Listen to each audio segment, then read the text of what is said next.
over at the two of them. She saw a few muttered jests, and there were grins and nods. Her face burned hot as coals. "Erinict, I assure you, after a day's fast march as we've been experiencing since the landing, my socks could stun a horse. None of us are any different in such matters." "Because you choose to march alongside your soldiers, Bryce. When you could ride or even sit in one of the grand carriages, and no one would think ill of you." "You would be wrong in that, Erinict. Oh, they might not seem any different, outwardly, saluting as smartly as ever and all the rest. Certain to follow every order I give, yes. But somewhere deep inside every one of them, there's a stone of loyalty. When it comes to most of those giving them orders, that stone stays smooth and nothing sticks. It all washes off. And so it would be with me as well, were I to take any other path than the one they happen to be on. But, you see, there may come a time when I must demand of my soldiers something impossible. If the stone was still smooth, if it did not have my name carved deep into it, I could lose them." "Sir, they would never mutiny." "Not as such, but in asking for the impossible, I would intend that they succeed in achieving it. The impossible is not the same as sending them to their deaths. That I would never do. But if I am to ask more of them than any commander has even the right to ask of his or her soldiers, then I must be with them, and be seen to be with them. Tonight," he continued, "you must become my Atrecida again for a time, and I your commander. When we speak with our soldiers, when we ask them how they fared on this day, when we endeavor to answer their questions and concerns as best we can." He paused, his steps slowing. They were in a gap of relative darkness between two cook fires. "Especially on this night," he said, his tone low. "They are shaken. Words come of the afflictions striking the Malazan mages." "Yes, Commander, I understand. In fact, High Mage Delat wondered, rather, he asked me, about you. Said that you may seem different now, sir." "And what will you tell him when next you two meet?" I'm not sure, sir. I think so. Maybe." "He is a clever man," Bryce said. "This evening, Erinict, I felt as if I had awakened, stepped out from a dark, cold place. A place I'd thought was the real world, the honest world. The coldness I'd thought was simply what I had never before noticed, before my death and resurrection, I mean. But I understand now that the cold and darkness were within me, death's own touch upon my soul." She stared at him, adoring, eyes bright. "And it is gone now, sir?" His returning smile was all the answer she needed. "Now, Atrecida, let us speak with our soldiers." "Carving the stone, sir?" "Just that." "No need to worry about mine. I am yours. That stone, it's all melted, reshaped. Errant, save me. It's got your face now. Oh, and about that biting." As they stepped into the firelight, Bryce chanced to glance across at his Atrecida, and what he saw in her expression, quickly veiled but not quickly enough, almost took his breath away. Lascivious hunger, a half-smile upon her lips, a fancy snared in the reflecting flames in her eyes. For an instant he was at a loss for words, and could only smile his greeting as the soldiers turned and voiced their heartfelt welcome. "Erinict, I truly was half dead inside, to have so thoroughly missed what is now so obvious. The question now is, what am I to do about it? About you? That look, there was a darkness upon it, not cold as I found in myself, but hot as a burning ember. Is it any wonder I so often see you standing inside swirls of smoke? Atrecida, what am I to do?" But he knew he would have no answer to that question, not until he knew his own feelings. It all seemed so new, so peculiar, so unfamiliar. All at once, and he felt the shift with a grinding lurch, she was the one standing so self-possessed and content inside her own inner world's visions, whatever they happened to be, while he stood awkwardly at her side, flustered, dumbstruck. Ridiculous. Set it aside for later, Bryce. This soldiering business was getting easier, Sunrise decided. Plenty of marching, and marching fast at that, but the soles of his feet had toughened. He'd got his wind back, and even carrying his armour, shield, and weapons wasn't proving so hard anymore. They'd even found time for some sword practice. Duck and stab, duck and stab. Hold the shield up, soldier. Hold the line. No one breaks in the bridge burners. You stand and take the shock, and then you step forward. Stand, take, step. It's like felling a forest, soldiers, tree by tree. Duck and stab. Couldn't help but be a bit of a challenge, of course, living up to the legend that was the bridge burners. But then they had themselves a real one looking on, all sharp-eyed and stern, and that kept everyone trying and trying hard. High standards, aye, the highest. The bridge burners had single-handedly won the Black Dog campaign, sent the Crimson Guard and the Mott and Genabari legions reeling in retreat, kicked in the front gates of a dozen cities from Nathelog to One-Eye Cat, and before that they'd conquered all of 7 cities. He'd never heard of any of these places, but he liked the names. 7 cities sounded simple and obvious. Place got 7 cities? Call it 7 cities. Straight thinking, that was. And all that Genabarkan stuff, well, those names were amazing and exotic. Cities called Pale and Grey Dog, Tulips and Bulge. And then there were the wonderful beasts in those distant lands, dragonflies big enough to ride. Imagine whizzing through the clouds, looking down on everything, seeing how beautiful it all was, and then dropping hundreds of bombs on it. And the bridge burners had done all that, and, more importantly, they weren't done yet. More adventures were coming, glories and heroic defences, monsters in the sky and flooded deserts and ghosts with sharp swords and warriors made of dust, Moranth and Bargast and Tistandi and Jagut tyrants and all the rest. Sunrise couldn't wait to get to the legendary stuff. It's what he was meant for, what his whole life was heading towards, as if he'd only been waiting for these foreign soldiers to arrive, to sweep him up and carry him along, and now he was one of them. And he knew the others felt the same. We're bridge burners now. They'll look to us when things get desperate, too desperate for the others to handle. We'll march forward, shields locked, faces cold and with hearts of iron. We'll prove we're worthy of the legend. Wait and see. Just wait and see. 2 women stood well away from the fires, waiting for a third. There was nothing sure in this. In fact, Cinta reminded herself it was almost guaranteeing trouble. There wasn't much sisterhood among the Dalhoneys. Scarce any brotherhood either, come to that. Tribes get left behind, and with them ties of the blood, feuds and all the rest. That was how it should be, and mostly they held to it, since to do otherwise could rip a company apart. Squads the new kin, companies the tribe, armies the people, the kingdom the damned empire. What are you, soldier? Marine, 4th Squad, 3rd Company, Bonehunters, sir. Not Dalhonese? No, sir. Malazan? No, sir. Bonehunters, sir. Now, if only she believed all that, there in that gnarled, hard thing at the center of her being. Step up, aye, and mark it out with all the right attitudes, diligence, discipline, loyalty. Don't blink at any damned order given, no matter how stupid or pointless. The tribe lived to keep itself alive, and keeping itself alive meant making sure everything was in order and working the way it should. Made sense to her, and it was worthy enough to believe in, especially when there was nothing else in sight to looking any better. So she'd wanted to believe. For herself and for her wayward, flighty sister. Steady enough for the both of them, aye. Kisware was going to stray. She was like that, it was in her nature. People like her needed understanding kin, the kind of kin who'd step in and clean up and set right what needed setting right. And Cinta had always held to that role. Kisware bends, I stand firm. She slips out, I fill the gap. She makes a mess, I clean and set right. She lets people down, I pick them back up. Sometimes, however, she chafed under the strictures of being ever reliable, solid, and practical, of being so utterly capable. Just once, Kisware could take Cinta's cloak and hold fast, and Cinta could snag her sisters and go out and play. Stealing husbands, jilting lovers, signing on, fucking off. Why not? Why did all the expectation have to settle on her shoulders every damned time? She was, she realized, still waiting to start living. Badan Gruk wanted her, loved her, but she didn't know. If she wanted to be loved, or even chased after.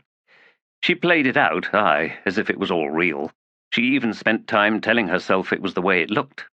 But the truth was, she didn't know what she felt, not about him, not about anything. And wasn't that the real joke in all this? Everyone saw her as such a capable person, and all the while she asked herself, Capable of what? Will I ever find out? When is it my turn? she had no idea what this army was doing, and that frightened her. Not that she'd ever give away her true feelings. Cinta saw how the others relied on her, even the other sergeants, Primley, Badan Gruck, even that cow-eyed fool Erb. No, she needed to keep playing the unimaginative soldier, biting her tongue, and with that solid look in her eyes, not once wavering, not for an instant giving away the crazed storm in her head. She needed help.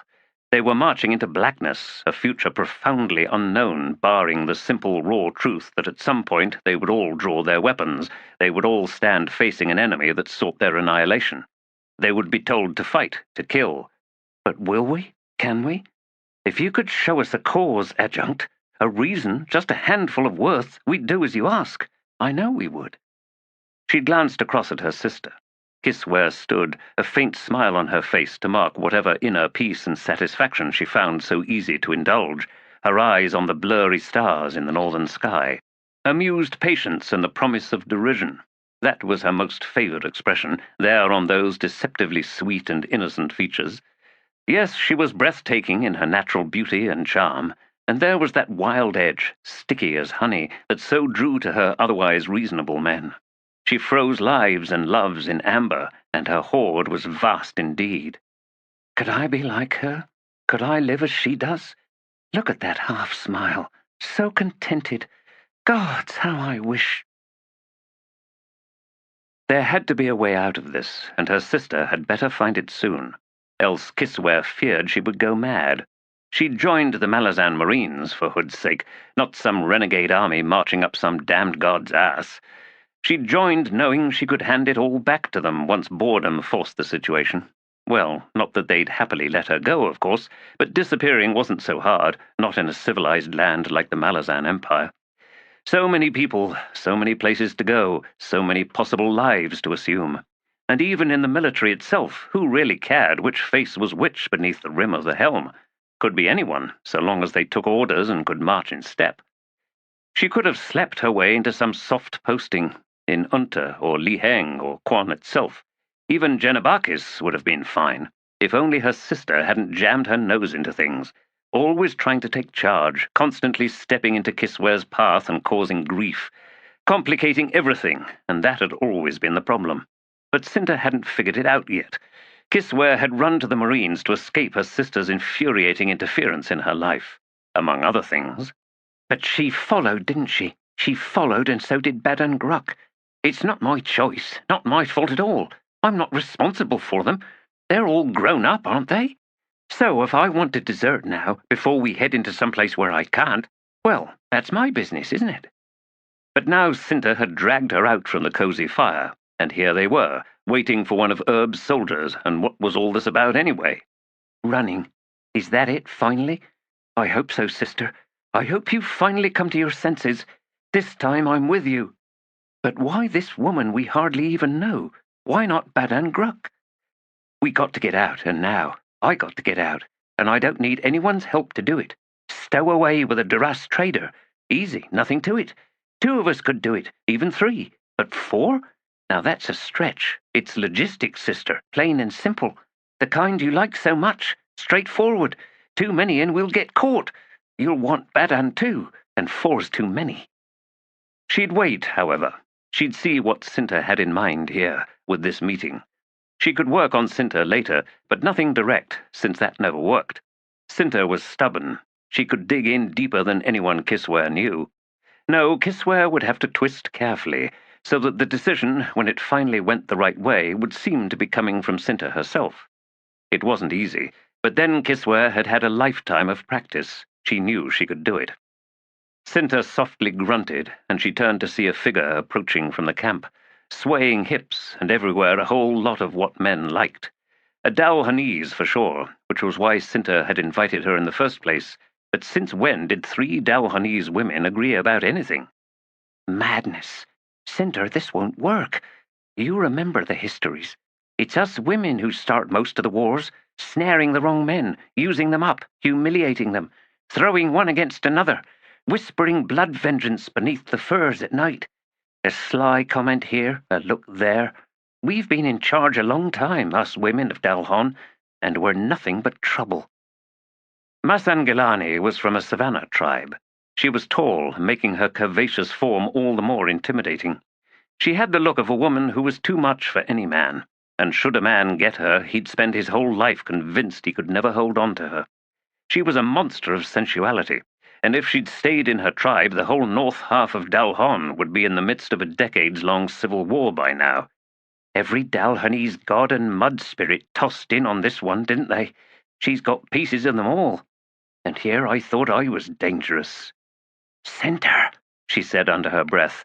"You have lost your mind." Her sister heard her. "This one is far on the inside, Kiss, way farther in than anyone we know. What of it?" Cinta did not reply. Masangilani had drawn too close for any exchange now, no matter how muted. Her elongated eyes flitted between the sisters, curious and then amused. "Bitch, I hate her already."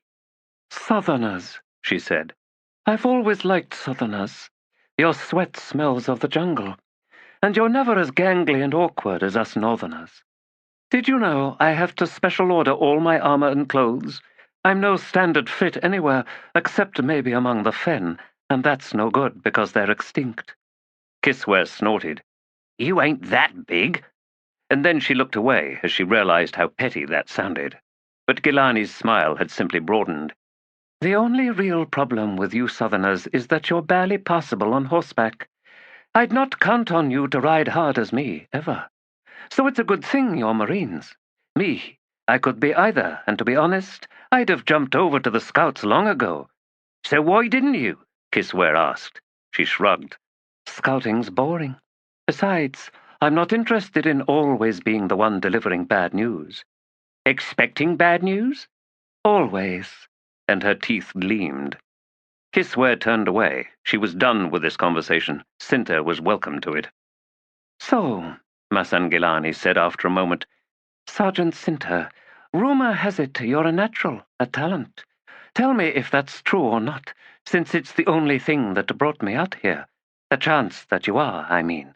If you're not, then this meeting is over." "Listen to her," Kisware sneered. "The Empress commands." Masan blinked. "You still here? Thought you went to pick flowers." Kisware reached for her knife, but Cinta's hand snapped out and closed on her wrist. Hissing, Kisware yielded, but her eyes remained fixed on Gilani's. "Oh, it's all so amusing to you, isn't it?" "Kisware, yes? That's your name? I'll say this once. I don't know what's got the stoat in your breeches so riled, since as far as I know I ain't never done anything to cross you. Leaves me no choice but to assume it's just some kind of bizarre bigotry. What happened? Lose a lover to a willowy Northerner? Well, it wasn't me, so why not drop the hackles? Here, will this help?" And she drew out a Dalhonese wineskin. "Not wild grape from our homeland, alas." "It ain't that rice piss from Lether, is it?" "No, it's blue rose, an Andean brew originally, or so the trader claimed." She shrugged and held out the skin. "It's drinkable enough." Kisware accepted the skin. She knew overtures when they arrived, and she knew that Masan had given her a way through without too much damage to her pride, so it'd be stupid not to take that path. She tugged loose the gum stopper and took a mouthful, swallowed and then gasped. "That'll do," she said in a suddenly husky voice. Cinta finally spoke. "Everyone's claws retracted? Good. Masan, you want to know if I'm a talent. Well, not in the way of Dalhonese witches, but I've got something, I suppose." "All right. So what's that something telling you?" Cinta hesitated, and then reached out to intercept the wineskin. She took 2 deep draughts. "Aye, you're a Northerner, and we're not. But we're all still Dalhonese, so we understand each other, and when I say I'm going to give you something, I don't need to add that I expect something back." Masangilani laughed, but it was not a mocking laugh. Not quite. "You just did." "You've been a soldier longer than us," Cinta countered. "So I was just reminding you of the ways you've maybe forgotten, or at least not used in a while." "Go on, then." "I get senses of things about to happen, or maybe could happen, if we don't do something to make sure they don't." You're a seer. But Cinta shook her head. Not so clear as that. What is about to happen to us, Sergeant? We're about to be abandoned. Kisware joined Masangilani in regarding Cinta with alarm. What was all this? Sister, she said, what does that mean? Abandoned? By who? Do you mean just us, or the Bonehunters? Yes, answered Cinta. Bonehunters. All of us, the adjunct included. Masangilani was frowning. You're talking about the burned tears? The Perish? Or the Lethery escort? I'm not sure. Maybe all of them. So wherever we end up, Masan said slowly, we'll be fighting on our own. No one guarding our backs, no one on our flanks. Like that? I think so. Masan rubbed at her neck. When Kisware offered her the skin, she shook her head. Hard to know, Cinta, how much shit should be freezing with that, since nobody has a clue about who we'll be fighting. What if it's some nose-plug savages cowering behind a bamboo palisade throwing rocks at us? We'd hardly need help knocking on that door, would we? But you know we're not heading for anything so easy, Cinta said. Masan's lovely eyes narrowed. This is what you want back from me? You think I've got my ear against the adjunct's tent? I know you know more than we do. And if I do, what difference would it make to you? Kisware's breath caught as she saw her sister's hands clench into fists at her sides. I need a reason, Masangilani. I need to know it's all worth it. And you think what little I know can give you that? You must be desperate. Yes, I am. Why? Cinta's mouth shut, her jaw setting. Masangilani looked over at Kisware as if to ask, what's her problem here? What's so hard to say? But Kisware had no answers, well, not satisfying ones. My sister, she said, is a very loyal person, but she holds that loyalty in highest regard. She'll give it, I mean. But, cut in Masangilani, whatever or whoever she's giving it to had better be worthy of it. Right. I think I'm beginning to understand this. Only, Kisware, you should look to your own feelings about that. What do you mean? I mean, you sounded pretty bitter right there. As if loyalty is a curse and not one you want any part of. I'd wager your sister dragged you here as much to convince you of something as to convince me. Cinta, would that be a good guess? That's between me and her, Cinta replied. Kisware glared at her sister. All right, said Masangilani. I'll give you what little I know. What Ebron and Bottle and Deadsmell and Widdershins have put together. Maybe it'll help, maybe it won't. That's for you to decide. Here's what we think. She paused, reached for the skin. Kisware handed it to her.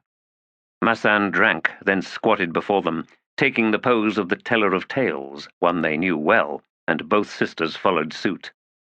He didn't ask for it, but he's been making trouble ever since. Quick Ben met him face to face. So, we worked out, did that Mekros weaponsmith withal.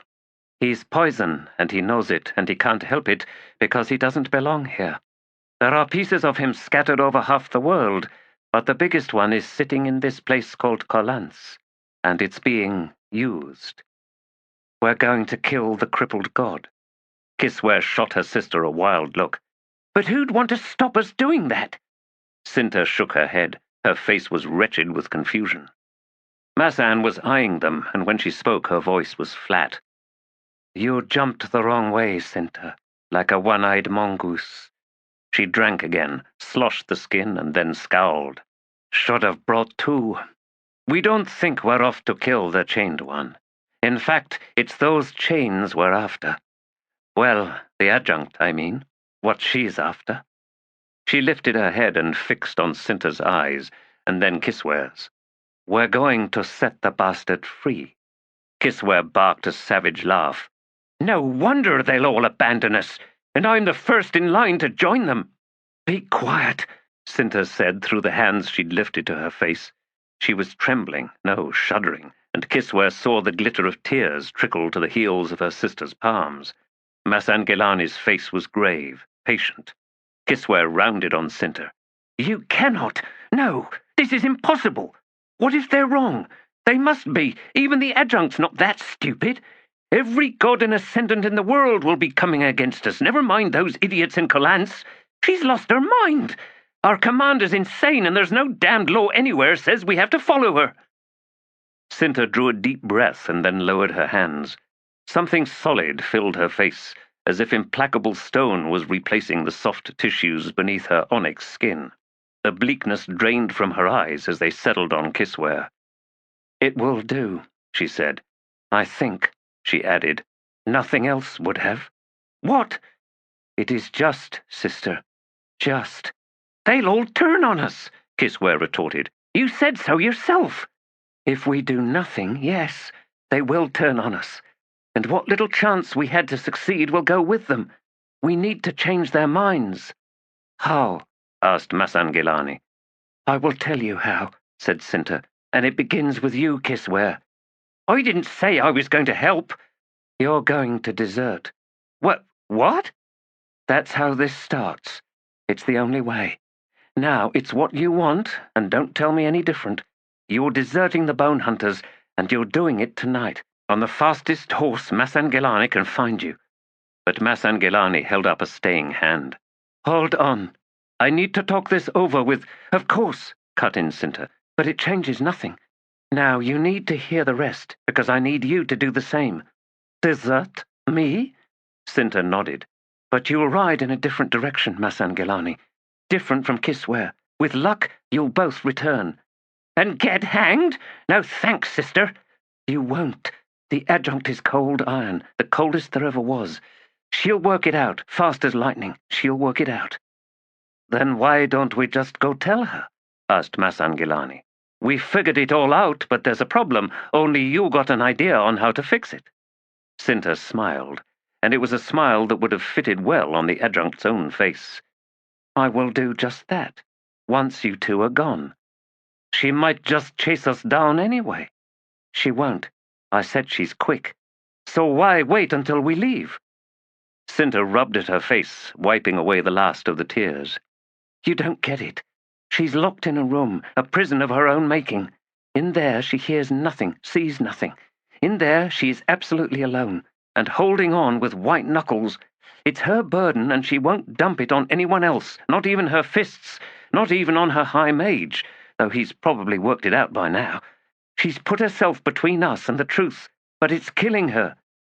"So," said Masangilani, "you got to show her she ain't alone, and that we're not all fools, that maybe we're ready for that truth. We not only worked it out, we're with her, there to help, whether she asks for it or not." "That's it," said Cinta. Masangilani sighed, and then flashed Kisware a grin. "You won't surprise anyone. Me, that's a different story." "The adjunct will hint something to put your reputation square," said Cinta. "Otherwise, you going might tip the balance for a whole mass of wavering soldiers in the ranks. Kisware, well, sister, nobody will be much surprised by you, will they?" "Thank you, so long as people understand I'm no coward," Masangilani grunted. "But they'll see it that way. Nothing you can do about it either, Kisware. We're marching to a war, and you went and ran off. Me too. So Cinta and the adjunct work it out so it sounds like I was sent on some kind of mission." "Which is true," cut in Cinta. "Which helps, aye. Thing is, people already thinking of maybe deserting might just take it as the perfect push. That's the risk that the adjunct might find unacceptable, no matter what you say to her, Cinta." "I'm no coward," Kisware repeated. "I'm just not one for this whole family thing. Armies ain't families, no matter how many times you try to tell me different. It's rubbish. It's the lie commanders and kings need, so they always got us ready to do shit for them." "Right," snapped Masangilani.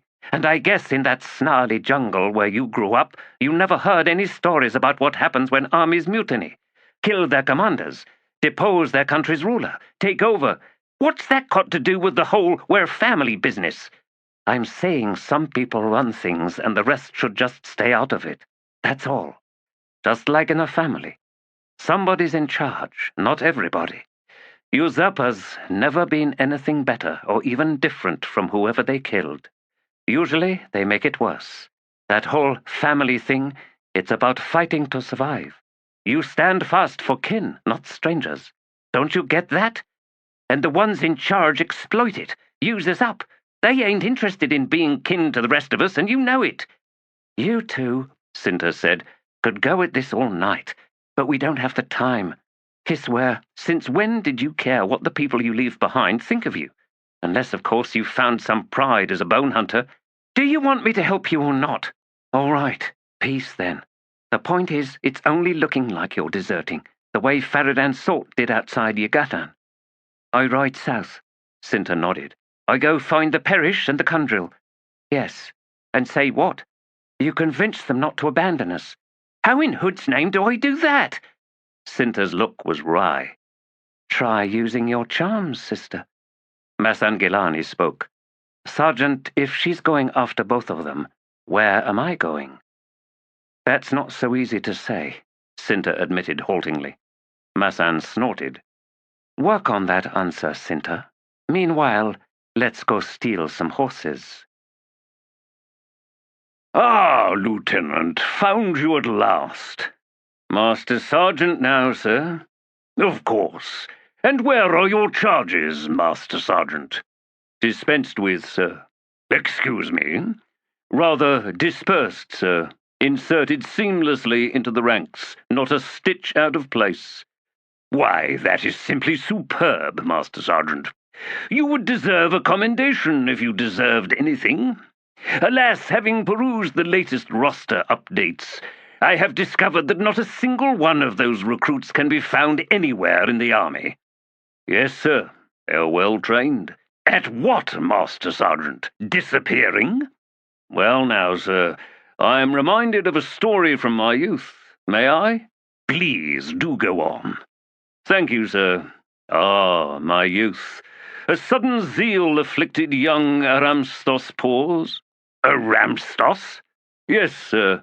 That's your other name? It is indeed, sir. May I continue my tale, sir? Proceed. A sudden zeal, sir, to dig me a pond. A pond. Just behind the heap of broken bricks, sir, close to the lot's back wall. I often played there when my parents had gone from fighting with words to fighting with knives, or the hovel caught fire, as it was wont to do. On my hands and knees among the broken shards of pots and shattered dog teeth. Dog teeth. My father's failures with pets. But that, sir, is another story, perhaps for another time. A pond, sir, one into which I could transplant the tiny minnows I was rescuing from the fouled river down past the sewage outlets, where we used to swim on cold days, warming up, as it were, sir. Minnows, then, into my pond. Imagine my excitement. It is suddenly vivid in my mind's eye, Master Sergeant. Wonderful. And yet, having deposited, 50 of the tiny silver things just the day before, imagine my horror and bafflement upon returning the very next morning to find not a single minnow in my pond. Why, what had happened to them? Some voracious bird, perhaps? The old woman from down the alley who kept her hair in a net? Are there perchance now glinting minnows adorning her coiffure? Insects? Rats? Unlikely to be either of those two, as they generally made up our nightly repast at the dinner table, and so accordingly were scarce round our home. Well, sir, a mystery it was, and a mystery it remains, to this very day, and, I am certain, for the entirety of the rest of my life. 50 minnows, gone, poof! Odd to believe, sir, and most crushing for that bright-eyed, zealous lad. And now, if I am to understand you, Master Sergeant, once more you find yourself victimized by inexplicable mystery. All those recruits, sir, dispersed into the ranks, and then, poof! As you say, and say well, sir. Whatever happened to your pond, Master Sergeant? Well, my pet water snake thrived for a while longer, until the pond dried up. Children have such grand dreams, don't they? That they do, Master Sergeant, until it all goes wrong. Indeed, sir. Until we meet again, Master Sergeant Paws. And a good night to you too, Captain Kindly. It was him. I was fooling myself ever thinking otherwise. Who can explain love, anyway? She slid the knife back into its sheath and pushed through the loose flaps of the tent, stepping outside and suddenly shivering as something cold slithered through the faint breeze. The dark north flicks its tongue. Echoes of some unwanted rebirth. Glad I'm not a mage. They had nothing to dance about this afternoon. Lastara moved away from the command tent. The adjunct sending her away this late at night was unusual. I was ready for bed, damn it. But having the guards roust and drive out a drunken Banaskar wasn't just sweet entertainment. It was, on another level, alarming. What did Quick Ben and Bottle tell you this night, Tavore? Is there any end to your secrets? Any breach in your wall of privacy? What's so satisfying about being alone? Your love is a ghost. The empire you served has betrayed you. Your officers have stopped talking, even to each other. Oh, serpent of the north, your tongue does not lie. Draw closer. We're barely breathing. She was forced to halt as Banaskar reeled across her path. Seeing her, he managed to stop, tottering a moment before straightening. "Captain Yill," he said genially, taking a deep breath and then letting it loose in the way that drunks did when mustering sodden thoughts. "Pleasant evening, yes?" "No, it's cold. I'm tired. I don't know why the adjunct cleared everyone out. It's not as if she needs the extra room. For what?" "For what, indeed?" he agreed, smiling as if his purse was full of sweets. "It's the wardrobe, you see." "What?" He weaved back and forth. "Wardrobe.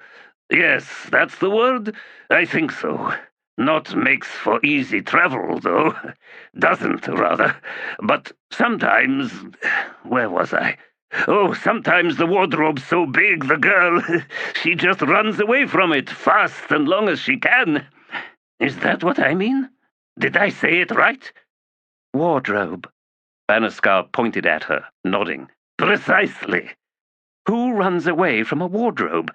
Girls don't do that." "But women do." "I don't understand." "All those choices, right? What to put on, and when not. If it's this, but not if it's that.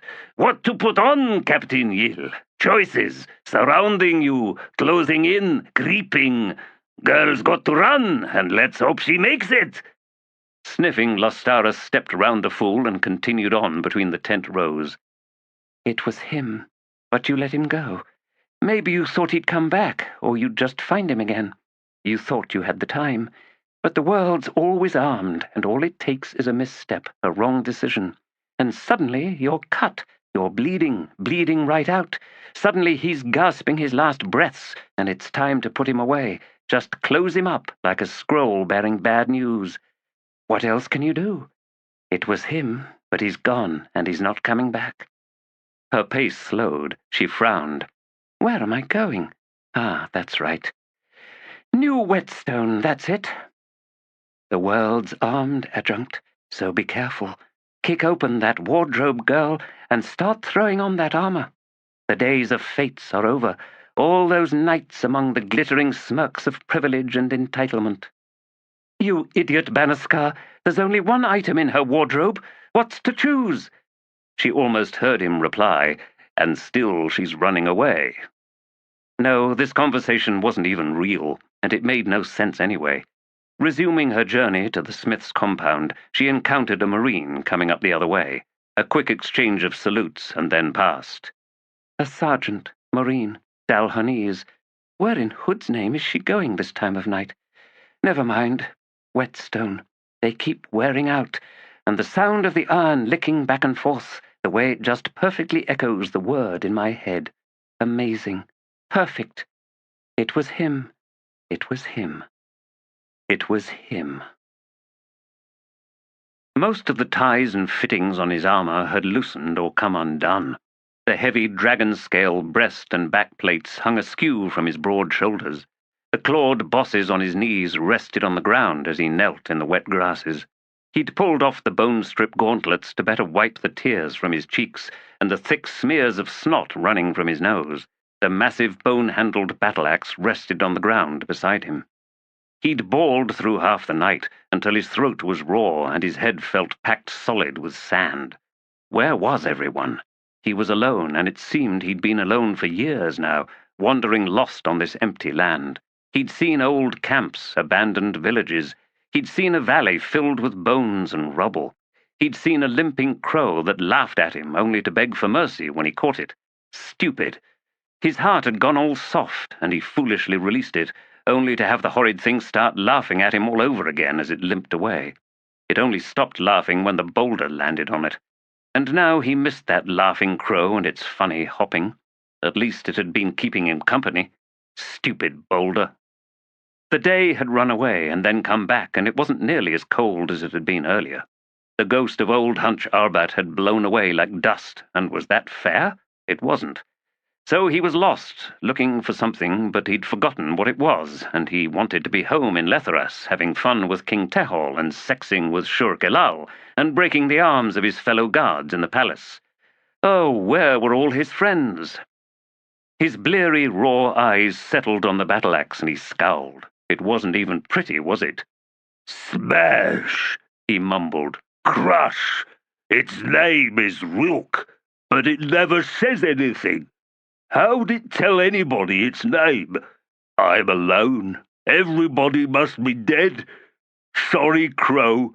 You were last other thing left alive in the whole world, and I killed you."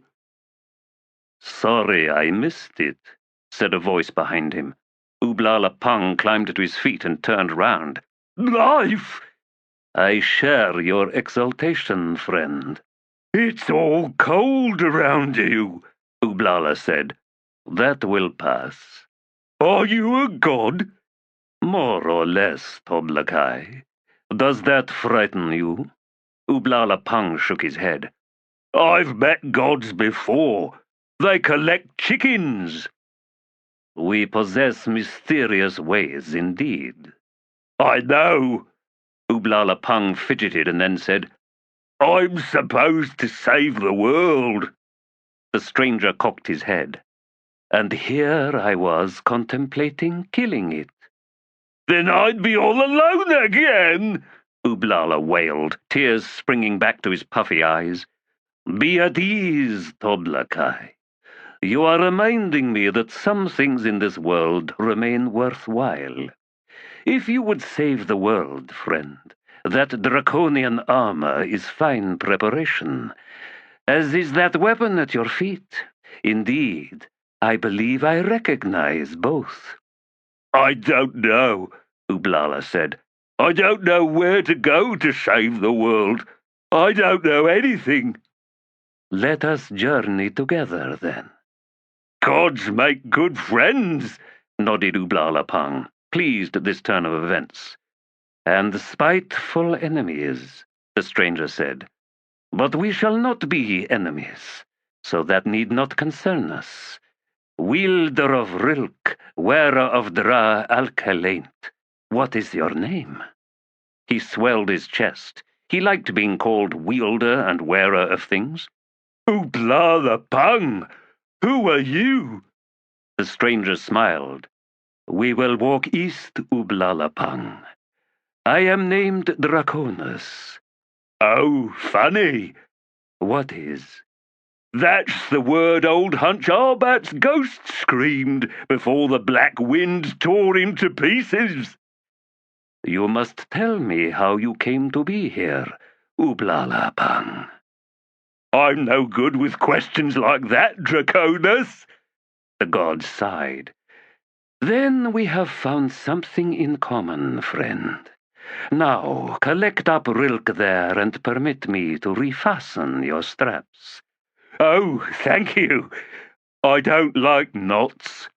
"No one does, I should think." "But not as bad as chains, though." The stranger's hands hesitated on the fittings, and then resumed. "True enough, friend." Ublala Pung wiped clean his face. He felt light on his feet, and the sun was coming up, and, he decided, he felt good again.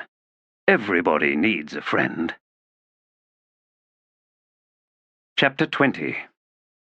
Let the sun warm the day. If light holds all the colors, then see the union as pure and free of compromise.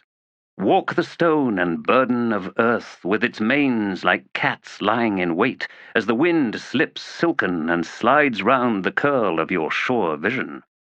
Let the sun warm this day, armoured against all argument, solid in sanctity to opinion. The hue does not deceive, and the blur hides no thought to partake of grey masses in the sky, lowering horizon's rim, where each step is balanced on the day's birth. Wake to the warmth of the sun. It knew other loves past, and stole all the colours from eternal promises. The dust only flows to life in the lost treasure golds of light. Hold to nothing new, for even the new is old and burden-worn. Let the sun bring forth the day. You have walked this way before, amid hunters in the grasses, and wheeling lovers of death crowning every sky. The armies have pursued anon, riders risen along the ridge. Maids and courtiers abide in future's perfect shadows, until what is lost returns. Lay of Wounded Love. Fisher. It's no simple thing, he said, frowning as he worked through his thoughts.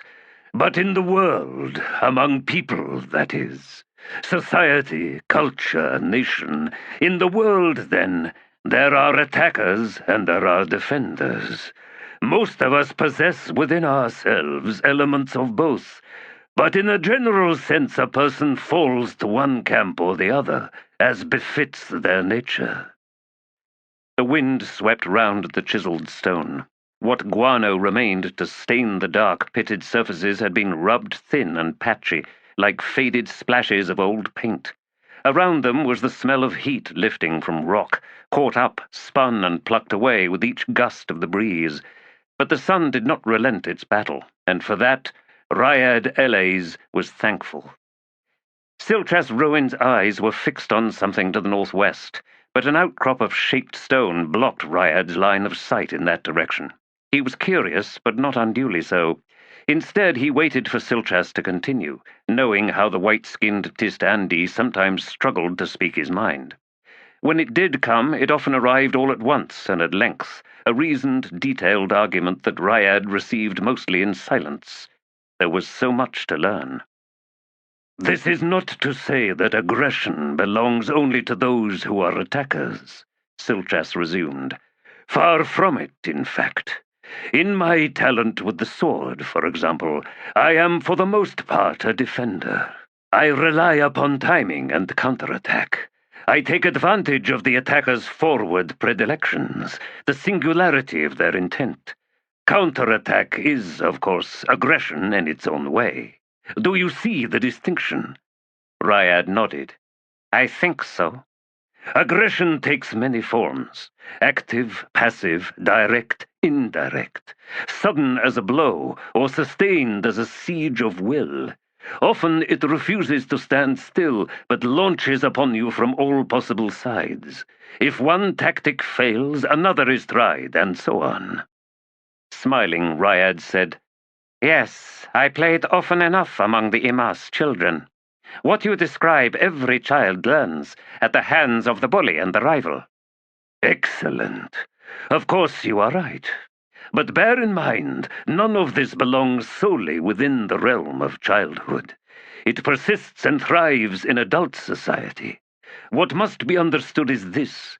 Attackers attack as a form of defense. It is their instinctive response to threat, real or perceived. It may be desperate or it may be habit, or both, when desperation becomes a way of life. Behind the assault hides a fragile person. He was silent then, and Ryad understood that Silchas sought to invite some contemplation of the things just said. Weighing of self-judgment, perhaps. Was he an attacker or a defender? He had done both, he knew, and there had been times when he had attacked when he should have defended, and so too the other way round.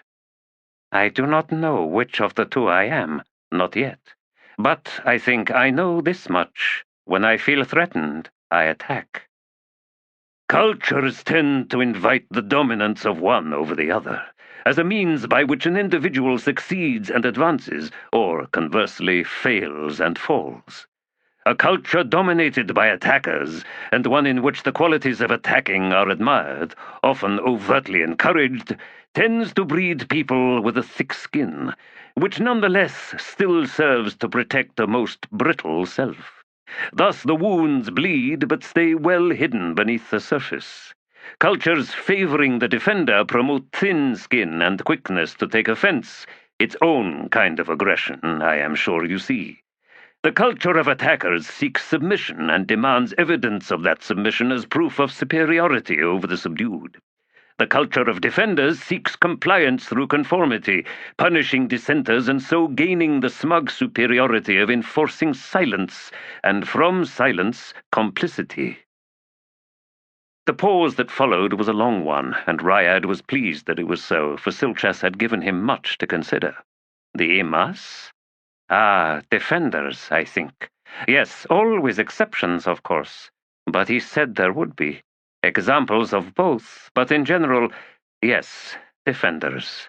Think of Onrak's fate, his love for Kilava, the crimes that love forced upon him. He defied conformity. He was punished. It was more difficult to think of a culture dominated by attackers. The Letheri? He thought of his father, Udinas. He defends when in himself, but attacks with derision. Yet even then, he does not hide his vulnerability. Is there no third way of being, Silchas? The warrior smiled. In my long life, Ryad, I have seen many variations, configurations of behavior and attitude, and I have seen a person change from one to the other. When experience has proved damaging enough, or when the inherent weaknesses of one are recognized, leading to a wholesale rejection of it. Though in turn, weaknesses of different sorts exist in the other, and often these prove fatal pitfalls. We are complex creatures, to be sure. The key, I think, is to hold true to your own aesthetics, that which you value, and yield to no one the power to become the arbiter of your tastes. You must also learn to devise strategies for fending off both attackers and defenders. Exploit aggression, but only in self-defense, the kind of self-defense that announces to all the implacability of your armor, your self-assurance, and affirms the sanctity of your self-esteem. Attack when you must, but not in arrogance. Defend when your values are challenged, but never with the wildfire of anger. Against attackers, your surest defense is cold iron.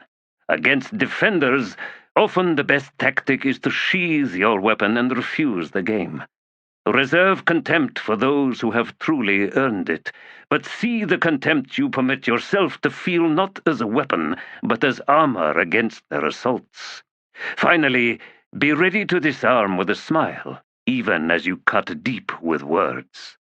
Passive. Of a sort, yes. It is more a matter of warning off potential adversaries.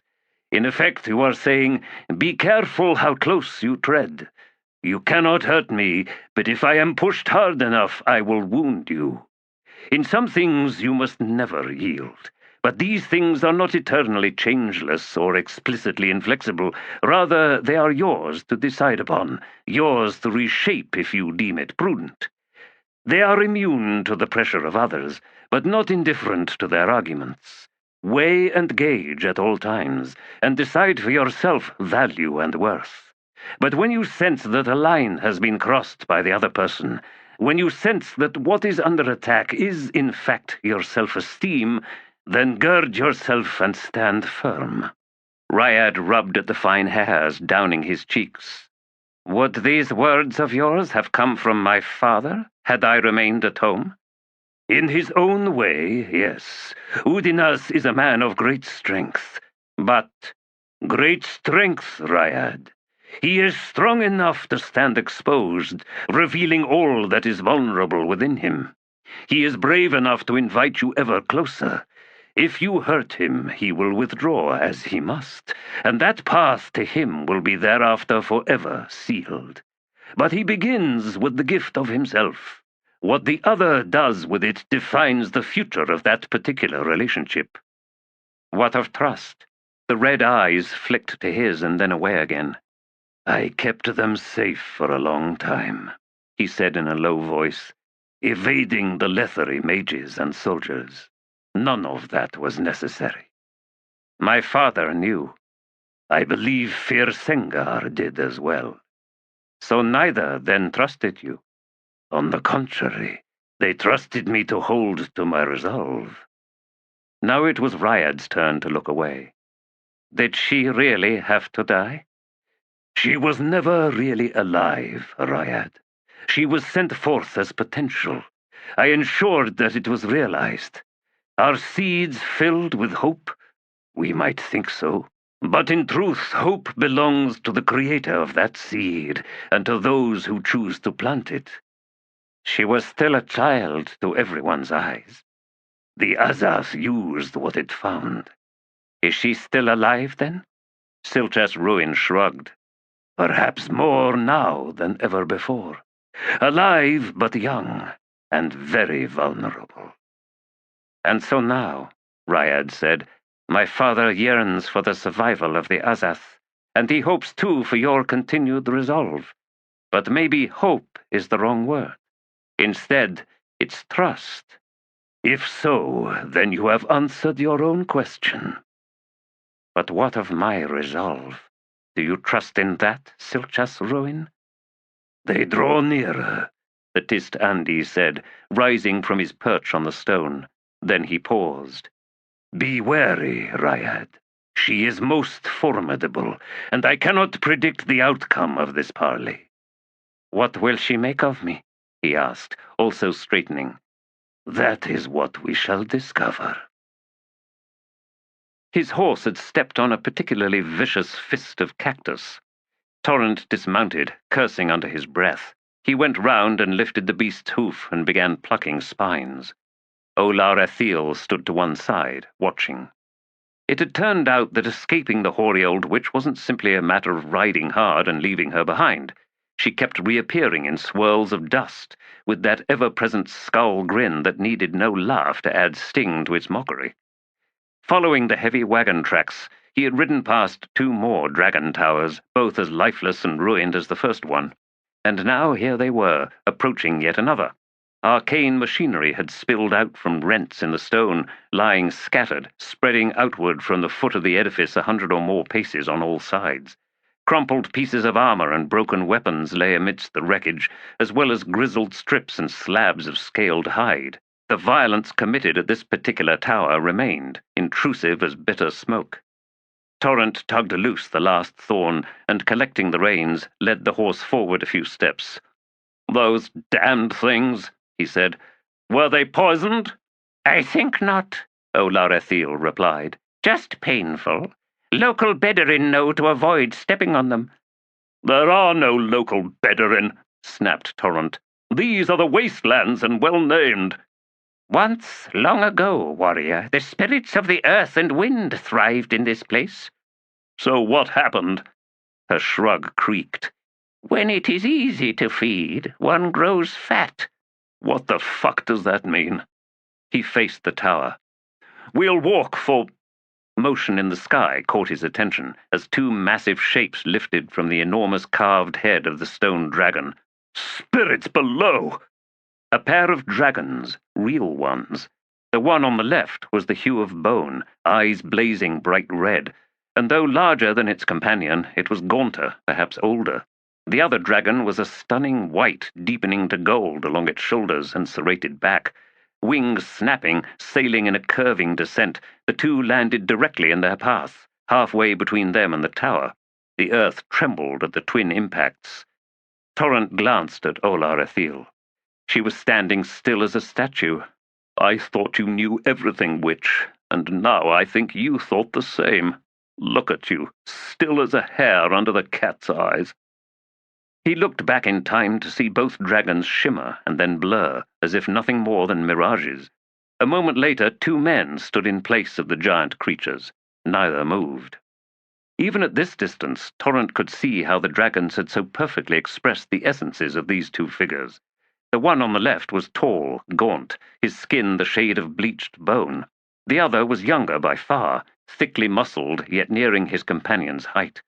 His hair, hanging loose, was gold and bronze, his skin burnished by the sun, and he stood with the ease of the innocent. Saying nothing, Olar Ethil set out to meet them, and to Torrent's eyes she was suddenly diminished, the raw primitiveness of her form looking clumsy and rough. The scaled hide of her cloak now looked to be a faintly sordid affectation. Tugging his skittish horse along behind him, he followed. There was no escaping these warriors, should they desire him harm. If Olar Ethil was prepared to brave it out, then he would follow her lead. But this day I have seen true power, and now I will look it in the eye. I have travelled far from my village. The small world of my people gets smaller still. As he drew closer, he was surprised to see that the two swords belted to the gaunt older warrior were both leathery in design. Blue steel. I remember seeing a knife once, traded into the chief's hands, and how it sang when struck. The younger one bore weapons of flaked stone. He was dressed in strange, rough hides. "You are not welcome, Silchas," said Olar Ethil, and then she stabbed a gnarled finger at the younger man. "And this one, who so mocks my own people, this is not his world. Silchas Ruin, have you bargained open the gate to Starvald Demalain?" "He is Menandor's son," replied the white-skinned warrior. "You know the payment for such a bargain, Olar Ethil. Do you think I am prepared to pay it?" "I do not know what you are prepared to do, Silchas. I never did." "He is named Ryad Eleis, and he is under my protection." She snorted. "You think too highly of yourself if you think he requires your protection. No." And she cocked her head. "I see the truth. You keep him close in order to control him. But since he is Menandor's spawn, you will fail. Silchas Ruin, you never learn. The blood of Elaint can never flow close to its own. There will be betrayal. There is always betrayal. Why does she possess 100 heads? It is to mock an impossible concord." She shifted slightly to face Ryad Eleis. "He will strike first if he can. When he sees you surpass him, he will seek to kill you." The young golden warrior seemed unperturbed by her warning. "He will see no such thing, Bonecaster." She started and then hissed. "A bold claim. How can you be so certain?" "Because," Ryad replied, "I already have." All at once everything shifted. Torrent saw Silchas Ruin step away from his companion, both hands stealing closer to the grips of his swords. Olar Ethil cackled. "Bonecaster," Ryad said, adding a faint bow to the title. "I know your name. I know you are the maker of the ritual of Telan. That without you all the will of the Imas would have achieved nothing. The one voice was yours. You took a people and stole from them death itself." "You have dwelt among Tlanimas?" He shook his head. "Imas, but I know one who was once a Tlanimas. Onrak the Broken, and I know his wife, Kilava." "Kilava, that sweet bitch. His wife now? She almost undid me. Is she well? Tell her I forgive her, and tell Onrak the Broken of the Logros I shall not reclaim him. His life is his now, and for all time." "It is well you said so," Ryad said, "for I have vowed that no harm come to them." "Ryad Eleis, I have chosen. I am not your enemy, and be glad for that. If I had chosen otherwise, that bold vow would have killed you." He shrugged. "Perhaps between the two of us you would prevail, but against me and Kilava both, the outcome might prove the opposite." "Is she close?" "No, I sense nothing." "She is the oldest true Bonecaster of all, Olar Ethil. The others ceased to grow once they surrendered to the ritual, and look at yourself, the same is true. You are only what you once were, that and nothing more. If Kilava wishes to remain undetected, so it shall be. You do not rule this world, Olar Ethil. You surrendered that privilege long ago with your very own ritual." Olarethil swung to Silchas Ruin. See what you have invited into your shadow, you fool, and now best you beg me for an alliance, quickly. But Silchas Ruin let his hands fall away from his weapons. It may be that I have kept him close for the reasons you say, Olarethil. But there are other reasons, and these are proving far more compelling the more I come to know this son of Menandor. If he has indeed surpassed me, I will yield my leadership of the pair of us. As for an alliance with you, frankly, I'd rather bed an Encarl. Torrent laughed, as much to release the tension and fear building within him as at the notion of this warrior bedding something with the ugly name of Encarl. The sound, unfortunately, drew everyone's attention. Ryad addressed him. "Warrior, are you indebted to this bone-caster?" He frowned. "I'd not thought of that. Possibly, but I do not know the coin, nor its value. I am Torrent of the All, but the All are no more. Instead, I keep company with bones." The youth smiled, as if unexpectedly pleased with the answer. Silchas said, "Torrent of the All, I grieve for the passing of your people. Their memory rests with you now. Cherish it, but do not let it destroy you." "An interesting distinction," Torrent said after a moment's thought. "But I am past such things, since I now cherish destruction. I would slay my slayers.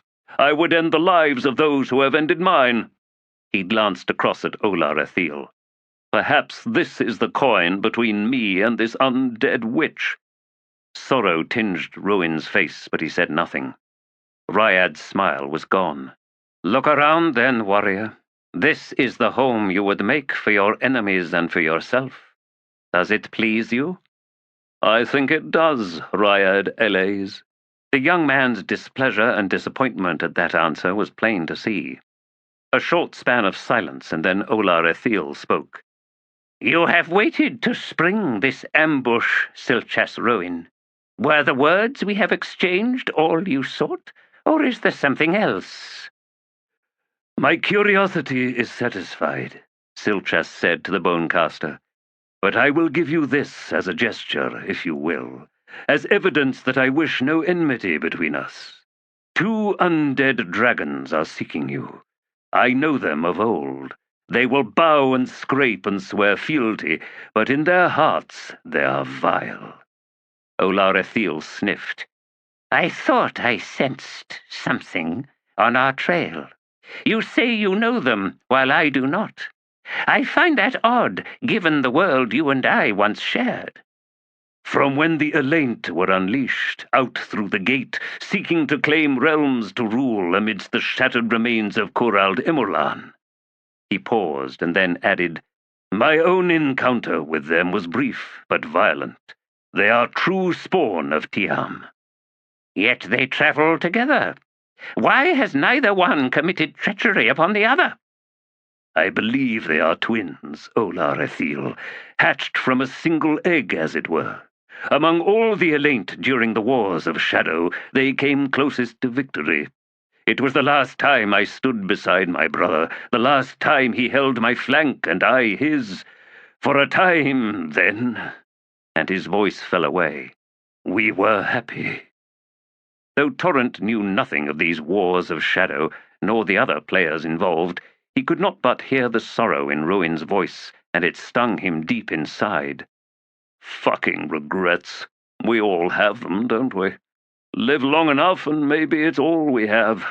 All we keep alive in our minds. Spirits below, what a miserable thought." But Olarethil had no room in her bag of bones for sentiment. She hacked out a laugh.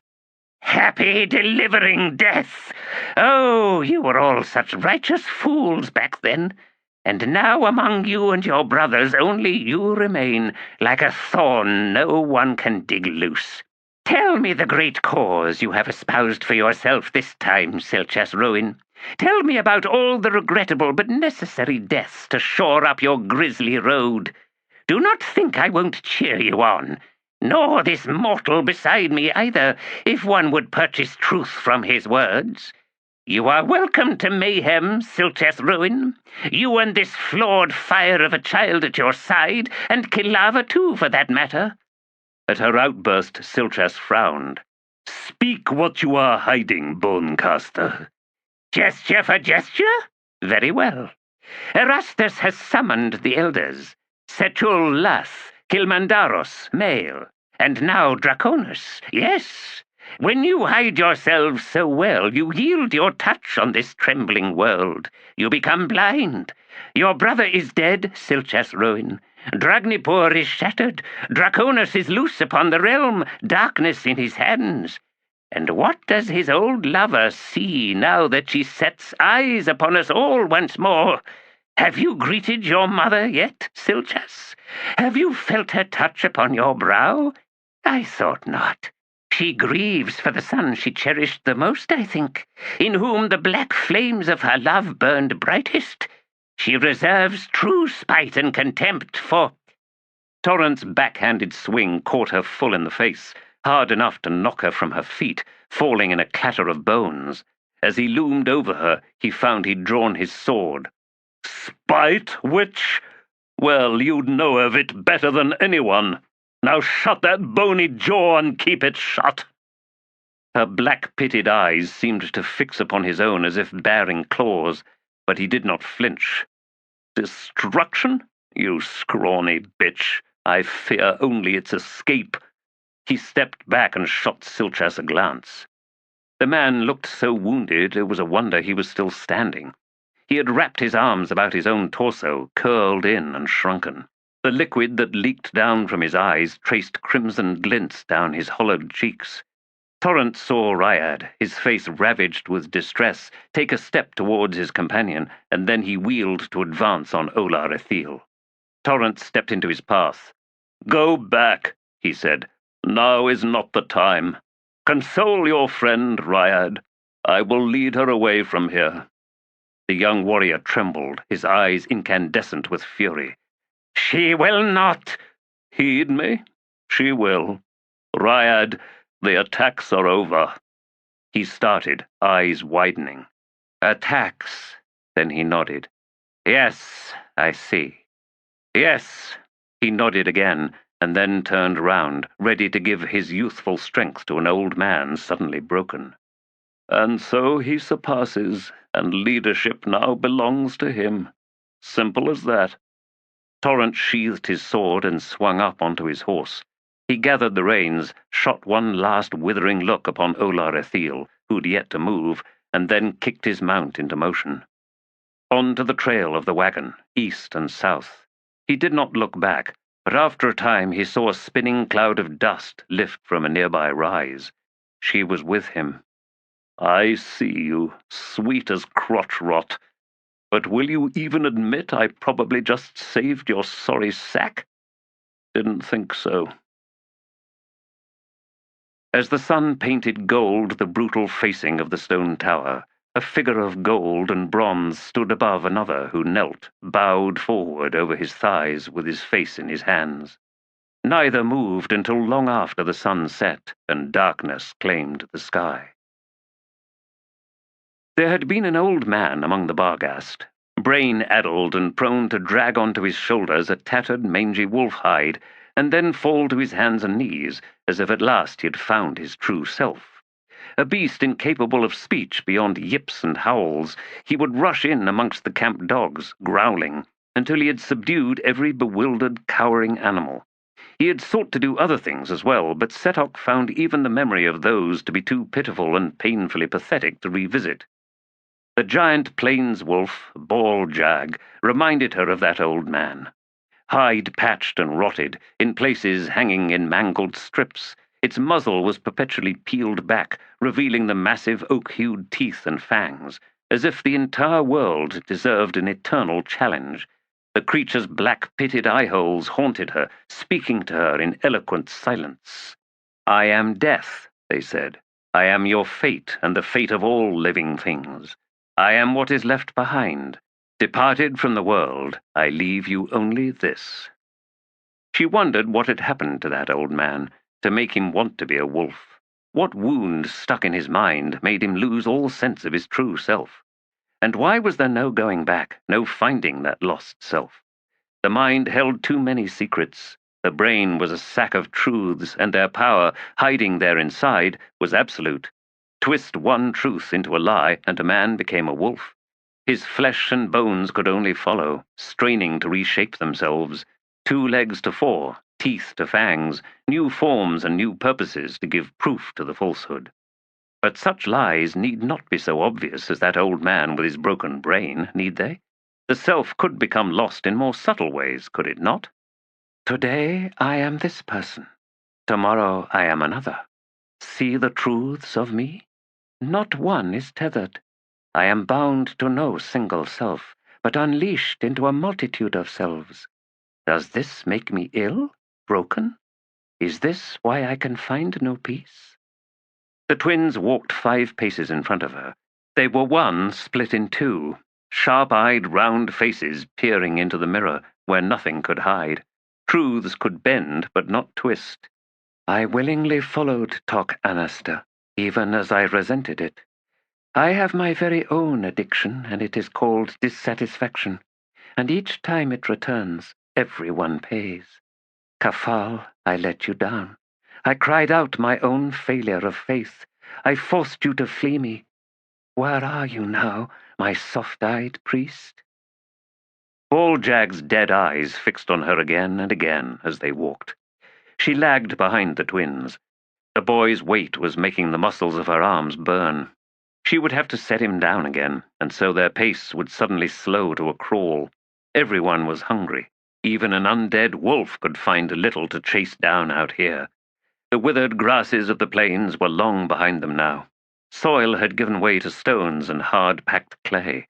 Thorny shrubs clung here and there, their ancient trunks emerging from beds of cacti. Worn watercourses revealed desiccated pieces of driftwood, mostly no more substantial than the bones of her forearm, but occasionally they came upon something far larger, long and thick as a leg, and though she could not be certain, she thought that they showed signs of having been worked. Boreholes large enough to insert a thumb, though of course to do so would invite a spider's bite or a scorpion's sting, and the faint scaly signs of adze marks. But none of these ancient streams could have borne a boat of any kind, not even a skiff or raft. She could make no sense of any of it. The north horizon hinted at high towers of stone, like mountains gnawed through from every side, leaving the peaks tottering on narrow spires. They made her uneasy, as if warning her of something. You are in a land that gives nothing. It will devour you, and there is no end to its vast hunger. They had made a terrible mistake. No, she'd made it. He was leading us east, so we will go east. Why was he leading us in that direction? Stavi, I have no idea. But here is a truth I have found inside myself. All that dissatisfaction, it's not at Tok, it's not at anyone. It's with me, my inability to find peace, to trust it when I do find it, and to hold on to it. This addiction feeds itself. It may be incurable. Another rutted watercourse ahead. No. Setok's eyes narrowed. 2 ruts churned up by horse hoofs. A track. The twins had seen the same, for they suddenly ran ahead, halting and looking down. Setok didn't catch their words, but both turned as she arrived, and in their faces they saw a hardening determination. Story pointed. It goes that way! It goes that way, Setok! So will we, Stavi added. Southeast, but curving ahead, she saw. Eastward. What is out there? What are we supposed to find? Blah, blah, blah, blah, cried the boy, his loud voice so close to one ear, making her flinch. Balljag trotted out to sniff the trail. Probably just instinct. The damned thing hasn't even got a working nose. Has it? Maybe it smells different things, life or something else. When the twins set out on the path, the huge beast followed. The boy twisted in Setok's arms and she lowered him to the ground. He ran to join his sisters. Some leader I am. At the turn she saw skid marks, where the wagon's wheels had spun and juddered out to the side, tearing at the ground. Here the horse hoofs had gouged deep. but she could see no obstacle that would have forced such a maneuver. The way ahead ran straight for 100 paces before jagging south again, only to twist east and then northeast. At this, Setok snorted. "They were out of control," she said. "They went where the horses dragged them. This is pointless." Starvey spun. "We don't care where they're going," she shouted. "It doesn't matter." "But how can they help us if they can't even help themselves?" Setok asked. "What's so different about that?" The bitchy little runt has a point. "Look at those marks. They were riding wild, crazy fast. How do you expect we'll ever catch them?" "Because horses get tired." They resumed their journey, tracking the aimless with purpose, just like growing up. Stones crunched underfoot, the bridling heat making the gnarled stalks of the shrubs tick and creak. They were low on water. The meat of the lizards they'd eaten this morning felt dry and sour in Setok's stomach. Not a single cloud in the sky to give them a moment's respite. She couldn't recall the last time she'd seen a bird. Noon passed, the afternoon stretching as listless as the wastelands spreading out on all sides. The track had finally straightened out on an easterly setting. Even the twins were slowing down. All of their shadows had pitched round and were lengthening when Story cried out and pointed. A lone horse, south of the trail by 200 or so paces. Remnants of traces dangled down from its head. It stood on weak legs, nuzzling the lifeless ground, and its ebon flanks were white with crusted lather. Setok hesitated and then said, "Keep Balljag here. I want to see if I can catch it." For once the twins had no complaint. The animal was facing away, but it caught some noise or scent when Setok was still 100 paces off, and it shifted round to regard her. Its eyes, she saw, were strange, as if swallowed in something both lurid and dark. At least the animal didn't bolt. "Ghost wolves, stay away from me now. We need this beast." Cautiously, she edged closer. The horse watched.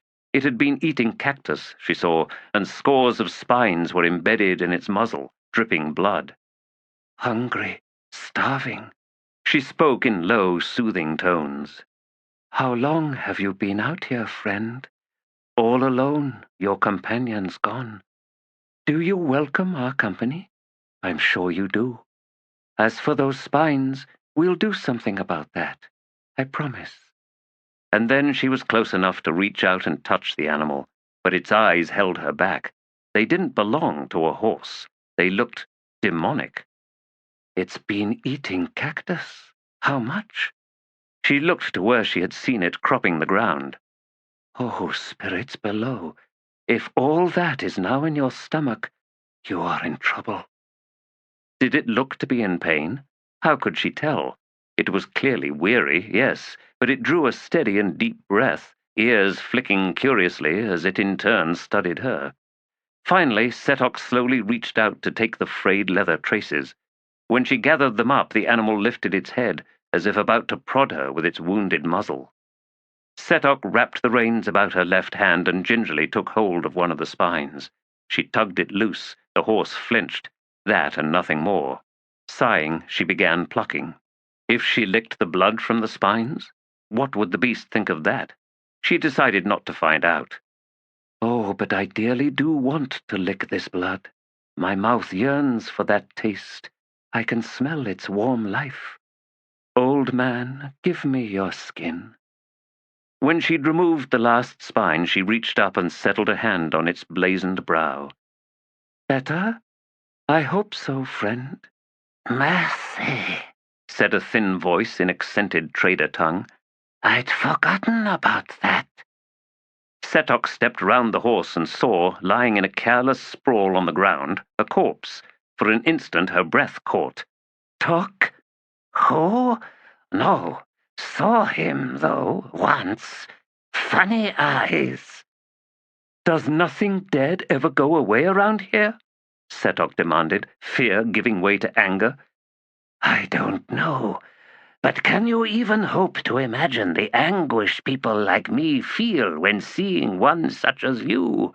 Young, flush, with such clear and bright eyes. You make me miserable." Setok drew the horse round. "Wait! Help me up! I'm snagged on something. I don't mind being miserable, so long as I have someone to talk to. Being miserable without anyone to talk to is far worse." Really? Setok walked over, studied the corpse. "You have a stake through your chest," she said. "A stake? Oh, a spoke, you mean? That explains it." "Does it?" "Well, no. Things got confused. I believe, however, I am lying on a fragment of the hub, with perhaps another fragment of spoke buried deep in the earth. This is what happens when a carriage gets picked up and then dropped back down. I wonder if horses have much memory. Probably not, else this one would still be running. So, beautiful child, will you help me?" She reached down. "Take my arm, then. Can you manage that much? Good. Now hold tight while I try and lift you clear." It was easier than she'd expected. Skin and bones don't weigh much, do they? "I am named Cartographer," said the corpse, ineffectually trying to brush dust from his rags. "Setok." "So very pleased to meet you." "I thought I made you miserable." "I delight in misery." She grunted. "You'll fit right in. Come with me." "Wonderful. Where are you going?" "We're going after your carriage. Tell me, is everyone in it dead like you?" Cartographer seemed to ponder the question, and then he said, "Probably. But let's find out, shall we?" The children of Onos Tulan and Hetan seemed unaffected by the arrival of yet another animated corpse. When Cartographer saw Balljag, he halted and pointed, but said nothing. Setok took the boy's hand and led him close to the horse. She vaulted onto the animal's back and reached down and lifted up the boy. The twins set out once more on the trail. Balljag fell in with them. "Did you know," Cartographer said, "the dead still dream?" "No," said Setok. "I didn't know that." "Sometimes I dream that a dog will find me." "A dog?" "Yes, a big one, as big as that one." "Well, it seems your dream has come true." "I hope not." She glanced down at him as he trudged beside the horse. "Why?" "Because in my dream, the dog buries me." Thinking back to her vision of Balljag clawing free of the ground, she smiled. "I don't think you have to worry about that. Not with this dog, Cartographer." "I hope you are right. I do have one question, however." She sighed. "A corpse that won't shut up. Go on." "Where are we?" "The wastelands." "Ah, that explains it, then." "Explains what?" "Why, all this waste." "Have you ever heard of the wastelands, Cartographer?" "No." "So let me ask you something. Where did your carriage come from, and how is it you don't even know the land you were traveling in?" "Given my name, it is indeed pathetic that I know so little. Of course, this land was once an inland sea, but then one might say that of countless basins on any number of continents. So that hardly amounts to brilliant affirmation of my profession. Alas, since dying, I have been forced to radically reassess all my most cherished notions." "Are you ever going to answer my questions?" "Our arrival was sudden, but Master Quell judged it propitious." The client expressed satisfaction and indeed no small amount of astonishment. Far better this wretched land than the realm within a cursed sword, and I would hardly be one to dispute that, would I? Maps being what they are and such, naturally, it was inevitable that we let down our guard. Ah, see ahead, ample evidence of that." The tracks seemed to vanish for 15 or 20 paces. Where they resumed, wreckage lay scattered about, including half an axle. A lost horse and a lost wheel behind them, half an axle here. How had the thing managed to keep going? And what was it doing in that gap? Flying?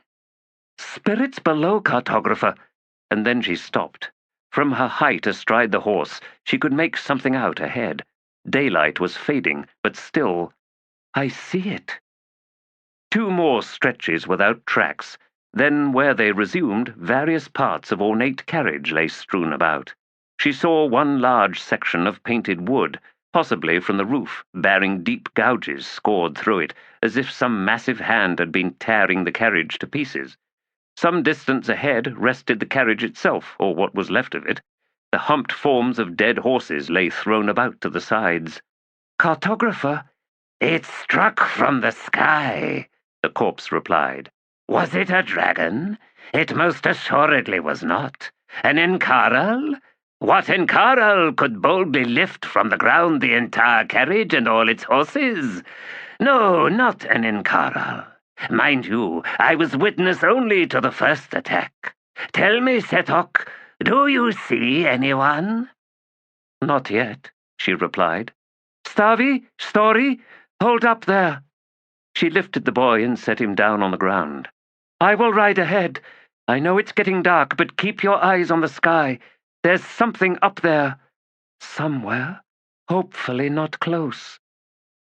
The horse was nervous beneath her, reluctant to draw nearer to the carriage, but she coaxed it on. Its fellow beasts had been torn apart, bones splintered, gouges of flesh missing. Everywhere those same thin but deep slashes, talons, enormous and deadly sharp. She found the first corpse, a man. He had wrapped the ends of the traces about his forearms, and both arms were horribly dislocated, almost pulled free of the shoulders. Something had slashed through his head diagonally, from above, she judged.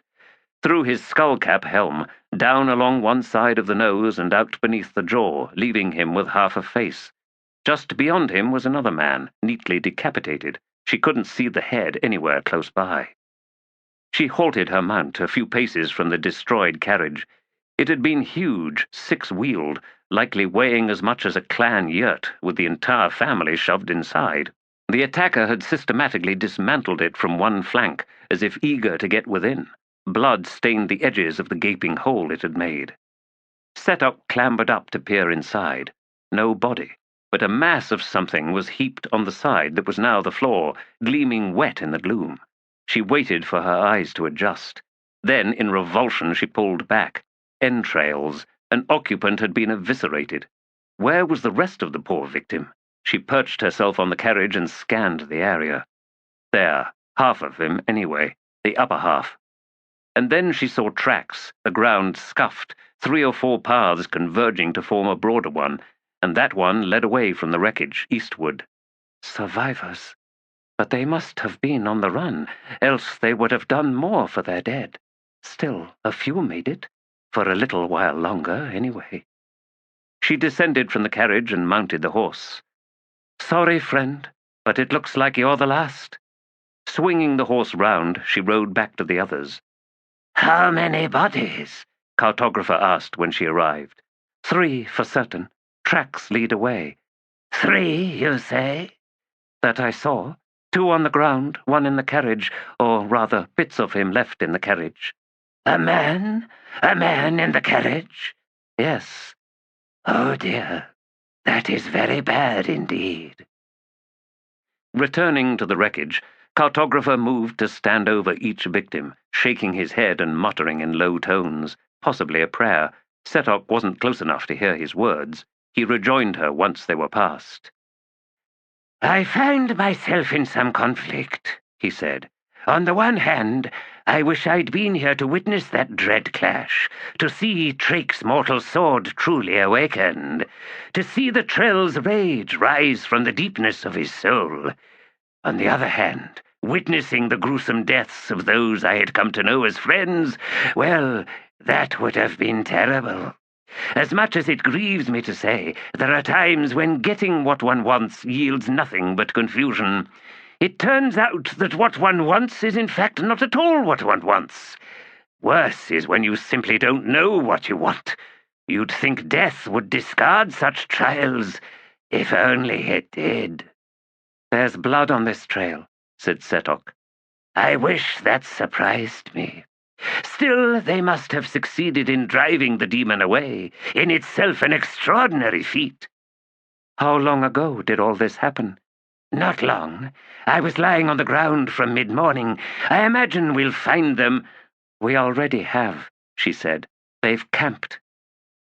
She could see the faint glow of a small fire, and now figures straightening, turning to study them. The sun was almost down behind Setok and her companions, so she knew the strangers were seeing little more than silhouettes. She raised a hand in greeting, urging her mount forward with a gentle tap of her heels. Two of the figures were imposing, one broad and bestial, his skin the hue of burnished mahogany, his black braided hair hanging in greasy coils. He was holding a two-handed mace.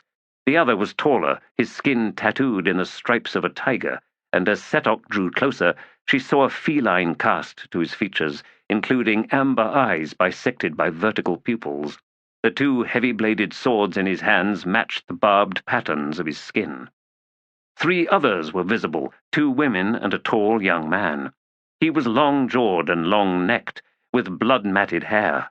A knotted frown marred his high forehead above dark, angry eyes. He stood slightly apart from all the others.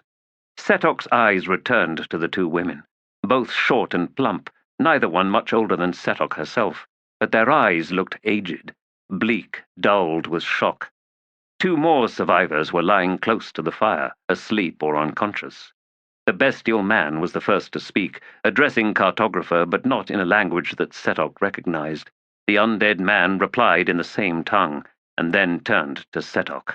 Mappo Runt welcomes you with a warning. They are being hunted. I know, she said. Cartographer, you seem to have a talent for languages. Hood's gift for the tasks he set upon me. Mappo addresses me in a Daru dialect, a trader's cant. He does so to enable his companions to understand his words, as they are Jenabakan, while he is not. What is he, then? Trell, Setok. And the striped one, what manner of creature is he? Trake's mortal sword. Meaning what?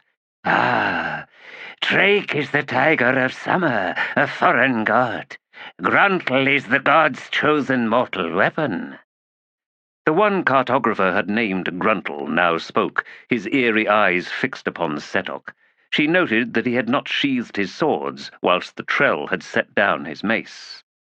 Setok, said Cartographer after Gruntle had finally finished, the mortal sword names you destriant of Fandere and Tog, the wolves of winter. You are, in a sense, kin, another servant of war. Yet though Drake may view you and your lady and lord as mortal enemies, Gruntle does not. Indeed, he says, he holds his own god in no high esteem, nor is he pleased with, well, he calls it a curse. Accordingly, you are welcome and need not fear him. Conversely, Cartographer then added, if you seek violence, then he will oblige your wish. Setok found her heart was pounding hard and rapid in her chest. Her mouth was suddenly dry. Destriant. Have I heard that word before? Did Tok so name me? Or was it someone else? I am not interested in violence, she said. When Cartographer relayed her reply, Gruntle glanced once at the undead wolf standing between the twins. Balljag's bristled back was unmistakable, and then the mortal sword momentarily bared impressive fangs, before nodding once and sheathing his weapons. And then he froze as the twins' brother toddled forward, seemingly heading straight for Gruntle. Clav, clav, clav, clav! Setok saw the Trell start at that, turning to study the boy who now stood directly in front of Gruntle with arms outspread. He wants Gruntle to pick him up, Setok said. I'm sure Gruntle can see that, said Cartographer, a most fearless child. The word he seeks is Imas. I did not think such things even existed. Imas children, I mean. Gruntle snatched up the boy, who yelped in delight, filling the night air with laughter. Setok heard Balljag's low growl and glanced over. Although the undead beast made no move, the black pits of its eyes were fixed, as much as could be determined, upon the mortal sword and the child he held. Getting killed once wasn't enough? She asked the giant wolf. The pup needs no help. The twins had edged closer to Setok, who now dismounted. It's all right, she said to them. Mother said cats were teeth and claws without brains, said Story. She pointed at Gruntle. He looks like his mother slept with a cat. Your brother isn't afraid. Too stupid to be scared, said Starvey. These ones, said Setok, fought off the sky demon, but they didn't kill it, else we would have found the carcass. Would we be safer with or without them? I wish Tok was here. So do I, Story. Where were they going, anyway? There's nothing in the wastelands. At Story's question, Setok shrugged. I can't quite get an answer to that yet, but I will keep trying. The two women had returned to tending their wounded companions. The tall young man remained off to one side, looking agitated. Setok stepped closer to Cartographer. What is wrong with that man? It is, I am told, ever a misjudgment to view a bowl of the Mott Irregulars with contempt.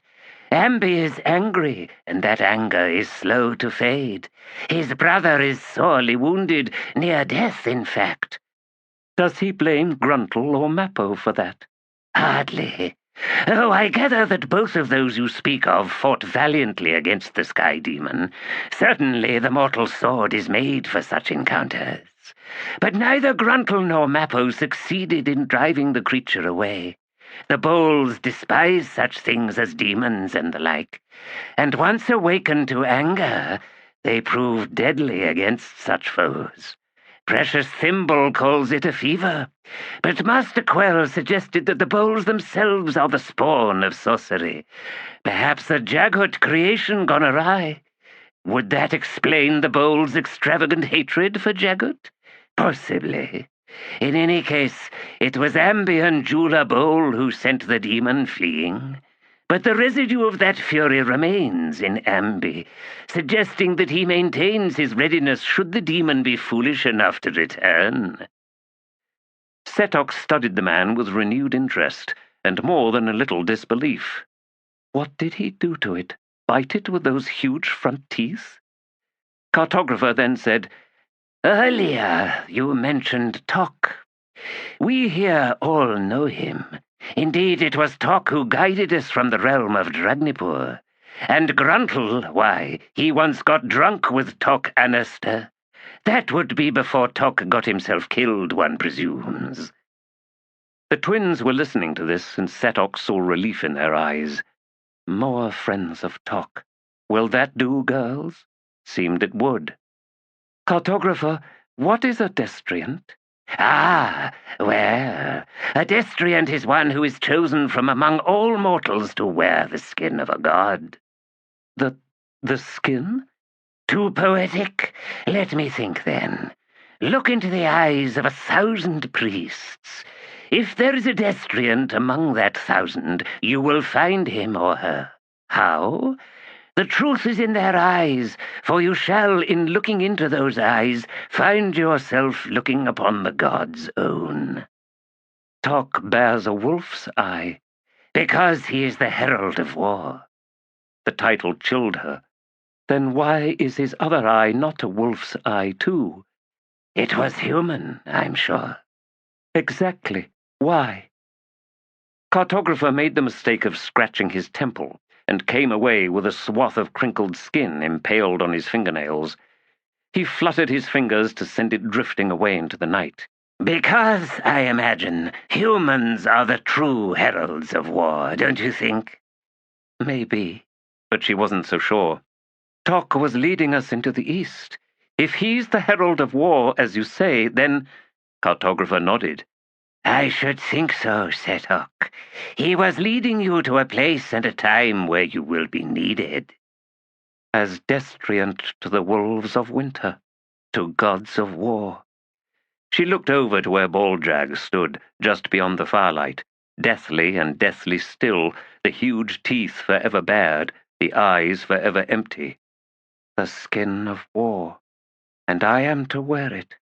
Her attention snapped over to Gruntle. Cartographer. Yes? He said he holds his god in no high esteem. He said he calls what he is a curse. That is true. I need to talk to him." "Of course," said Ark.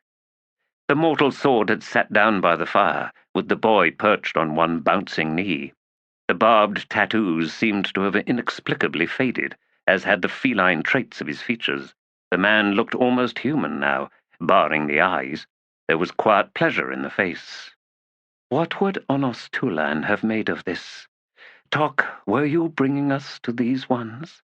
She sighed. "The skin of war. The wolves want me to wear it, but I do not. Take me to him, please." Mappo glanced over to see the young woman crouching opposite Gruntle, with cartographer providing translations. No doubt they had much to discuss. An unknown war in the offing, a clash of desperate mortals and perhaps desperate gods. "Andicarium, old friend, you must have no place in what is coming. If thousands needlessly die by your hand, what dire balance would that tip? What cruel fate would that invite? No, I must find you, take you away. Already too many have died on your trail." He heard a ragged sigh to his left. Angling round, he studied the woman lying on a bedroll. "You will live, Faint," he said. Then... "You did not reach him in time. If you had, you would be the one now dead, rather than Master Quell." She reached up to her own face, dragged her nails to scrape away the blood crusting the corners of her mouth. "Better for you if I had. Now we are stranded." He might have replied, "But we are now so close. I can feel him. We are almost there." But that was a selfish thought.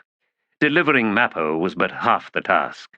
These poor shareholders needed to find a way home, and now they had lost the one man capable of achieving that. So, to Faint's statement, he had nothing to say. "My chest hurts," she said. "The Chimal struck you, its claws scoring deep. I have sewn almost 300 stitches from your right shoulder to below your ribcage on the left."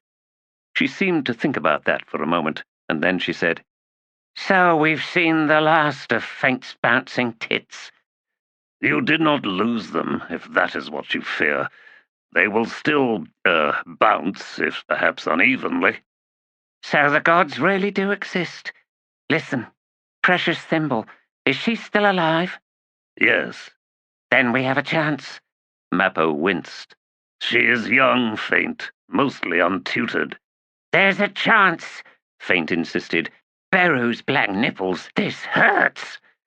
"She will attempt some healing in a while," said Mappo. "It took all of her strength just to keep Jula alive." Faint grunted and then gasped. Recovering, she said, "Guilt will do that." Mappo nodded. The Bowl brothers had followed Precious Thimble into this guild, and she had joined on a whim, or more likely, to see how far her two would-be lovers would go in their pursuit of her. When love turned into a game, people got hurt, and Precious Thimble had finally begun to comprehend the truth of that. "You took them too far, didn't you?" At the same time, without the Bowls, none of them here would be alive right now. Mappo still found it difficult to believe that a mortal man's fists could do the damage he'd seen from Jula and Ambi Bowl. They had simply launched themselves onto the winged Chimal, and those oversized knuckles had struck with more power than Mappo's own mace. He had heard bones crack beneath those blows, had heard the Chimal's gasps of shock and pain. When it lashed out, it had been in frantic self-defense, a blind panic to dislodge its frenzied attackers. The creature's talons, each one as long as a semk scimitar, had plunged into Jula's back, the four tips erupting from the man's chest. It had flung the man away, and at that moment Ambi's lashing fists found the Chimal's throat. Those impacts would have crushed the neck of a horse, and they proved damaging enough to force the Chimal into the air, wings thundering. A backhanded blow scraped Ambi off, and then the thing was lifting upward. Gruntle, who appeared to have been the Chimal's original target, carried off in the first attack and presumed by the others to be dead, had then returned, an apparition engulfed in the rage of his god. Veered into the form of an enormous tiger, its shape strangely blurred and indistinct, except for the barbs that writhed like tongues of black flame, he had launched himself into the air in an effort to drag down the Chimal. but it eluded him, and then, wings hammering, it fled skyward. Mappo subsequently learned from Gruntle, once his fury was past, something like his human form returning, that his first battle with the thing had been 1,000 reaches above the wastelands, and when the Chamal failed to slay him, it had simply dropped him earthward. Gruntle had veered into his soul-taken form in mid-air. He now complained of bruised, throbbing joints, but Mappo knew it was a fall that should have killed him. Drake intervened. No other possible explanation serves. He thought again about that horrifying creature, reiterating his own conviction that it was indeed some breed of Kachane Chamal, though not one he had ever seen before, nor even heard of from those more intimate with the ancient race. It was twice the height of a Kell hunter, although gaunter. Its wingspan matched that of a middle-aged Elaint. Yet where among dragons those wings served to aid speed and direct their maneuvering in the air, with sorcery in effect carrying the dragon's massive weight, for this Chamal all lift was produced by those wings, and its weight was but a fraction of an Elaint's. Gods, it was fast, and such strength! In its second attack, after Gruntle was gone, the Chamal had simply lifted the entire carriage into the air, horses and all. If the carriage's frame had not splintered in its grip, the beast would have carried them all skyward until it reached a height from which a fall would be fatal. Simple and effective. The Chamal had attempted the tactic a few more times before finally descending to do battle, to its regret. And, it must be admitted, ours as well. Glano Tarp was dead, so too Recanto Ilk, and of course Master Quell. When Mappo had reached the carriage to pull Precious Thimble from the interior cabin, she had been hysterical. Quell had interposed himself between her and the attacking Chamal, and it had simply eviscerated him. If not for the bowls leaping onto its back, it would have slain her as well. Mappo still bore slashes on his hands and wrists from the woman's blind terror. The carriage had proved beyond mundane repair. There had been no choice but to continue on foot, carrying away their wounded, with the threat of another attack ever looming over them. Still, I think the bowls hurt it. That Chamal, it wasn't out here waiting for us. Its attack was opportunistic. What else could it have been? No, the creature has other tasks awaiting it.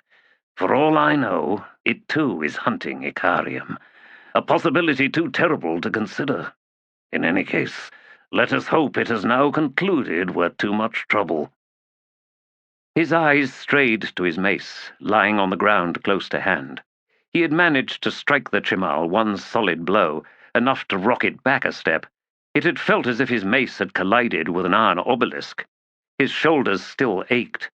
The eye looks past the target, to where the weapon is intended to reach. When it fails, shock thunders through the body. Every muscle, every bone. I can't even remember the last time it so utterly failed. "Who are these strangers?" Faint asked. Mappo sighed. I am not sure. There is an undead eye with them. "A what?" An ancient wolf from the age of the Imas. Their bloodline was harvested in the shaping of the Hounds of Shadow, but not the Hounds of Darkness. For those, it was the bloodline of a breed of plains bear, Tainath or Kraal, in the language of the Bentract Imas. "An undead wolf?" Pardon? Oh yes, called an eye when alive. Now, perhaps a maith eye, one of rot or decay. Or one could say an oth eye, referring to its skeletal state. For myself, I think I prefer tai, a broken eye, if you will. "Mappo, I really don't care what you call it. It's an undead wolf, something to keep Cartographer company. He's back, right? I'm sure I heard him." Yes, he guided these others to us and now interprets. "They don't speak Daru? Barbarians." Yet two of them, those twin girls, they possess Daru blood. I'm almost certain of it. The boy now clinging to Gruntle, there is Imas in him. More than half, I would judge. Therefore either his mother or father was probably Barghast. The leader among them, she is named Setok and proclaimed by Gruntle to be the destriant of the wolves, reminds me of a Canese, though she is not. Some scenes painted on the oldest of tombs on the north coast of 7 cities display people much like her in appearance, from the time before the tribes came out of the desert, one presumes. You're trying to keep me awake, aren't you? You landed on your head, Faint. For a time there, you spoke in tongues. I did what? Well, it was a mix of languages, 16 that I could identify, and some others I could not. An extraordinary display, Faint. There is a scholar who states that we possess every language deep within our minds, and that the potential exists for perhaps 10,000 languages in all. She would have delighted in witnessing your feat. Then there is a Distygia, a dissector of human corpses living in Erlikon, who claims that the brain is nothing more than a clumped mass of snarled chains. Most links are fused, but some are not. Some can be prized open and fitted anew. Any major head injury, he says, can result in a link breaking. This is usually permanent, but on rare occasions a new link is forged. Chains, Faint, packed inside our skull. Only they don't look like chains, do they? No, alas, they don't. It is the curse of theory disconnected from physical observation. Of course, Icarium would argue that one should not always test theory solely on the basis of pragmatic observation. Sometimes, he would say, theory needs to be interpreted more poetically, as metaphor, perhaps. I have a metaphor for you, Mappo. Oh? A woman lies on the ground, brain-addled, listening to a hairy trell with tusks discussing possible interpretations of theory. What does this mean? I don't know, but whatever it may be, I doubt it would qualify as a metaphor. I'm sure you're right, since I don't even know what a metaphor is, truth be told. Try this, then. The woman listens to all that, but she knows her brain is addled. So, just how addled is it? Is it so addled that she actually believes she's listening to a hairy trell spouting philosophy? Oh, perhaps a tautology, then. Or some other manner of unprovable proof. Then again, it might well be something else entirely. Though I am occasionally philosophical, I do not claim to be a philosopher. The distinction is important, I'm sure. If you really want to keep me awake, Mappo, find a new subject. Do you truly believe Precious Thimble is capable of taking you back to Darujistan? If she isn't, we're stuck, and it's time to start learning the local tongue from Setok. But she can't be from here anyway, can she? This land is blasted. Quell says it's used up, exhausted. No one can live here. The cut of Setok's clothing is Barghast, said Mappo. He scratched the bristle on his jaw. And since that boy has, I think, Barghast blood... He raised his voice, and, in Barghast, called over to Setok. Do we share this language between us, Destriant Setok? At the question, all 4 newcomers looked over, and Setok said, It seems we do. Nice guess, said Faint. Observation and theory, Mappo replied. Now, you can rest for a short time. I mean to get the story of these strangers. I will be back to wake you anon. Can't wait, Faint muttered. If no solution serves, ventured Shield Anvil Tanakalian, then what remains to us? We must proceed on the path we have always known, until some other alternative presents itself. He held his gaze on the entourage of Queen Abrastal as it slowly drew closer, a dozen or so horses gently cantering across the uneven ground, the pennons above the riders flapping like impaled birds. Beside him, mortal sword Krughava shifted heavily on her saddle. Leather creaked, iron scraped. The absence haunts, she said. It gapes at our side, sir. Then choose one, mortal sword. Be done with it. Her expression darkened beneath the rim of her helm. You truly advise this, Shield Anvil? Am I to be so desperate as to be careless? Must I swallow my dissatisfaction? I have done this once already, sir, and I begin to find regret in that. Once already? You miserable witch. I took that sour face of yours to be the one you always wear. Now you tell me I was a choice made without confidence. Did that old man talk you into it, then? But between you and me, woman, only I was witness to his bitter dissatisfaction at the very end. So, in your mind, he still argues in my favor. Well enough. It grieves me, mortal sword, to hear you say this. I do not know how I have failed you, nor do I know what reparation remains available to me. My indecision, sir, stings you into impatience. You urge action without contemplation. But if the selection of a new destriant does not demand contemplation, what possibly can? In your mind, it would seem, these are but titles, responsibilities one grows into, as it were. But the truth of it is, the title awaits only those who have already grown into a person worthy of the responsibility. From you, I receive all the irritation of a young man convinced of his own rightness, as young men generally are, said conviction leading you into rash impulses and ill-considered advice. Now I ask that you be silent. The Queen arrives. Tanakalian struggled against his fury, endeavoring to hold flat his expression in the face of the Volcando riders. You strike me in the moment before this parley to test my self-control. I know all your tactics, mortal sword. You shall not best me. Queen Abrastel wasted little time. We have met with the Safi emissary, and I am pleased to inform you that resupply is forthcoming, at a reasonable price, I might add. Generous of them, all things considered. Indeed, Highness, said Krughava. Furthermore, Abrastel continued, the Malazan columns have been sighted by the Safi, almost due north of the Safi mountains, approaching the very edge of the wastelands. They have made good time. Curiously, your allies are with escort, none other than Prince Bryce Bedict, in command of a Lethari army. I see, said Krughava, and this Lethari army now marches well beyond Lethar's borders, suggesting their role as escort was not precautionary. The Queen's eyes sharpened. As I said, most curious, mortal sword. She paused and then said, It has become obvious to me that of all the luminaries involved in this escapade, I alone remain ignorant. Highness? Well, you are all marching somewhere, yes? Into the wastelands, no less. And through them, in fact, into Kalance. My warnings to you of the grim, no, horrifying situation in that distant land appear to have gone unheeded.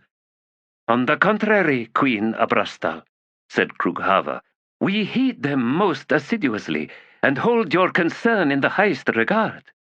Then answer me, do you march to win yourselves an empire? Kalance, weakened so by internal strife, drought and starvation, must present to you an easy conquest. Surely you cannot imagine such a beleaguered people to be your deadliest enemy. You've never even been there. If, she added, you were wondering why I am still with you in the Kundril, so far from my own realm and still weeks to go before our grand parley with the adjunct, perhaps now you can surmise my reasons. Curiosity? Krughava asked, brows lifting.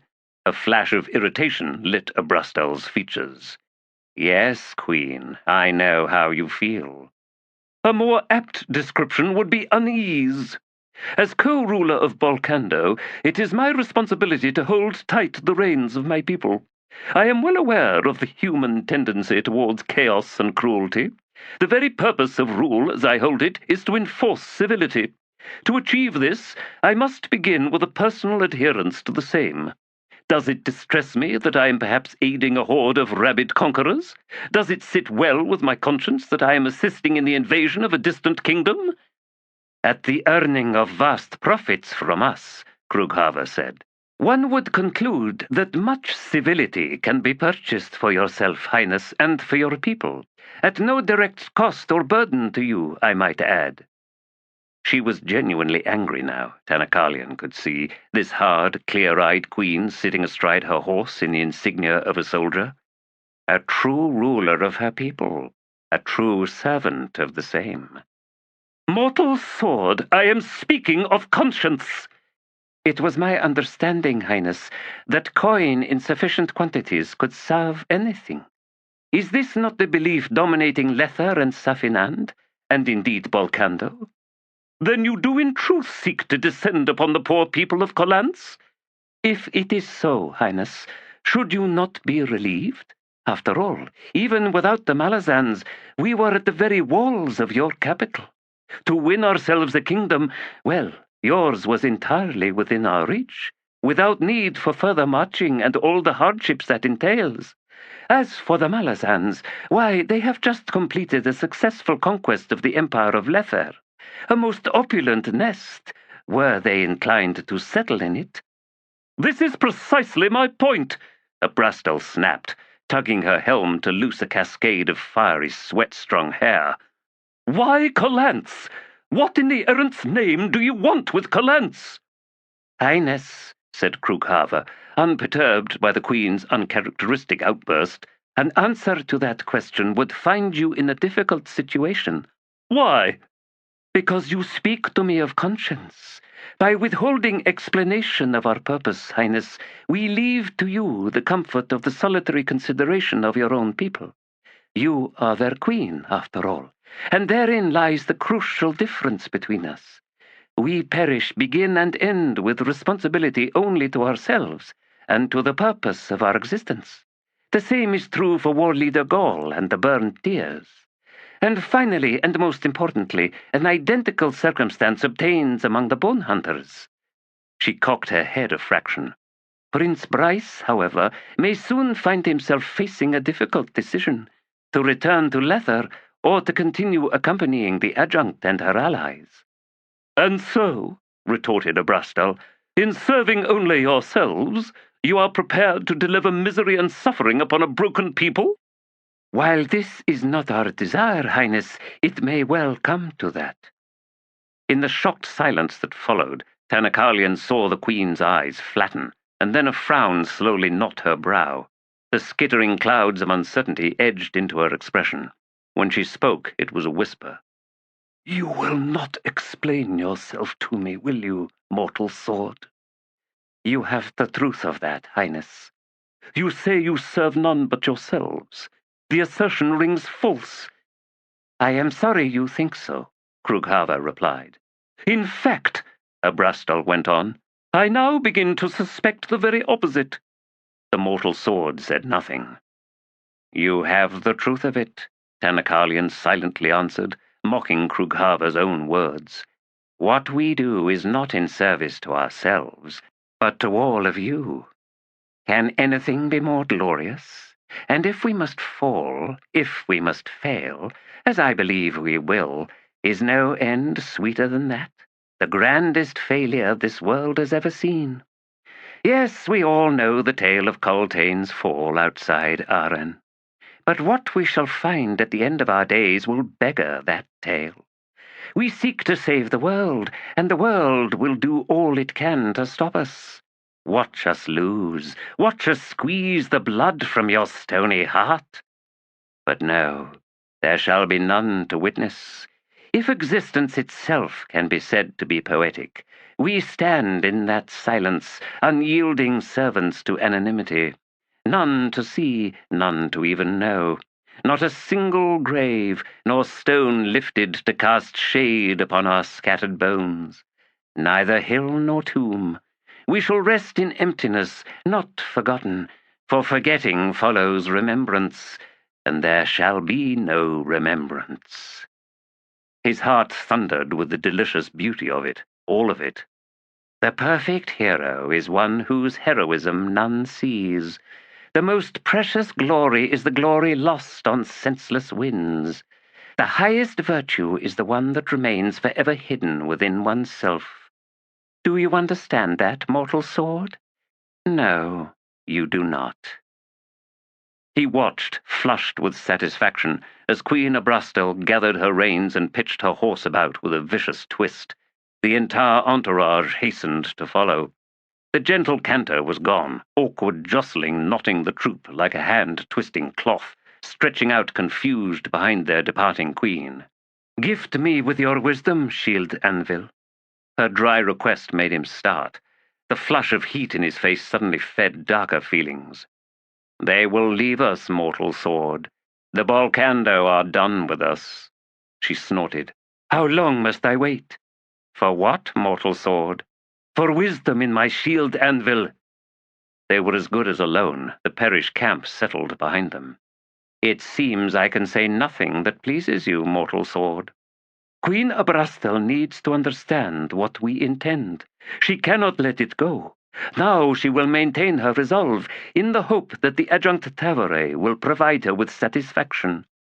And will she? What do you think, Shield Anvil? I think Queen Abrastel will be a very frustrated woman.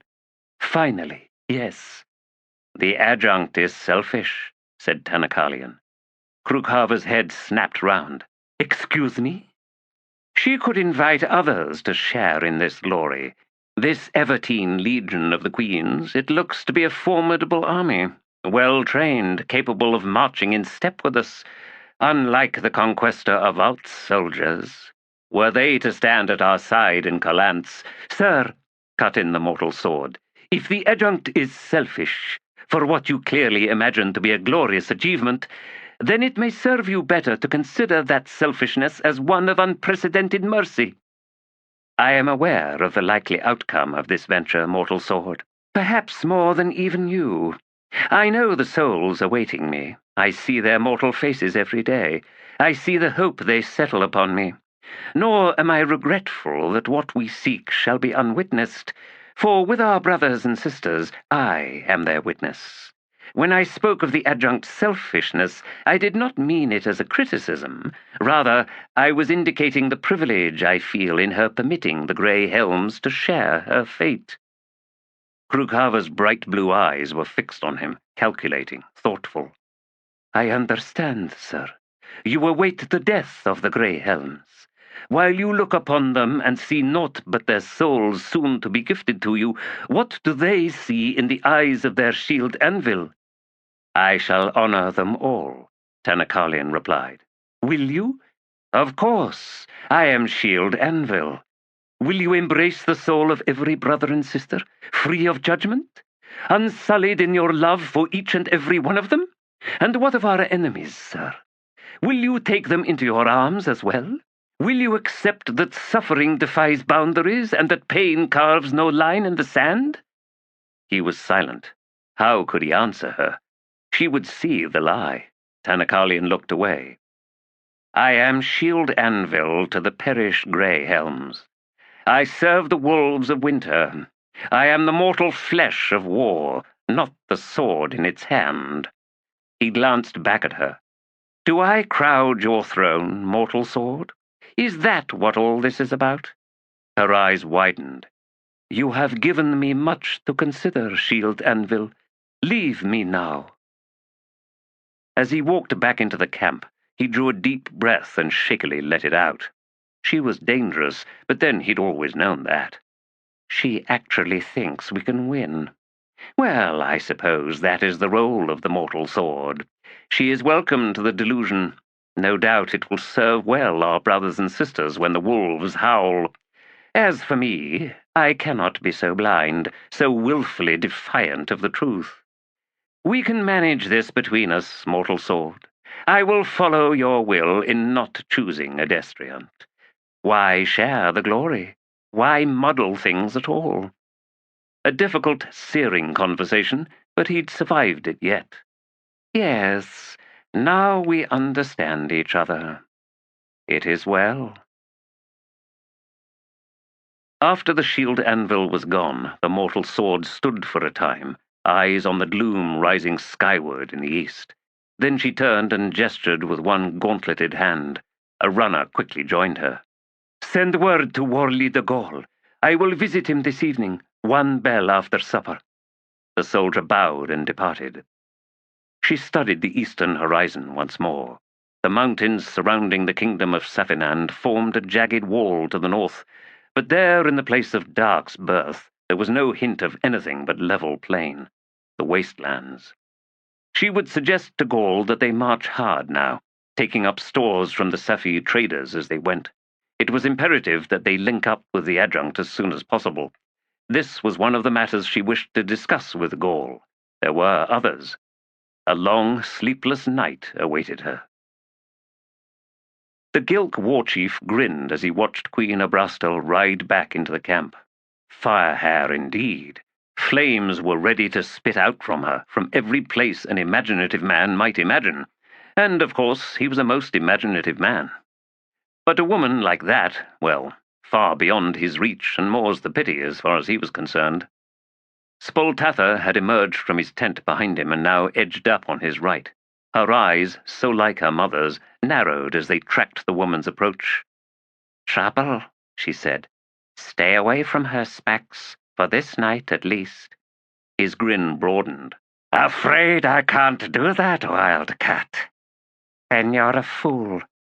Keep the furs warm," he said, setting out for the Queen's pavilion.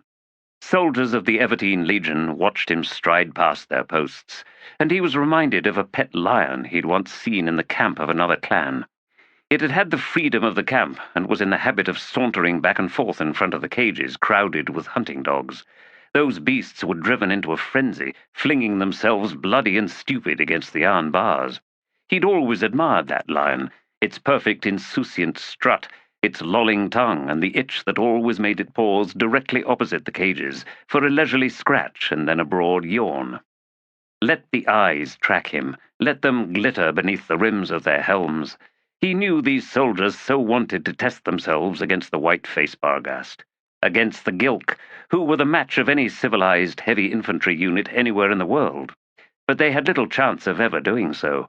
The next best thing was to stand beside them, and that was a competition the Gilk well understood. "Now we shall see what will come to pass. Do we all march to a place of battle against an enemy? Who will stand fastest? Evertine, Greyhelms, Condrill, or the Gilk? Ha!" Spax reached the inner cordon and grunted a nod when the last bodyguard outside the pavilion stepped to one side. He strode into the silk-walled corridor with all its pale tones backlit by lanterns, and as always felt he was walking through colour itself, soft and dry and strangely cool, one flavour after another. One of her trusted lieutenants stood at the last portal. As Spax approached, the lieutenant shook his head. "Can it not wait, War Chief?" "No, Gaiadis. Why, is she bathing?" "If she is, the water's long since boiled away." "What did that iron woman say to Avrastal? Brave enough to announce me, Gaiadis?" "It's not bravery that makes me say yes, War Chief, but then stupidity's gotten me this far, and I'm a conservative man." "The offer still stands," Spax said. "I doubt my queen would take kindly to one of her court lieutenants shucking all this to wear turtle shells and dance naked under the moon." Spax smiled. "Saw that, did you?" Gaiadis nodded. "It was a show, you understand, don't you?" "War Chief?" "The Queen's clutch of scholars. We made something up to give them something to write about, and then ponder its meaning for the rest of their dull, useless lives. Spirits below, a man's grapes get tiny in the cold night. Why do you think we kept jumping over the fire?" After a moment's gimlet regard, Gaiadis turned and slipped through the drapery. Spax hummed softly to himself. Gaiadis's muffled voice invited him to enter the royal presence. "Naked in the bowl?" wondered Spax. "Bah, the gods are never so kind." She stood in her underquilting, armor discarded, her long hair still tousled from the ride. The quilting was tight against her curves. "If eyes were paint," Abrastal said, "I'd be dripping right now. Barbaric bastard! What's so important you dare my ill humor?" "Just this, Highness," Spax replied. "She struck sparks from you, and I want to know how and why." "Ah, you're curious, then." "That's it, Firehair." "If it wasn't that your rabid warriors might complain, I'd see you strangled with your own entrails, and perhaps, just perhaps, that would satisfy my desire in this moment. Arrogance is a strange thing, Spax. It amuses when it cannot reach, then stings to rage when it can. What in the errant's empty skull convinced you that I'd yield to your shit-fouled curiosity?" Spax glanced across at Gaiadis, saw the man's face and the expression that seemed carved from stone. "Coward. Highness, I am War Chief of the Gilk. Each day I am under siege from the clan leaders, not to mention the bolder of the young warriors, who'd wage war on the wind if they had any chance of winning. They don't complain of the coin, Highness, but they want a fight." "Volcando is at peace," Abrastal replied. "At least it was when you were first hired, and now it is so again. If it was war you wanted, Spax, you should have stayed with the other white faces, since they went and jumped with both feet onto a hornet's nest." She faced him, and he saw all the places he could put his hands, given the chance. Her expression darkened. "You are war chief, as you say. A proud title, one with responsibility, one assumes. You are under siege, Spax? Deal with it." "Not many arrows left in my quiver, Highness." "Do I look like a Fletcher?" "You look like someone with something on her mind." Spax spread his broad, scarred hands. "I don't know these Parish Grey Helms, but I know of the Order, Highness." "What order?" "The warrior cult of the Wolves. A chapter of that cult defended at the siege of Capustan. The Grey Swords, they were called." Abrastal studied him for a time, and then she sighed. "Geodis, open us a jug of wine. But don't even think of pouring yourself one. I'm still annoyed with you for letting this cattle dog whine his way into my presence." The lieutenant saluted and walked to the ornate wooden frame bearing a dozen or so amphorae, drawing a small knife as he scanned the stamps on the dusty necks. "Cults, mortal swords, shield anvils, and wolf gods," Abrastal said in a mutter, shaking her head. "This has the stink of fanaticism, and that well matches my assessment after this evening's parley. Is it simply war they seek, Spax? One where any face will do?" The war chief watched as Geodis selected a jug, and then, with an expert hook and twist of his knife, deftly removed the cork. "Impressive, Lieutenant. You learn that between off-handed swordsmanship and riding backwards?" "Pay attention to me," barked Abrastal. "I asked you a question, you island of fleas." Spax tilted his head in something between deference and amused insolence. When he saw the flaring of her eyes, he bared his teeth and snapped out, "As long as you feel inclined to spit out insults, Highness, I will indeed stand as an island. Let the seas crash, the stones will not blink." "Errant's shithole throne, pour that wine, Geodis." Wine sloshed. Abrastal walked over to her cot and sat down. She rubbed her eyes with the palms of her hands, and then looked up in time to accept a goblet. She drank deep. "Another, damn you!" Geodis managed to get the second goblet into Spax's hand before turning about to retrace his steps. "Never mind the Parish for now. You say you know these Malazans, Spax. What can you tell me of this adjunct Tavare?" "Specifically?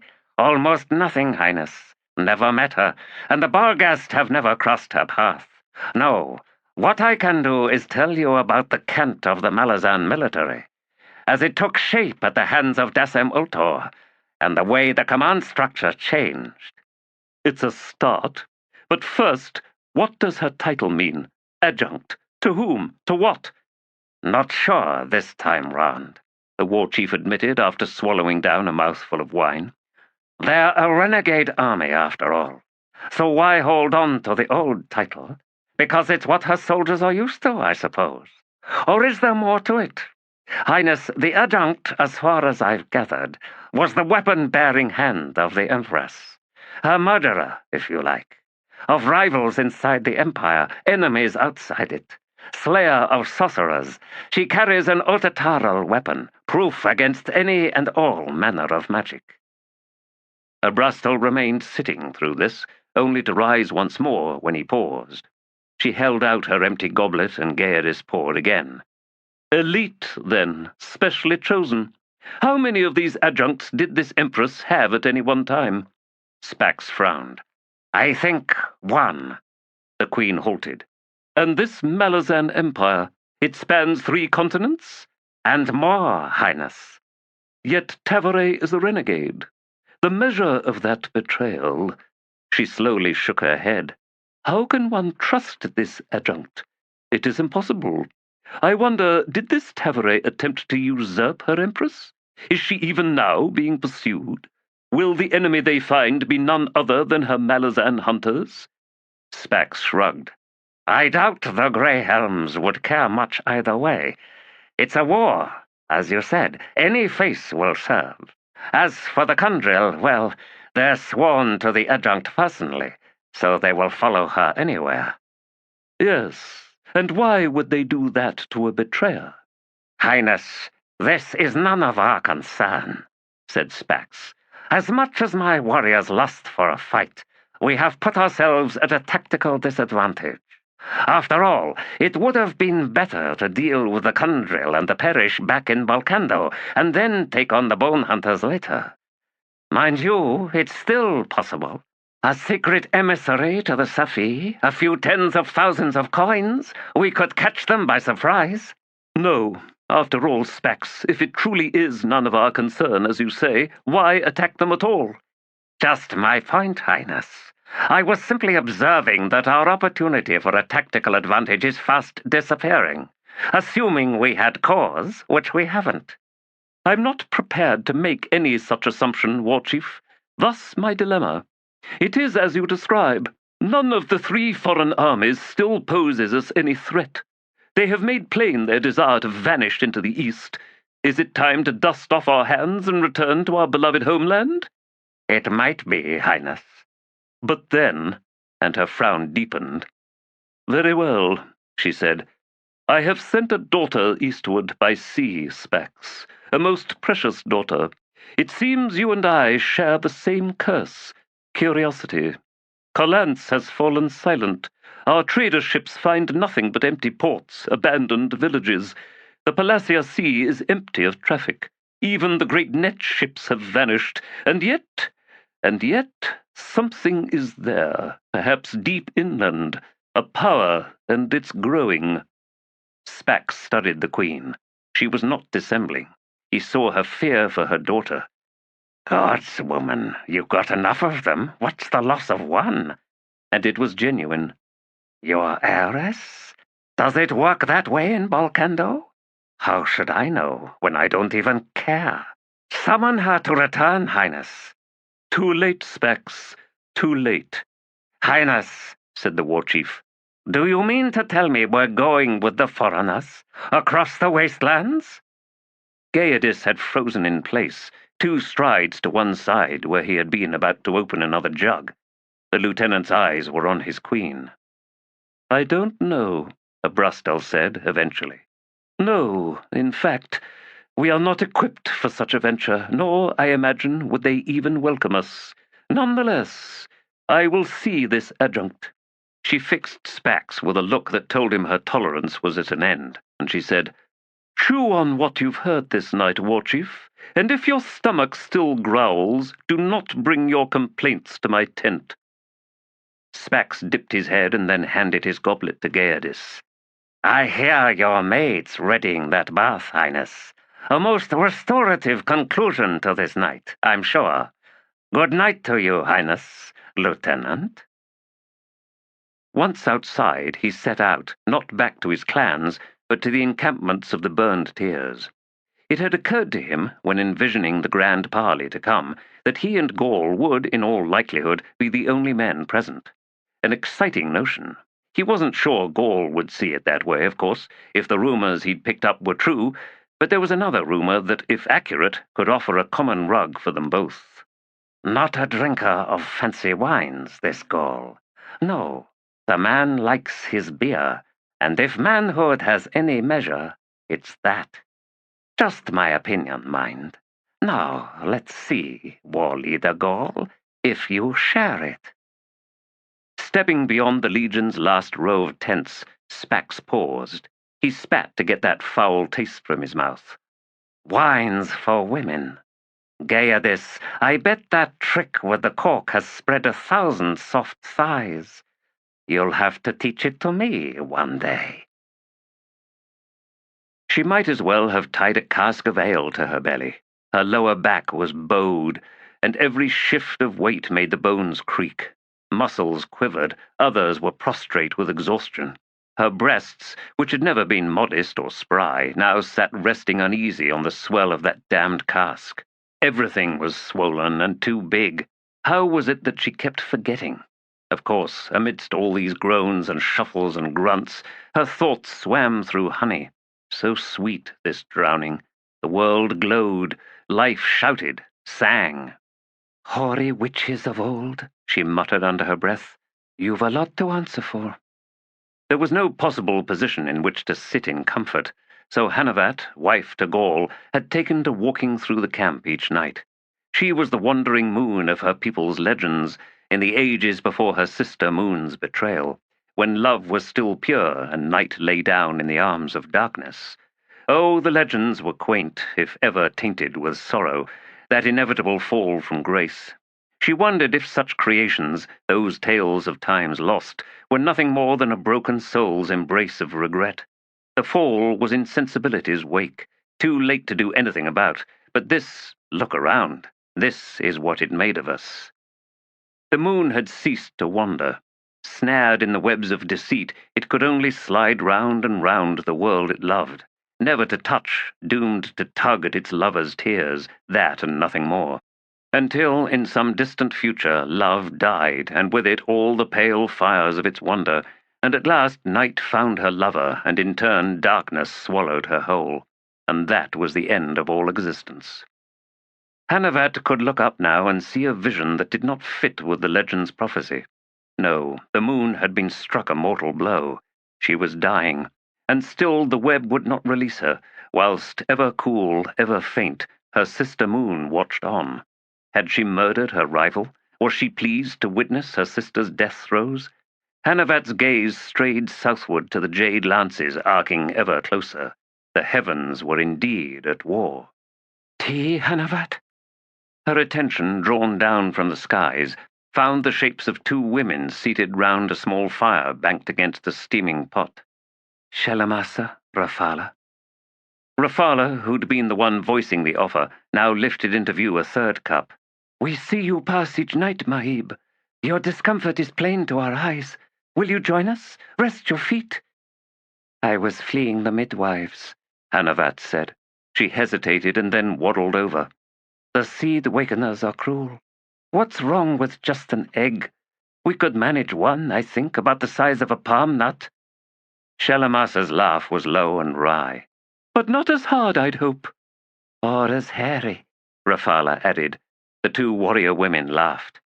Grunting, moving slowly, Hanavat sat down, forming the third point to this triangle surrounding the fire. She accepted the cup, studied it in the soft light. Pewter, volcando. "So you didn't sell everything back to them, I see." "Only the useless things," Rafala said. "They had plenty of those." "It's what makes us so different from them," observed Shelamasa. "We don't invent useless things, or make up needs that don't exist. If civilization, as they call it, has a true definition, then that must be it. Don't you think, Mahib?" The ancient honorific for a pregnant woman pleased Hanavat. Though these two were young, they remembered the old ways and all the respect those ways accorded people. "You may be right in that, Shelamasa. But I wonder, perhaps it's not the objects that so define a civilization. Perhaps it's the attitudes that give rise to them, and to the strangely overwrought value attached to them. The privilege of making useless things is the important thing, since it implies wealth and abundance, leisure, and all the rest." "Wise words," murmured Rafala. "The tea is sweet enough," replied Hanavat. The younger woman smiled, accepting the faint admonishment with good grace. "The child kicks," said Hanavat, "and so promises me the truth of the years awaiting us. I must have been mad." She sipped tea. "What brew is this?" "Safi," answered Shelamasa. "It's said to calm the stomach, and with the foreign food we've been eating of late, such calm will be a welcome respite." "Perhaps," added Rafala, "it will soothe the child as well, or kill it outright. At this point I don't really care which. Heed this miserable Mahib's warning.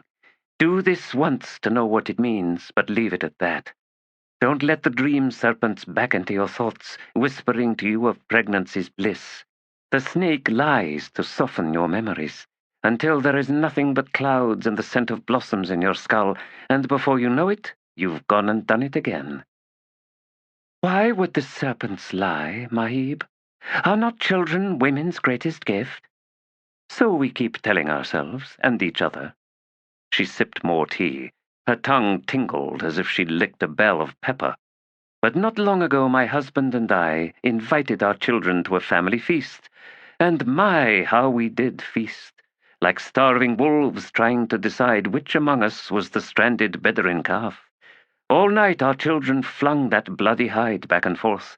Each of them cursed to wear it at least once, and finally they all decided to drape the two of us in that foul skin. It was, in short, a most memorable reunion. The two younger women said nothing. Parents, resumed Hanavat, may choose to have children, but they do not choose their children. Nor can children choose their parents. And so there is love, yes, but there is also war. There is sympathy, and there is the poison of envy. There is peace, and that peace is the exhausted calm between struggles for power. There is, on rare occasions, true joy. But each time that precious, startling moment then dwindles, and in each face you see a hint of sorrow, as if what was just found will now be forever remembered as a thing lost. Can you be nostalgic for the instant just past? Oh, yes, and it's a bitter-sweet taste. She finished her tea. That whispering serpent, it's whispered its last lie in me. I strangled the bitch. I tied it neck and tail to two horses. I collected every knuckled bone and crushed it to dust, then blew that dust to contrary winds. I took its skin and made it into a codpiece for the ugliest dog in the camp. I then took that dog. Rafala and Shalamasa were laughing, their laughs getting louder with each antic of vengeance Hanavat described. Other warriors, round other small fires, were all looking over now, smiling to see old, pregnant Hanavat regaling two younger women. And among the men there were stirrings of curiosity and perhaps a little unease, for women possessed powerful secrets, and none more powerful than those possessed by a pregnant woman. One need only to look into the face of a Mahib to know that. The women, watching on, but like their male companions too distant to hear Hanavat's words, also smiled. Was that to soothe the men in their company? Possibly. But if so, the expression was instinctive, a dissembling born of habit. No, they smiled as the urgent whispers of their dream serpents filled their heads. The child within, such joy, such pleasure. Put away the swords, O creature of beauty. Instead sing to the seed wakeners. Catch his eye and watch him fall in. The darkness beckons and the night is warm. Was a scent released upon the air? Did it drift through the entire camp of the Kundril burned tears?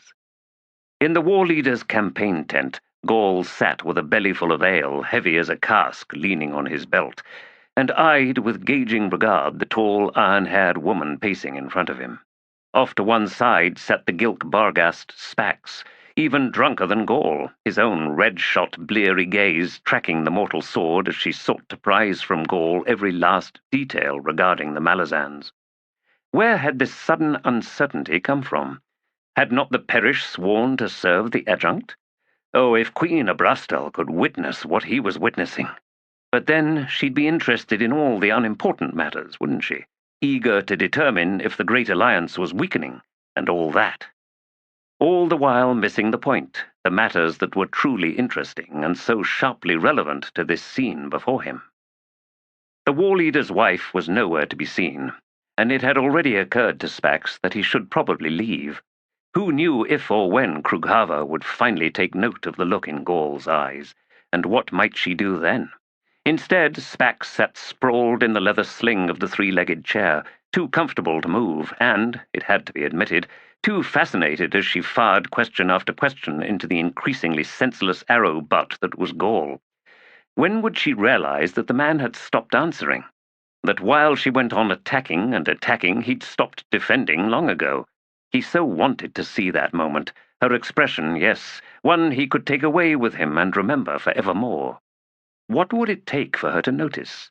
If he pulled out his gooseneck and took aim, would that do it? or just wrestled his way out of his clothes. Gods below, the drooling's not done it. He should leave, but they'd have to drag him out of this tent. Come on, Krokava, you can do it. I know you can. Take a second look, woman, at the man you're talking to. No, he wasn't going anywhere. Ah, but this was a most agitated woman.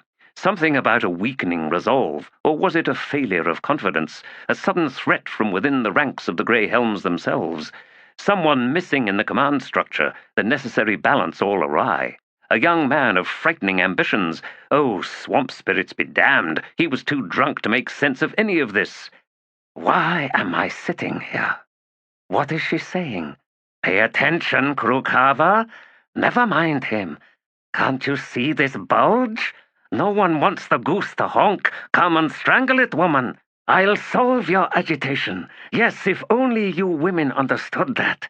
Your every answer right here between my legs. Half the world's mired in ignorance. Half the world. Gooseneck. Chapter 21. Listen then, these are the charms, and I will see your pleasure stretched. An even dozen they crowd the tomb. You can read the dead in 12 faces, and the winter months are long. The shields are hammered into splinters. Beating war's time will never ring true. Fools stir in the crypt, counting notches, and the snow settles, burying all traces. Crows spill the sky, knocked like ink. Babies crawl to the front line, plump arms shouting proof against harm. The helms rock askew in pitching tumult, and the brightest blood is the freshest, round the well charged and spatted. Cadavers cherish company's lonely vigil, the tomb's walls trumpet failures, dressed as triumphs and glory's trains, and the fallen are bundled, lying underfoot. Each year spring dies, still newborn. Listen then, these are the charms. History is written for the crows, by children with red lips and eyes blinking, on the cocked ends of their tongues, and it seems summer will never end. Hail the season of war. Galan. City of darkness, see how that darkness hides your ugly face. They were on the bridge. She was leaning heavily on her husband's shoulder, both relieved and irritated by his stolid strength. But you don't see, do you? Sand? She shook her head. Doesn't matter. The air is alive. Can you feel that? Withal, can you feel that much at least? Your goddess, he said. Alive, aye, alive with tears. That was true. Mother Dark had returned with sorrow knotted into grief. Darkness made helpless fists, like a widow trying to hold on to all she had lost. Lost, yes. Something has been lost. She is no longer turned away, but in mourning. Her eyes are averted, downcast. She is here, yet behind a veil. Mother, you make this a most bitter gift. Her strength was slow in returning, memories like wolves snapping on all sides. Karkanas. Sandalas clutched Withal's right arm, feeling the thick muscles, the cables of his will. He was one of those men who were like a finely made sword, sheathed in a hard skin, hiding a core that could bend when it had to. She didn't deserve him. That was brutally clear. Take me hostage, husband. That much I will understand. That much I know how to live with, even though it too will break in the end. No, stop thinking that way. It's a memory no one here deserves. There are fires in the city. Yes, it is occupied. Savages in the ruins? Of course not. These are the Sheikh. We found them. So they made it, then? She nodded. He drew her to a halt 10 steps from the bridge's end. Sand, tell me again why you wanted to find them. You wanted to warn them, isn't that right? Against what? Too late for that. Galan sent them out, and now his ghost pulls them back. He cursed them. He said they could leave, but then he made them remember enough, just enough, to force them to return. Withal sighed, his expression showing he was unconvinced. People need to know where they came from, Sand, especially if they've lived generations not knowing. They were a restless people, weren't they? What do you think made them restless? Then we're all restless withal, because at the very heart, none of us know where we came from or where we're going. He made a face. Mostly nobody much cares. Very well, have it your way. These Sheik were cursed. You didn't reach them in time. Now what? I don't know. But whatever Andi blood remains within them is all but drowned in human blood. You will find in them close company, and that is something. I have all the company I need in you, Sand. She snorted. Sweet, but nonsense. See it this way, then. I am of the land, this land. You are of the sea, a distant sea. And the Sheik, they are of the shore. And look at us here, now, standing on a bridge. She paused and then grimaced. I can almost see the blind poet's face. I can almost see him nodding. When grief was too much withal, we were in the habit of tearing out our own eyes. What kind of people would do such a thing? He shrugged. I'm not following you, Sand. You need simpler thoughts. The Sheik are home, and yet more lost than they ever have been. Does Mother Dark forgive them? Will she give them her city? Will she grant them the legacy of the Tist-Andi? Then perhaps you have a purpose being here after all, Sand. She searched his eyes, was stung by his compassion. What do you mean? You need to convince Mother Dark to do all those things, for the Sheik. Oh, husband, I was a hostage, nothing more. And then I lost even that. Mother Dark has no time for the likes of me. Tell me, what was the purpose of being a hostage? He'd caught her thoughts. She looked away, studied the wreckage-cluttered river sliding under the bridge. Dark waters. The first families sparred. Power was a wayward tide. We were the coins they exchanged, so long as we were never spent, so long as we remained unsullied, remained as we were. The battles saw little blood. We became the currency of power. But gold does not feel. Gold does not dream. Gold does not long for a man's hand closing about it. You can win us, you can lose us, but you can't eat us. You can hide us away. You can polish us bright and hang us from a chain round your neck. You can bury us. You can even carve a likeness of your face into us. But in the next season of fire, all sign of you vanishes. You can't eat us, and you can't fuck us. No, you can't do that. Sand? What? Were hostages ever killed? She shook her head. Not until the end, when everything fell apart. All it needs, she said, memories clouding her mind, is the breaking of one rule, one law. A breaking that no one then calls to account. Once that happens, once the shock passes, every law shatters. Every rule of conduct, of proper behavior, it all vanishes. Then the hounds inside each and every one of us are unleashed. At that moment withal, she met his eyes, defiant against the anguish she saw in them. We all show our true selves. We are not beasts. We are something far worse. There, deep inside us. You see it, the emptiness in the eyes, as horror upon horror is committed, and no one feels a thing. She was trembling in his arms now, and he held her tight, to keep her from sinking to her knees. Sandalath pressed her face into the curve of his shoulder and neck. Her words muffled, she said, She should have stayed turned away. I will tell her, go away. We weren't worth it then, we're not worth it now. I will tell you, her. Sand. No, I will beg her. Turn away. I'm begging you, my love, turn away. Sand, the Sheik. The bridge beneath them seemed to be swaying. She held him as hard as she could.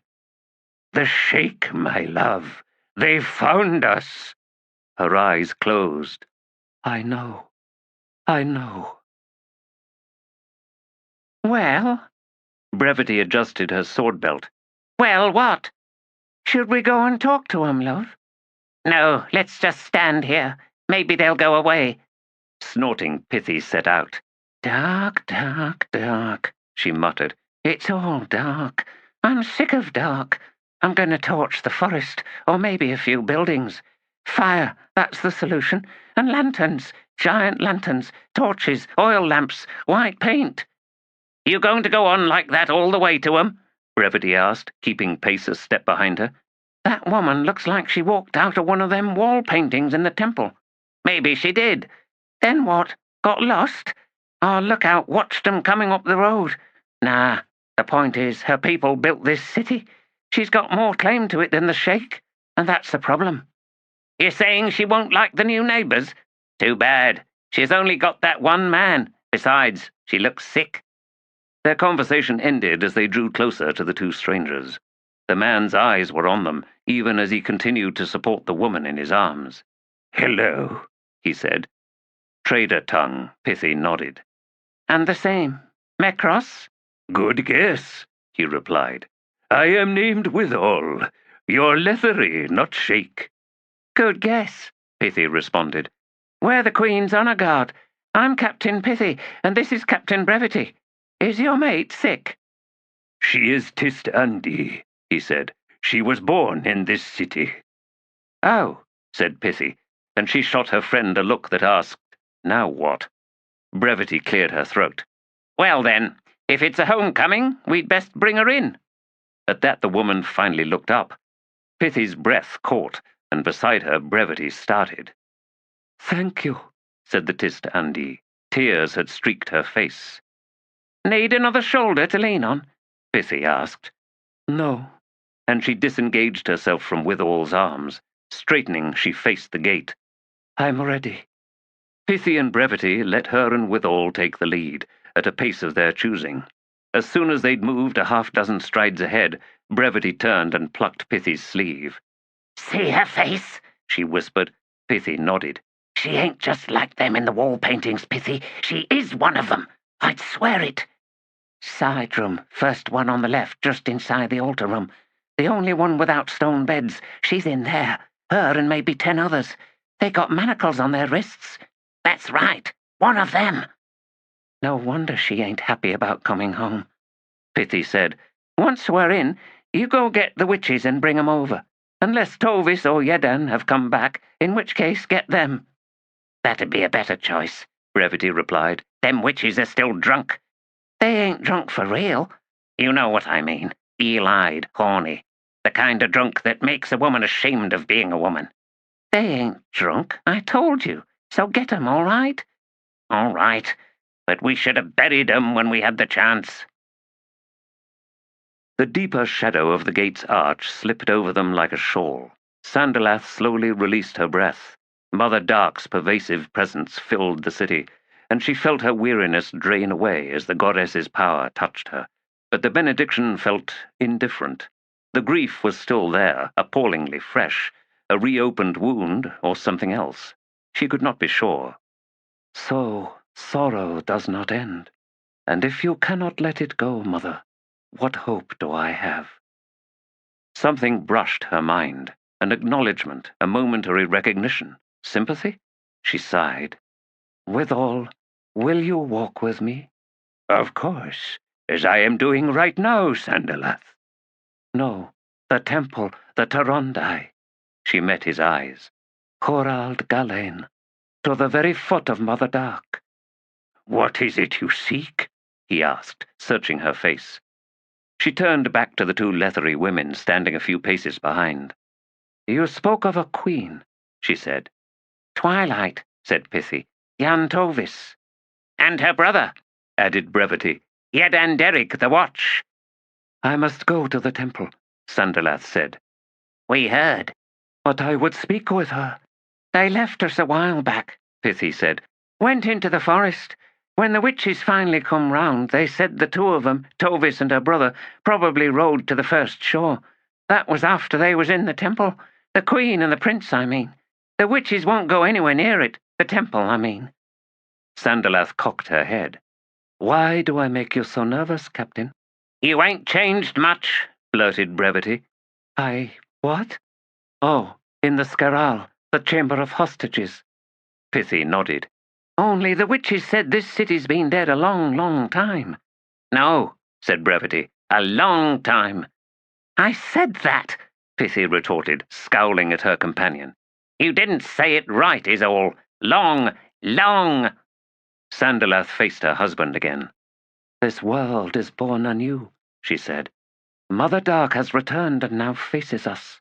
The Sheikh have returned as well. Who remains missing?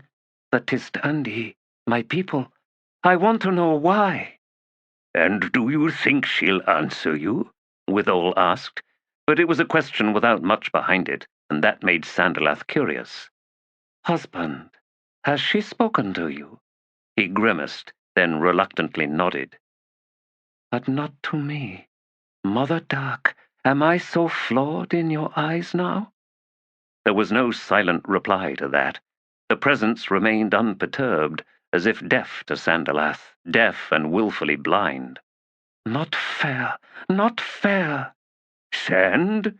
She hissed under her breath. The Tarundai, now!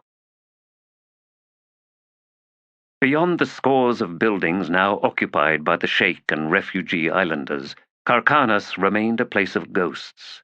The witches decided they liked that. They had found an estate situated on a terrace overlooking an overgrown park. The outer wall's main gate had been burned down, leaving ancient soot smears on the marble frame and deep heat cracks latticing the lintel stone. The garden flanking the formal approach was now a snarl of stunted trees on both sides, their roots tilting the flagstones of the path. Atop 4 broad steps, double doors marked the entrance to the residence. These had been shattered from the inside. Bronze statues reared on either side of the staircase, each standing on an ornate marble pedestal.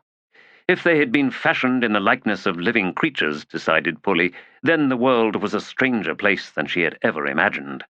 Towering, the statues were of warriors, human from the shoulders down, whilst their necks and heads belonged to a hound.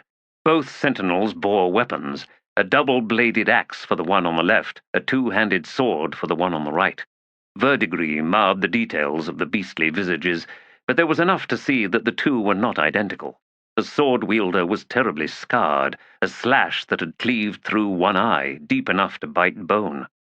Humming under her breath, Pulley set one knee on this particular statue's horizontal penis and pulled herself up for a closer look at that face. Now them's big teeth, and precious so. Squish had already gone inside, likely painting a thick red line down the middle, staking her half of the estate. Pulley had forgotten how competitive the cow had been in her youth, but now it was all coming back. Wrinkles gone, bitch returns. And what was I saying? Right, bitter's a habit, Squish. Bitter's a habit. No matter. Squish could have her half of the estate and half of every room. But then half of everything was half of nothing. They could live here, yes, but they couldn't own the place. She clambered down from the statue, brushed the dust from her hands, and then ascended the steps and strode inside. 8 paces opposite her was a wall bearing a carved crest of some sort, arcane heraldry announcing the family that had claimed this place, or so she supposed. Even so, one sniff told her there was sorcery in that sigil, latent, possibly a ward, but too old to manage much. She could hear Squish rummaging about in a room down the corridor on the right. Tripped nothing. Dead ward, or as good as. Did you even notice, sister?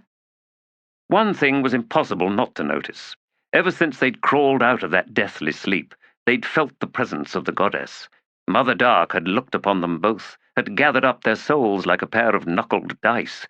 A rattle or two, curious fingertips exploring every nuance, every pit and crack. Then the cast, dismissive, all interest lost. Damned insulting, yes, infuriating. Who did the hag think she was, anyway? Pulley snorted, eyes still on the marble crest. Something about it made her uneasy. Never mind, she muttered, and then raised her voice. Squish! Wah! We ain't welcome here. Squish reappeared, stood in the corridor's gloom. The Queen will take the palace, her and Witch Slayer. We don't want to be anywhere close to 'em. There's power here, Pulley. We can use it. We can feed on it. Risky. It ain't as quiet as I'd like. It's memories is all. What do you mean? Squish rolled her eyes, approached. She halted directly in front of the crest. Old symbols, she said. She pointed. See that? That's the Torondai, and there, that's the sigil of Mother Dark herself. Empty throne! This ain't a royal house, is it? Not quite, but as good as. See that mark? The one in the centre? That's the consort. You never was interested in studying the oldings. So, this house, it belonged to a man-lover, to some princess, or maybe even the Queen herself. See, that's his name, the one there. What was it? Daraconis, something like that. They heard someone in the courtyard and turned in time to see Captain Brevity climbing the steps. What? Demanded Pulley, her harsh voice startling the Lethery. Was looking for you, Brevity said, slightly out of breath. What for? Squish asked. Visitors. From where? Best come with me, you two. There's a woman. 'Tis Andy. Blue Rose? What? No, she was born here. Pulley and Squish exchanged glances, and then Pulley scowled. Bad news. Competition. Rival. But she's not alone? Got a man with her, a Mekros. Where'd they come from, then? They ain't always been here. We'd have sensed that. The city was empty. Up the road, Pulley, said Brevity. Same as us.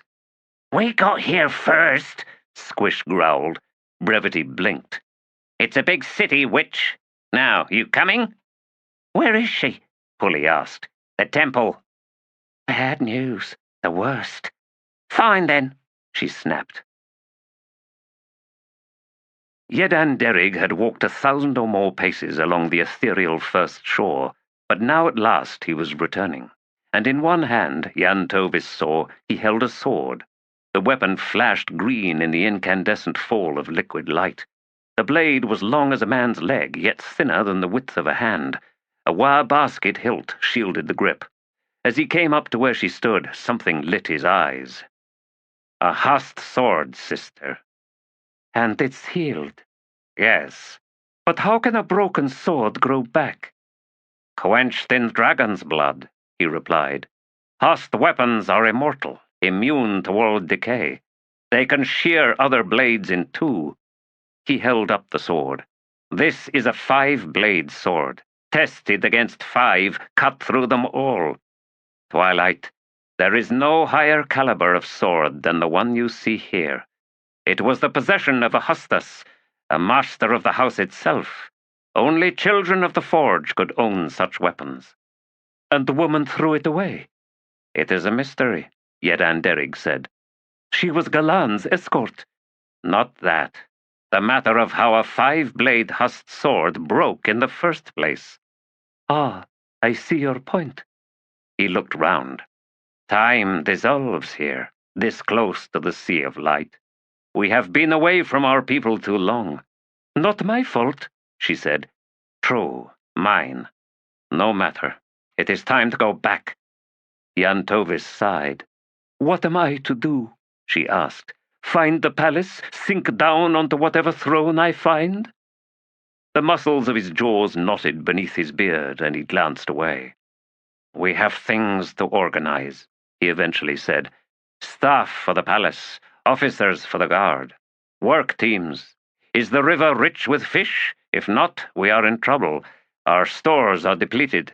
Will crops grow here? Darkness seems to somehow feed the trees and such, but even then, we face a hungry season before anything matures. The list alone exhausted her. Leave all that to me, Yedan said. Indolence for the queen. I will go mad with boredom. You must visit the temple again, sister. It is no longer empty.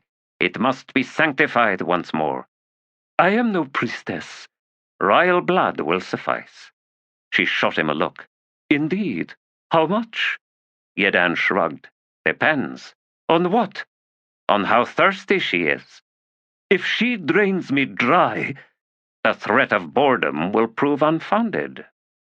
The bastard was finding himself again, wit dry as a dead oasis, withered palm leaves rustling like the laughter of locusts. Damned Hust's sword in the illusion of coming home. Brother, prince, witch-slayer. He'd been waiting for this all his life, when she had not. I'd believed nothing, even in my desperation.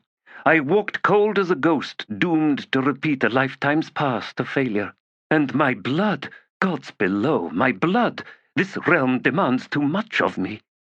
Yedan faced her again. Sister, we have little time. She started. What do you mean? The Sheikh. The very impulse that drove you to set us on the road of Galan. It was all meant to bring us here. Karkanas, the first shore. We must find out why. We must discover what the goddess wants of us. Horror rippled through Jan Tovis. No. Her eyes lifted past Yedan to the first shore, to that tumultuous wall of light, and the innumerable vague figures behind the veil. No, please, not again. Mount up, sister. It is time to return. Given enough time, some ghastly concatenation of ages, lifetimes compressed, crushed down layer upon layer, details smoothed into the indefinite, deeds hollowed out like bubbles in pumice, dreams flattened into gradients of colored sands that crumbled to the touch. Looking back was unpleasant, and the vaster that field of sediment, the grislier the vista. Setchul Lath had once chosen a bowed, twisted frame to carry the legacies of his interminable existence. Beauty and handsome repose, after all that he had done, was, as far as he was concerned, too hypocritical to bear. No, in form he would seek justice, the physicality of punishment, and this was what had so galled Erastus. Setchul was tempted to find for himself that bent body once again. The world took those flat sediments and twisted them into tortured shapes. He understood that. He favored such pressures and the scarred visages they made in stone and flesh. The sky was blood-red and cloudless, the rocky barren soil suffused with streaks of orange and yellow minerals tracking the landscape. Wind-sculpted mesas girdled the horizon, encircling the plain. This warren possessed no name, none that he knew at any rate. No matter, it had been scoured clean long ago. Kilmandaros strode at his side in a half-hitching gait, lest she leave him and Erastus far behind. She had assumed her favored form, bestial and hulking, towering over her two companions. He could hear her sliding breath as it rolled in and out of 4 lungs, the rhythm so discordant with his own that he felt strangely breathless. Mother or not, she was never a comforting presence. She wore violence like a fur cloak riding her shoulders, a billowing emanation that brushed him again and again. She was a singular force of balance, Setchul knew, had always known. Creation was her personal anathema, and the destruction in her hands was its answer. She saw no value in order, at least the kind that was imposed by sentient will. Such efforts were an affront. Kilmandaros was worshipped still in countless cultures, but there was nothing benign in that sensibility. She bore 1,000 names, 1,000 faces, and each and every one was a source of mortal dread. Destroyer, annihilator, devourer. Her fists spoke in the cruel forces of nature, in sundered mountains and drowning floods, in the ground cracking open and in rivers of molten lava. Her skies were ever dark, seething and swollen. Her rain was the rain of ash and cinders. Her shadow destroyed lives. The Forcrulian joints of her limbs and their impossible articulations were often seen as physical proof of nature gone awry, broken bones that nonetheless descended with vast, implacable power. A body that could twist like madness. Among the believers, she personified the loosing of rage, the surrendering of reason, and the rejection of control.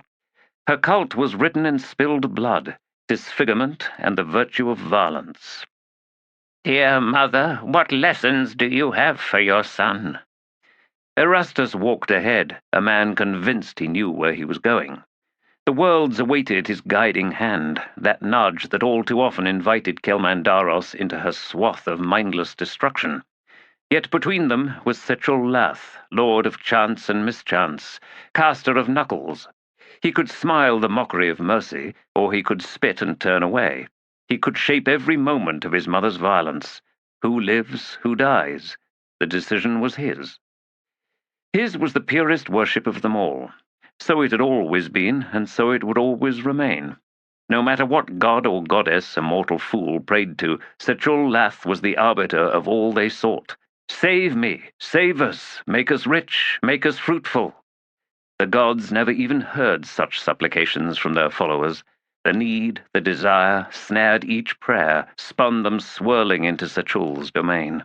He could open himself even now to the cries of mortals beyond counting, each and every one begging for an instant of his time, his regard, his blessing. But he'd stopped listening long ago. He'd spawned the twins and left them to inherit the pathetic game. How could one not grow weary of that litany of prayers?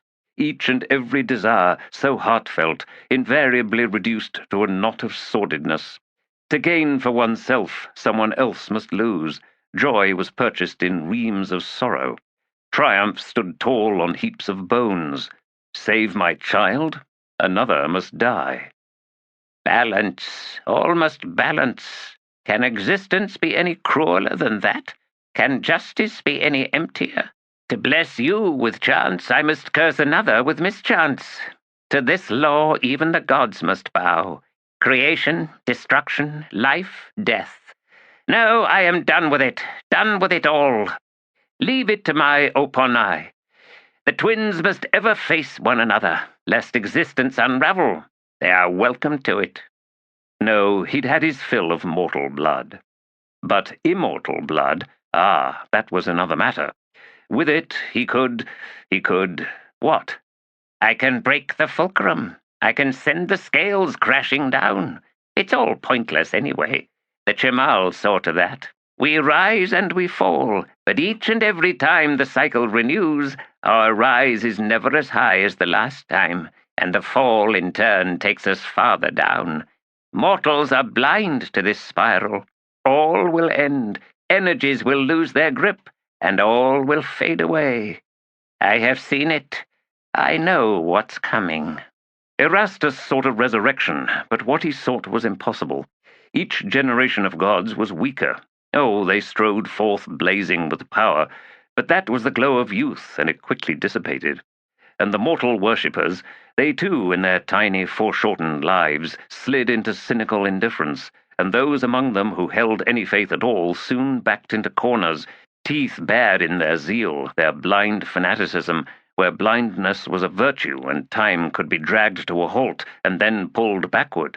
Madness, stupidity. None of us can go back.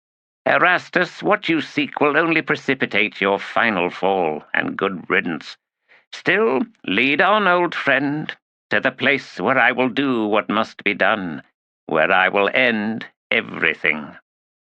Ahead, Erastus halted, turning to await them. His lone eye studied them, flicking back and forth. "We are close," he said. "We hover directly above the portal we seek." "She is chained below?" Kilmandaros asked. "She is." Sechul Lath rubbed the back of his neck, looked away. The distant range of stone fangs showed their unnatural regularity. Among them could be seen stumps where entire mountains had been uprooted, plucked from the solid earth. They built them here.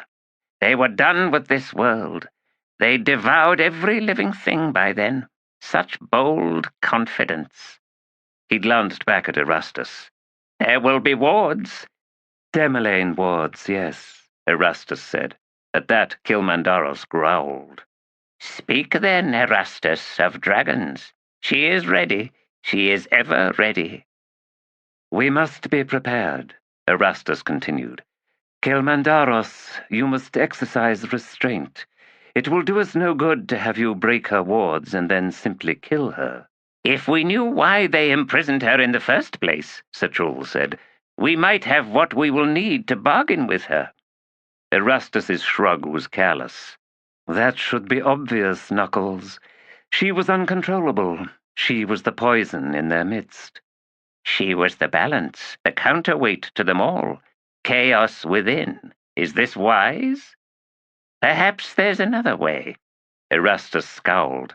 "Let's hear it, then," he said, crossing his arms. Carol must have participated.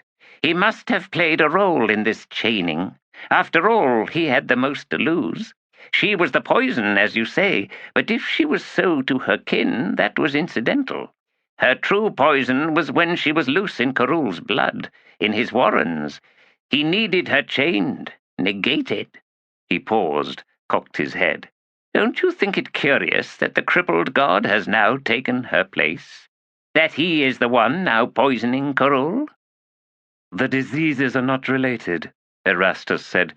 You spoke of another way. I am still waiting to hear it, Knuckles. I don't have one. But this could prove a fatal error on our part, Erastus. He gestured dismissively. If she will not cooperate, then Kilmandaros can do what she does best. Kill the bitch here and now. You still think me a fool? I have thought this through, Sechul. The three of us are enough, here and now, to do whatever is necessary. We shall offer her freedom. Do you truly imagine she will reject that? What makes you so certain she will honor whatever bargain she agrees to? Erastus smiled. I have no worries in that regard. You will have to trust me, Knuckles. Now, I have been patient long enough. Shall we proceed? Yes, I believe we shall. He stepped back and Kilmandaros lumbered forward. Here? She asked. That will do, yes. Her fists hammered down onto the ground. Hollow thunder rumbled beneath the plane, the reverberation trembling through Sechul's bones. The fists began their incessant descent, pounding with immortal strength, as dust slowly lifted to obscure their horizons. The stone beneath the hardened ash was not sedimentary. It was the indurated foam of pumice. Ageless, trapped in the memory of a single moment of destruction, it knew nothing of eternities. Sechul Lath lowered himself into a squat. This could take some time. Sister, can you hear us? We come a-knocking. What? Torrent demanded. What did you just say? The haggard witch's shrug grated bones. I tired of the illusion. He looked round once more. The wagon's track was gone, vanished. Even the trail behind them had disappeared. But I was following. I saw... Stop being so stupid, Olar Ethel snapped. I stole into your mind, made you see things that weren't there. You were going the wrong way. Who cares about a damned Trigal carriage?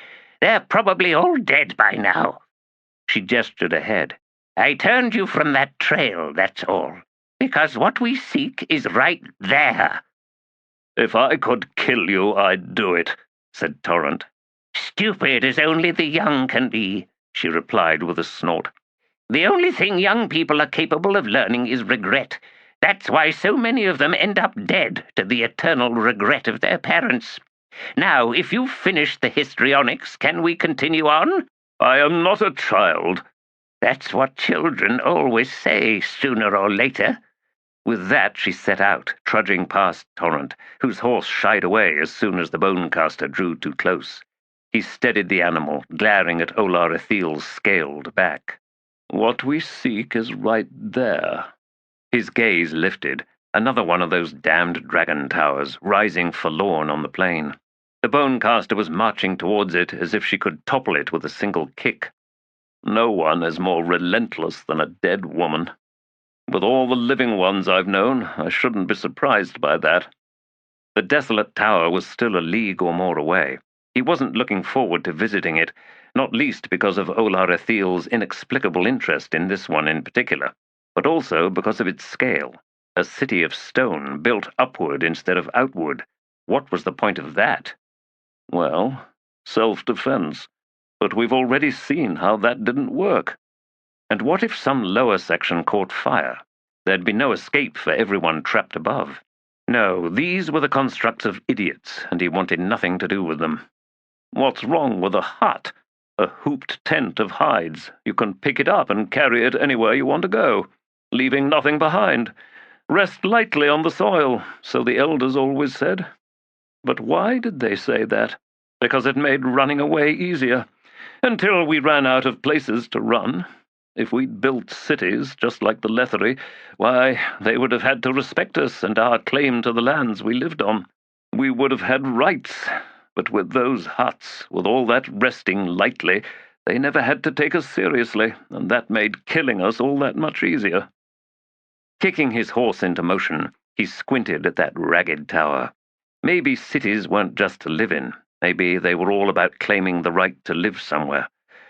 The right to take from the surrounding land all they needed to stay alive. Like a giant tick, head burrowed deep, sucking all the blood it can, before it cuts loose and sets off for a fresh sweep of skin, and another claim of its right to drink deep of the land. The best way he'd found to kill a tick was with his thumbnail, slicing the insect in half on a flat rock. He remembered a dog trying to eat one once. It had had to spit it out.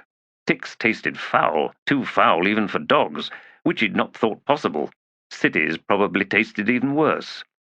"Listen to me, I'm losing my mind. Damned witch. Are you still here, inside my skull, making my thoughts go round and round with all these useless ideas?" He rode up beside her. "Leave me alone." "You were never that interesting in the first place," she replied. "Funny, I decided that about you long ago," said Torrent, "but you're still here." She halted and turned round. "That will do, then. We're about to have company, warrior." He twisted in his saddle and studied the cloudless sky. "The ones Silchas Ruin spoke of? I see nothing." "They come." "To fight?" "No. They were fools once, but one must assume that dying has taught them a lesson." She paused and then added, "Or not." Motion in the wiry grasses caught his eye. A lizard. No. "Which? What is that?" Two skeletal creatures. Birds, edged into view, heads ducking, long tails flicking. They stood on their hind legs, barely taller than the grasses. Leather and gut bindings held the bones in place. When the first one spoke, the voice formed words in his head. "Great One, we are abject. We grovel in servitude." The other cut in. "Does she believe all that? Keep trying." "Be quiet, Telerast. How can I concentrate on lying with you barging in all the time? Now shh. Oh, never mind. It's too late. Look at them. They can both hear us. You especially." The creature named Telerast had crept closer to Olar Ethil, almost on all fours. "Servitude? As my sister said, not a real lie, just a temporary truth. Allegiance of convenience, so long as it's convenient. What could be more honest?" Olar Ethil grunted and then said, "I have no need of allies among the Elaint." "Not true!" cried Telerast. "Calm down," hissed the other one. "This is called bargaining. She says we're useless. We say we don't really need her help. She says, well, something. Let's wait to hear what she says, and then we say something back. Eventually, we strike a deal. You see? It's simple." "I can't think," complained Telerast. "I'm too terrified. Curdle, take over, before my bones fall apart." The one named Curdle snapped its head back and forth, as if seeking somewhere to hide. "You don't fool me," said Olar Ethil. "You two almost won the throne of Shadow. You killed a dozen of your kin to get there. Who stopped you? Was it Anamanda Rake, Edgewalker, Kilmandaros?" At each name the two skeletons cringed. "What is it you seek now?" the Bonecaster asked. "Power," said Telerast. "Wealth," said Curdle. "Survival," said Telerast. Curdle nodded, head bobbing. "Terrible times. Things will die." "Lots of things," added Telerast. "But it will be safe in your shadow, Great One." "Yes," said Curdle. "Safe. In turn, we will guard your back." "Yes, that's it exactly." "Until," said Olar Ethil, "you find it expedient to betray me. You see my dilemma. You guard my back from other threats, but who will guard my back from you two?" "Curdle can't be trusted," said Telerast. "I'll protect you from her, I swear it, as will I from my sister."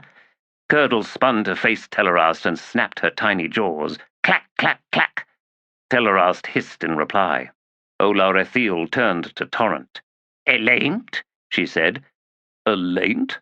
Dragons, these two? I always imagined they'd be bigger."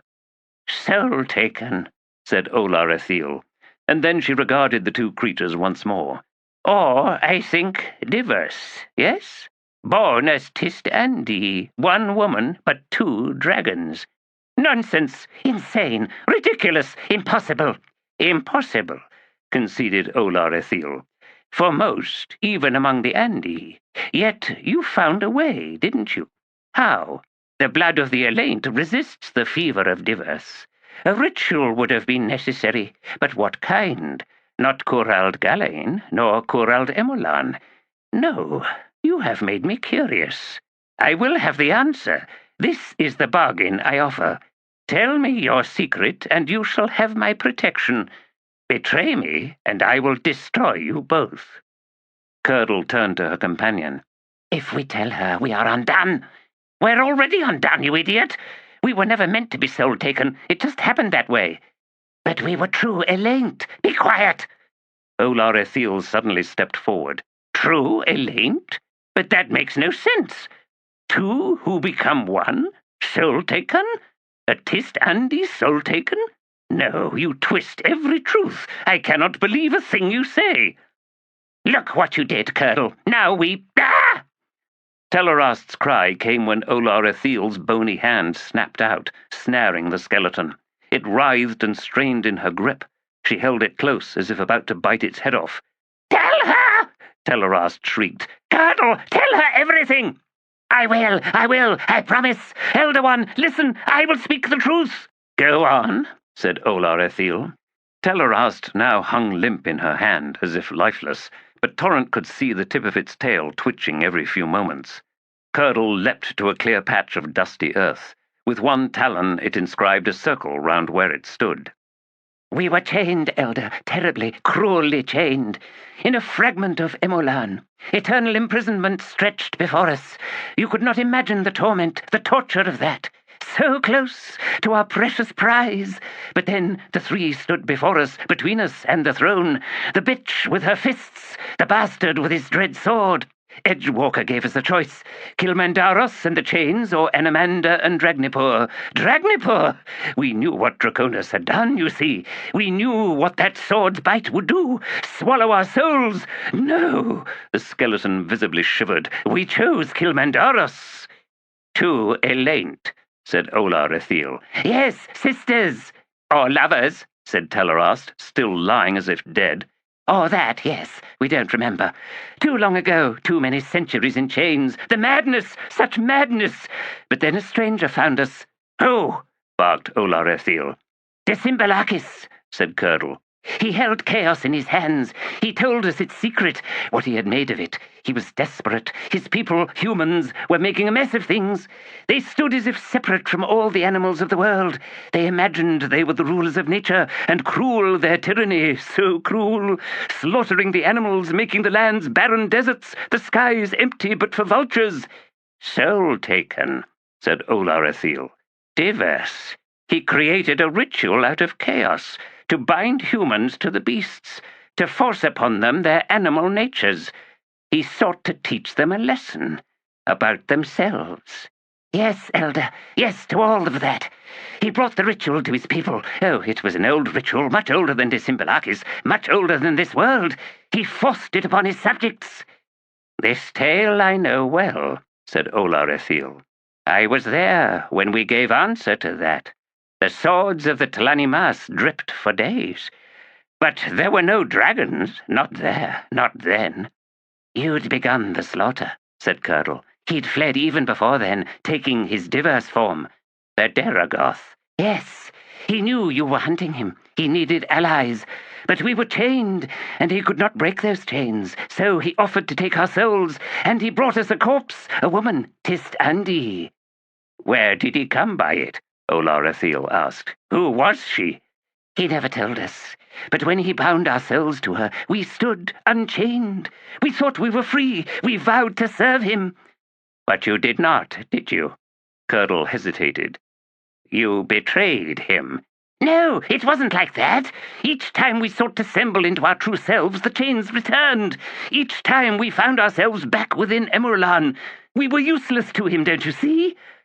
Yet, said Olar Ethil, now you can find your true selves. Not for long, never for long, said Curdle. If we hold to our elate selves, the chains find us, they steal us back. These bones you see here, we can do this much. We can take a body, one or two, and exist within them, but that is all. If we could reach the throne, we could break our bindings, we could escape our prison. You will never win that throne, said Olar Ethil. And as you are, well, that is useless to me. Great Elder, you could break those chains. I could, she replied, but I have no reason to. After all, why risk the enmity of Edgewalker or Kilmandaros?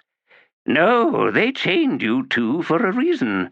Had you not sought the throne, you would have lived free. Eternal punishment! Who deserves that? Curdle demanded. Olar Ethil laughed. I have walked with the Tlani Mas. Do not speak to me of eternal punishment. Torrent was startled by that. He faced her, his mouth twisting. You did that to them, Bonecaster, and now you call it a punishment? Those Imas, what had they done to you to punish them for all eternity? She turned her back on him. He stared. Spirits of the earth, it was punishment. Olar Ethil, that ritual, you were cursing them. Look at you. She spun round. Yes, look at me. Do I not choose to wear that curse? My own body, my own flesh? What more can I do? But wear your remorse? He studied her in horror. You miserable, pathetic thing. What was it? Some offhand insult? A jilted love? Did your man sleep with some other woman? Why did you curse them for all eternity, Olar Ethil? Why? You don't understand. Telerast chose this moment to thrash loose from her grip, landing lightly on the ground, then darting a half-dozen paces away, where Curdle scrambled to join her. Olar Ethil stared at the two creatures for a moment, or so it seemed. Why don't you let it go? Torrent asked. Bonecaster, let them all go. No, I have no choice in this, none. You mortals are such fools. You just don't see it. You don't see anything. What am I supposed to see? Torrent shouted back. I am trying to save your pathetic lives, all of you. He was silent for a long moment. Her gnarled hands had closed into fists. Then he said, If to save us, Olar Ethil, means holding prisoner the souls of the Tlani Mas, then, as a pathetic mortal, I tell you, it's too much. Free them. Leave us to die. She snorted, but he could sense his words had shaken her. You would speak for all humanity, Torrent, last of the all? You who dream only of an end? Make it meaningful, and I will not complain. So wish we all, she said in a rasp. Besides, Torrent said, it's not their fight, not their responsibility, not yours either. You seek redemption, Bonecaster? Find another way, one that doesn't devour souls, one that doesn't close chains about an entire people. You know so little, she said, her tone filled with contempt. The Tlani Mas, my Tlani Mas, do you even know what they are? Not really, but I've put enough together. All your conversations with strangers, and when you speak to the darkness at night, thinking me asleep. You command an army, and they are not far away from us. They are trapped in this ritual of yours, Olar Ethil. You treat them as slaves. I need them. They don't need you, though, do they? I summoned them. Without me, they would be dust and nothing more. Maybe that's how they want it, he replied. Not yet, not yet. Torrent gathered his reins. You too, he called to the skeletons. Here's my offer. No one, no matter how venal, deserves an eternity of punishment. I will seek a way to free your souls. In return, you guard my back. Curdle hopped forward. Against whom? He glared across at Olar Ethil. Her, for a start. We can do that, Telerast cried. We're stronger than she thinks. Curdle pranced up alongside Torrent's horse. Where are we going, master? Call me Torrent, and I'm not your master. I make no claim to own you. We are, it seems, riding to that tower." "Rooted!" crowed Telerast. "But which one is it, Curdle? Which one is it? How should I know? Never been here. Liar! So are you!" The bickering continued as Torrent urged his mount forward. A short time later he glanced back to see Olar Ethiel trudging after him. "Unbreakable, and yet broken. You sour old woman. Let it go." Cabral Corish led a clan of 4 men and 3 women, all that remained of the Bain Aralak Orshain Tlanimas.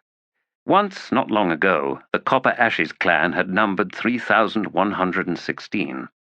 There were memories of living, and then there were the memories of death, such as remained to those of the ritual.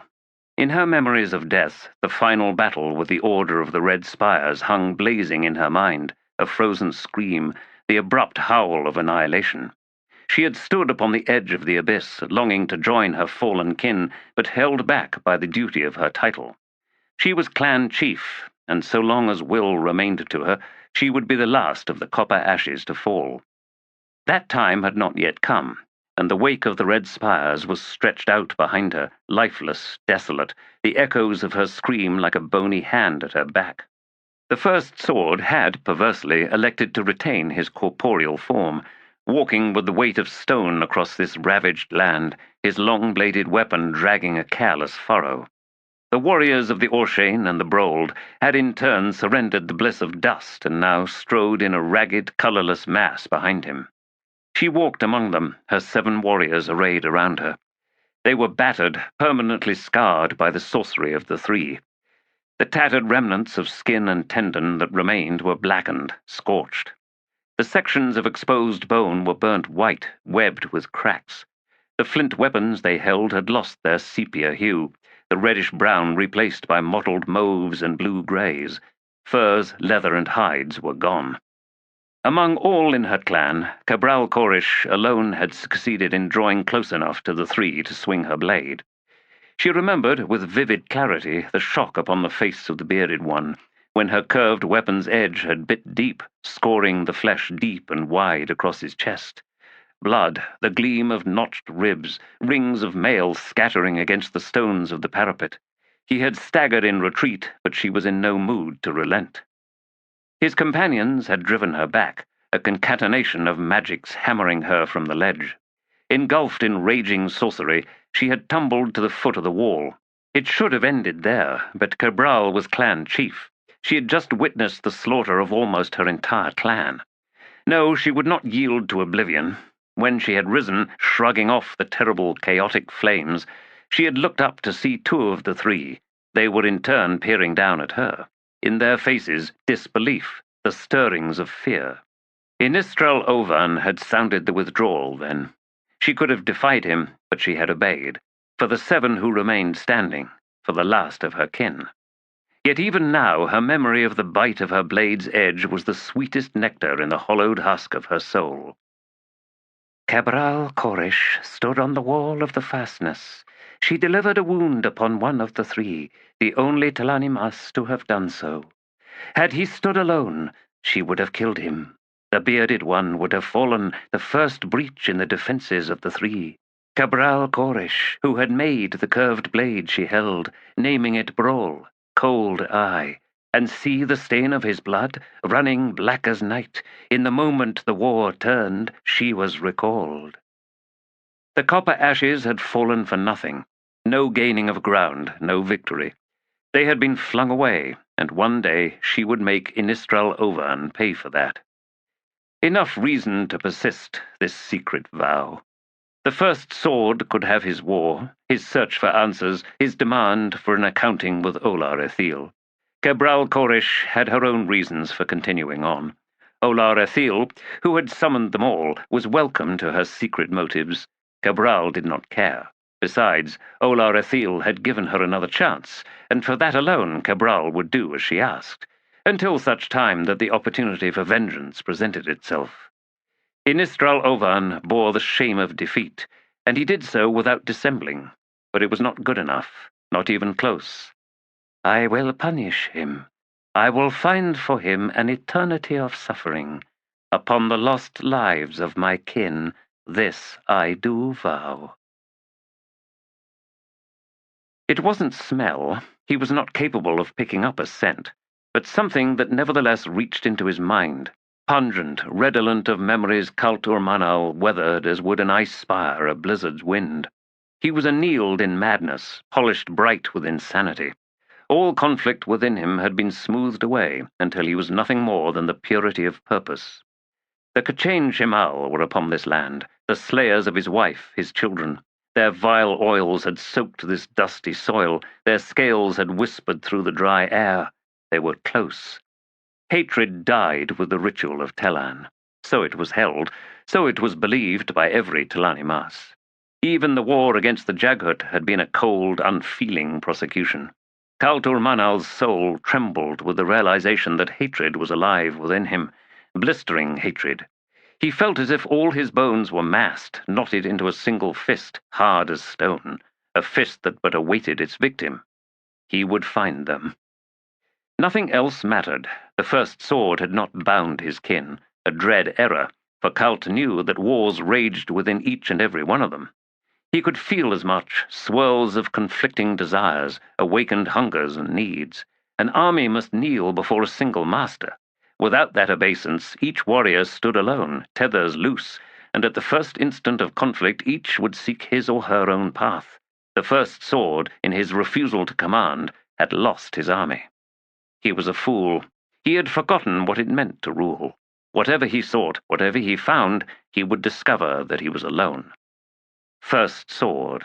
What did the title mean? Skill with his weapon. None would deny that Onos Tulan possessed that. Else he would never have earned the title. But surely there was more to it. The strength to impose his will, the qualities of true leadership, the arrogance of command and the expectation that such commands would be followed unquestioningly. Onos Tulan possessed none of these traits. He had failed the first time, had he not, and now he would fail again. Kultur Manal would trail in the wake of the first sword, but he would not follow him. The Jaghut played games with us. They painted themselves in the guises of gods. It amused them. Our indignation stung to life became a rage of unrelenting determination. But it was misplaced. In our awakening to their games, they had no choice but to withdraw. The secret laid bare ended the game. The wars were not necessary. Our pursuit acquired the mien of true madness, and in assuming it we lost ourselves for all time. The Jaghut were the wrong enemy. The ritual should have been enacted in the name of a war against the Kachin Shemal. They were the ones who hunted us, for food, for sport. They were the ones who saw us as nothing more than meat. They would descend upon our camps sleek with the oils of cruel, senseless slaughter, and loved ones died. Indignation? The word is too weak for what I feel, for all of us who were victims of the Kachin Shemal. First sword, you lead us nowhere. We are all done with the Jaghut. We no longer care. Our cause is dead, its useless bones revealed to each and every one of us. We have kicked through them, and now the path stretches clear. But these paths we do not share with our kin. So, why do we follow you here and now? Why do we step in time with you? You tell us nothing. You do not even acknowledge our existence. You are worse than the Jaghut. He knew of Olar Ethil, the bone-caster who had cursed them into eternal suffering. For her, he felt nothing. She was as stupid as the rest, as blind, as mistaken as all the other bone-casters who folded their power into the ritual.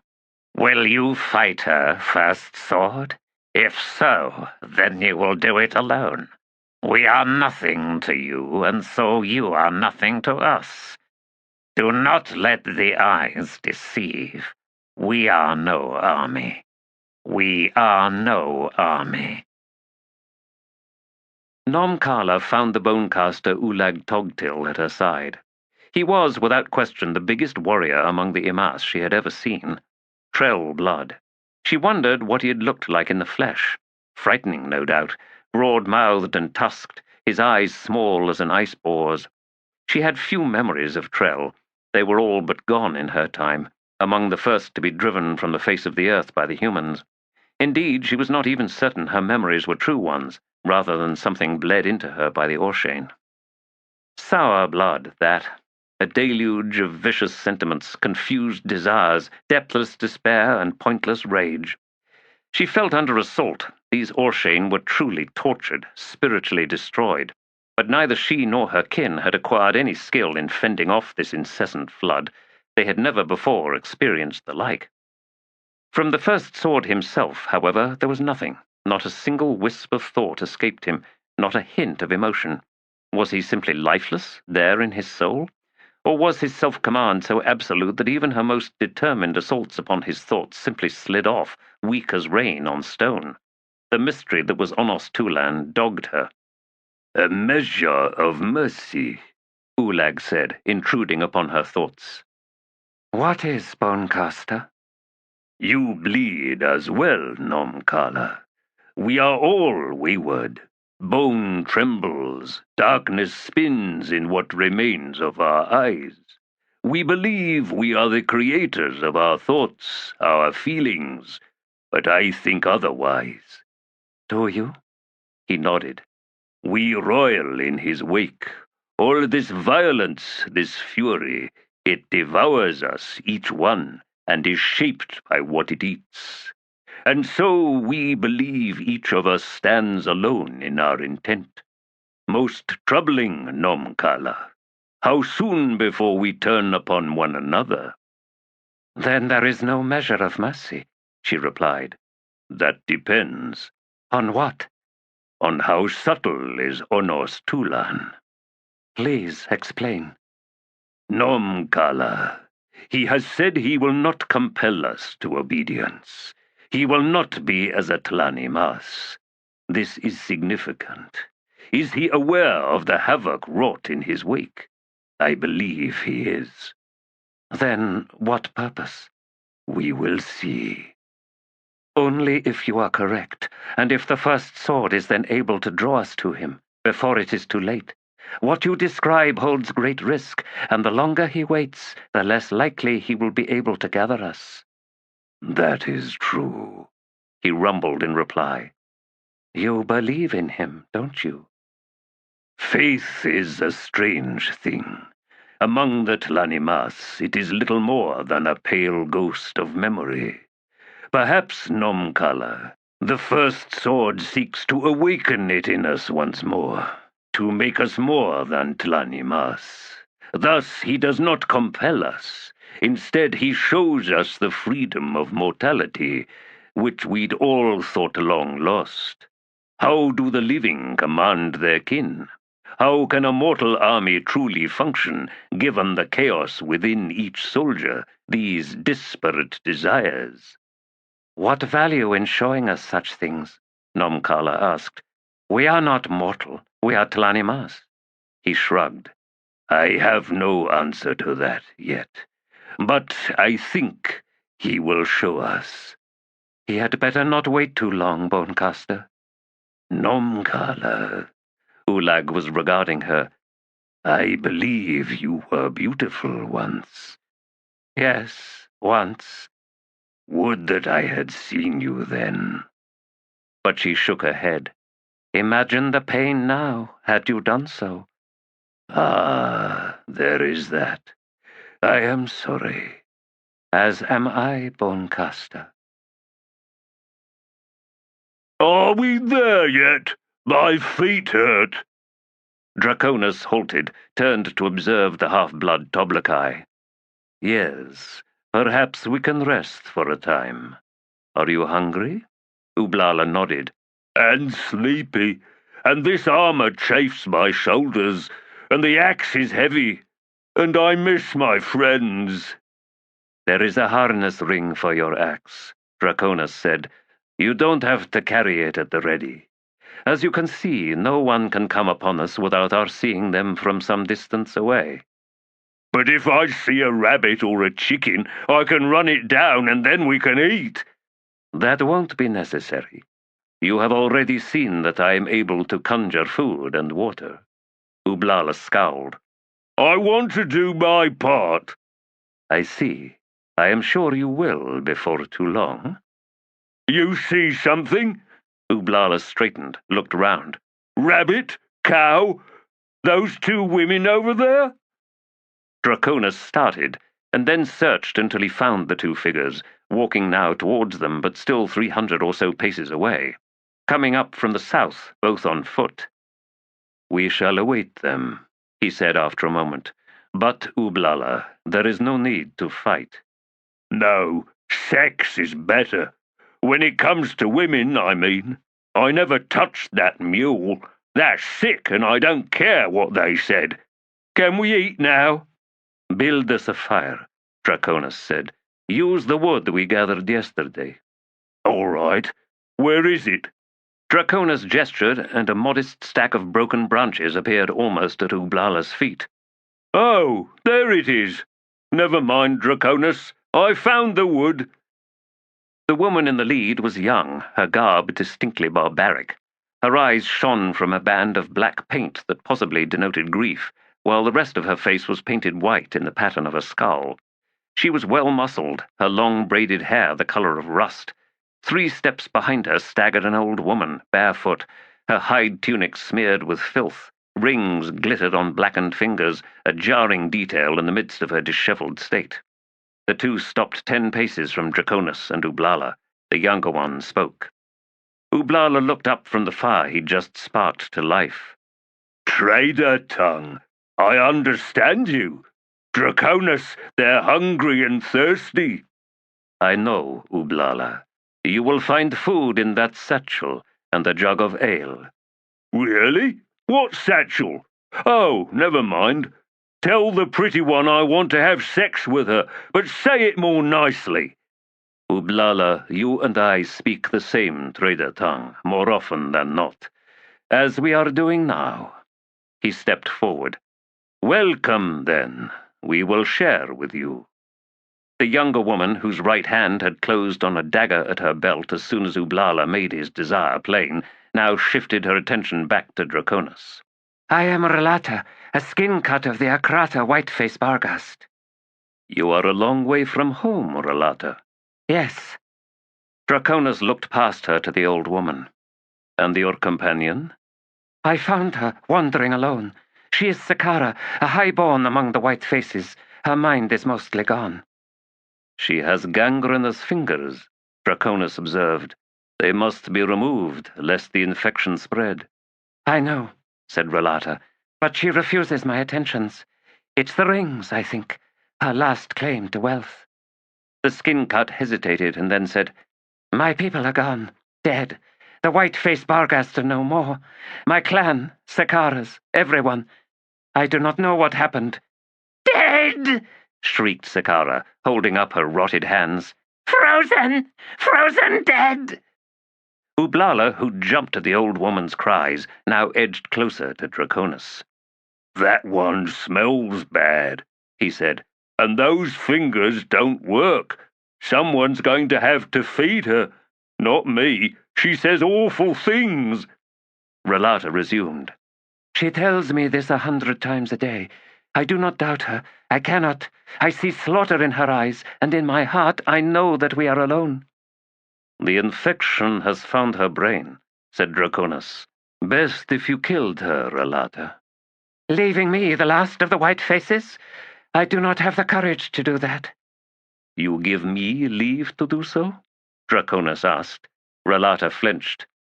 Relata, said Draconis, you too are not the last of your people. Others still live. Her eyes narrowed. How do you know that? I saw them.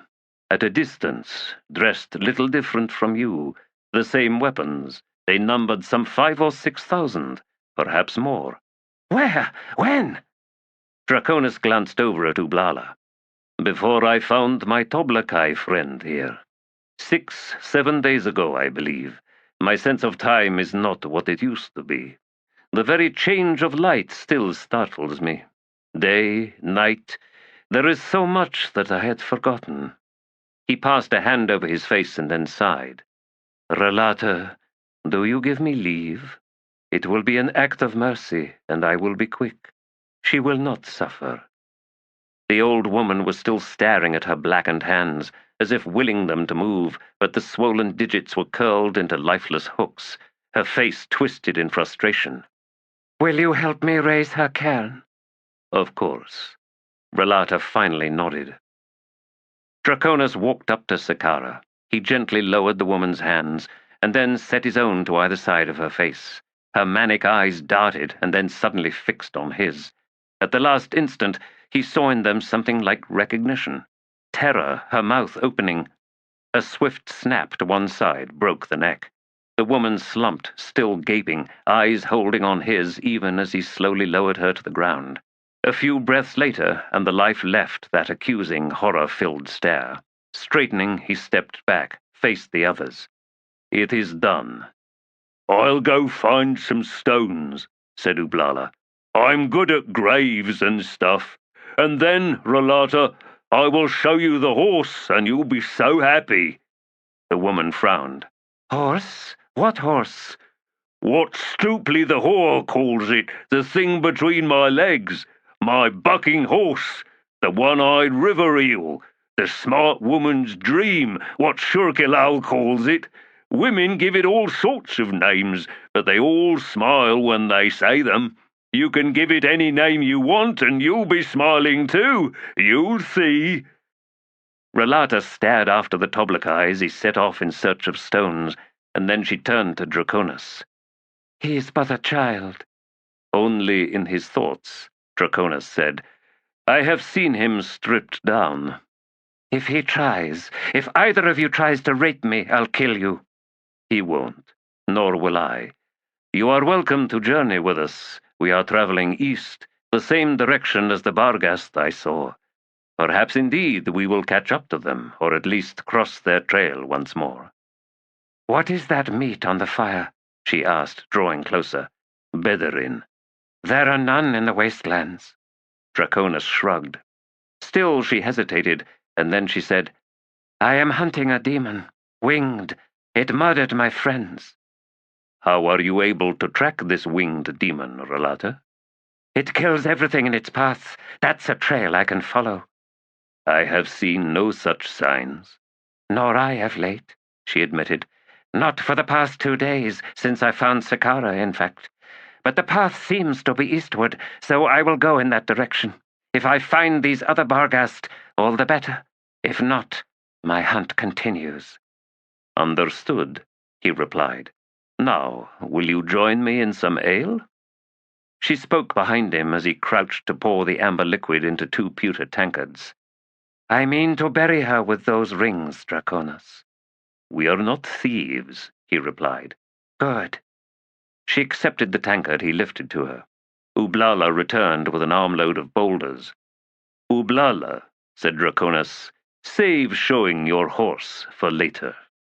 The huge man's face fell, and then he brightened again. All right. It's more exciting in the dark, anyway. Strahl had never desired to be war leader of the Sanan. It had been easier feeding himself ambitions he had believed forever beyond reach, a simple and mostly harmless bolstering of his own ego, giving him a place alongside the other warriors opposed to Onos Tulan, just one among a powerful, influential cadre of ranking Barghast. He had enjoyed that power and all the privileges it delivered. He had especially revelled in his hoard of hatred, a currency of endless value, and to spend it cost him nothing, no matter how profligate he was. Such a warrior was swollen, well protected behind a shield of contempt, and when shields locked, the wall was impregnable. But now he was alone. His hoard had vanished. He'd not even seen the scores of hands reaching in behind his back.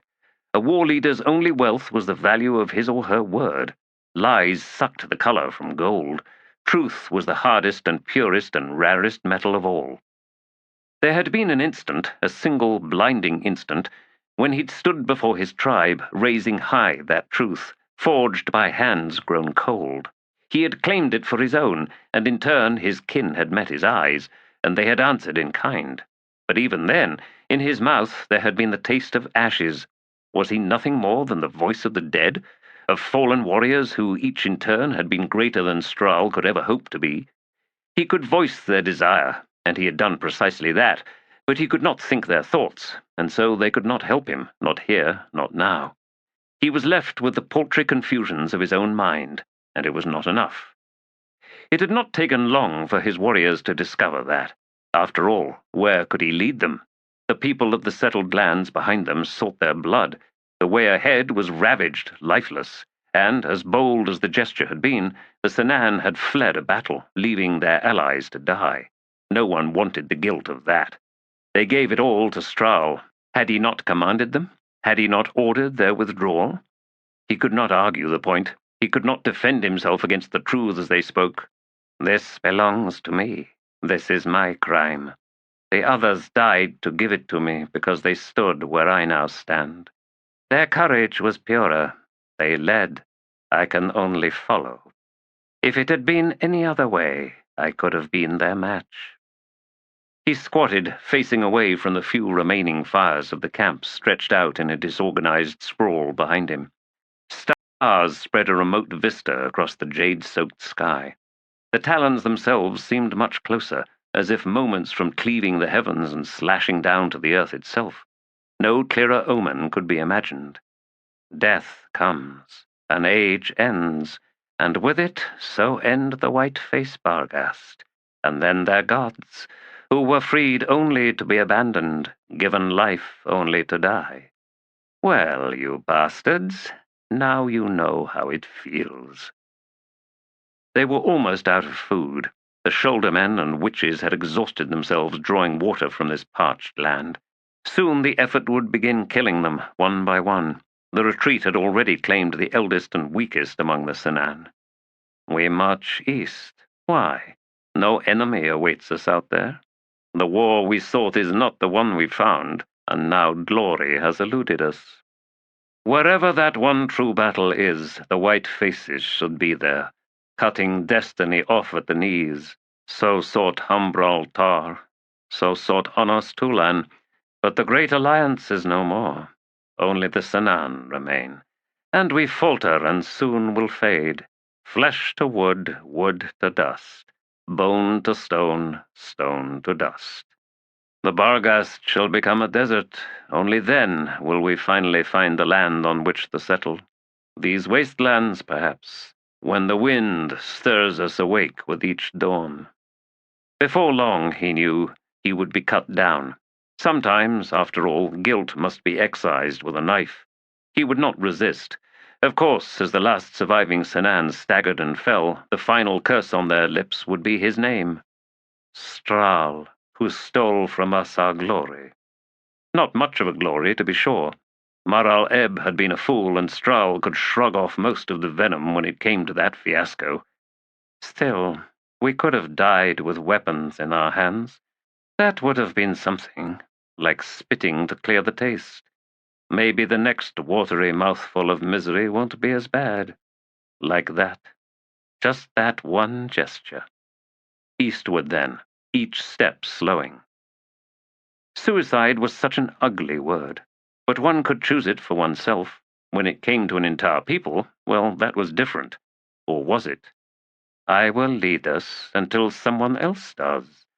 I will ask for nothing. We march to our deaths, but then it is all we ever do. This last thought pleased him. In the ghoulish darkness he smiled. Against futility, guilt did not stand a chance. Life is a desert, but, dear friends, between my legs you will find the sweetest oasis. Being dead, I can say this with not a hint of irony. If you were me, you'd understand.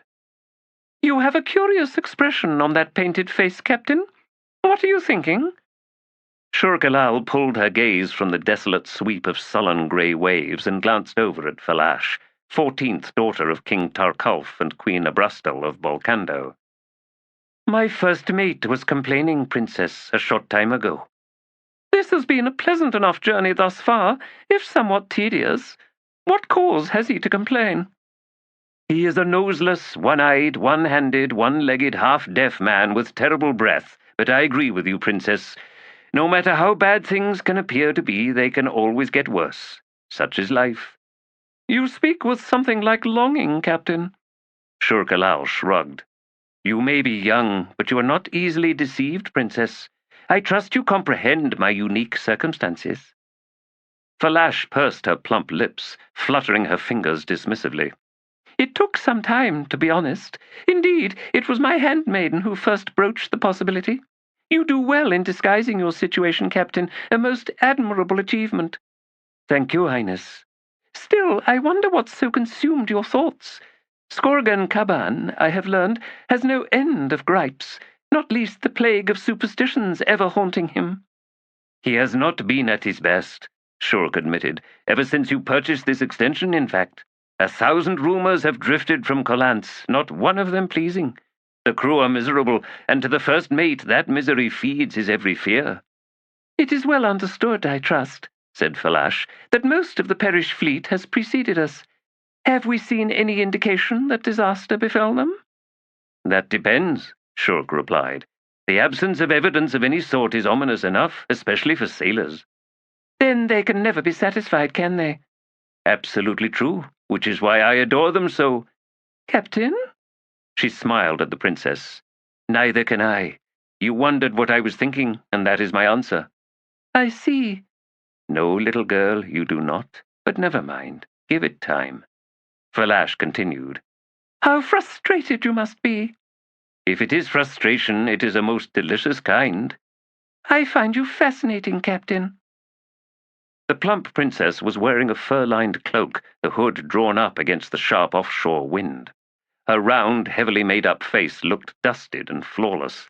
She clearly worked very hard at appearing older than she in truth was, but the effect reminded Shurk of those porcelain dolls the sheikh used to find washed up on the beaches, the ones they traded away as if the things were cursed, inhuman in perfection, but in truth hinting at deeper flaws. "And you in turn interest me, Highness. Is it the simple privilege of royalty that permits you to commandeer a foreign ship, captain and crew, and set out on a whim into the unknown?" "Privilege, Captain? Dear me, no. Burden, in fact. Knowledge is essential. The gathering of intelligence is what ensures the kingdom's continued survival. We are not a great military power, such as the Lethari, who can hold their insensitive bullying as if it was a virtue of forthright uncomplexity. Attitudes of false provincialism serve a well-honed suspicion of others. Deal me straight and true, and I am your friend. Deal me wrong, and I will destroy you.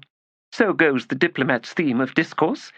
Of course, one quickly learns that all those poses of righteous honesty are but a screen for self-serving avarice." "I take it," Shurk said.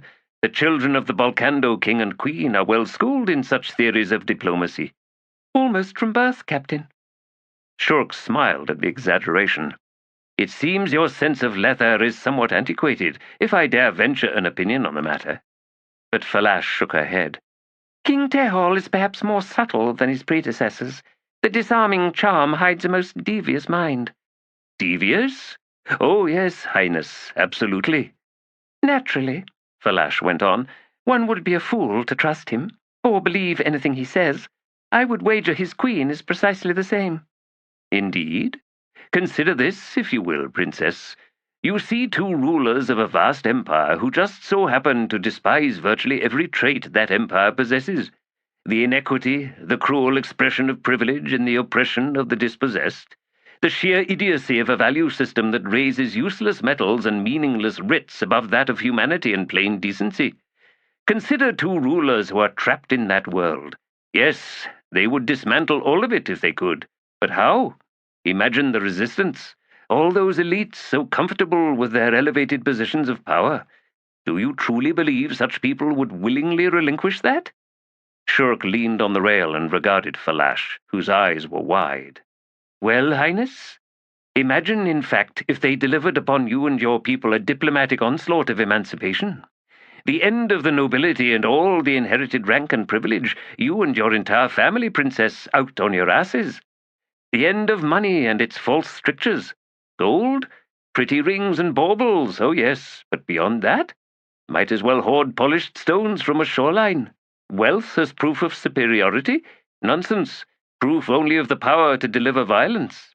I see by your shocked expression, Highness, that you begin to comprehend, and so I will leave it there." "But that is madness." Shurk shrugged. "Burdens, you said, Princess." "Are you saying Tehol and his wife revile their own claim to power?" "Probably." "Meaning, in turn, they hold people like me in similar contempt?" "Personally, I doubt it. Rather, they likely question your right to dictate the lives of your kingdom's people. Clearly, your family asserts such a right, and you possess the military might to enforce such a claim. I will not speak for Tehol or Janath with any certitude, Highness, but I suspect they deal with you and every other dignitary from every other kingdom and what not with an identical forbearance. The system is what it is. Someone needs to rule. And, alas, most of the rules rulers impose are the ones that make certain it's them doing the ruling from now on, and they'll co-opt and exploit an entire nation of people to keep it that way. Generation upon generation and forevermore. Anyway, Highness, should you ever return to Lethras, by all means debate it with Tehol or Janath. They delight in such things. As for me, I can only answer as a ship's captain." "Exactly. No ship can function without a hierarchy." "So very true. I was but conveying to you an interpretation of Tehol and Janath's position contrary to the one you have been taught to believe. Such complicated philosophies are well beyond me. Besides, do I really care anymore? I work within this system because that is an agreeable option, a means, in fact, of avoiding boredom. I am also able to help make my crew wealthier than they might otherwise be, and this pleases me. For myself, of course, I cannot even tell you if I believe in anything at all. Why should I? What would such beliefs grant me? Peace of mind? My mind is at peace. A secure future? Since when is the future ever secure? Worthy goals? Who decides what's worthy? What's worth all about, anyway? Highness, believe me, I am not the one for this discussion." "Errant, look away, Captain. You have shocked me to the core. I feel positively faint, assailed from so many directions my mind spins." "Shall I summon your handmaiden, Highness?" "Dear me, no. Her seasickness refuses to abate, the poor thing." "There are medicines." "Not one of which do a thing for her. Why do you think I am up here with you, Captain? I cannot abide her moaning. Even more deplorable, before long, when we are both in the cabin, it is I who must attend to her, rather than the other way round. The impropriety of that is intolerable." Shurkalal nodded. "Impropriety, yes, I see. You should have brought the matter to me long ago, Highness. I am happy to assign a member of my crew to look after your handmaiden. Perhaps, indeed, we can have her transferred to another berth." No, none of that, Captain. Though I do thank you for the generous offer. My frustration is ever short-lived. Besides, what better means of reminding myself that privileges of rank are but false constructs, when humanity and simple decency demand the relinquishing of such things? "Well said, Highness." Falash fluttered her fingers. "And on that thought, best I return below to see how the wretched child fares." She smiled up at Shurk with her doll's smile. "Thank you for a most invigorating discussion, Captain." "I too enjoyed it, Princess." Falash strode away, admirably sure-footed on the pitching deck. Shurk settled her forearms down on the rail and scanned the distant coastline to port. Jungle had given way to brown hills a few days past. The only trees she'd seen since had been uprooted boles crowding the thin line of beach. Enormous trees. Who tore up 1,000-year-old trees so indiscriminately as to leave them to waste? Colance, what have you been up to? We'll find out soon enough. Falash entered the cabin. "Well?" Her handmaid looked up from where she sat cross-legged before the small brazier of coals. "It is as we feared, Highness. A vast emptiness awaits us, desolation beyond measure. Upon landing, we shall have to travel north, far north, all the way to Esteban's province." "Prepare my bowl," Falash said, shrugging off her cloak and letting it fall. She sank down onto a heap of pillows. "They can go nowhere else, can they?" The bigger woman rose and stepped over to the low table where sat an ornate, silver-inlaid glass hookah. She measured out a cup of spiced wine and slowly filled the bulb, then drew out the silver tray, tapping out the old ashes into a small pewter plate. "If you mean the parish, Highness, that is a fair assumption." Falash reached under her silk blouse and loosened the bindings of her undershirt. My eldest sister did this too much, she said, and now her tits rest down on her belly like a trader's bladders riding a mule's rump. Curse these things. Why couldn't I be more like Hethry? There are herbs. Then they'd not fix their eyes there, would they?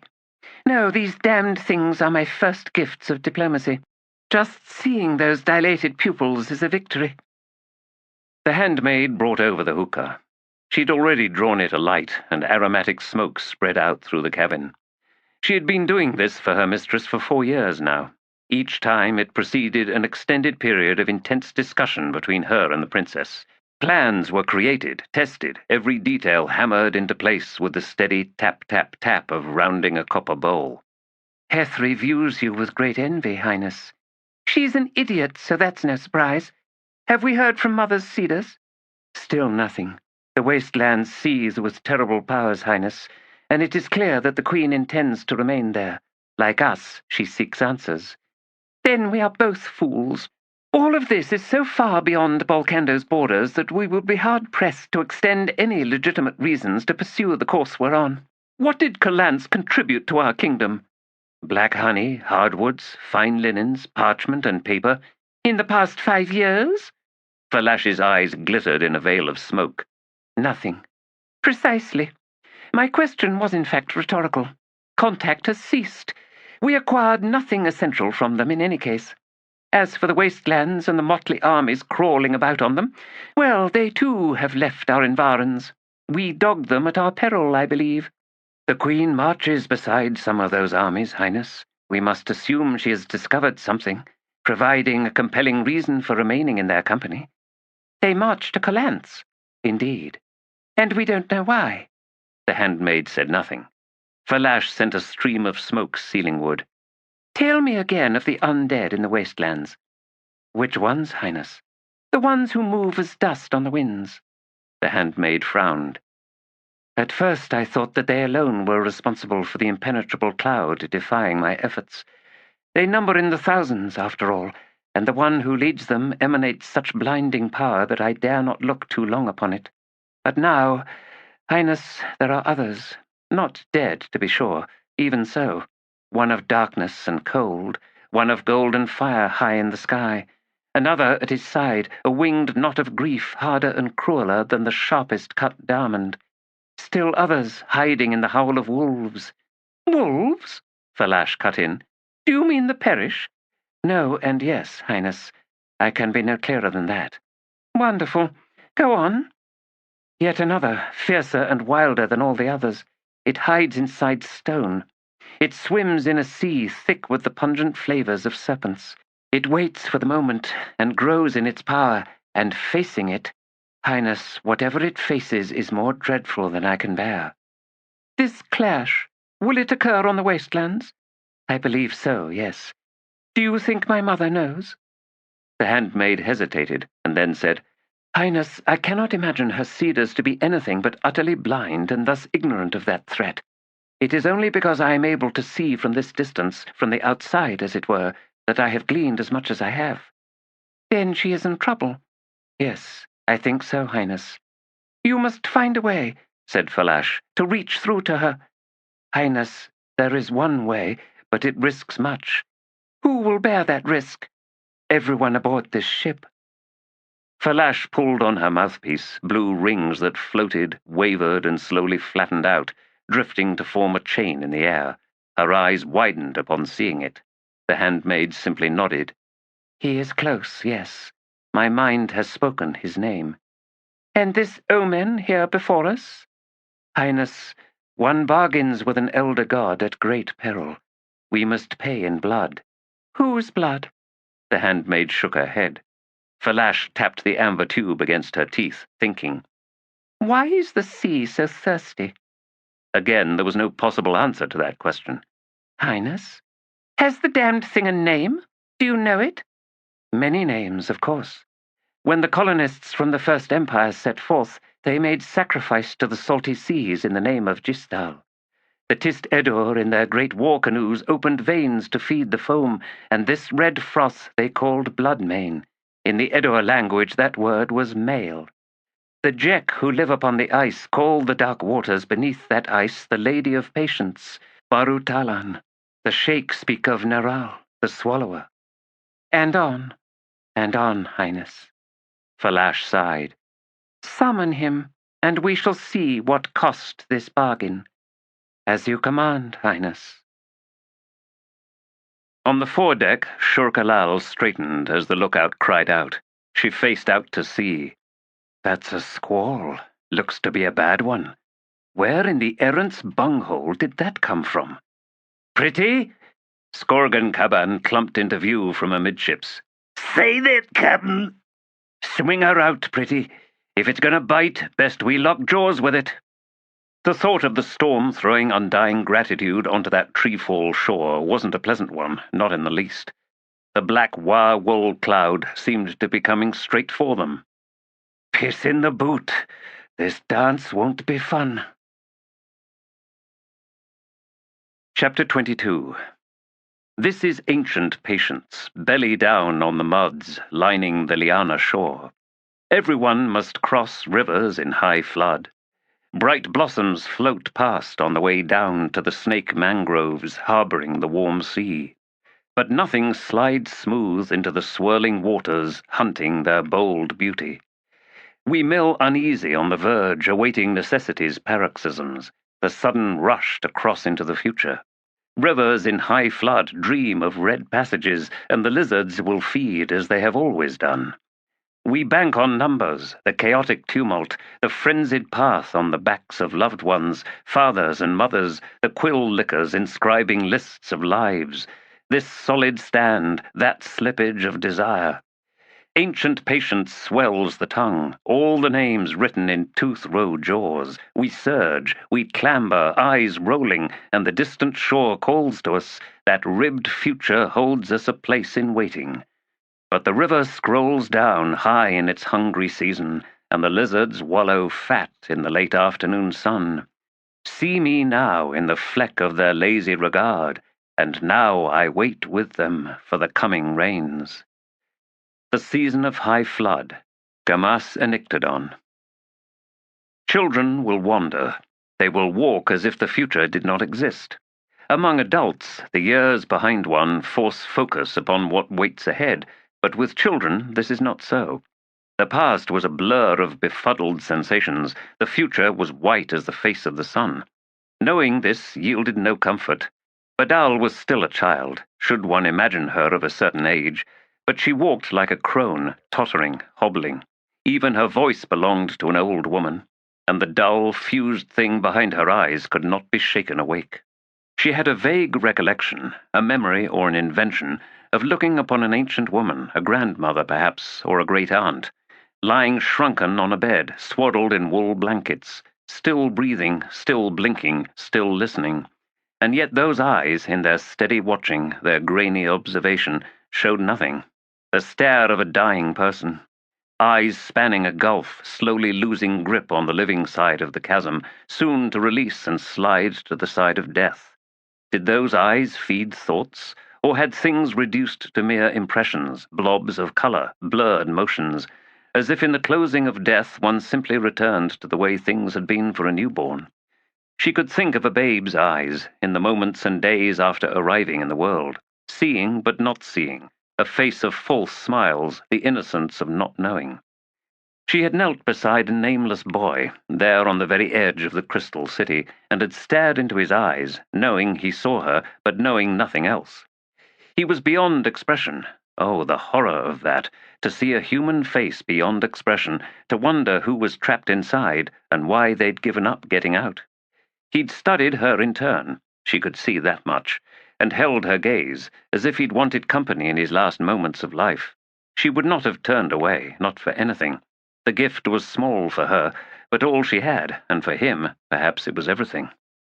Was it as simple as that?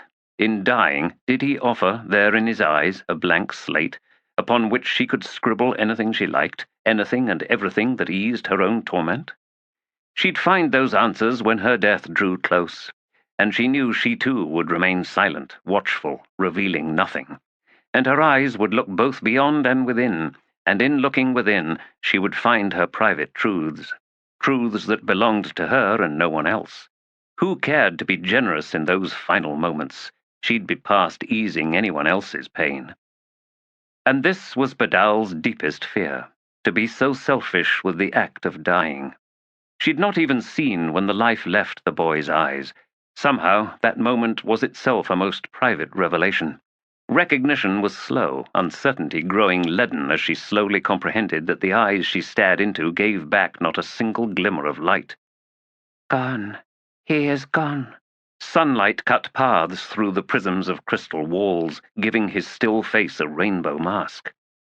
He had probably been no more than 10 years old. He'd come so far, only to fail at the very threshold of salvation. What do we living know about true irony? His face was leather skin pulled taut over bones. The huge eyes belonged to someone else. He'd lost his eyelashes, his eyebrows. Had he been remembering those times before this march? That other world? She doubted it. She was older, and she remembered very little. Patchy images, wrought dreams crowded with impossible things.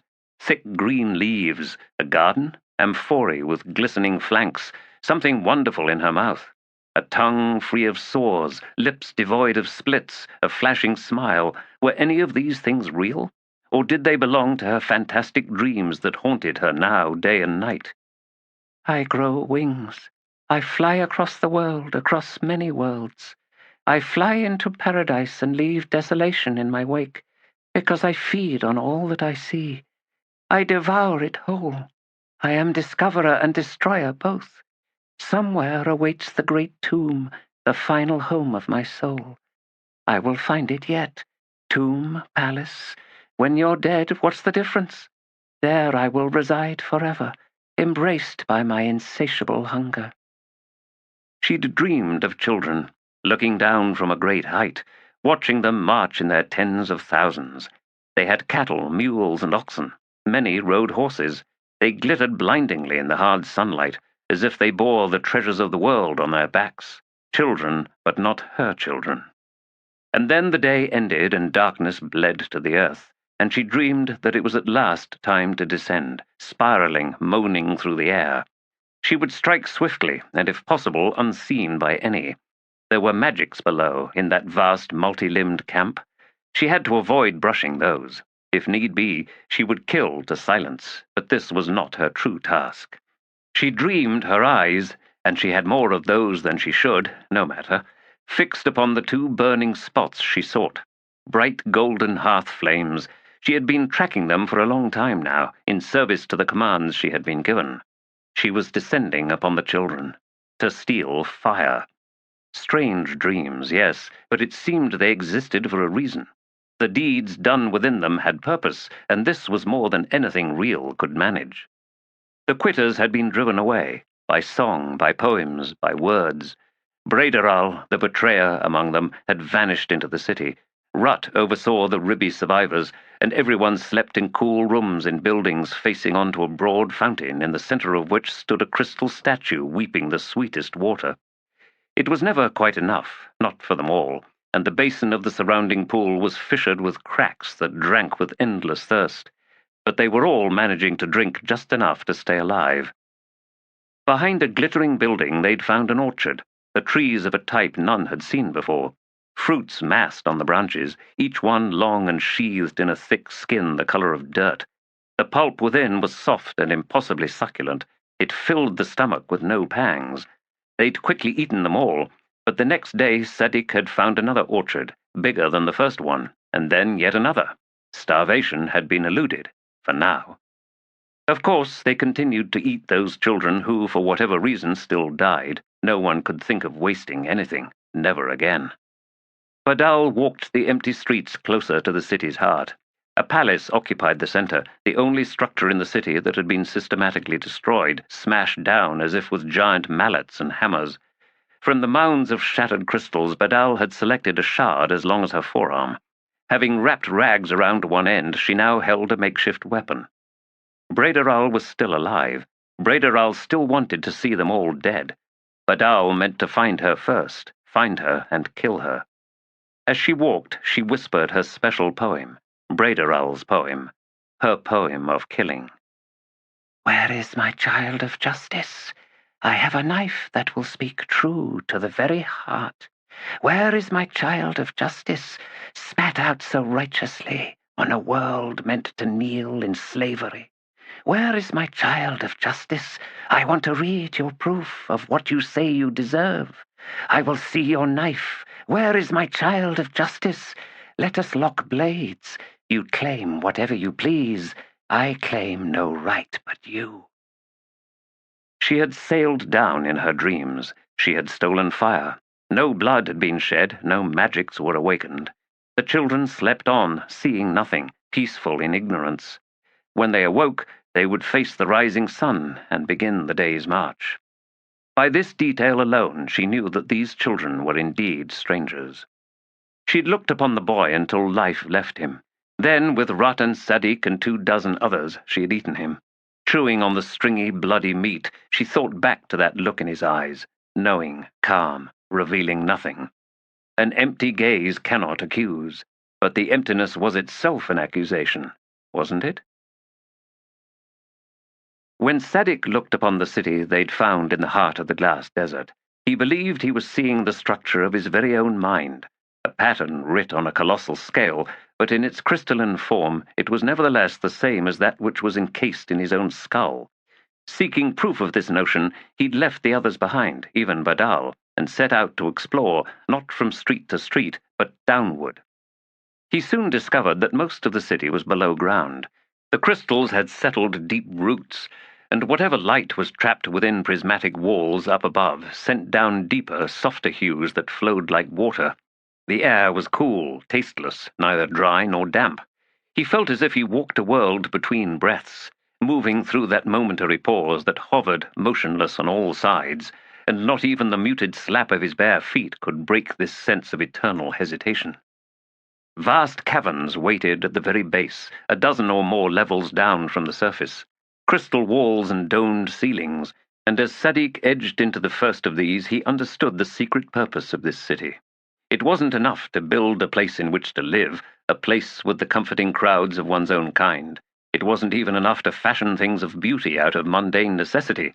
The pretty fountains, the perfect orchards with their perfect rows of ancient trees, the rooms of startling light as the sun's glow was trapped and given new flavors, the tall statues of tusked demons with their stern yet resolved expressions, and the magical way the sun made vertical pupils in those glittering eyes, as if the statues watched still, alive inside the precise angles of translucent stone.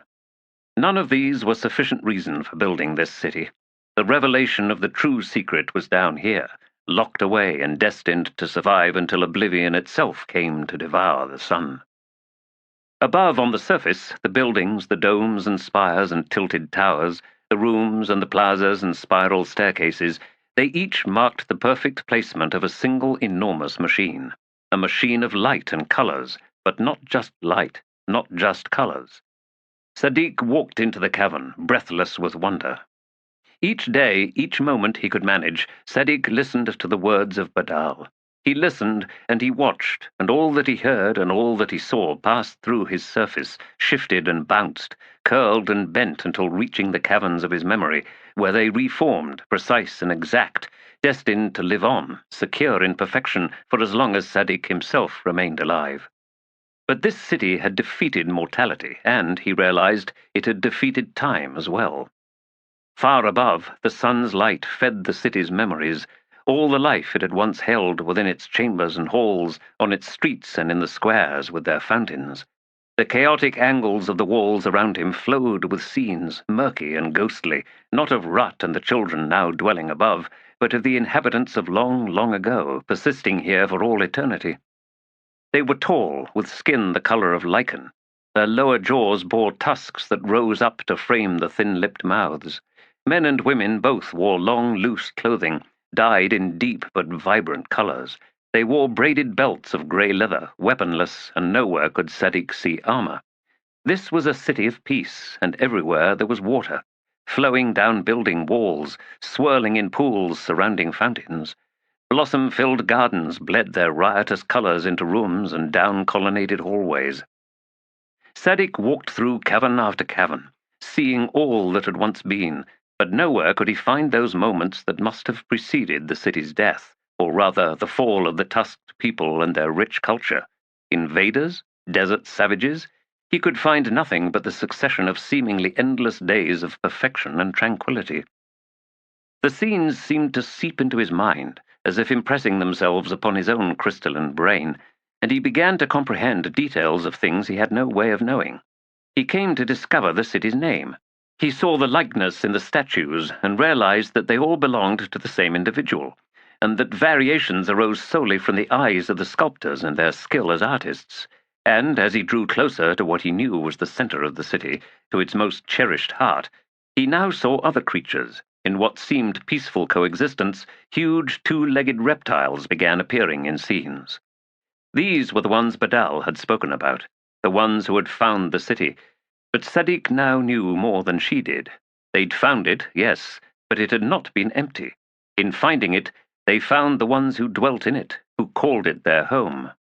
They were called Jaghut, returned to this way of living in the cities they had abandoned long before. They were drawn to a humble man, a half-blood.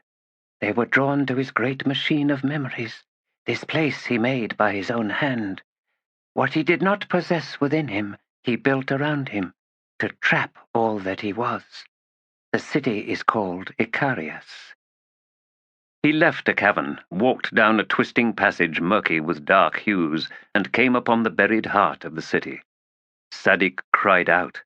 Before him, in a chamber more massive than any of the others, darkness, destruction. The roots were dead, unfed by light from above. Fissures split the crystals.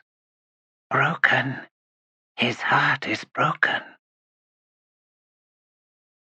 Brederal sat, knees drawn up and arms wrapped tightly round them, in the corner of a small room on the 4th level of a tower. She had escaped her captors, leaving her alone with her grief and torment. She had drawn her kin to their deaths. She should have killed Badal long ago, the first moment she sensed the power of the girl. Badal had shattered the Inquisitors. She had taken their own words and thrown them back, and precious blood had spilled onto the shard-studded ground. At least 2 of them had died, the other 2 retreating with grievous wounds. If they still breathed, somewhere out there, it would not be for much longer. They had no food, no water, and no shelter, and each day the sun lit the sky on fire. Badal needed to die. Brederal had raided an orchard not yet found by the others. She could feel her strength returning, her belly full for the first time in months. But guilt and loneliness had stolen all her will. Worse yet, this city itself assailed her. Whatever force still lingered here was inimical to the fulcral assail. A despiser of justice, she could almost taste its contempt for her. Were the others hunting her? She believed they were, and if they found her, they would kill her.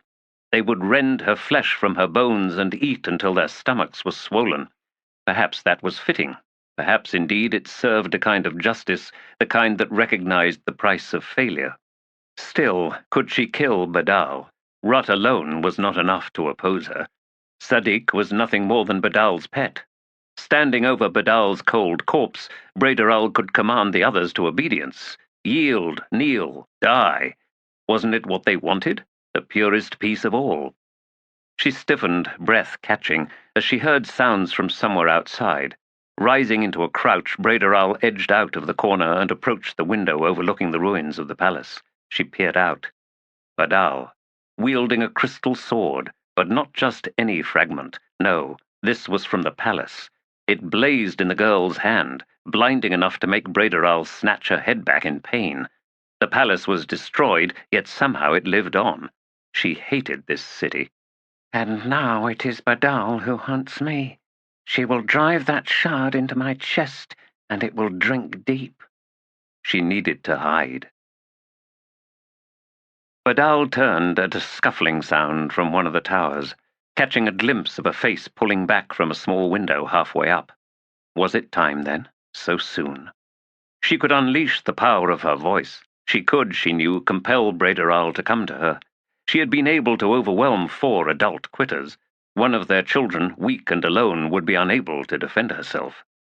But she wanted this death to be a silent one, After all, the battle between these two forces of righteousness had already been decided. The peace that was death had been rejected. But of course we have been fighting that war since the very beginning. Fighting, and now we have won. It's over. Would they live here forever, then? Could the orchards sustain them? What would they do? Was simple survival enough reason to go on living? What of dreams, desires? What kind of society would they shape? No, this is not enough. We cannot stay here. It's not enough. Killing Braideral will achieve nothing. No, I have a better answer. She raised her voice. Child of justice, this city is not for you. You are banished. Return to your kind if you can. Go! She heard a weak cry from the tower. The quitters had driven them from their homes, from their families. It was fitting, then, that she now drive from her home a quitter. My home, my family. Not hers. It was never hers. This family, it is mine. And wherever they are my home. They were done with Braideral. Badal set off to return to Rut and Held and Sadik. There were things to discuss, a new purpose to find, something beyond just surviving. Something we deserve, for we have earned the freedom to choose. She glanced down at her makeshift sword. It seemed unaccountably bright, as if gathering all the light it could drink. Golden flames seemed to glitter in its heart. It was beautiful, yes, but there was something else there, something of power, a terrible power. She remembered from somewhere tales about weapons, and those weapons were given names. Thus, she would name hers Fire. Fuck! Fiddler spun away from the three worried faces, the sets of frightened eyes, the twitches of incipient panic. He scanned the ground. Stay where you are, he told the heavies. No, wait. Short Nose, go and get Bottle. Flashwit, you and Mayfly enforce a cordon round here, especially their tent. No one gets in, understood? Solemn nods from the soldiers, and then Short Nose set off at a lumbering run. On all sides the camp was breaking, tents dropping down, stakes rocked loose from the hard, stony soil. Soldiers shouted, complained, and bickered. The smell of spicy food from the kitchen tents wafted in the cool morning air. Closer by, two other squads were looking over, uneasy, bereft of answers. They'd slept sound, they said, heard nothing. Fiddler's gaze drew back to the tent, slashed to ribbons. Inside, what was left of inside, the cots bore rumpled bedding, but no blood. Fuck and fire. His breath slowly hissed as he resumed studying the ground, seeking tracks, signs of a scuffle, anything. Nothing caught his eyes.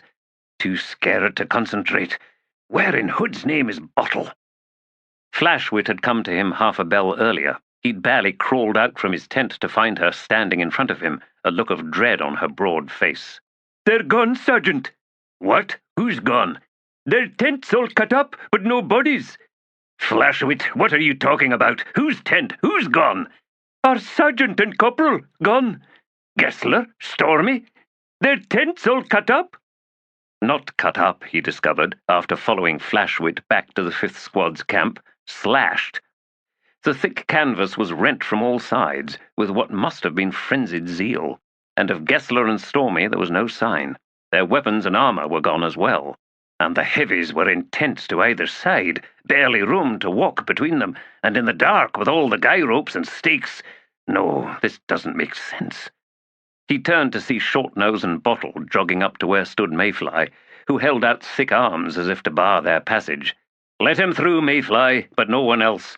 Not yet, anyway. Bottle, get over here. What's this I hear about Gessler and Stormy deserting? Fiddler almost cuffed the man. Instead, he hissed, Ain't nobody's deserted, but now that rumour's on its way, isn't it, idiot?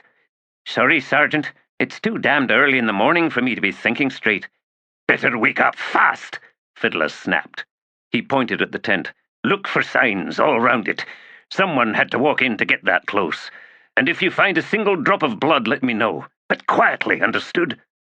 Licking his lips as he eyed the ravaged tent, Bottle nodded and then edged past his sergeant. Fiddler unstrapped and drew off his helm. He wiped sweat from his brow, glared across at the nearby squads. Wake up your sergeants and all of you. Make sure we got a full cordon. The soldiers jumped. Fiddler knew that news of his sickness had gone through the ranks. He'd been down for days, stinking with fever. Standing close to Anamander Rake had been miserable enough, he recalled, but nothing compared to this. He didn't need the deck of dragons to know what he knew. Besides, nowhere in the deck would he find a card called the Consort of Darkness. At least, not that he knew of, though sometimes powers were of such magnitude, such insistence, that they could bleed the paint off a minor card and usurp it. Maybe that had happened with his deck, but he wasn't about to shuffle through for a look. In any case, his being down had scared people. Damned unfair, but there it was, nothing Fiddler could do about it. And now that he was back on his feet, well, he could see far too much undisguised relief in too many eyes. The older he got, he realized, the more sensitive his talent, if it could be called talent. He preferred curse. Now Rake went and got himself killed. Unbelievable, insane. Dragnipur is in pieces. Oh, sure, Rake and Hood made sure most of the monsters chained within it were wiped out. Nice deal, that. Chained souls and Hood's own menagerie of scary malcontents all fed into chaos. The dead will sleep and sleep forevermore. Amen. He clawed at his beard. Barely 3 days on foot again, he still felt wobbly, and now this. They've been snatched, right out from the middle of a whole damned army. Gessler, Stormy. Why them? Oh, don't be obtuse, Fid. They were annealed in the forge of Thurlan, ascendants both. So think about that. Gessler, he can throw a punch heavy enough to stagger a god. Stormy can swing a sword through 3 bodies if he's mad enough. But not a drop of blood. Found a drop of blood, Sergeant. Otto was suddenly at his side, head lowered, voice barely a whisper. Just one? Well, maybe 2 drops together. A dollop? It's thick and it stinks. Fiddler scowled at the man. Stinks? Not human blood. Oh, great. Demonic? More like Ruthan. Ruthan? This ain't the time for jokes, Bottle. I'm not. Listen. There's not a trace, not a single footprint beyond the kind soldiers make, and we both know it wasn't no soldiers jumped the tent and the 2 men inside it, unless they had talons long as swords, and it was talons that did in that tent. But the hands they belonged to were huge. It gets stranger, Sergeant. Hold on, let me think a moment. Ruthan? Flit around at night, eating insects, small bats, winged. They got fucking wings! It came down out of the sky. Of course, it's bloody obvious now. That's why there's no tracks. It just dropped straight down onto the tent. Then someone should have heard it. At the very least, Guess and Stormy would have been screaming. Aye, that part still doesn't scry. Let me examine the tent, Sergeant. Pick it apart, I mean. Go ahead. Fiddler walked over to Shortnose. Another trip for you. Find Captain Faradan's sort and maybe Fist Keneb. And Quick Ben. Aye, get Quick Ben first and send him here. And listen, Shortnose, don't say nothing about desertions. We already got enough of those. Gessler and Stormy didn't desert. They were kidnapped. Shortnose shook his head. We ain't seen or heard nothing, Sergeant, and I'm a light sleeper. Stupid light, in fact. I'm guessing some kind of sorcery silenced the whole thing, and the demon was winged. It just picked them both up and flew off into the night. Now go on, Shortnose. All right. Quick Ben, Salt, and then Keneb. Right. Turning back, he saw Bottle on his hands and knees, lifting up shreds of canvas. The soldier looked up, nodded him over. Fiddler joined him, crouching at his side. What is it? Everything stinks, Sergeant. Feel this cloth. It's oily. That's what keeps him waterproof. Not this stuff. This stuff smells like a lizard's armpit. Fiddler stared at Bottle, wondering when the fool last jammed his nose into a lizard's armpit, then decided that some questions just should never be asked. Encarl? Could be. But it would have had to have been a big one, old, probably female, and somehow it got its hands round both their mouths, or round their necks. Then Guess and Stormy are dead, whispered Bottle. Quiet, I'm still working through this. I can't recall ever seeing an Encarl big enough to fly carrying 2 full-grown men. So, Loki Weval?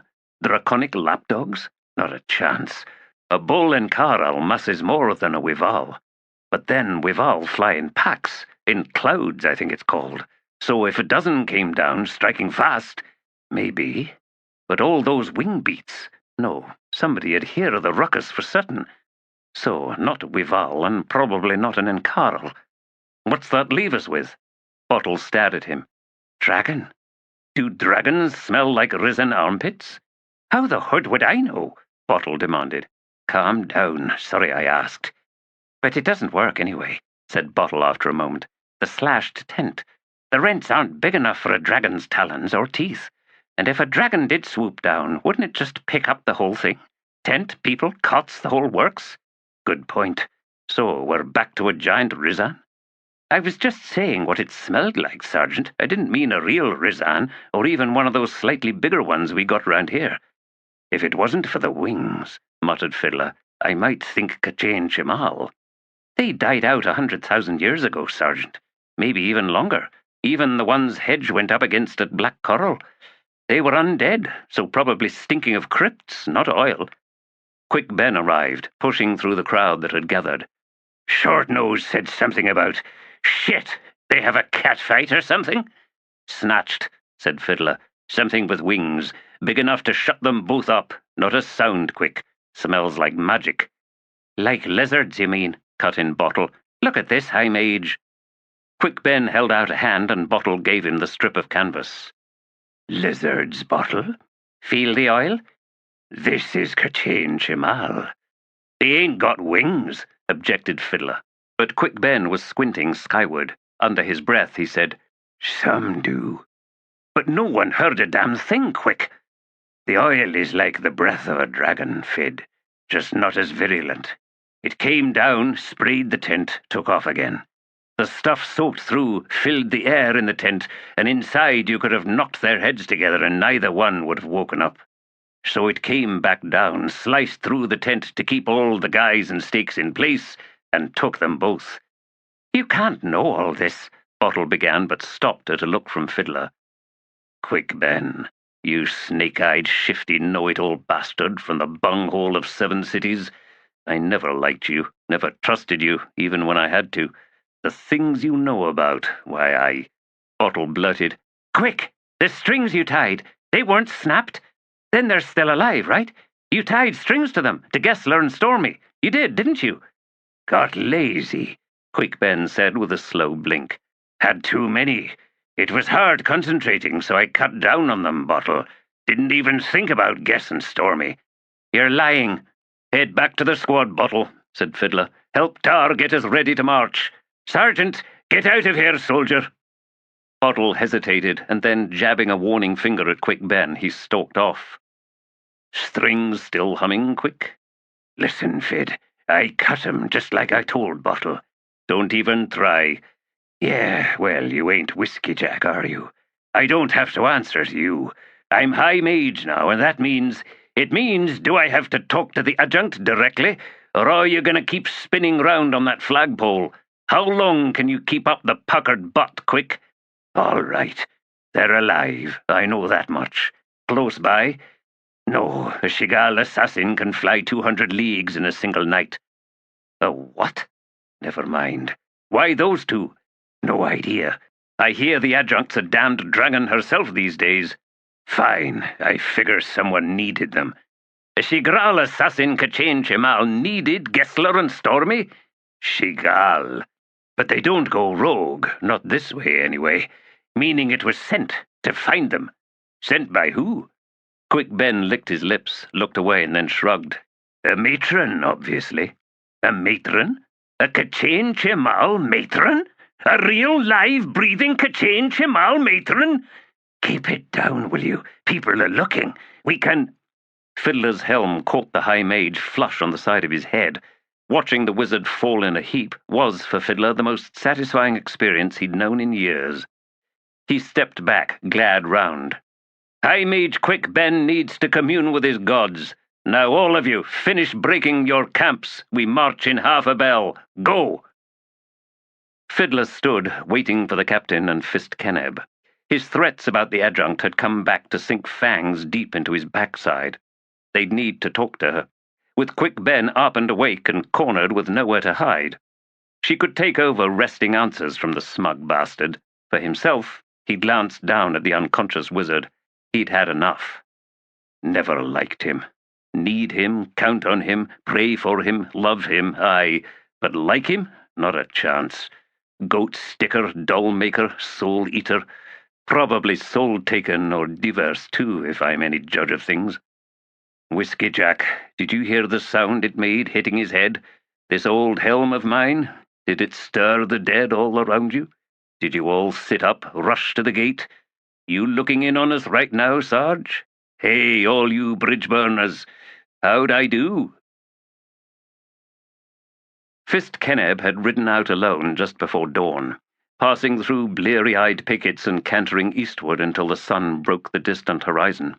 He reined in on a slight rise and sat slumped in the saddle, steam rising from his horse, low mists scudding over the broken ground as the air slowly warmed. The wastelands stretched before him. To his right, and now slightly behind him, the vague smudge of the Safi Mountains rumpled the southern skyline. He was exhausted, but insomnia plagued Keneb. He had been more or less running the Bonehunters since leaving Lether. Fist Blistig had done his best to evade the responsibilities of command. He was in the habit of wandering among his soldiers in the evenings, eager to tell tales of the chain of dogs and the fall at Arran, as if no one had heard them a dozen times before. He'd drink with them and laugh over loud and play at being a comrade of no special rank. As a consequence, he was viewed with amused contempt by his soldiers. They had enough friends. They didn't need their Fist spreading his hams on a crate at the fire, passing a jug. Such nights should be rare events, on the eve of battle perhaps, but even then no one should ever be permitted to forget an officer's position. Blistig wanted to be one of the lads, but he was a Fist by rank, and that meant standing apart from his soldiers. Staying watchful, aye, but ever ready to command and expecting that command to be followed. He was supposed to lead, damn him. At the morning briefing sessions, Blistig sat scowling, hungover, thick-tongued and bored. He ventured no ideas and looked upon every suggestion with something between disbelief and outright derision. We need better than that. I need better than that. The adjunct had the right to expect that her Fists could manage the army on this march. She had other issues to chew on, whatever they were, and Keneb was nowhere near close enough to even imagine what they might be. In fact, no one was, not even Lostara Yil. There were 2 sub-Fists, each commanding regulars, foot, skirmishers, scouts, and archers, and Keneb found he was growing far too dependent on them with the logistical demands. They had enough of their own concerns to deal with, after all, but both were veteran officers, seasoned campaigners, and Keneb drew heavily on their experience, though he often felt, as he once had when he'd been a young captain under the stubbled wing of a sergeant, neither Hobble nor Kellant likely had much good to say about him behind his back. Aye, that's the truth of it. I just managed as a captain. I'm far past my level of competence here, and it's showing. The wastelands looked forbidding, perhaps even more lifeless than the worst stretches of 7 cities between Arran and Raraku, or that northwest push to the walls of Yugatan. He'd managed to acquire an honest list of warlocks and witches among the ranks, those possessing magics that could conjure forth edible plants, small mammals, insects and such from even the most miserable of lands, and water as well. To stretch out the supplies they carried, he had them hard at work supplementing daily rations allotted each squad. But the complaints had already begun. These wastelands, Fist, are well named. Damn near sucked lifeless underfoot. Finding stuff is starting to hurt. Do what you can, it's all I can ask. A more useless response from an officer was beyond his imagining, and what soured the most were his own recollections of receiving such inane replies from his commanders all those years ago. At last he understood the helplessness they often suffered when attempting to deal with something that couldn't be dealt with things and forces beyond any hope of control. Just say what you can, and look confident and reassuring when saying it. Nobody buys it, and both sides know that fact, so what's really being acknowledged is the motions we both go through. Indeed, he was beginning to truly understand the burdens of command, a phrase he used to scoff at and mock derisively. Burden, sir? Try carrying this kit-pack on your shoulders all day, up and down hills and worse. What do you know about burdens? Shut that whining, sir, before I slide my knife across your scrawny throat. What did Blistig know about the whirlwind? He'd been cozy behind the walls of Arran, commanding a bored garrison. But I was in the middle of it, half dead of wounds before Kalam Mekar showed up. Sister, where are you now? Was turning your back on him worth it? Keneb shook his head. His thoughts were wandering, exhaustion pulling loose the tethers. What haunts me now? Yes, now I remember. The army. Without hate, what army could function? Unquestionably, other things were needed. Respect, duty, the slippery notions of honor and courage, and above all of those, the comradeship between soldiers and all the responsibilities that created. But hate had a role, didn't it? Useless officers, unreasonable orders, the pervasive conviction that the ones in overall command were all incompetent idiots. But then, all of that means we're all in this together. We're all trapped in this insane, bloated family where every rule of behavior strains near to snapping. And we're a family bred to answer everything with violence. Is it any wonder we're all so badly messed up? He heard the pounding of horse hoofs and twisted round in his saddle to see a soldier from his staff quickly approaching. Now what? But then he didn't really want to know. Any more desertions, real or otherwise, and he'd start to hear the spine cracking, and he dreaded that sound more than anything else, because it would mean that he had truly failed. The adjunct set this one task upon him, and he'd proved unequal to it, and as a consequence the entire Bonehunters' army was falling apart. Blistig needed to be pushed aside. He could think of a number of officers sharp enough to take on the role of Fist. Faradan Sort, Raband, Ruthan Gudd, Kindly. Kindly, now there's an idea. Has seniority, instills a healthy dose of terror in his soldiers.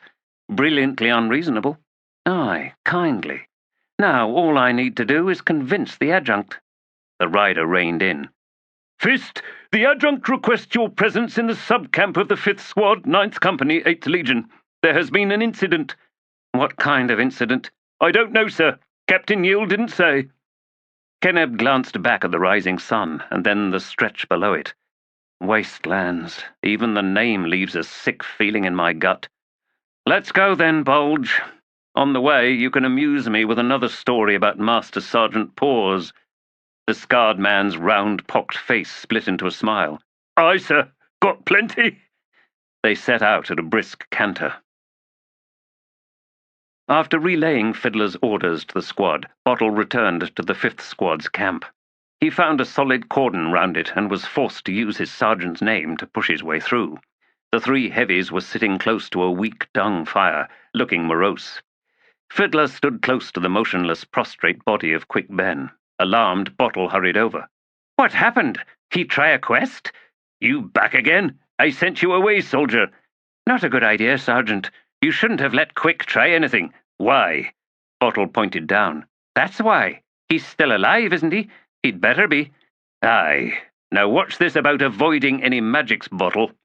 Small stuff is fine. Food, water, all that. But I wouldn't even think of doing anything bigger. First off, the wastelands might as well be dusted in Otataro. Attempting sorcery here is like pulling teeth. Most places, that is. But there's other, places where it's the damned opposite. Back up, soldier. You're saying there's areas out there where magic comes easy? Why didn't you mention this before? Our warlocks and witches are half dead right now. No, it's not like that, Sergeant. It's not areas, it's people. Or more accurately, things. Ascendants, stinking with power. Bottle waved one hand eastward. Out there, just walking around. And they bleed, energies. Sure, we could feed on them, Sergeant, but that would mean getting close to them, and close is probably a bad idea. Quick Ben groaned. Bottle frowned down at the high mage. Is that a welt on the side of his head? How close to us is the nearest thing, Bottle? I know the smell of one of them, Tlani Mas. Really? The word was flat, dangerous. Still far away, Bottle hastily added. There's nothing within 20 leagues of us, that I know of. Some ascendants are good at hiding. You winging out there, Bottle? How often? Hardly at all, Sergeant. It's scary out there. In the dark, I mean. Bottle was beginning to regret coming back here. What's with me, anyway? Sticking my nose into every damned thing, and if it stinks real bad, what do? I go find something else to stick my nose in. And they all stink. You'd imagine, wouldn't you, I might quit the habit. But no, of course not. God's Bottle, listen to yourself. Quick Ben sat up, cradling his head. What? He asked. What? Took a fall there, High Mage, said Fiddler. A fall? Aye, I'm thinking you was struck with a thought.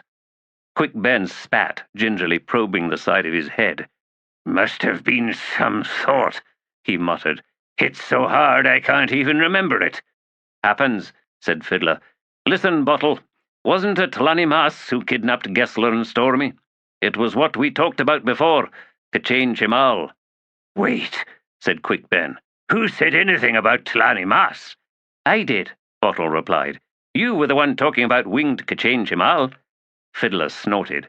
No doubt the adjunct will talk to us about the fucking Fokral assail. Who's left?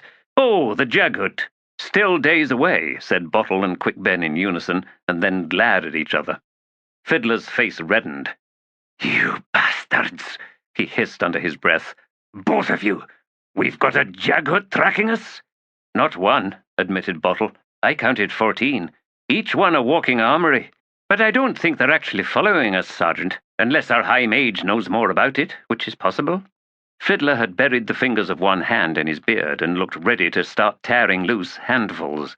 You reporting all this to the adjunct quick? The High Mage scowled and looked away. I've given up. Nothing surprises her, Fid. It's as if she already knows.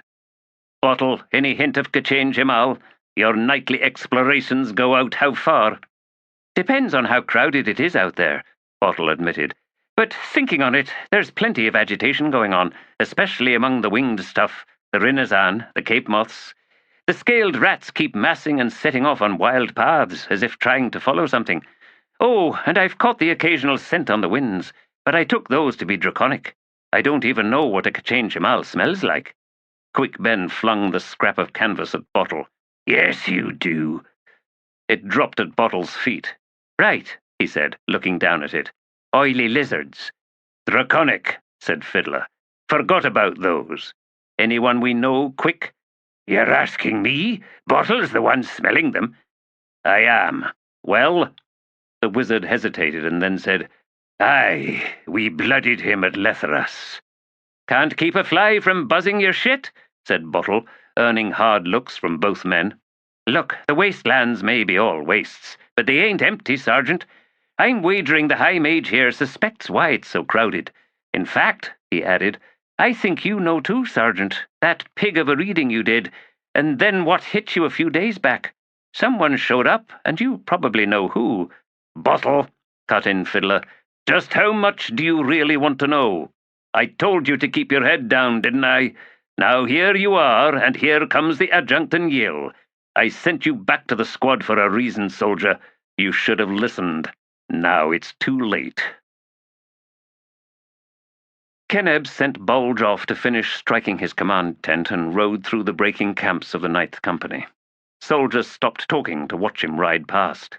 There was none of the usual banter, suggesting to Keneb that the tale of the incident at Gessler's camp had bled out among the ranks. Whatever had happened, it looked bad.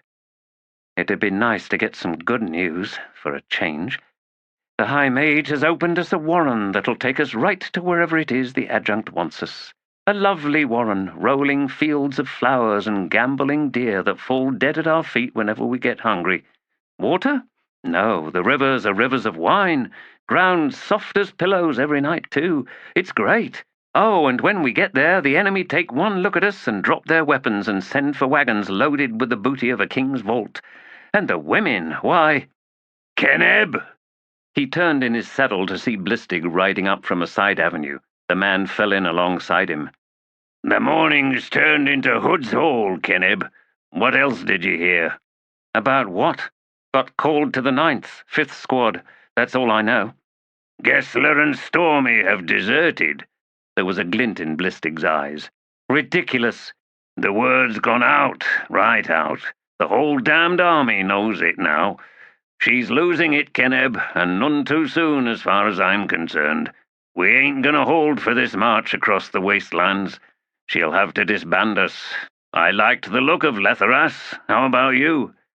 Gessler and Stormy have not deserted, Blistig. You said you knew nothing. I don't have to. I know those two. They're solid as mountains. They're gone, Keneb. Simple as that. You were summoned to this meeting? Not officially, but it sounds to be Army's business. It concerns a squad in one of my companies, Blistig. Do me a favor, ride the fuck back to your legion and get them in order. If new commands are going to come down, leave it to the adjunct staff. If she wanted you, she'd have invited you. The man's face darkened. You've turned into a real shit, Keneb. Don't settle in Letheras. The city ain't big enough for both of us. Go away, Blistig. Once we're disbanded, I'm coming looking for you, Keneb. The day that happens, Blistig, you won't make it out of your legion's camp. They'll cut you down not 2 steps from your tent. Shows what you know. I got rapport. They'll be at my back when I go for you. Keneb glanced over, brows lifting. Rapport? You're a joke, Blistig. You're their joke. Now get out of my face. Not a chance. I'm off to talk with the adjunct. Talk? About what? My business. They drew closer to a cordon of soldiers. That ring parted as they rode in. Within the circle waited an ominous gathering. Keneb saw Tavaret and Yill along with Quick Ben, Fiddler, and Bottle. His gaze then found the destroyed tent. That doesn't look good. He reined in, dismounted. A soldier from the 18th squad came forward and took the reins. Thank you, Corporal Rib. Keneb paused. Think we still need this cordon? Only the inner ring's doing that, Fist, Rib replied. The rest are just gawking. Get me your sergeant, Keneb said. Aye, sir. Smirking, Blistig moved past, heading for the adjunct. The 18th sergeant pushed through. Fist, bad news this. So I hear, Gaunt Eye. Now, round up the other sergeants all these soldiers belong to. I want them out of here. I want them all getting ready for the day's march. Tell them if I look up in 100 heartbeats and still see this mob, Hood's heel is coming down. Am I understood, Sergeant? The Jenabarkan blinked. Aye, Fist. He saluted and then plunged back into the crowd. Almost at once he started barking orders. Corporal Rib grinned. He don't need the other sergeants, Fist. I ain't never known a meaner sergeant. Carry on, Corporal. Aye, Fist. Keneb walked over to the motley gathering. These damned, all-too-familiar faces, the miserable expressions, the adjunct's flat eyes and thin, straight mouth as she stood listening to whatever Blistig was saying. As Keneb reached them, Tavaret lifted a gauntleted hand, cutting Blistig off. Fist Blistig, she said, is this the time to petition for an increase in the rum ration? Adjunct, the 8th Legion may be about to crumble. I'm just wanting to make sure my own legion... That will be enough, Blistig. Return to your legion immediately. Very well, Adjunct. Still, who'd have thought those two would desert? He saluted and was forced to hold it while Tavaret stood motionless, her regard level and lifeless. As the moment grew uncomfortable, the adjunct returned the salute, converting it into a dismissive gesture, as if brushing lint from her cloak. Face paling, Blistig wheeled and marched back to his horse, only to find that the animal had wandered off. No one had taken the reins from him. As he hesitated, Keneb grunted and said, Rapport, aye. Not my legion, he snapped. You might want a word or two about courtesy with your soldiers, Keneb. The Malazan military demands courtesy first and expects respect to follow. Lose respect and the courtesy usually goes with it. Remember, I'll be looking for you. Best find your horse first, Blistig. The adjunct gestured Keneb over. Fist, our camp security seems to have been breached. They are truly missing, Adjunct? She nodded. I cannot see how anyone managed to penetrate this deep into our camp, Keneb said. Unless they were our own, but then where are the bodies? I don't understand this, Adjunct. The High Mage suggests the attacker was a Shigal Kachain Chimal. A what? Sometimes, Quick Ben said, those ones grow wings. They're the matron's own assassin's fist, and one dropped down out of the night and stole them both. To do what with them? Eat them? Why did neither man make a sound? They were selected, said the High Mage, and no, I have no idea why. Keneb struggled to make sense of all this. He glanced at Fiddler. The sergeant looked miserable. Well, nothing new there. Gessler and Stormy, he slowly ventured, were anything but average Marines. As close to ascendance, said Quick Ben, as anyone in this army. Will this winged assassin come back for more of us? Keneb asked, offering the question to any one of the 5 soldiers standing opposite him. Fiddler grunted. Damn, that's the first time the question's come up. You got a point. Why stop with just them? The problem is, said Quick Ben, we have no idea what the Chimal want with Gessler and Stormy. And no real way to find out, added Bottle. I see, said Keneb. Well, how can we defend against such future attacks? High Mage? I'll see what I can think up, Fist. One squad member with a crossbow stays awake at all times at night, said Keneb. Maybe that won't help, but it's a start. Adjunct, if the soldiers begin thinking people can go missing at any time and we can do nothing about it, we'll end up facing a mutiny. You are correct, Fist. I will see to it that the order goes out. She turned. Captain Yield, ride to the Leathery camp and report our losses. You need hold nothing back from Commander Bryce Benedict.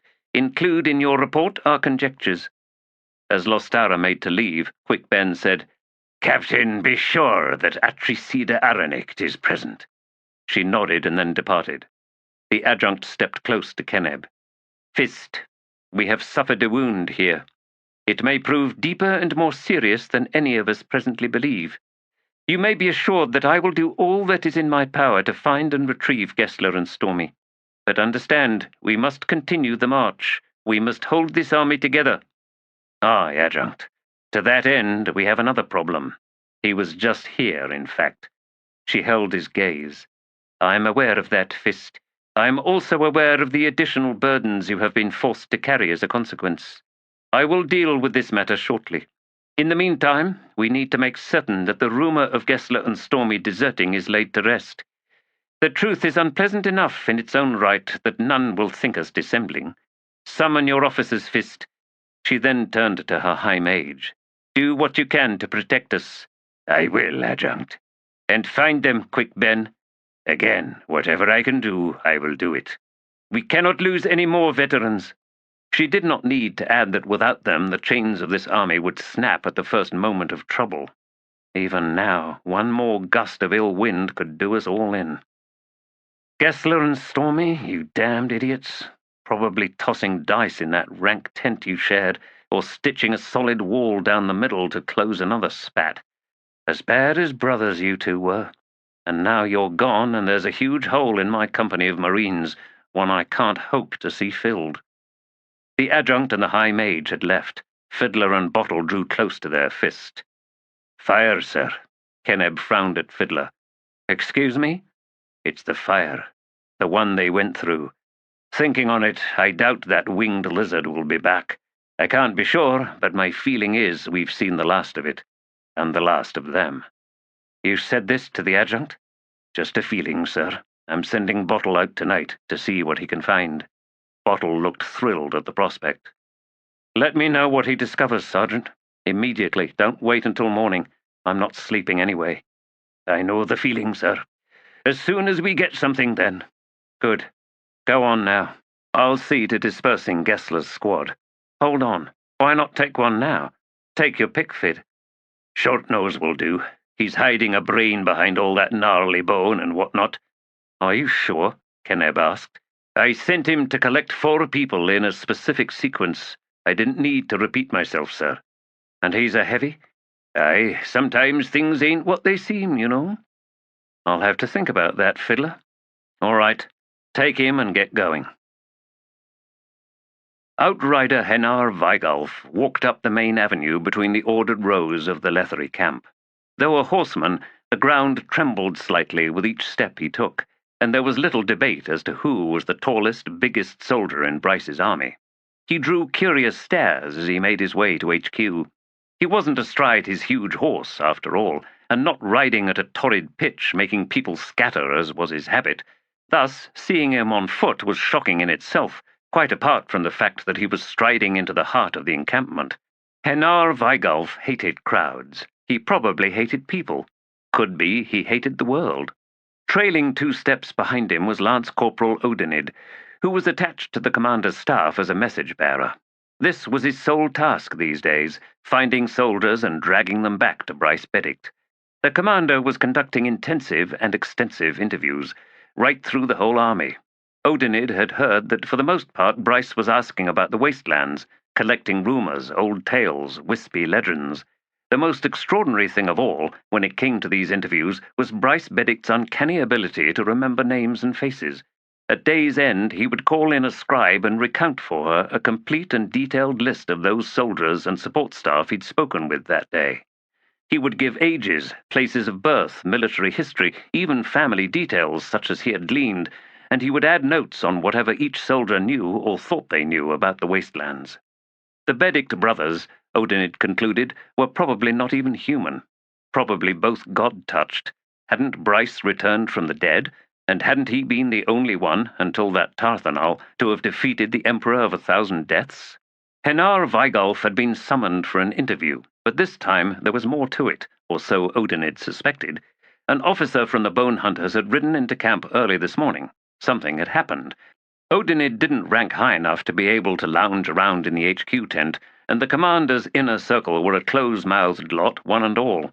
Whatever the news had been, it had stalled the march, probably until noon, and the Malazan was still there, in a private meeting with Bryce and his Cedar.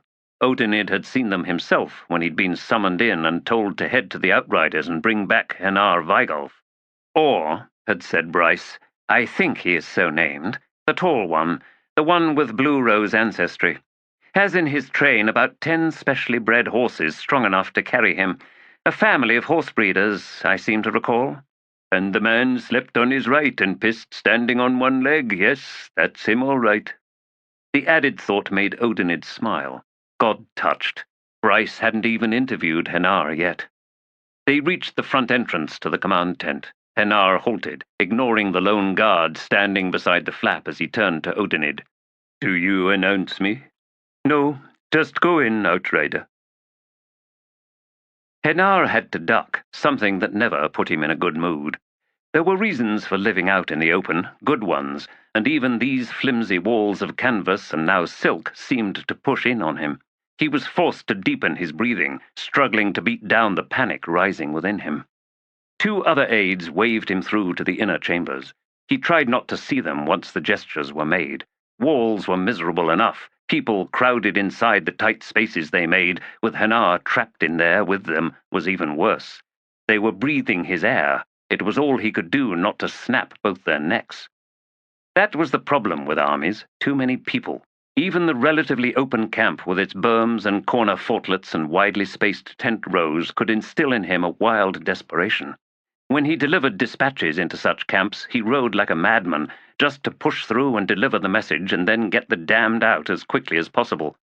He made his way down a too narrow passage and stepped through a cloying slit in the silks to find himself in a larger room, the ceiling peaked and morning sunlight making the air glow. Commander Bryce sat in a folding chair, the Atricida Erikson standing on his left. Seated in another chair was the Malazan officer, her legs folded, showing him a solid, muscled thigh. His eyes followed the sweeping curve of its underside, and all at once his breathing steadied. A moment later, his gaze lifted to her face. Bryce waited for the huge man's attention to return to him. It didn't. Henar Weigalf was staring at Lostara Yil as if he'd never before seen a woman. Granted, a beautiful woman in this instance. Even so, he cleared his throat. Outrider Henar Weigalf, thank you for coming. The man's eyes flicked to Bryce and then back again. As ordered, sir. If I could have your attention? Good. You were attached to the Dreen garrison during the All campaign, correct? Yes, sir. Liaising with the Blue Rose Lancers, the company to which you once belonged?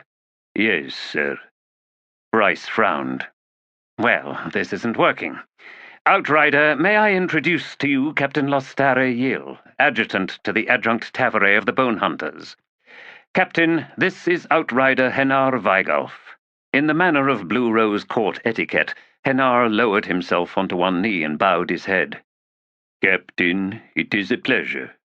Yil glanced over at Bryce with raised brows. He shook his head, equally baffled. As far as he knew, the captain wasn't noble-born and certainly not royalty. She hesitated, clearly uncomfortable, and then said, Please rise, Henar. Next time, a salute will suffice." He straightened. "As you command, sir." "Now," said Bryce, "might we resume?" Henar pulled his eyes from Lostara with obvious effort and then nodded. "Of course, sir." During the most recent campaign, a renegade all named Red Mask infiltrated Dreen. Blood was shed, and in the pursuit that followed, garrison soldiers were ambushed. Is this accurate so far? "Yes, sir." There followed reports of 2 demonic creatures serving as bodyguards to this Red Mask. "Yes, sir. Lizards, running on 2 legs, fast as a horse, sir. They were sighted and reported on in the campaign itself. The Atriprida included descriptions in her dispatches up to and including the first major battle. Thereafter, no messengers managed to make it back." "Do you happen to know a soldier named Pride?" "No, sir." "An all by birth, but raised by a family in Dreen. He was old enough when taken to still remember a number of all legends regarding an ancient war for the land with an army of demons of similar description. The all were not victorious, but the war ended when the demons migrated east into the wastelands. Once enemies, then allies? It is possible. Do we know what happened to Red Mask? Does he still live?" "Sir, it's assumed he's dead, since the all are no more." "But no direct proof?" "No, sir." "Thank you, Henar Vigolf. You are dismissed." The outrider saluted, looked once more upon Lostara Yill, and then departed. The Malazan captain blew out a breath. "Well." "Please accept my apologies," said Bryce. "There are somewhat fewer women in my army than there are in yours. Certainly not by policy, but Lethery women seem more inclined to pursue other professions. It may be that Henar has not—" "I take your point, Commander, if you'll forgive the interruption. Besides, it must be said that he is a most impressive man, so there is no need for you to apologize." She uncrossed her legs and rose. "In any case, sir, the lizards he mentioned certainly seemed to fit with descriptions of Kachain Chemal. These were living specimens, not undead?" "There was no evidence to suggest that they were anything but alive. In the first battle, they took wounds." Lostara nodded. "Then Quick Ben is probably right." "He is." Bryce leaned back, regarded the tall woman for a moment, and then said, "There was a god once. I know its name, but that isn't particularly relevant now. What is relevant is where it dwelt, in the lands we now call the Wastelands. It lived there and it died there. Its life was stolen from it by a force, a power coming from the Kachain Chemal. A civilization, by the way, that I'd never heard of, but in that god's memories there are the name itself and scattered images." He shook his head, and after a moment continued. "It may be that this power," and he glanced over at Aranict for a moment, "is one of these warrens you Malazans have brought to us. Or it could have been a ritual of some sort. Its name was Akrast Corvalane. What it did, Captain, was steal the life force of the land itself. In fact, it may well have created the wastelands, and in so doing it killed the spirits and gods dwelling there, and with them their worshippers." "Interesting. The adjunct needs to hear all of this." "Yes, we must pool our knowledge as best we can. Please, Captain, can you ride to the adjunct and inform her that we will be paying her a visit?" "At once, Commander. How soon?" "Let us make it the midday meal." "I had best go then, sir." And she saluted. Bryce smiled. "No need for that in here, Captain. Oh, on your way out, could you please tell one of my aides to get in here?" "Of course. Until noon, then, Commander." After she had left the chamber, Bryce gestured to the now empty chair. "Sit down, Atricida. You look a little pale." She hesitated, and then relented. He watched her settle nervously on the chair's edge. "Well, it's a start." There was a scuffing sound at the room's flap, and then Corporal Ginast entered and stood at attention. "Corporal, attach Henar Vigolf to my staff. Furthermore, he is to accompany my entourage when I attend a lunch today at the Malazan camp.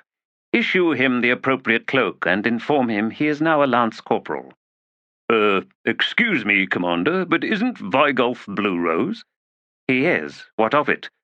Well, military regulations state that no Blue Rose-born soldier is eligible for any officer's rank in the regular Leathery forces, sir. Only among the Blue Rose Lancers can a Blue Rose-born soldier ascend in rank, and even there only to that of lieutenant. It was written into the capitulation agreement following the conquest of Blue Rose, sir. The same agreement that demanded horses and stirrups from the Blue Rose, not to mention the creation of the Lancers themselves? Yes, sir. And the stirrups they sent us were rubbish, weren't they? A nasty trick, sir, that one. I'm surprised the king has not insisted on proper reparations. You are most welcome to your surprise, Gynast, but not to your disapproving tone. As far as those stirrups are concerned, I admit to applauding the Blue Rose in their deviousness. Revenge most deserved. As for the ceiling on advancement in the Leathery army, I have this to say. From now on, any and every soldier in the Leathery army, no matter where they originally come from, has equal opportunity for advancement based on merit and exemplary service to the kingdom. Bring in a scribe, and we'll get that written up immediately. As for you, Gynast, best hurry, since you need to track Henar down in time for him to return here, mounted and ready as my escort. Understood? Sir, the highborn officers will not like... I understand the Malazan Empress conducted a campaign that scoured her armies of those ranks bought by privilege and station. Do you know how she went about it, Corporal? She arrested the officers and either executed them or sent them to work in mines for the rest of their lives. A most charming solution, I think, and should the noble-born in my forces prove at all troublesome, I might well advise my brother to adopt something similar. Now you are dismissed. The aides saluted and then fled. Bryce glanced over to see shock on Aronicht's face. Oh, come now, Atricida. You don't really think I'd suggest such a thing, do you? Sir? No, of course not. I mean, it wasn't that. Well, sorry, sir. Sorry. Bryce cocked his head and regarded her for a moment. What then? Ah, you are perhaps surprised that I'd indulge in a little matchmaking, Atricida? Yes, sir, a little. That was the first hint of life I've seen in Captain Yill's face since I first met her. As for Henar, why, he seems man enough for her, don't you think? Oh, yes, sir. I mean, he clearly has a taste for the exotic. Do you think he stands a chance? Sir, I wouldn't know. As a woman, rather, what think you? Her eyes were darting, her colour high. She saw him admiring her legs, sir, and made no move to cover up. I'd noticed that, sir. Me too. There was silence then in the chamber as Bryce studied Aronicht while she in turn endeavoured to look everywhere but at her commander. For the errant's sake, Atricida, make use of the rest of that chair, will you? Sit back. Yes, sir. Throatslitter's high-pitched laugh cut across from behind the captain's tent. Again. Wincing, Cuttle leaned over and dragged close his studded hauberk. No point in crawling into the thing until they were finally ready to march, but it was getting patchy, needing some grease. Where's the rend pail? Here, said Tar, collecting the small bucket and passing it over. Don't take too much, we're getting low, and now that Paws is in charge of the quartermasters... The bastard ain't in charge of nothing, Cuttle snapped. He's just set himself up as a middleman, and we all choke our way through him to get anything. Quartermaster's happy since so few requests ever reach him, and between the two of them they're hoarding and worse. Someone should tell Sort so she can tell Kindly so he can... Kindly's got nothing to do with Paws anymore, Cuttle. So who does? Nobody, as far as I can tell. Smiles and Korik trudged back into the camp, which wasn't much of a camp anymore, just a smouldering hearth and a ring of kit packs and gear. First bell afternoon, said Smiles, and no sooner. Any other word on Gesson, Stormy? Cuttle asked her. Fid can say what he wants, said Korik, and same for the others. They probably bolted. Don't be an idiot, retorted Cuttle. Veterans don't walk. That's what makes them veterans. Until they decide they've had enough. Go ask Bottle, said Tar, his face darkening as he glared at Korik, and he'll tell you the same. They got snatched. Fine, they got snatched. Point is, they're gone. Probably dead by now. Who's next? With luck, said Smiles, slumping down to lean against her pack. You, Korik. She looked over to Tar. His brain is burnt out. Korik ain't the Korik I once knew, and I bet you're all thinking the same. She was on her feet again. Piss on this, I'm going for a walk. Take your time, said Korik. Another piping laugh from Throat-Slitter. Cuddles scowled. What's so fucking funny? Korab had been sleeping or pretending to sleep, and now he sat up.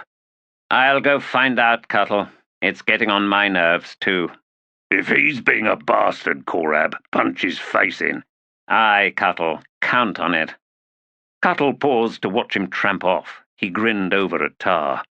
Catch all that? I'm sitting right here. He ain't on the outside of us no more, is he? He's our heavy. That's good. So he is, and so it is, said Tar. I'm this squad's heavy, said Korik. Tar resumed lacing his boots. Cuttle looked away and ran a hand through what was left of his hair, and then realized that the hand was thick with grease. Hood's breath. Tar looked over and snorted. Won't keep it from cracking, he said. What? Your skull. Funny.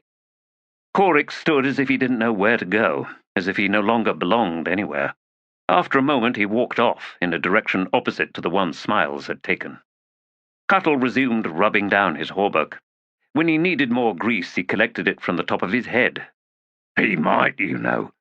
He won't, Tar replied. Gessler and Stormy, they're his excuse. That and Kissware.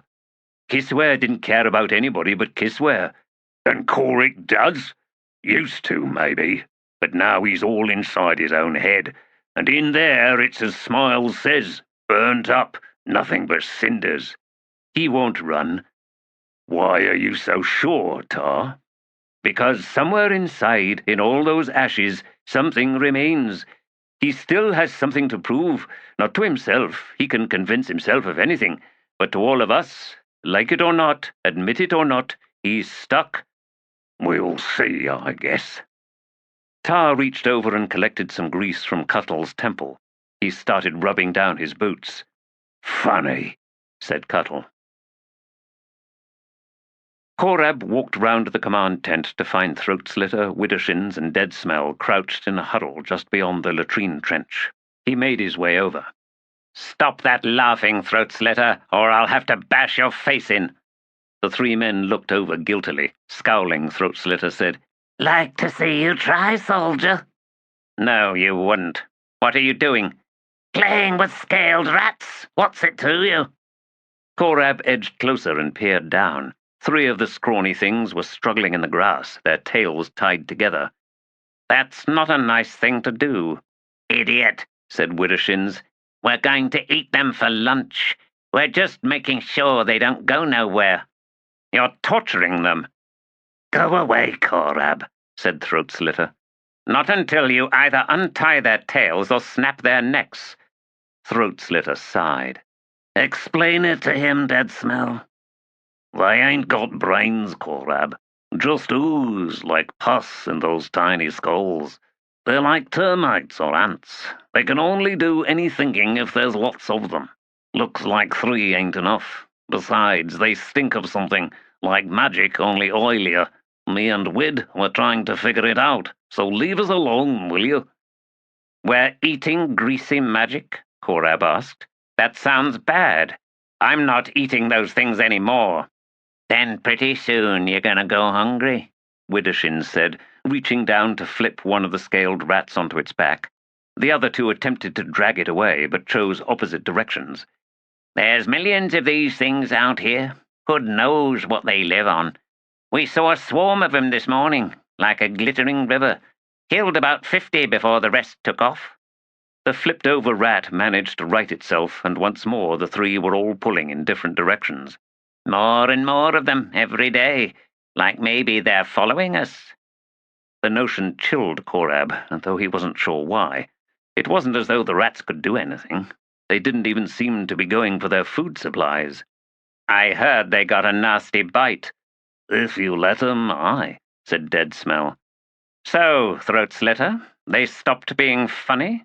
Aye, now go. 'Cause if I hear another laugh, I ain't coming back to talk. It's just a laugh, Korab. People got 'em, right? All kinds. But yours makes the skin crawl. Good, since it's how I sound when I slit some bastard's useless throat. Korab stepped between Widdershins and Dead Smell, reached down and snatched up the 3 rats. In quick succession he broke their necks, then dropped the tangled bodies between the 3 men. Next time you hear me laugh, growled Throat Slitter. Fine, Korab replied. Only I don't need a single breath to cut off your damned head, Throat Slitter, so that laugh will be your last. He headed off. This was getting ugly. Whatever happened to glory? Used to be this army, for all its miseries, had some dignity, made being a bone hunter mean something worthwhile. But lately it was just a mob of bored bullies and thugs. Korab? He looked up, found Faradan Sort blocking his path. Captain? Fiddler back with you yet? Don't think so. He wasn't there a quarter bell ago. Where's your squad? They ain't moved, sir. He jerked a thumb backward. Just over there. Then where are you going? Somewhere, nowhere, sir. Frowning, she marched past him. He wondered if she expected him to follow. She was heading to his squad mates after all. But since she didn't say anything and just continued on, he shrugged and resumed his aimless wandering. Maybe find the heavies again. Throw some bones. But then why? I always lose. Korab's famous luck don't run to dice. Typical. Never the important stuff. He rested his hand on the pommel of his new leathery sword, just to confirm he still had it. And I ain't gonna lose it neither. Not this one. It's my sword, and I'm gonna use it from now on. He'd been thinking about Leoman lately. No real reason, as far as he could tell, except maybe it was the way Leoman had managed to lead soldiers, turn them into fanatical followers, in fact. He'd once believed that was a gift, a talent. But now he was no longer so sure. In some ways, that gift was the kind that made a man dangerous. Being a follower was risky, especially when the truth showed up, that truth being that the one doing the leading didn't really care a whit for any of them. Leoman and people like him collected fanatics the way a rich merchant collected coins, and then he spent them without a moment's thought. No, the adjunct was better, no matter what everyone said. They talked as if they wanted a Leoman, but Korab knew how that was. They didn't. If they got a Leoman, every one of them would end up getting killed. He believed the adjunct cared about them, maybe even too much, but between the two, he'd stay with her every time. Dissatisfaction was a disease. It had ignited the whirlwind, and hundreds of thousands had died. Standing over grave pits, who was satisfied? Nobody. It had launched the Malazans into eating their own, and if every Wiccan was now dead, who'd be so foolish as to believe the new land the settlers staked out for themselves wouldn't exact its vengeance? Sooner or later, it would turn them into dust, and the wind would just blow them away. Even here, in this camp, among the Bonehunters, dissatisfaction spread like an infection. No reason but boredom and not knowing. What was so bad about that? Boredom meant nobody was getting chopped up. Not knowing was the truth of life itself. His heart could burst in the next step, or a runaway horse could trample him down at the intersection just ahead. A blood vessel in his skull could explode. A rock could come down out of the sky. Everything was about not knowing, the whole future. And who could even make sense enough of the past to think they really knew everything, and so, knowing everything, know everything to come? Dissatisfied? See if this punch in the face makes you feel any better. Aye, Cuttle was a sour one, but Korab was starting to like him. Maybe he complained a lot, but that wasn't the same as being dissatisfied. Clearly, Cuttle liked being able to complain. He'd be lost without it. That was why, no matter what, he looked comfortable, rubbing grease into boiled leather, honing his short sword and the heads of his crossbow bolts. Counting and counting again his small collection of sharpers and smokers, his one cracker, his eyes straying to Fid's pack in which was hidden at least one cusser. The man was happy. You could tell by his scowl. I like Cuttle. I know what to expect with him. He ain't hot iron, he ain't cold iron. He's bitter iron. Me too. Bitter and getting bitterer. Just try me, throat slitter. Captain Kindly ran a hand through the last few threads of hair on his head and leaned back in his folding chair. Scannero, what can I do for you? It's Ruthan. Of course it is. Hardly a secret, Scannero. Not that. Well, some of that. Thing is, he's not what I think he is. Early days, isn't it? I don't think he's using his real name. Who is? Look at me. I earned mine over years of diligent deliberation. Now even Scannero isn't what most people think, is it? Archaic Canese for a female hill dog, I believe. Not like that, kindly. He's hiding something. Oh, his story works out, at least on the surface. I mean, his timeline makes sense. Excuse me, his what? Well, when he did what and where he did it. A proper course of events. But I figure that just means he's worked it out to sound plausible. Or it sounds plausible because it is in fact his history. I don't think so. That's just it, kindly. I think he's lying. Scannero, even if he is, that's hardly a crime in the Malazan military, is it? It is if there's a price on his head. If, say, the Claw get wet dreams thinking about killing him, or the Empress has 1,000 spies out there looking for him. For Ruthan Gudd? For whoever he really is. And if they are, does it even matter now, Scannero? We're all renegades these days. The Claw has a long memory. What's left of them after Malaz City. I think they'd save all their venom for the adjunct and all of us traitorous officers of significance. Heroic veterans such as myself, not to mention the fists, barring perhaps Blistig. Presumably, he continued, you are thinking in the long term. The two of you settling down somewhere, a house overlooking the Canese beaches, perhaps, with smoke rising from the chimney and a brood of bearded offspring playing with fire ants and whatnot. For what it is worth, Scannero, I believe you will face no challenge in sleeping peacefully at night. I'm beginning to understand how Lieutenant Paws felt when serving under you, kindly. It all slides past, doesn't it? I'm not sure I know what you mean. Right, she drawled. Consider this. Ruthan's getting nervous, and it's getting worse. He's just about combed his beard off his chin. He has troubled dreams. He speaks in his sleep in languages I've never heard before. Most curious. For example, have you ever heard of Akrast Corvalane? Kindly frowned. Can't say I have, but it sounds tist. For example, the elder warrens of Kurald Galain and Emerlan. Similar constructions, I'd wager. You might mention it to the High Mage. She sighed, looked away. Right. Well, I'd best get back to my squads. The loss of Gessler and Stormy so soon after Massan lit out, and that other one, well, things are fragile at the moment. That they are, Scannero. On your way out, have Corporal Thews bring in my collection. Your collection? Combs, Scannero. Combs. Master Sergeant Paws sat up, wiping the blood from his nose. Strange motes still floated and drifted in front of his eyes, but he could see that his personal wagon of stores had been ransacked. The 2 oxen harnessed to it were watching him as they gnawed on their bits. He wondered briefly if it was possible to train oxen as guard dogs, but the image of the beasts baring giant square teeth and moaning in a threatening fashion struck him as not quite frightening enough. As he was picking himself up, brushing dirt and grass from his clothes, the sound of approaching footsteps made him flinch and then straighten, raising his hands defensively. But there was no need. The newcomers didn't look particularly threatening. Hedge, and behind him 4 of his bridge burners. What happened to you? Hedge asked. Not sure, I'm afraid. Someone came by with a requisition I was, unable to fill. Wrong wax seal on the request. Something like that. Hedge eyed the wagon. Looks like he went and took what he wanted anyway. Capital offense, said one of Hedge's corporals, shaking his head and frowning as if in disbelief. You Bonehunters lack discipline, Master Sergeant. Paws stared at the scrawny Leathery. You know, I was just thinking the same thing, Corporal. It's anarchy here.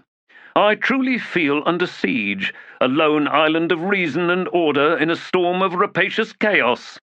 He gestured behind him and said to Hedge, If you're here to request anything, as you can see, you will have to wait until I reorganize things. Besides, my own supplies are not, strictly speaking, available for official restitution. I can, however, provide you with a writ giving you an audience with the quartermaster." "Kind of you," said Hedge. "Only we already been there." "Without a writ? You had no joy, did you?" "No, funny that. Seems the only writs he's looking at are the ones from you." "Of course," said Pause. "As you might imagine, Commander, it is Commander, isn't it? As you might imagine, in the midst of the very chaos your corporal so sharply observed, it has been necessary to take it upon myself to enforce some measure of control on our dwindling supplies." Hedge was nodding, eyes still on the wagon. "Thing is, Master Sergeant, what we're hearing is that most of the chaos is due to the fact that everyone has to go through you. Now, I'm wondering if Fist Keneb is fully aware of the situation. As a commander, you see, I can just go straight and talk to him, as equals, I mean. None of your cronies to try to get through. I marked him in that unofficial cordon round the HQ camp. Quite the organization you put together, Master Sergeant. Makes me wonder who got through to rearrange your nose like that." "If I had memory of the incident, Commander, I'd tell you who, at least after I'd hunted him down and crucified him for looting." "Well," said Hedge, "I caught a rumor not 50 paces from here. It's fresh as that dung behind them oxen." "Splendid." Pause waited. "About that writ," Hedge said. "Coming right up. Let me just find a spare wax tablet." "Not using parchment? No, of course not. Parchment doesn't melt, does it? Wax does. Evidence? What evidence? Clever, Master Sergeant." Pause found a tablet and a stylus from his small portable desk close to the toppled-over folding chair where he'd presumably been sitting when the Fist said hello. He quickly scratched his symbol and then looked up expectantly. "What is it you want, specifically?" "Specifically? Whatever we decide we need." "Right, excellent. I'll write that right here." "Make it legible and all." "Naturally."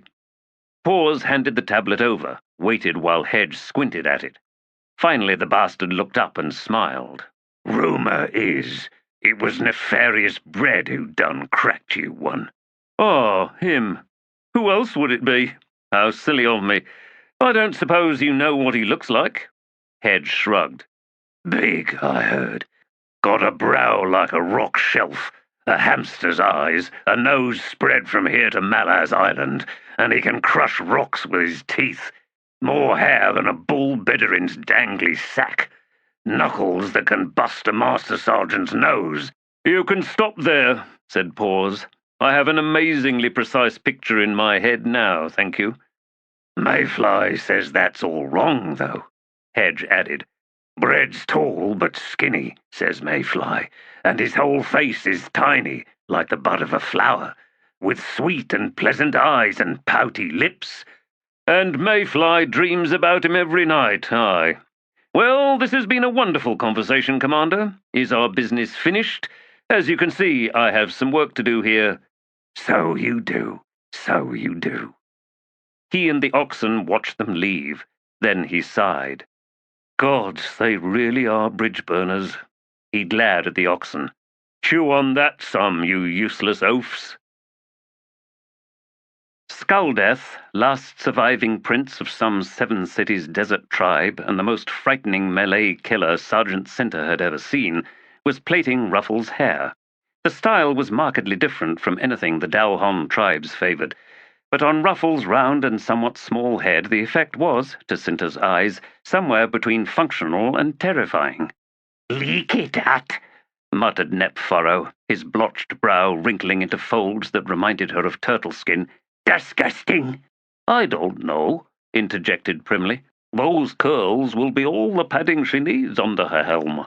Should keep her a lot cooler than the rest of us." "Nabbit furl, skeen dath rapizzy, a girl." "Nice rhyme," offered Sholey from where he lounged, legs stretched out and boots edging the still smouldering coals of the hearth. The heavy's hands were laced behind his head and his eyes were closed. Cinta and the other half-dozen soldiers seated close by occasionally glanced over to check on progress.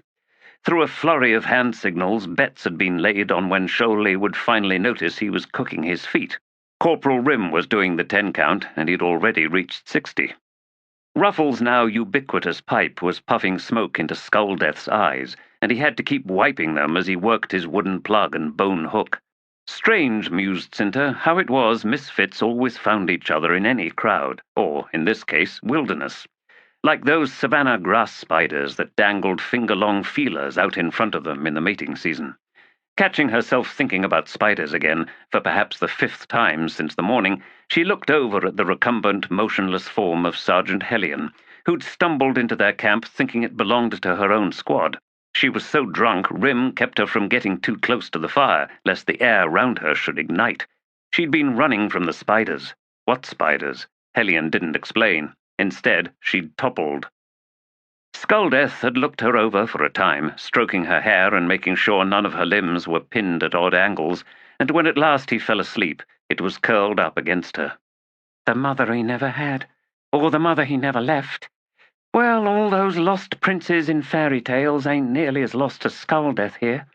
What a sad, if confused, story he'd make, our sweet little boy. Cinta rubbed at her face. She wasn't feeling much different from Hellion, though she'd had nothing but weak ale to drink the night before. Her mind felt bludgeoned, bruised into numbness. Her haunting sensitivities had vanished, making her feel half-deaf. I think I am overwhelmed by something. It's close. It's getting closer. Is that what this is? She wondered where her sister was by now. How far away were the Perish and Kundril anyway? They were overdue, weren't they? Cinta thought back to her fateful audience with the adjunct. She remembered Masangilani's fierce expression the moment before the adjunct sent her off. There had been no hesitation in Tavare's response to what Cinta said what was needed, and not a single objection to any one of her suggestions. The only visible reaction had preceded all that. Betrayal. Yes, that word hurt her. It's the one thing she cannot face, the one thing, I think, that devours her courage. What happened to you, Tavare Paran? Was it something in your childhood, some terrible rejection, a betrayal that stabbed to the deepest core of you, of the innocent child you once were? When does it happen, all those wounds that ended up making us the adults we are? A child starved never grows tall or strong. A child unloved can never find love or give it when grown. A child that does not laugh will become someone who can find nothing in the world to laugh at. And a child hurt deeply enough will spend a lifetime trying to scab that wound, even as they ceaselessly pick at it. She thought of all the careless acts and indifferent, impatient gestures she'd seen among parents in civilized places, as if they had no time for their own children, too busy, too full of themselves, and all of that was simply passed on to the next generation, over and over again. Among the Dowhanese, in the villages of both the north and the south, patience was the gift returned to the child who was itself a gift. Patience, the full weight of regard, the willingness to listen and the readiness to teach. Were these not the responsibilities of parenthood? And what of a civilization that could thrive only by systematically destroying that precious relationship? Time to spend with your children? No time. Work to feed them, yes, that is your responsibility. But your loyalty and your strength and your energy, they belong to us. And we? Who are we? We are the despoilers of the world. Whose world? Yours. Hers, the adjunct's, aye. And even Skulldeath's, poor lost Skulldeath. And Hellion, ever bathed in the hot embrace of alcohol. You and that wandering ex-priest with his smirk and broken eyes. Your armies, your kings and queens, your gods, and most of all, your children. We kill their world before they even inherit it. We kill it before they grow old enough to know what it is. She rubbed at her face again. The adjunct was so alone, aye. But I tried. I think I did, anyway. You're not quite as alone as you think, Tavare Paran. Did I leave you with that much? When I was gone, when you stood there in your tent, in the silence, when Lostara Yil left and not one set of eyes was upon you, what did you do? What did you free from chains inside yourself? If Bottle watched through the eyes of one of his rats, what did he see? there in your face. Anything? Anything at all?" "What's burning?" "You are, Sholdy." The heavy made no move. His boots were now peeling off black threads of smoke. "Am I done yet, Primley?" "Crispy bacon, I'd wager." "Gods, I love bacon." "You gonna move your feet, Shirley?" Mulvan Dreader demanded. "Got bids, all you bastards?" "Of course," said Pravalak Rim. "Who's counting tens?" "I am," said Rim. "but in order, doing rounds. We got 10 in all, counting Skull, Death, and Ruffle, though they ain't counted in personally, being busy and all." "Cinta bet?" "Aye," said Cinta. "What number?" 7. "Rim, where you at now?" 3, "Out loud." 5, 6, set." Sholey pulled his feet from the fire and sat up. "Now that's loyalty," Cinta said, grinning. "The ain fear, Aid farv, erim the ain fear." "It's Sholey's feet," said Mulvan. "He can do what he wants with them. Cinta wins the pot, 'cause she's so pretty, right, Sholey?" The man smiled. "Right. Now, Cint, you like me?" "By half," she replied. "I need it. Nep furrow, what'll a quick heel cost me?" "Ha! Your half, ha ha! Half of my half. Nad! It's either that or the sergeant orders you to heal me and you get nothing." "Good point," said Cinta, glancing over to Badan Gruk. "Got need for your healer, Badan. You all right with that?" "Of course," he replied. "This was all a setup," Primley muttered. "I'm smelling more than bacon right now." "Arfad yaraf, Shably! Arfad yaraf!" "Be kind to him, Sholey, so he does you a good job." "Aye, Sergeant Cinta. Half of half, agreed. Where's the kitty?" "Everybody spill now," said Rim, collecting a helm. "In here, pass it around." "Scam," said Drawfirst. "Look back, we all been taken. What's new about that? Marines never play fair." "They just play to win," Drawfirst finished, scowling at the old bridge burner adage. Cinta rose and walked from the camp, numb and restless at the same time. What kind of state was that to be in? After a few strides, she realized she had company and glanced over to see Badan Gruk. "Cinta, you look different. Sick? Listen, Kisware." "Never mind my sister, Badan. I know her best, remember?" "Exactly. She was going to run. We all knew it. You must have known it too. What I don't get is that she didn't try to get us to go with her." Cinta glanced at him. "Would she have convinced you, Badan?" "Maybe." "And then the two of you would have ganged up on me until I relented." "Could be like that, aye. Point is, it didn't happen. And now she's somewhere and we're stuck here." "I'm not deserting, Badan." "Ain't you thought about it, though? Going after Kisware?" "No." "Really?" "She's all grown up now. I should have seen that long ago, don't you think? I don't have to take care of her anymore. Wish I'd realized that the day she joined up." He grimaced. "You ain't the only one, Cinta." "Ah, Badan, what am I to do with you? You keep breaking my heart. But pity and love don't live together, do they?" Was it pity? She just didn't know. Instead, she took his hand as they walked. The soft wind on his face woke him. Groggy, thick-tongued and parched, Gessler blinked open his eyes. Blue sky, empty of birds, empty of everything. He groaned, struggling to work out the last thing he remembered. Camp, aye. Some damned argument with Stormy. The bastard had been dreaming again, some demonic fist coming down out of the dark sky. He'd had the eyes of a hunted hare. Did they drink? Smoke something? Or just fall back to sleep, him on one side of the tent, Stormy on the other, one side neat and ordered, the other a stinking mess. Had he been complaining about that? He couldn't remember a damned thing. No matter. The camp wasn't moving for some reason, and it was strangely quiet, too. And what was he doing outside?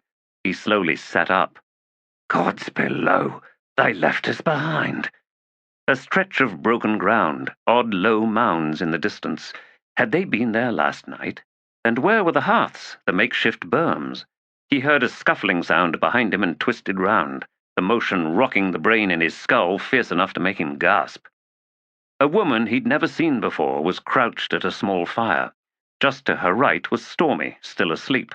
Weapons and their gear were stacked just beyond him. Gessler squinted at the stranger, dressed like some damned savage, all colourless gum-gnawed deer hide and bedderin leather. She wasn't a young thing either, maybe 40, but it was never easy to tell with plainsfolk, for that she surely was, like an old-fashioned settee. Her features were regular enough. She'd probably been good-looking once, but the years had been hard since then.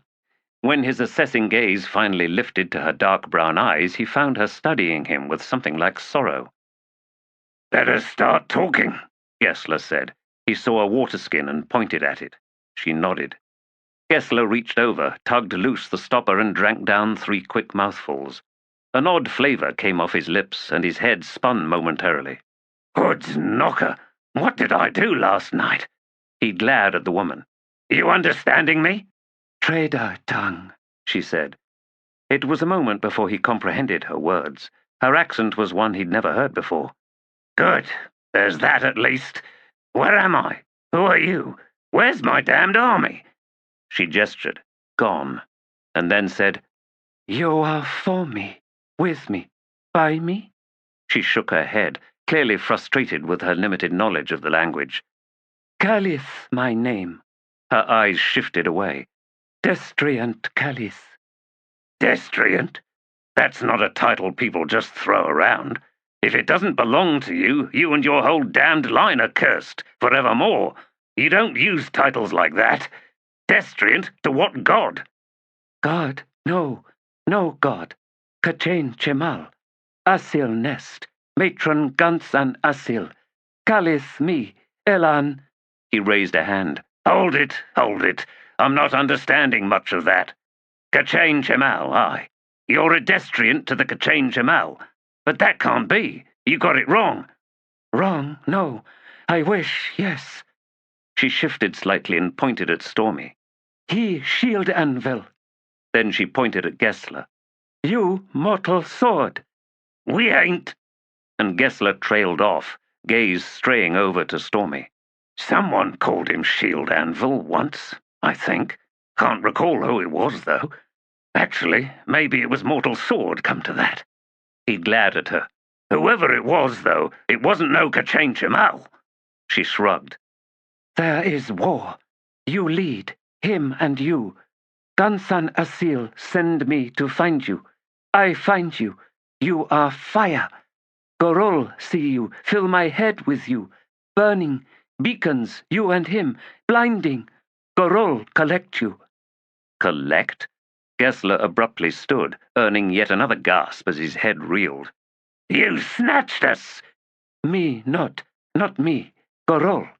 "Who is Gorol? Where is the bastard? I got to cut his throat and maybe yours too. Then we can try to find the army." "Gone. Your army many leagues away. Gorol fly all night, with you. All night. You must lead Kachain Chemal army. 8 furies coming now. Close. There is war." Gessler walked over and kicked Stormy. The big man grunted and then clutched the sides of his head. "Go piss yourself, Guess," he mumbled. "It ain't morning yet." "Really?" Stormy had spoken in Falarian, so Gessler did the same. "Bugle wakes me every time, you know that. Miserable shit." "Open your eyes, soldier! On your damned feet!" Stormy lashed out with one bare foot, forcing Gessler back a step. He'd felt those kicks before, but Stormy then sat, eyes open and widening as he looked around. "What did you do to me, Guess? Where's everything?" "We got ourselves kidnapped last night, Stormy." Stormy's bright blue eyes fixed on Calith. "Her? She's stronger than she looks." "Fenner's sake, Stormy, she had help. Someone named Gorul, and whoever he is, he's got wings, and he's strong enough to have carried us away all night." Stormy's eyes flashed. "What did I tell you, Gessler? My dreams! I saw—" "What you said you saw made no sense. Still doesn't. The point is, this woman here calls herself the destriant to the Gachain Shemal, and if that's not dumb enough, she's calling me the mortal sword and you the shield anvil." Stormy flinched, hands up covering his face. He spoke behind his palms. "Where's my sword? Where's my boots? Where the fuck is breakfast? Didn't you hear me?" "I heard you, Gessler. Dreams. It was those damned scaled rats. Every time I saw one on the trail, I got the shivers." "Rats ain't Gachain Shemal. You know, if you had even half a brain, maybe you could have figured out your dreams and maybe we wouldn't be in this mess." Stormy dropped his hands, swung his shaggy head to regard Callis. "Look at her," he muttered. "What about her?" "Reminds me of my mother." Gessler's hands twitched, closed into fists. "Don't even think it, Stormy." "Can't help it. She does." "No, she doesn't. Your mother had red hair." "Not the point. Around her eyes. See it? You should know, Guess. You went and bedded her enough times." "That was an accident." "A what?" "I mean, how did I know she went around seducing your friends?" "She didn't. Just you." "But you said—" "So I lied. I was just trying to make you feel better." "No, fuck that. I was trying to make you feel that you're nobody important. Your head's swelled up bad enough as it is. Anyway, it don't matter anymore, does it? Forget it. I forgave you, remember?" "You were drunk and we just trashed an alley trying to kill each other." "Then I forgave you. Forget it, I said." "I wish I could. Now you go and say this one looks like—" "But she does." "I know she does. Now just shut the fuck up. We ain't. "Yes, we are. You know it, Guess. You don't like it, but you know it. We been cut loose. We got us a destiny. Right here, right now. She's destriant, and you're shield anvil, and I'm mortal sword." "Wrong way round," Gessler snarled. "I'm the mortal sword." "Good. Glad we got that settled. Now, get her to cook us something." "Oh, is that what destriants do then? Cook for us?" "I'm hungry, and I got no food." "Then ask her, politely." Stormy scowled at Callis. "Traitor tongue," Gessler said. Instead, Stormy pointed at his mouth and then patted his stomach. Callis said, "You eat." "Hungry, aye." "Food," she said, nodding, and then pointed to a small leather satchel to one side. Gessler laughed. Callis then rose. "They come." "Who come?" Gessler asked. "Gachain Shemal, army. Soon, war." At that moment, Gessler felt the trembling ground underfoot. Stormy did the same, and as one they both turned to face north. Fenner's holy crotch. Chapter 23. I am the face you would not own, though you carve your place hidden in the crowd. Mine are the features you never saw as you stack your thin days in the tick of tonight's straw. My legion is the unexpected, a forest turned to masts, grass blades to swords. And this is the face you would not own, a brother with bad news, hiding in the crowd. Harbinger, Fisher. She'd had an uncle, a prince high on the rungs, but, alas, the wrong ladder. He had attempted a coup, only to find that all his agents were someone else's agents. Was it this conceit that had led to his death?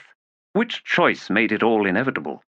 Queen Abrastel had thought many times on the man's fate. The curious thing was, he'd actually made his escape out from the city, all the way to the eastern border, in fact. But on the morning of his last ride, a farmer had woken with crippling rheumatism in his legs. This man was 57 years old, and for 30-odd years, each month through the summers and autumns, he had taken the harvest of his own family's plot up to the village 1.5 leagues away, and he had done this by pulling a 2-wheeled cart. He must have awoken that morning in the turgid miasma of his own mortality, wearing down, wearing out, and studying the mists wreathing the low hills and glades edging the fields. He must have held a silence in his hands and in his heart. We pass on. All that was effortless becomes an ordeal, yet the mind remains lucid, trapped inside a failing body. Though the morning promised a fine day, night's cold darkness remained lodged within him. He had 3 sons, but all were in the levy and off fighting somewhere. Rumors of some uprising. The old man knew little about it and cared even less, except for the fact that his sons were not with him.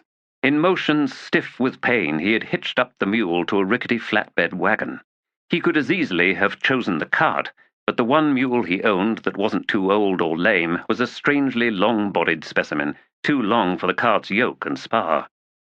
The efforts of preparation, concluding with loading the flatbed, had taken most of the morning, even with his half-blind wife's help, and when he set out on the road, quirting the beast along, the mists had burned off and the sun was high and strong. The stony track leading to the section road was more suited to a cart than a wagon, and so the going was slow, and upon reaching the section track and drawing close to the high road, he had the sun in his eyes. On this day, in a heap of stones in the corner of a field just next to the high road, a civil war was erupting in a wild beehive, and only a few moments before the farmer arrived, the hive swarmed. The old man, half dozing, had been listening to the rapid approach of a rider, but there was room on the road. It had been built for moving armies to and from the border, after all, and so he was not particularly concerned as those drumming hoofs drew ever closer. Yes, the rider was coming fast, likely some garrison messenger carrying bad news, and all such news was bad as far as the farmer was concerned. He'd had a moment of worry over his sons, and then the swarm lifted from the side of the road and spun in a frenzied cloud to engulf his mule. The creature panicked, bolting forward with a bleat. Such was its strength, born of terror, that the old man was flung backward over the low seat back, losing his grip on the traces. The wagon jumped under him and then slewed to one side, spilling him from it. He struck the road in a cloud of dust and crazed bees. The rider, on his 3rd horse since fleeing the city, arrived at this precise moment. Skill and instinct led him round the mule and wagon, but the sudden appearance of the farmer directly in the horse's path occurred so swiftly, so unexpectedly, that neither he nor his mount had the time to react. 4 legs clipped the farmer, breaking a collarbone and striking the man's head with stunning impact. The horse stumbled, slammed down onto its chest, and its rider was thrown forward. Her uncle had removed his helm some time that day. The heat was fierce, after all, and while it was debatable whether that made any difference, Abrastel suspected, or perhaps chose to believe, that if he'd been wearing it, he might well have survived the fall. As it was, his neck was snapped clean. She had studied those events with almost fanatic obsession. Her agents had travelled out to that remote region of the kingdom. Interviews with sons and relatives, and indeed the old farmer himself, who had miraculously survived, though now prone to the falling sickness, all seeking to map out with precision the sequence of events. In truth, she'd cared neither way for the fate of her uncle. The man had been a fool. No, what fascinated, and indeed haunted her, was that such a convergence of chance events could so perfectly conspire to take a man's life. From this one example, Abrastel quickly comprehended that such patterns existed everywhere, and could be assembled for virtually every accidental death. People spoke of ill luck, mischance. They spoke of unruly spirits and vengeful gods, and some spoke of the most terrible truth of all, that the world and all life in it was nothing but a blind concatenation of random occurrences. Cause and effect did nothing but map out the absurdity of things, before which even the gods were helpless. Some truths could haunt, colder, crueler than any ghost. Some truths were shaped by a mouth open in horror. When she stumbled from her tent, guards and aides swarming round her, there had been no time for musings, no time for thoughts on past obsessions.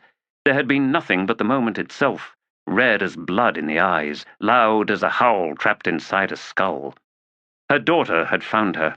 Falash, lost somewhere inside a savage storm at sea, had bargained with a god, and as the echoes of cries from drowning sailors sounded faint and hollow beneath the shrieking winds, the god had opened a path. Ancient, appalling, brutal as a rape. In the tears swimming before Abrastel's eyes, her 14th daughter's face found shape, as if rising from unfathomable depths, and Abrastel had tasted the salt sea on her tongue, had felt the numbing cold of its immortal hunger. Mother, remember the tale of your uncle. The wagon crawls, the mule's head nods, thunder in the distance. Remember the tale as you told it to me, as you live it each and every day. Mother, the high road is the wastelands, and I can hear the swarm. I can hear it." Elder gods were reluctant, belligerent oracles. In the grip of such a power, no mortal could speak in freedom. Clarity was defied, precision denied. Only twisted words and images could come forth. Only misdirection played true. But Falash was clever, the cleverest of all her beloved daughters, and so Abrastal understood. She comprehended the warning. The moment vanished, but the pain of that assault remained. Weeping blood-clouded tears, she struggled and pushed her way through panicked staff and bodyguards, stumbled outside, naked above the hips, her fiery hair snarled and matted with sweat. On her skin the salt already rimed, and she stank as would a body pulled up from the sea bottom. Arms held out to keep everyone away, she stood, gasping, head hanging down, struggling to recover her breath. And, finally, she managed to speak. "Specs! Get me Specs! Now!" Gilk warriors gathered in their kin groups, checking weapons and gear. War Chief Spax stood watching, scratching his beard, the sour ale from the cask the night before swirling ominously in his belly. Or maybe it was the goat shank, or that fist-sized brick of bitter chocolate, something he'd never seen nor tasted before arriving in Volcando, but if the good gods shat, it was surely chocolate. He saw Firehair's runner long before the man arrived. One of those scrawny court mice, all red-faced from the exertion, his quivering lip visible from 10 paces away. His own scouts had informed him that they were perhaps a day away from the Bonehunters. They'd made good time, damn near impoverishing Safinan's traders in the process, and for all his bravado, Spax was forced to admit that both the Kundril burned tears and the Perish were as tough as a cactus-eater's tongue. Almost as tough as his own Barghast. Common opinion had it that armies with trains were slow beasts, even on the most level ground, but clearly neither Gaul of the burned tears nor Krukava of the Perish paid any heed to common opinion. Glancing at his own warriors one more time before the runner arrived, he saw that they were showing fatigue. Not enough to worry him, of course. One more day, after all, and then Abrastal could have her parley with the Malazans, and they could all turn round and head home at a far more reasonable pace. "War Chief, what's got her excited now?" Spax asked, ever pleased to bait these fops. But this time the young man did not react to the over-familiarity with the usual expression of shock. In fact, he continued as if he'd not heard Spax. "The Queen demands your presence, at once." Normally, even this command would have elicited a sarcastic comment or two, but Spax finally registered the runner's fear. "Lead on, then," he replied in a growl. Dressed now in armor, Queen Abrastal was in no mood for banter, and she'd already said enough to the Gilk war chief to keep him silent as he rode at her side towards the Perish camp. The morning's light was clawing details down the furrowed scape of the mountains to the west. Dust hung over the raw tracks leading to and from the Safinand border, and already lines of wagons and carriages were streaming out from the 3 camps, beds empty, barring chests of coin, merchant guards, and prostitutes. They would be back out here and waiting, she knew, for the return of the Evertine Legion. They might have a long wait. She had told Spax of the sending, had registered with little surprise his scowl. The Barghast knew enough to have no doubt about such things. He had even commented that his own warlocks and witches had been complaining of weakness and blindness, as if the Barghast gods had been driven away, or did not possess the strength to manifest in the wastelands. As the horses were being readied, he'd spoken of the belief in convergence, and she had been impressed to discover that behind his white skull paint and turtle-shelled armor, this barbarian knew of the world beyond his own tribe and his own people. The notion of power drawing power, however, did not seem to draw close to her sense of what was coming. "You say that such forces are fated to meet, Spax, but this is not the same." "How do you mean, Highness?" "Is chance the weapon of fate? One might say so, I imagine, but what is drawing close before us, Spax, is something crueler, random, unpredictable, stupid, in fact. It is the curse of being in the wrong place at the wrong time." He'd chewed on that for a moment, and then he said, "Will you seek to turn them away? Fair, this Krughava is rooted like a mountain. Her path is the river of its melting crown. You will fail, I think. I know, Specs, and this forces upon me a dire decision, doesn't it? But he would not see it that way, and he didn't. She was certain of it, though he'd said nothing, and now the horses were brought forward, and they mounted up and kicked the beasts into a quick canter, and then, once beyond the Evertine pickets, into a gallop. Such a pace did not invite conversation beyond a few terse words at best. Neither bothered. Perish pickets marked them and the banner rising from the socket on Abrastel's saddle. They quickly and efficiently cleared a path straight to the camp's center. As they rode into the main avenue between officer tents, Abrastel and Spax found themselves the subject of growing interest, as soldiers formed lines to either side to watch them pass. Certain moments, fraught and crowded, could spread a chilling fever. A short time later they reined in at the headquarters of the Grey Helms.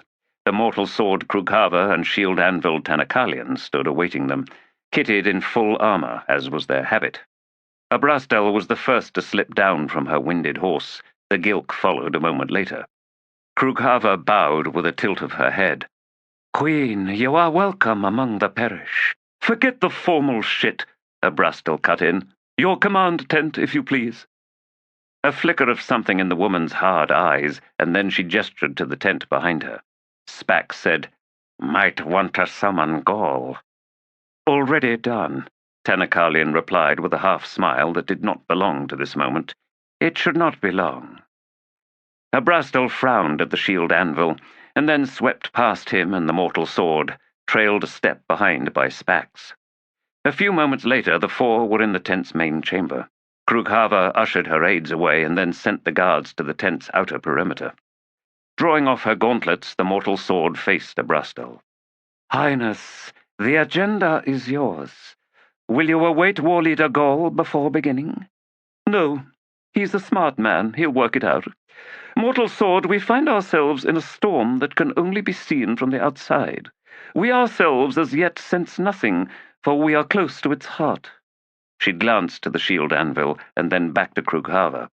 "Your priests and priestesses are in difficulty. Do you deny it?" "I do not," Krughava replied. "Good. Your allies are but a day away." "Half a day, if necessary," Krughava said. "As you say." Abrastel hesitated. At that moment War Leader Gaul arrived, sweeping through the curtains of the doorway. He was breathing hard, broad face beaded with sweat. "You intend to leave us this day?" Tanakalian said, glaring at the Queen. Abrastel frowned. "I have said no such thing, shield-anvil." "Forgive my brother," said Krughava. "He is precipitate. Highness, what would you warn us against?" "I shall use the term Spax has given me. One you will understand at once, or so I am led to believe. The word is convergence." Something came alight in Krughava's eyes, and Abrastel could almost see the woman straightening, swelling as if to meet this moment. "So be it." "A moment," Tanakalian said, his eyes widening. "Highness, this is not the place. Rather, you must be wrong. That time is yet to arrive. It is far away, in fact. I cannot see how—" "That will be enough," Krughava interrupted, her face darkening. "Unless, sir, you can speak plainly of knowledge you alone possess. We await you." "You don't understand." "Correct." The man looked half-panicked. Abrastel's unease regarding Tanakalian, which she had first discovered outside the tent, now deepened. What hid within this young soldier-priest? He seemed somehow knocked awry. The shield-anvil drew a breath, and then said, "My vision is no clearer than anyone else's, not here in this place. But all that I sense of the coming convergence tells me that it does not await us in the wastelands." Krughava seemed to be bristling with anger, the first time Abrastel had seen such a thing in the mortal sword. "Brother Tanakalian, you are not the arbiter of destiny, no matter the vast breadth of your ambition. On this day, and in the matter before us, you would do best to witness. We are without a destriant.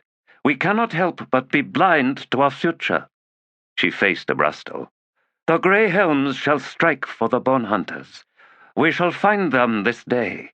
It may be that they will need our help. It may be that we will need theirs.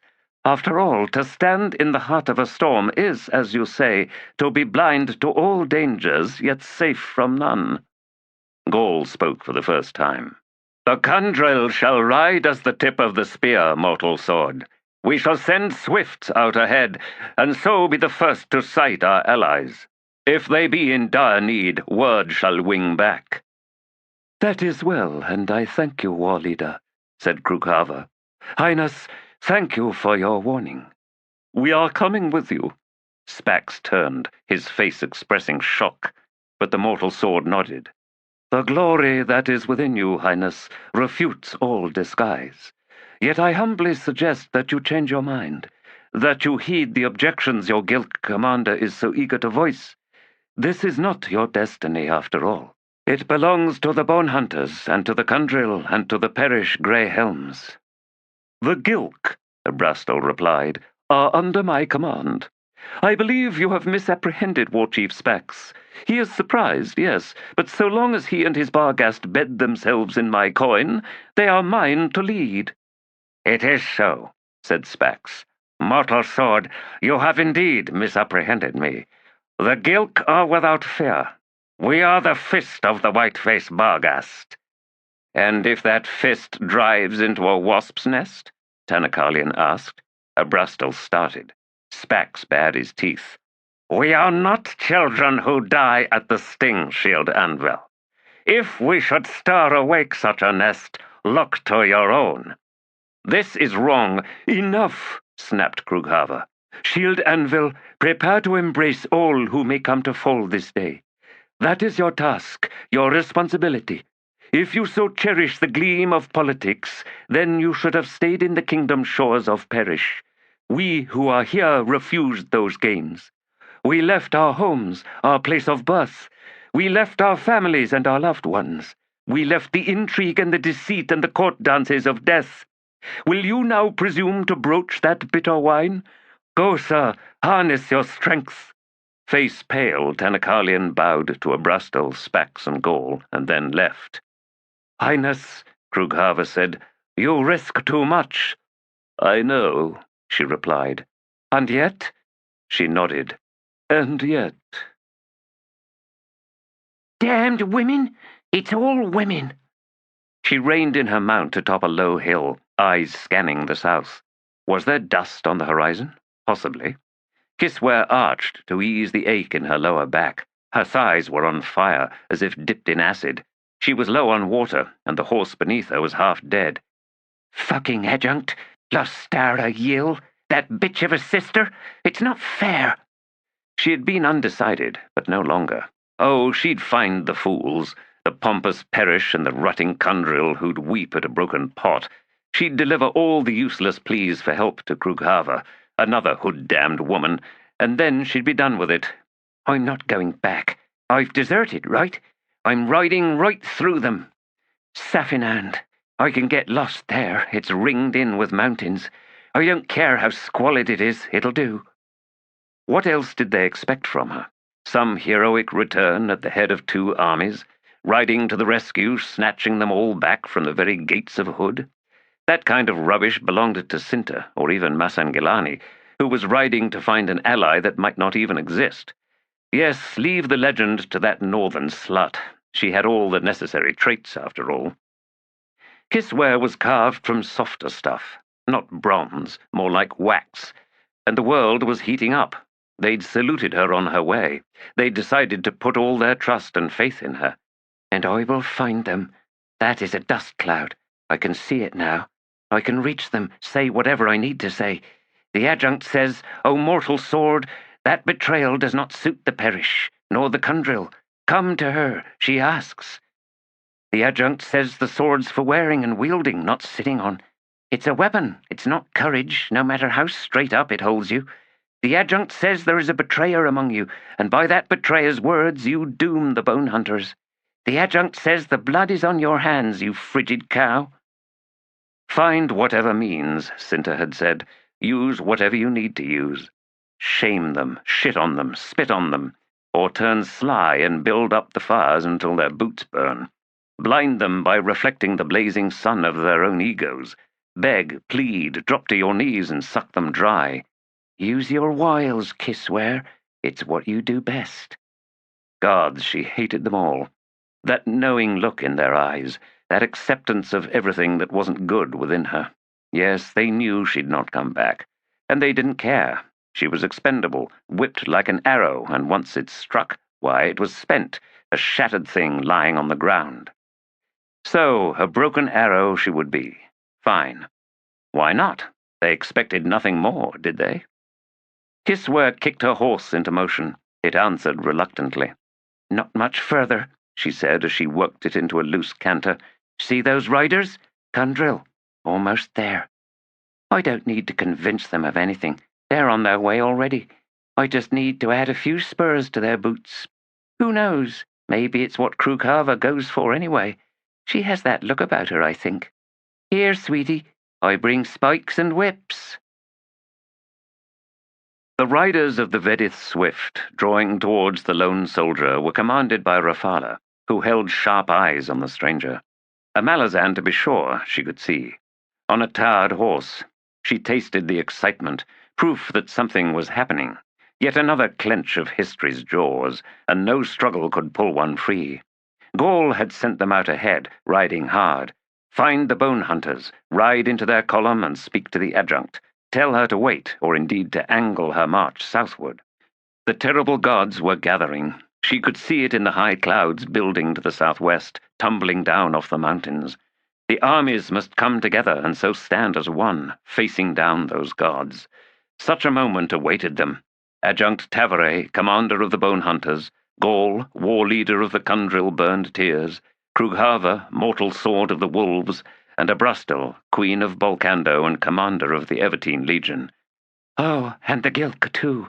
Those Barghast know how to roll in the furs, don't they just? I won't cringe with them on one flank, that's for certain. What sought them in the wastelands? Some pathetic tribe, no doubt. Not much else could survive out here. No secret kingdom or empire, that was obvious. The land was dead, after all. Well, they would crush whoever the fools were and then march on, seeking whatever fate the adjunct knew awaited them all in distant Collants. Rafala only hoped she'd get the chance to bloody her blade. The Malazan soldier was slowing her exhausted mount, as if content to let the Cundrill horses do most of the work. Well enough. The Dalhonese did not look very comfortable on that saddle. For decades, the Malazans had been clever in building their armies. They used horse tribes to create their cavalry, mountain dwellers for their scouts and skirmishers, and farmers for their infantry. City folk for sappers and coastal folk for marines and sailors. But things had since grown confused. The Dalhonese did not belong on horses. No matter. I remember the Wiccans. I'd barely a month of bleeding then, but I saw them. They humbled us all. And now it is the Cundrill's turn to do the same. She gestured to slow the riders behind her and continued ahead to rein in before the Malazan. I am Rafala. Happy for you, the woman cut in. Just take me to Gaul and Krughava, and switch me to a fresher horse. This one's done. How many days away? Rafala asked as one of her corporals took charge of switching mounts. The Malazan dropped down from her horse with some difficulty. Who? Oh, not far, I should think. I got lost the first night. Thought I could see the mountains on my right. Turned out those were clouds. I've been riding south and west for 2 days now. Is that fool ready yet? Rafala scowled. He gives you his finest battle horse, soldier. Well, I ain't paying. Wincing, the woman climbed into the saddle. Gods, couldn't you do with some decent padding? I'm sitting on bones here. Not my fault, drawled Rafala. If you let your muscles get too soft. Let's ride then, soldier, and see if you can keep up with me. To her swift, she said, Continue on. I will provide her escort and then return to you. And then they were off. The swift resumed riding northward. Rafala and the Malazan struck southward, and, trailing at ever greater distance behind them, the lone corporal followed on the spent horse. Well, thought Kissware as she and Rafala approached the vanguard, this will make it easy. A forest of banners marked the presence of a clash, an old Malaz Island joke, of commanders. She could say what needed saying once and then be done with it. It was obvious to her that disaster awaited them all. Too many women holding skillets here. She'd always preferred men to women, as friends, as lovers, as officers. Men liked to keep things simple. None of that absurd oversensitivity, reacting to every damned expression or glance or gesture.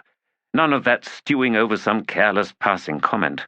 And, most importantly, none of that vicious backstabbing and poison cups so smilingly given. No, she'd long since learned all the nasty lessons of her own gender. She'd seen enough eyes crawling up and down her body and judging the clothes she wore, the cut of her hair, the man at her side. She'd seen women carving up others when those ones weren't looking, eyes like blades. Snip, slice, snip. And wasn't it true, beyond all challenge, that women who preferred the company of men were the most hated women of all? Too many commanders with tits in this mob. Look at Gaul. He's under siege behind those tattooed tears. And that Barghast. No wonder he's hiding his face behind all that paint. You can go back now, Rafala, Kisware said. I won't get lost. I need your horse, Malazan. So I am to walk from now on? The young Kundril looked surprised. Walk where? Kisware scowled. They rode through the scattered line of outriders and drew up before the vanguard.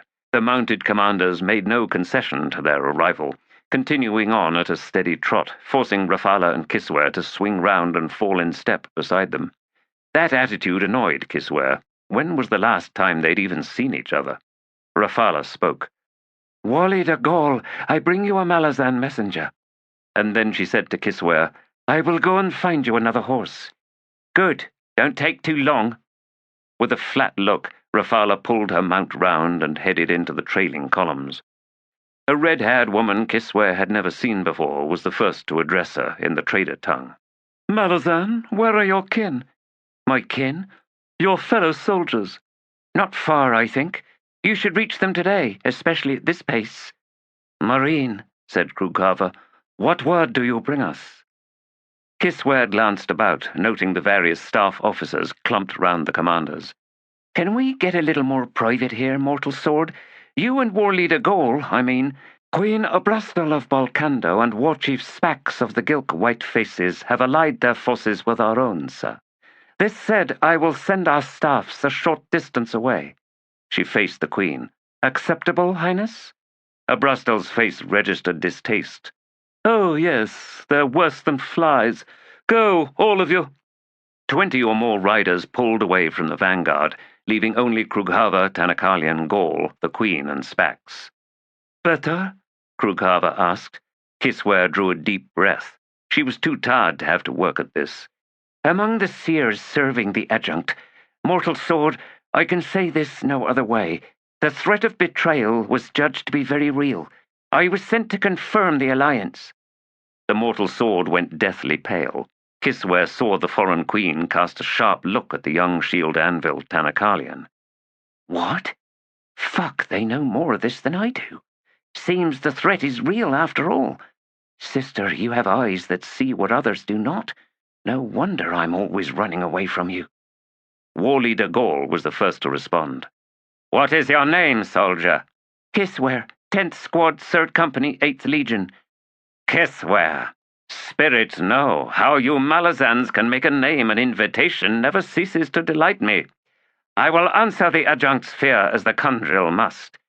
We shall advance ahead and ride with you with all haste, and so rejoin the Bonehunters as soon as possible. Sir, said Krughava, there will be no betrayal from the parish. See the pace of our march. We are apprised of imminent danger, and so hasten to reach the adjunct's army. It is our added fortune that the Balkando Queen leads her Evertine Legion, and the Gilk has vowed to give us whatever aid we may require. Tell me, are the Bonehunters beset? What enemy has appeared out of the wastelands to so assail them? You get around to asking this now? As of 2 days past, Mortal Sword, our only enemy was clouds of biting flies, Kisware replied. Yet you were dispatched to find us, Krughava observed. I was. Therefore, the Mortal Sword continued, some apprehension of danger, beyond that of possible betrayal, must exist to justify such urgency. Kisware shrugged. There is little more I can tell you, mortal sword. You ride all this way seeking nothing but reassurance? At Gaul's question, Kisware glanced away for a moment. Yes, it must seem odd to you, all of you. I have no answer. The alliance was perceived to be in jeopardy. That is all I know of the matter. No one seemed satisfied. Too bad. What can I say? My sister's got a bad feeling. Fid keeps throwing up, and the only high priest on Tavare's staff has been drunk ever since Letheras, and those flies got a vicious bite. Rafala returned, leading a saddled horse, a bay mare with a witless look to her. She led the beast up alongside Kisware. Climb over, if you can. Scowling, Kisware kicked her boots free of the stirrups and drew her right leg over. Rafala pulled the mare a step ahead, and the Malazan set her right foot into the stirrup, rose, reaching for the Seven Cities saddle horn, and then pulled herself astride the broad-backed beast. The transfer was smooth, and Rafala's lips tightened, as if the notion of a compliment threatened nausea. She dropped back to come up behind Kisware, taking the reins of her warrior's battle horse. Moments later, she was leading that mount away. Kisware looked over to see Gaul grinning. I know just the place, he said. The Barghast barked a laugh. Ride with the Kundrel, then, Krughava said to her.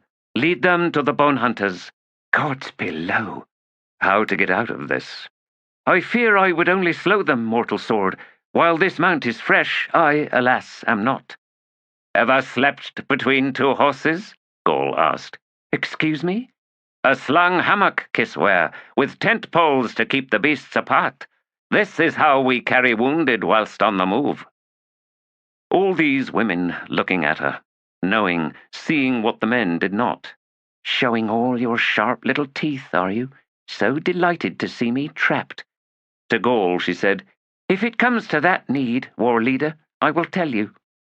Very good, the warrior replied. Then let us ride to my burned tears. Highness, mortal sword, when next we meet it shall be in the adjunct's command tent. Until then, travel well, and may the gods be blinded by your dust. Kisware set off with the war leader, and they cut eastward and slightly arrears to where the main mass of the horse warriors rode in loose formations. Once clear of the vanguard, Gaul said, My apologies, soldier. I see that you have discarded your uniform, and the last place you want to go is back to where you came from. But the mortal sword is a stern woman. Not one Perish Greyhelm has ever deserted, and should one ever try, I doubt they'd manage to live long. She would have acted on the adjunct's behalf, no matter the consequences. In every army imaginable, the Bonehunters included, I'm sure, desertion is a death sentence. Not stupid after all. I was commanded to give nothing away whilst riding alone, war leader, and so I wore nothing that could be construed to be a uniform. Ah, I see. Then I must apologize a second time, Kisware. She shrugged. My sister walks in that column, war leader. How could I not seek to return as quickly as possible? Of course. I understand now. He fell into something like an amiable silence as they approached the burned tears. She wondered if he'd been fooled. True, simple wasn't necessarily the same as stupid, after all. She'd given reasonable answers with only a hint of affront. Aye, a little dignity before the insult, as my mother used to say, makes a fine weapon. She will be delighted to see you again, I am sure. Kisware shot the man a searching look, but said nothing. Columnar clouds heaped the western horizon ahead, and Masangilani could feel a cool breeze freshening against her face. She had taken to spelling her horse every 3 or so leagues, but the animal was wearying nonetheless. It was this detail that killed most deserters, she knew. The pursuing troop would be leading spare mounts, whilst the fool on the fly generally had nothing but the lone beast he or she was riding. Of course, no one was chasing her, which, oddly enough, did nothing to assuage her guilt. She belonged with her squad, sharing mouthfuls of the same dust, cursing at the same whining flies, and if things were as bad as people had intimated, she wanted to be there, right beside her friends, to face whatever arrived. Instead, here she was, hunting for what? For the 10th time this day she reached to brush her hand against the small leather pouch tied to her belt. confirming it was still there. Lose it, she knew, and this whole mission was a failure. It probably already is, anyway. I can't find what I can't see, pouch or no pouch. She could see the rain ahead and not much else, grey-blue sheets angling down on the sliding wind, the curtains sweeping across the land. More misery to add to this overflowing kitty. This is pointless. I'm looking for ghosts. Real ghosts? Maybe, maybe not. Maybe just the ghosts living in the adjunct's head, those old hoary hags of lost allegiances and forgotten promises. Tavore, you expect too much. You always did. Rain spat into her face, swarmed the ground until it seemed the dust danced like crazed ants. In moments, all visibility beyond a few dozen paces vanished. She was now more blinded to what she was looking for than at any other time. The world mocked. Pointless. I'm going back. 5 figures stood before her, grey as the rain, dull as the muddy dust, sudden as a dream. Cursing, she reined in, fought with her panicking horse. Gravel skittered. The beast snorted, hoofs stamping in the sluicing streams and puddles. We are who you seek. She could not tell which one the voice came from. She grasped the pouch containing the seething dirt, gift of the Atricida Aranict, and gasped at its sudden heat. They were corpses, one and all, Talani Mas, battered, broken, limbs missing, weapons dangling from seemingly senseless hands of bone wrapped in blackened skin. Long hair, dirty blonde and rust red, was plastered down round their desiccated faces, where rainwater ran like eternal tears. Breathing hard, Masangilani studied them for a time, and then she said, Just 5 of you? No others? We are who remain. She thought the one speaking was the one standing closest to her, but could not be certain. The rain was a roar around them all, the wind moaning as if trapped in an enormous cave. There should be more, she insisted. There was a vision. We are the ones you seek. Are you summoned, then? We are. And the lead Talani Mas pointed to the pouch at her hip. Thenic is incomplete. Which one of you is Thenic? The creature on the outside right stepped forward. Every bone looked to be shattered, with splinters and chips missing. A crazed web of cracks broke up its face beneath a helm made from the skull of some unknown beast. Fumbling with the ties, Masan finally managed to pull free the pouch. She tossed it over. Thenic made no move to catch it. The pouch landed at its feet, sank into a puddle. Thenic thanks you, said the speaker. I am Urugal the Woven. With me is Thenic the Shattered, Barok soft voice, Kalb the Silent Hunter, and Halad the Giant.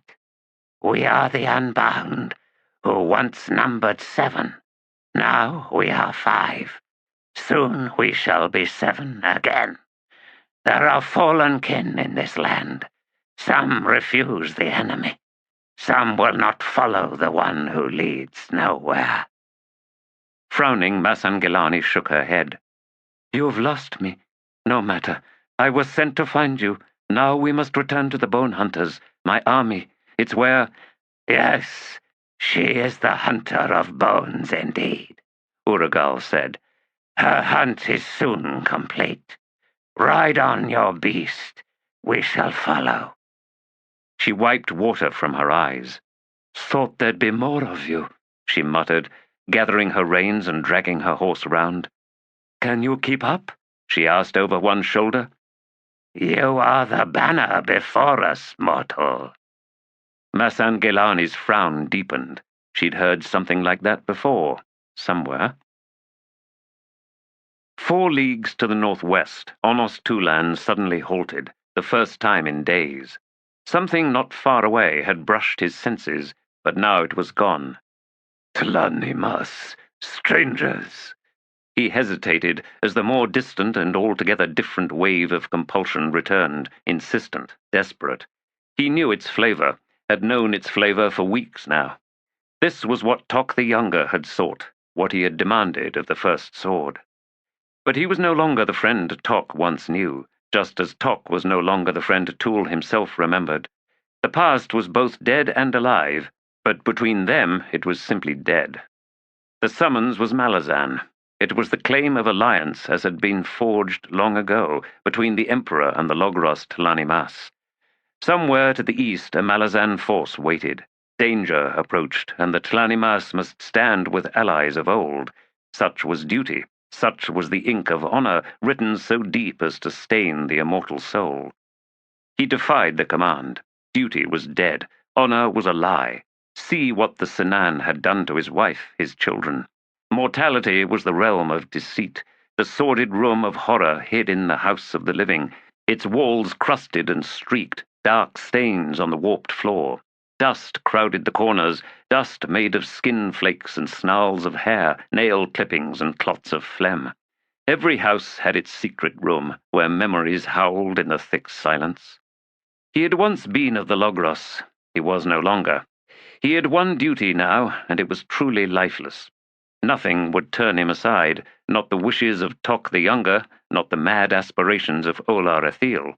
Oh yes, he knew she was close, far too clever to come within his reach, knowing well that he would kill her, destroy her utterly. Demands and expectations descended like that distant rain to the southwest, but it all washed from him and left no trace.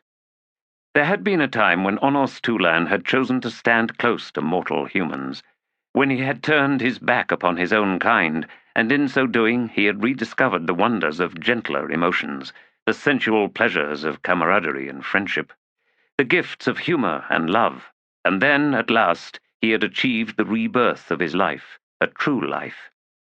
That man had taken that life, for reasons even he could barely understand, a flush of empathy, the fullest cost of humanity paid out in the blade pushing into his chest. Strength fell away, in some other direction than the one taken by his sagging body. He had looked out on the world until all meaning drained of color. They had done unspeakable things to his corpse. Desecration was the wound delivered upon the dead, and the living did so with careless conceit. No, they would never lie motionless on the ground. They would never rise from cold meat and bones to witness all that was done to the body that had been the only home they had ever known. It did not even occur to them that the soul could suffer from phantom agony, the body like a severed hand. And his adopted kin had simply looked on, stone-eyed, telling themselves that Tool's soul was gone from that mangled thing being dismembered on the bloody grasses, that the laughter and mockery could not reach unseen ears. Could they even have guessed that love alone was of such power that Tool's soul had also witnessed the hobbling of his wife and the rapes that followed? That, unable to find his children, he had at last set out for the underworld, to find his beloved Hetan, his family, to escape with finality the cruel spikes of the mortal realm? And you turned me away, Tok, my friend. You turned me back to this. He was not that man, not anymore. He was not the first sword, either. He was not a warrior of the Logros. He was none of these things. He was a weapon. Onos Tulan resumed his march. The summons meant nothing. Nothing to him, at any rate. Besides, in a very short time it would cease, forevermore. There was no road leading them through the wastelands, no road to take them to their destiny, whatever destiny that happened to be. Accordingly, the companies marched in loose units of 6 squads, and each company was separated from the others, yet close enough to those of their own legion to link if need demanded. Groups of 6 squads were arranged as befitted their function. Marines at the core, the mixed units of heavies next, and outside of them the medium regular infantry, with skirmishers forming the outermost curtain. The massive column that was the supply train forged its own route, hundreds of ox-drawn wagons and bawling herds of goats, sheep, cattle, and rodara that would soon begin to starve in this lifeless land. Herd dogs loped round their charges, and beyond them the riders entrusted with driving the beasts kept a watchful eye for any strays that might elude the dogs, although none did. Flanking wings of lancers and mounted archers protected the sides of the column. Units of scouts rode well ahead of the vanguard, while others ranged on the south flank and arrears, but not to the north, where marched the legions and brigades under command of Bryce Benedict. His columns were arranged in tighter formation, replete with its own supply train, almost as big as the Malazan one. Blue Rose cavalry rode in wide flank, sending scouts deep into the wastes in a constant cycle of riders and horses. Mounted, Commander Bryce Benedict rode to the inside of his column, close to its head. Off to his right, at a distance of about 200 paces, were the Malazans. Riding beside him on his left was Erikson, and they were in turn trailed by a half-dozen messengers. The heat was savage, and the water wagons were fast being drained of their stores. The leathery herds of Myrid and Rodara could manage this land better than sheep and cattle, but before long even they would begin to suffer. The meals at the beginning of this trek across the wastelands would be heavy on meat, Bryce knew, but then things would change. What lay beyond this forbidding stretch of dead ground? From what he could glean, and rumors served in place of any direct knowledge, there was a desert of some sort, yet one known to possess caravan tracks, and beyond that the plains of the Elan people, a possible offshoot of the All. The Elan plains bordered on the east the kingdoms and city-states of Kolantz and the Pelassia Confederacy. The notion of taking an army across first the wastelands and then a desert struck Bryce as sheer madness. Yet somehow the very impossibility of it perversely appealed to him, and had they been at war with those distant kingdoms, it would have signified a bold invasion sure to achieve legendary status. Of course, as far as he knew, there was no war and no cause for war. There was nothing but ominous silence from Kolantz. Perhaps indeed this was an invasion, but if so, it was not a just one. No known atrocities demanding retribution, nor a declaration of hostilities from an advancing empire to be answered. We know nothing. What happens to the soul of a soldier who knows he or she is in the wrong? That they are the aggressors, the bringers of savagery and violence? The notion worried Bryce, for the answers that arrived were grim ones. Something breaks inside, something howls, something dreams of suicide. And as commander, he would be to blame, as much as his brother Tehol, for they were the leaders, the ones in charge, the ones using the lives of thousands of people as mere playing pieces on some stained board. It is one thing to lead soldiers into war, and it is one thing to send them into a war. But it is, it seems to me, wholly another to lead and send them into a war that is itself a crime. Are we to be so indifferent to the suffering we will inflict on our own people and upon innocent victims in unknown lands? In his heart dwelt the names of countless lost gods. Many had broken the souls of their worshippers. Many others had been broken by the mortal madness of senseless wars, of slaughter and pointless annihilation. Of the two, the former suffered a torment of breathtaking proportions. There was, in the very end, there must be, judgment, not upon the fallen, not upon the victims, but upon those who had orchestrated their fates. Of course, he did not know if such a thing was true. Yes, he could sense the suffering among those gods whose names he held within him, but perhaps it was his own knowledge that engendered such anguish, and that anguish belonged to his own soul, cursed to writhe in an empathic trap. Perhaps he was doing nothing more than forcing his own sense of righteous punishment upon those long-dead gods, and if so, by what right could he do such a thing? Troubling notions. Yet onward his legions marched, seeking answers to questions the adjunct alone knew. This went beyond trust, beyond even faith. This was a sharing of insanity, and in its maelstrom they were all snared, no matter what fate awaited them. I should be better than this, shouldn't I? I lead, but can I truly protect when I do not know what awaits us? Commander! Startled from his dark thoughts, he straightened in his saddle and looked over to his Atricida. My apologies. Were you speaking? Erikson wiped sweat from an oddly pale face, hesitated. I believe you are struck with heat. Dismount, and I will send for— No, sir. Atricida? He saw the wash of terror and panic rise into her face. We are in the wrong place. Commander, Bryce, we have to get out of here. We are in the wrong place. At that moment, thunder hammered through the earth, a drum roll that went on and on. Dust storm or an army? Keneb squinted in the bright glare. Corporal? Sir? Ride to the vanguard. I think we've sighted the Kundral and perish. Yes, sir. As the rider cantered off, Keneb glanced to his left. Bryce's columns had edged slightly ahead. The Malazans had been anything but spry this day, Moods were dark, foul, discipline was crumbling. Knots of acid in his stomach had awakened him this morning, painful enough to start tears in his eyes. The worst of it had passed, but he knew he had to find a capable healer soon. A sudden wind gusted into his face, smelling of something bitter. He saw Blistig riding out from his legion, angling towards him. Now what? Head pounding, Banascar trudged alongside a heavily laden wagon. He was parched inside, as parched as this wretched land. He held his gaze on the train of oxen labouring in their yokes, the flicking tails, the swarming flies, the fine coat of dust rising up their haunches and flanks. Hoofs thumped on the hard ground. Hearing some muttering from the troop marching a few paces to his right, he lifted his eyes. The sky had suddenly acquired a sickly hue. Wind buffeted him, tasting of grit, stinging his eyes. Damn dust storm! She'll have to call a halt! She'll have to— No, that color was wrong.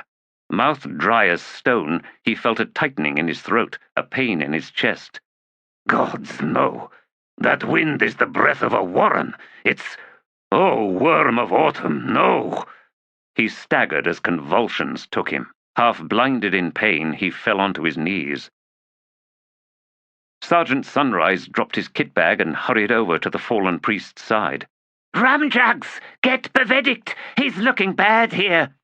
"He's a drunk," snapped Sweetlard. "No, looks worse than that. Ramjugs!" "I'm going." Thunder shook the ground beneath them. Cries rose from countless beasts. Something seemed to ripple through the ranks of soldiery, an unease, an instant of uncertainty stung awake. Voices shouted questions, but no answers came back, and the confusion rose yet higher. Sweetlard stumbled against Sunrise, almost knocking him over as he crouched beside the priest. He could hear the old man mumbling, saw his head rock as if buffeted by unseen blows. Something spattered the back of Sunrise's left hand, and he looked down to see drops of blood. "Erin's push! Who stabbed him? I didn't see." "Someone knifed him?" Sweetlard demanded. I ain't. Here, help me get him round." The thunder redoubled. Oxen lowed. Wheels rocked side to side with alarming creaks. Sunrise looked skyward, saw nothing but a solid golden veil of dust. "We got us a damned storm! Where's Bevedict? Sweet, go find him, will you?" "Thought you wanted my help." "Wait, get Hedge, get the commander. This guy's sweating blood all over his skin. Right out through the pores. Hurry!" "Something's happening," Sweetlard said, now standing directly over him. Her tone chilled Sunrise to the core. Captain Ruthan Gudd drew a ragged breath, savagely pushing the nausea away, and the terror that flooded through him in its wake had him reaching for his sword. Roots of the Azaz! What was that? But he could see nothing. The dust had slung an ochre canopy across the sky, and on all sides soldiers were suddenly milling, as if they had lost their way. But nothing lay ahead, just empty stretches of land. Teeth bared, Ruthan Gudd kicked his skittish horse forward, rising in his stirrups. His sword was in his hand, steam whirling from its white, strangely translucent blade. He caught sight of it from the corner of his eye. Hood's fist! The skeins of sorcery that had disguised the weapon, in layers thick and tangled with centuries of magic, had been torn away. Deathly cold burned his hand. She answers! She answers! What? He pulled free of the column. A seething line had appeared along a ridge of hills to the southeast. The thunder rolled on, drawing ever closer. Iron glittered as if tipped with diamond shards, like teeth gnawing through the summits of those hills. The swarming motion pained his eyes. He saw riders peeling out from the vanguard, parley flags whipping from upended spears. Closer to hand, foot soldiers staring at him and his damned weapon, others stumbling from the bitter cold streaming in his wake. His own armor-clad thighs and the back of his horse were rimed in frost. She answers, as she has never answered before. Gods below, spawn of the Azaz. I smell— Oh, gods, no. "Form up! Marines, form up! First line on the ridge! Skirmishers! Get out of there! Withdraw!" Fiddler wasn't waiting, not for anything. He couldn't see the captain, but it didn't matter. He felt as if he'd swallowed 100 caltrops. The air stank. Pushing past a confused Korik and then a white-faced Smiles, he caught sight of the squad directly ahead. "Bam! Dead smell! Awaken your warrens! Same for Widdershins! Where's Cord? Get Ebron!" "Sergeant!" He twisted back, saw Faradan's sword forcing her horse through the milling soldiers. "What are you doing?" she demanded. "It's some foreign army out there. We've sent emissaries. You're panicking the soldiers." Fiddler caught Tar's level gaze. "See they're formed up. Toss the word out fast as it can go. You understand, Corporal?" "Aye, sir." "Sergeant!" Fiddler pushed his way to the captain, reached up and dragged her down from the saddle. Cursing, she flailed, unbalanced. As her full weight caught him, Fiddler staggered and then went down, Sort on top of him. In her ear, he said, "Get the fuck off that horse and stay off it. Those emissaries are already dead, even if they don't know it. We need to dig in, Captain, and we need to do it now." She lifted herself up, face dark with anger, and then glared into his eyes. Whatever she saw in them was hard and sharp as a slap. Sort rolled to one side and rose. "Someone get this horse out of here. Where's our signaler? Flags up. Prepare for battle. Ridge defense. Foot to dig in. Munitions spread second trench. Get on it, damn you!" Most of the damned soldiers were doing nothing but get in the way.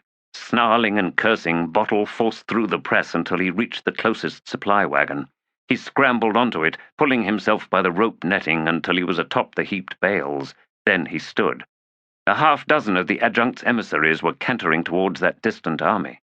The sky above the strangers swarmed with birds? No.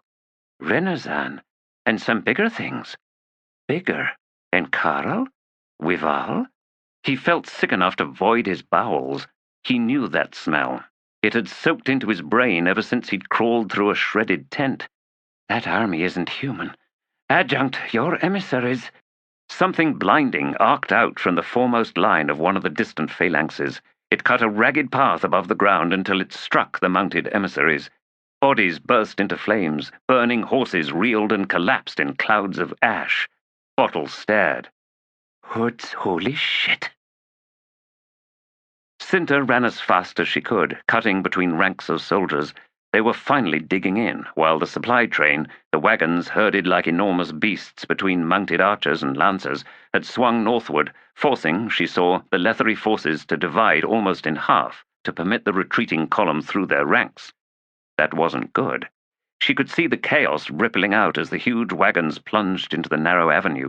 Pikes pitched and wavered to either side, the press making figures stumble and fall. Not her problem. She looked ahead once again, saw the vanguard, saw the adjunt, Captain Yill, Fists Blistig and Keneb, and a score or so honor guard and mounted staff. Tavaret was issuing commands and riders were winging out to various units. There wasn't much time. The distant hills had been swallowed by marching phalanxes, a dozen in sight and more coming, and each formation looked massive. 5,000? 6? The thunder was the measure of their strides, steady, unceasing. The sky behind them was the color of bile, winged creatures swarming above the rising dust. Those soldiers, they aren't people. They aren't human. God's below. They are huge. She reached the vanguard. Adjunct!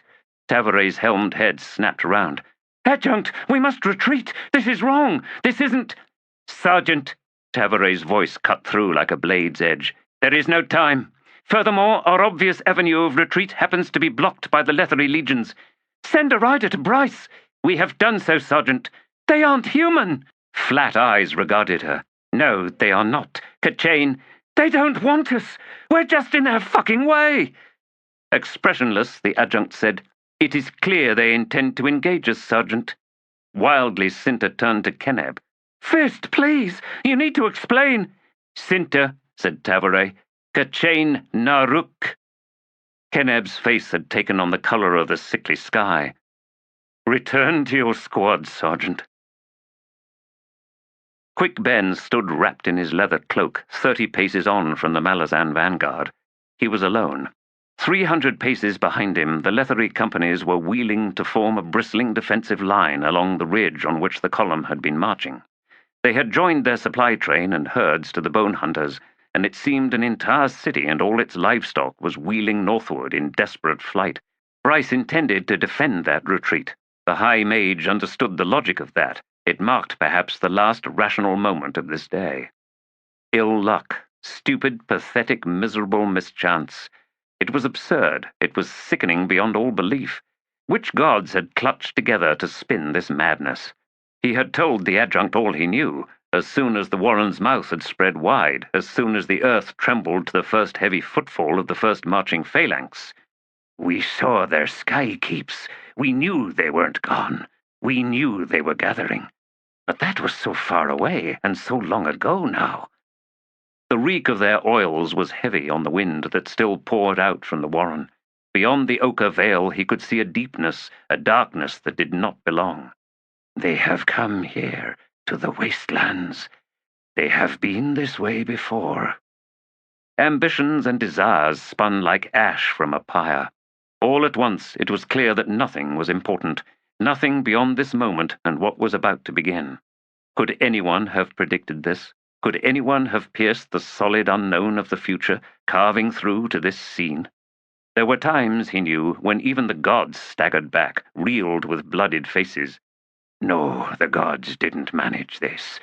They could not guess the adjunct's heart, that wellspring so full with all she would reveal to none.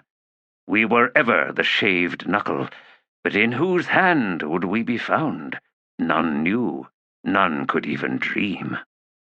He stood alone, Warrens awake and seething within him.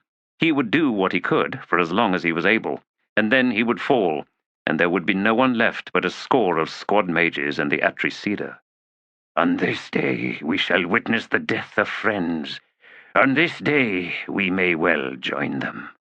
The High Mage Adefon ben Delat drew from a pouch a handful of acorns and flung them to the ground. He squinted once more at the deepness beyond the veil, and then down to the Naruk legions. Monstrous in their implacability. Steal one away, and it's damned near mindless. Gather them in their thousands, and their will becomes one. And that will is God's below.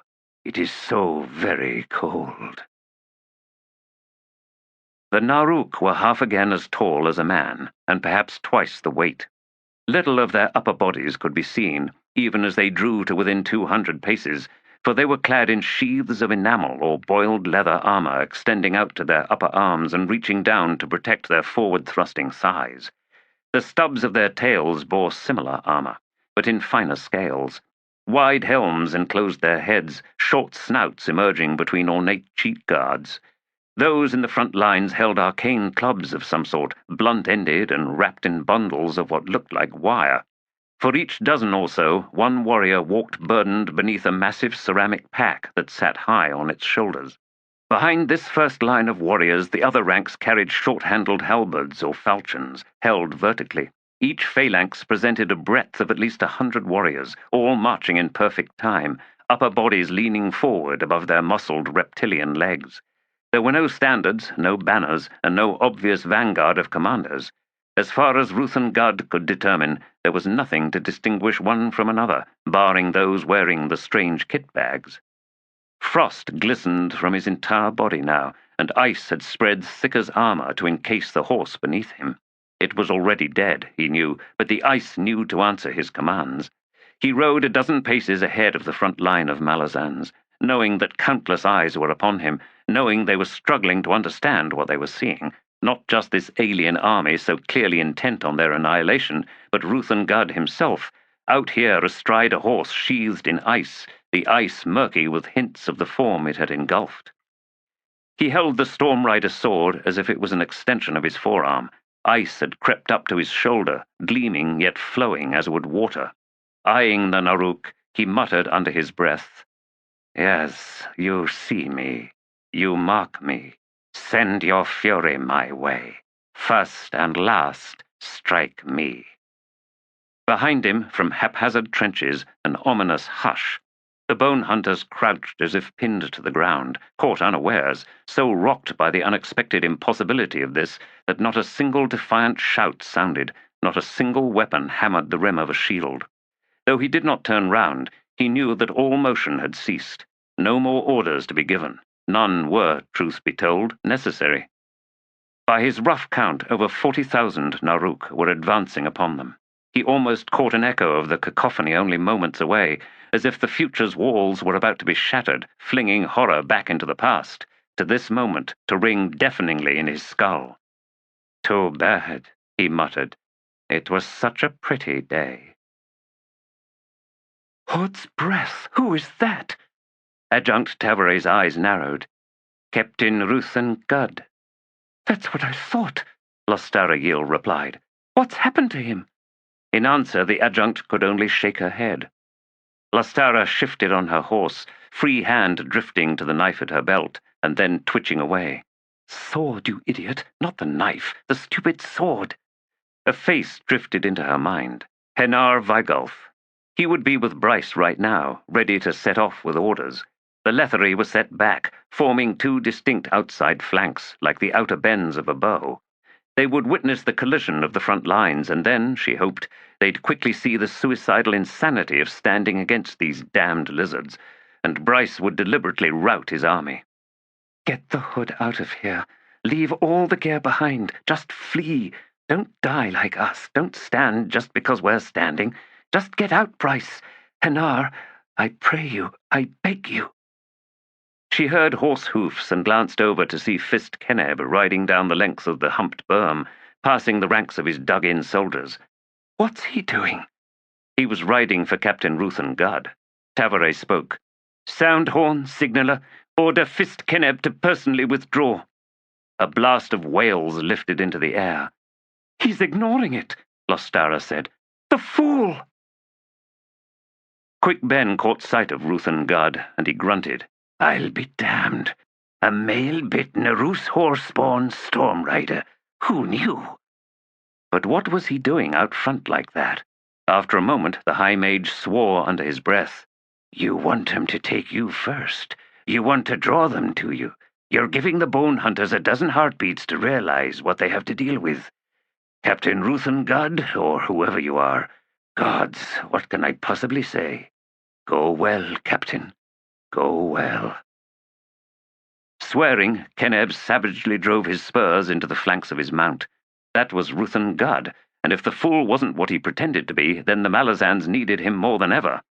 The man could be a damned god, but single-handedly charging those things will still see him chopped to pieces. "Ruthan, we need you. Whoever and whatever you are, we need you alive." Could he reach him in time? Captain Scannero kicked at one of her soldiers, pushing the idiot back into the shallow trench. "Keep digging!" she snarled, and then returned her attention to that gleaming figure riding out towards the lizards. "You stupid lying bastard! A Stormrider? Impossible! They live in the damned seas! Ruthan, please, what are you doing?" Seeing the first line of the nearest phalanx level their bizarre clubs, Ruthan Gudd gritted his teeth. This Stormrider crap had better work, but gods below, it does hurt to wear. He wheeled his mount to face the Naruk, and then raised high his sword. Sunlight flashed through the ice. A rider was coming up from behind and to his left. Poor bastard. That's what you get for taking orders. Without a backward glance, he drove his spurs into the flanks of his mount. Sparks flashed from the ice. The beast lunged forward. "You sorry Malazans. Watch me and then ask yourself, how deep can you dig?"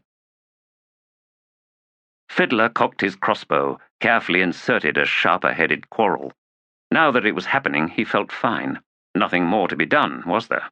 Everything was alight, cut clear, the colors of the world suddenly saturated, beautiful beyond belief. He could taste it. He could taste it all. "Everybody loaded?" Grunts and nods from his squad, all of them crouched down in the trench. "Keep your heads right down," Fiddler told them again. "We'll hear the charge, count on it. Nobody pokes up for a look until I say so, understood?" He saw, a few squads down, Balgrid edging up for a look. The healer shouted, "Guds, charging them!" Along the entire line of Marines, helmed heads sprung up like mushrooms. "Fuck!" Crump was on his hands and knees, a clutch of sharpers set like black turtle eggs in a shallow pit pushed into the stony floor of the trench. Ebron stared in horror. "Have you lost your mind? Spread 'em down the line, you idiot!" Crump looked up, eyes widening. Can't do that, Mage. They're mine. All I got left. Someone could step on them. But Crump was shaking his head. I'm protecting them, Mage. Ebron swung round. Cord, Sergeant, it's Crump. He's... The wire-bound clubs in the front line seemed to ignite like torches. Lightning arced from the blunt heads, two serpentine tendrils snaking into the air. From each weapon, one of the bolts twisted and spun to sink into one of the strange ceramic packs, a dozen such arcs for each pack. The second crackling tongue of white fire seemed to throb for an instant, and then as one they lashed out, a score or more converging on the charging, ice-clad rider and horse. The detonation engulfed Ruthan Gudd and his mount, tore gouts of earth and stone from the ground in a broad, ragged crater. An instant before the explosion, other front lines had awakened their own weapons, and even as the flash erupted, hundreds of bolts snapped out to strike the front trench. On his way back to the squad, Bottle was thrown down into the trench, the impact punching the breath from his lungs. Gaping, his head tilted to one side, he saw a row of bodies lifted into the air along the entire length of the berm, all those who had climbed up to watch Ruthan's charge. Marines, most of them headless or missing everything above their rib cages, twisted amidst dirt and rocks and pieces of armor and weapons. Still unable to breathe, he saw a second wave of the sorcery lance directly over his trench. The ground shook as ranks behind him were struck. The blue of the sky vanished behind thick clouds. Bodies sailed in and out of those churning clouds. Bottle writhed, deaf, his lungs howling. He felt the muted impacts of sharpers, too close, too random. A hand reached down out of the sudden gloom and closed on his chest harness. He was dragged out from the slumped side of the collapsed trench. Bottle coughed out a mouthful of earth, hacked agonizing breaths, his throat afire. Tar's spattered face was above him, shouting, but Bottle could hear nothing. No matter, he pushed Tar back, nodding. "I'm all right. No, honest, I'm fine. Where's my crossbow?" Keneb had come too close. The detonation caught him and his horse and literally ripped them both to pieces. Chunks of flesh sprayed outward. Ebron, leaning hard over the berm, saw part of the fist's upper torso, a shoulder, a stub of the arm, and a few splayed ribs, cartwheels skyward, lifted on a column of dirt. Even as the mage stared, disbelieving, a sorcerous bolt caught him dead center on his sternum. It tore through him, disintegrating his upper chest, shoulders, and head. Limp howled as one of Ebron's arms flopped down across his thighs, but no one heard him. They had seen Quick Ben, but had elected to ignore him. He flinched as the first waves of lightning plowed into the defenses along the ridge. Thunder rattled the ground, and the entire facing side of the Bonehunter army vanished inside churning clouds of dirt, stone, and dismembered bodies. He saw the nodes recharging on the shoulders of the drones. How long? "No idea," he whispered. "Little acorns, listen. Go for the drones, the ones with the packs. Forget the rest, for now." Then he set out, walking down towards the nearest phalanx. The Naruk front was less than 100 paces away. They had seen him, and now they took note. Lightning blistered all along the front line. Horse clambering drunkenly from the crater, Ruthan Gudd shook his head, readying his blazing weapon. Dirt streamed down his back beneath his smeared, steaming armor. He spat grit. That wasn't so bad now. Directly in front of him, 20 paces away, looming huge, the front line. Their eyes glittered like diamonds within the shadows beneath the rims of their ornate helms. The fangs lining their snouts glistened like shards of iron. He had an inkling that they had not expected to see him again. He rode over to say hello. "Crossbows at the ready!" Fiddler yelled. "Go for the nodes!" "The what?" "The lumpy ones! That's where the magic's coming from!" Corix scrambled to crouch beside Fiddler. The man was sheathed in bloody mud. "Who pops up for a look, Fid?" "I will," said Korab, surging upward and clawing up the berm. "God's below! That captain's still alive! He's in their ranks!" As Korab made to clamber out of the trench, clearly intending to join Gudd and charge the whole damned phalanx, Tar reached out and dragged the fool back down. "Stay where you are, soldier. Get that crossbow. No, that one there. Load the fucker." "Range, Korab?" Fiddler asked. 40 and slowed, Sergeant. That captain's carving right through 'em."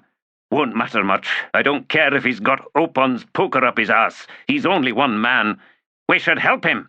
We can't, Korab, Fiddler said. Besides, that's the last thing he'd want. Why do you think he went out there on his own? Leave him, soldier. We got our own trouble come knocking. Korik, you take the next look. Count of 10. 9, 8, 7. I ain't getting my head blasted off. Fiddler swung his crossbow round to point at Korik's chest. 4, 3, 2, 1, up you go! Snarling, Korik scrambled upward, then was back down almost instantly. Shit! 25 and picking up speed. Fiddler raised his voice. Everyone ready! The nodes! Hold it! Hold it! Now! Hedge led his bridge burners just to the rear of the last trenches. I don't care what Quick thinks. He's always had backup. He never went it alone. Ever. So that's us, soldiers. Keep up there, sweet lord. Look at Rumjugs. She ain't even breathing hard. She's forgotten how, Sweet Lard gasped. Remember what I said, Hedge reminded them. Bridge burners have faced worse than a bunch of stubby lizards. This ain't nothing, right? We're gonna win, Commander. Hedge glanced over at Sunrise and grinned. Count on it, Sergeant. Now, everyone check your munitions, and remember to aim for the lumpy ones. We're about to pull into the open. A concussion shook the very air, but it came from the Naruk lines. A billowing black cloud rose like a stain of spilled ink. Gods, what was that? Hedge's grin broadened. That, soldiers, was Quick Ben. Lightning arced out from hundreds of clubs, from multiple phalanxes to either side of the one he had attacked. The bolts snapped towards him, then slanted off as Quick Ben flung them aside. And I ain't Tishren, and this ain't Pale. Got no one behind me, so keep throwing them my way, you damned geckos. Use it all up. The first dozen or so ranks of the phalanx he'd struck were down, a few writhing or feebly struggling to rise with crushed limbs and snapped bones. Most were motionless, their bodies boiled from the inside out. As he walked towards those who remained, he saw them regrouping, forming a line to face him once more. The huge falchions and halberds lifted in readiness. Quick Ben extended his senses until he could feel the very air around the creatures, could follow currents of that air as they slipped through gills into reptilian lungs. He reached out to encompass as many of them as possible.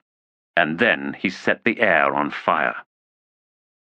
Lightning shunted from the High Mage, careened off into the sky and out to the sides. Sergeant Sunrise shrieked as one bolt twisted and spun straight for Hedge. He flung himself forward, 3 paces that seemed to tear every muscle in his back and legs. He was a bridge burner. He was the man he had always wanted to be. He'd never stood taller, never walked straighter, and all because of Hedge. See me? Sunrise! He was smiling as he flung himself into the lightning's path. Hedge's sergeant erupted, blinding white, and then, where he had been, was nothing but swirling ashes. His soldiers were screaming behind him. Spinning, Hedge shouted, Everyone down to the ground! We'll wait it out! We wait it out! Fuck you, Quick. This ain't Pale, you know, and you ain't Tishren. Ruthan Gudd slashed down to either side, but the damned things were pressing in. They'd halted his forward progress. Heavy iron blades cracked and skittered against his horse, his thighs. The armor was showing cracks, but after each blow those fissures healed. His sword cut through helms and skulls, necks and limbs, but the Naruk did not relent, closing tighter and tighter about him. He heard concussions somewhere to his left, caught the stench of howling warrens being forced to do unspeakable things. Quick, Ben, how much longer can you hide? Well, Ruthan knew he'd not be around to witness any revelations. They were taking him down with their sheer weight. His horse staggered, head thrashing and flinching with every savage downward strike of falchions.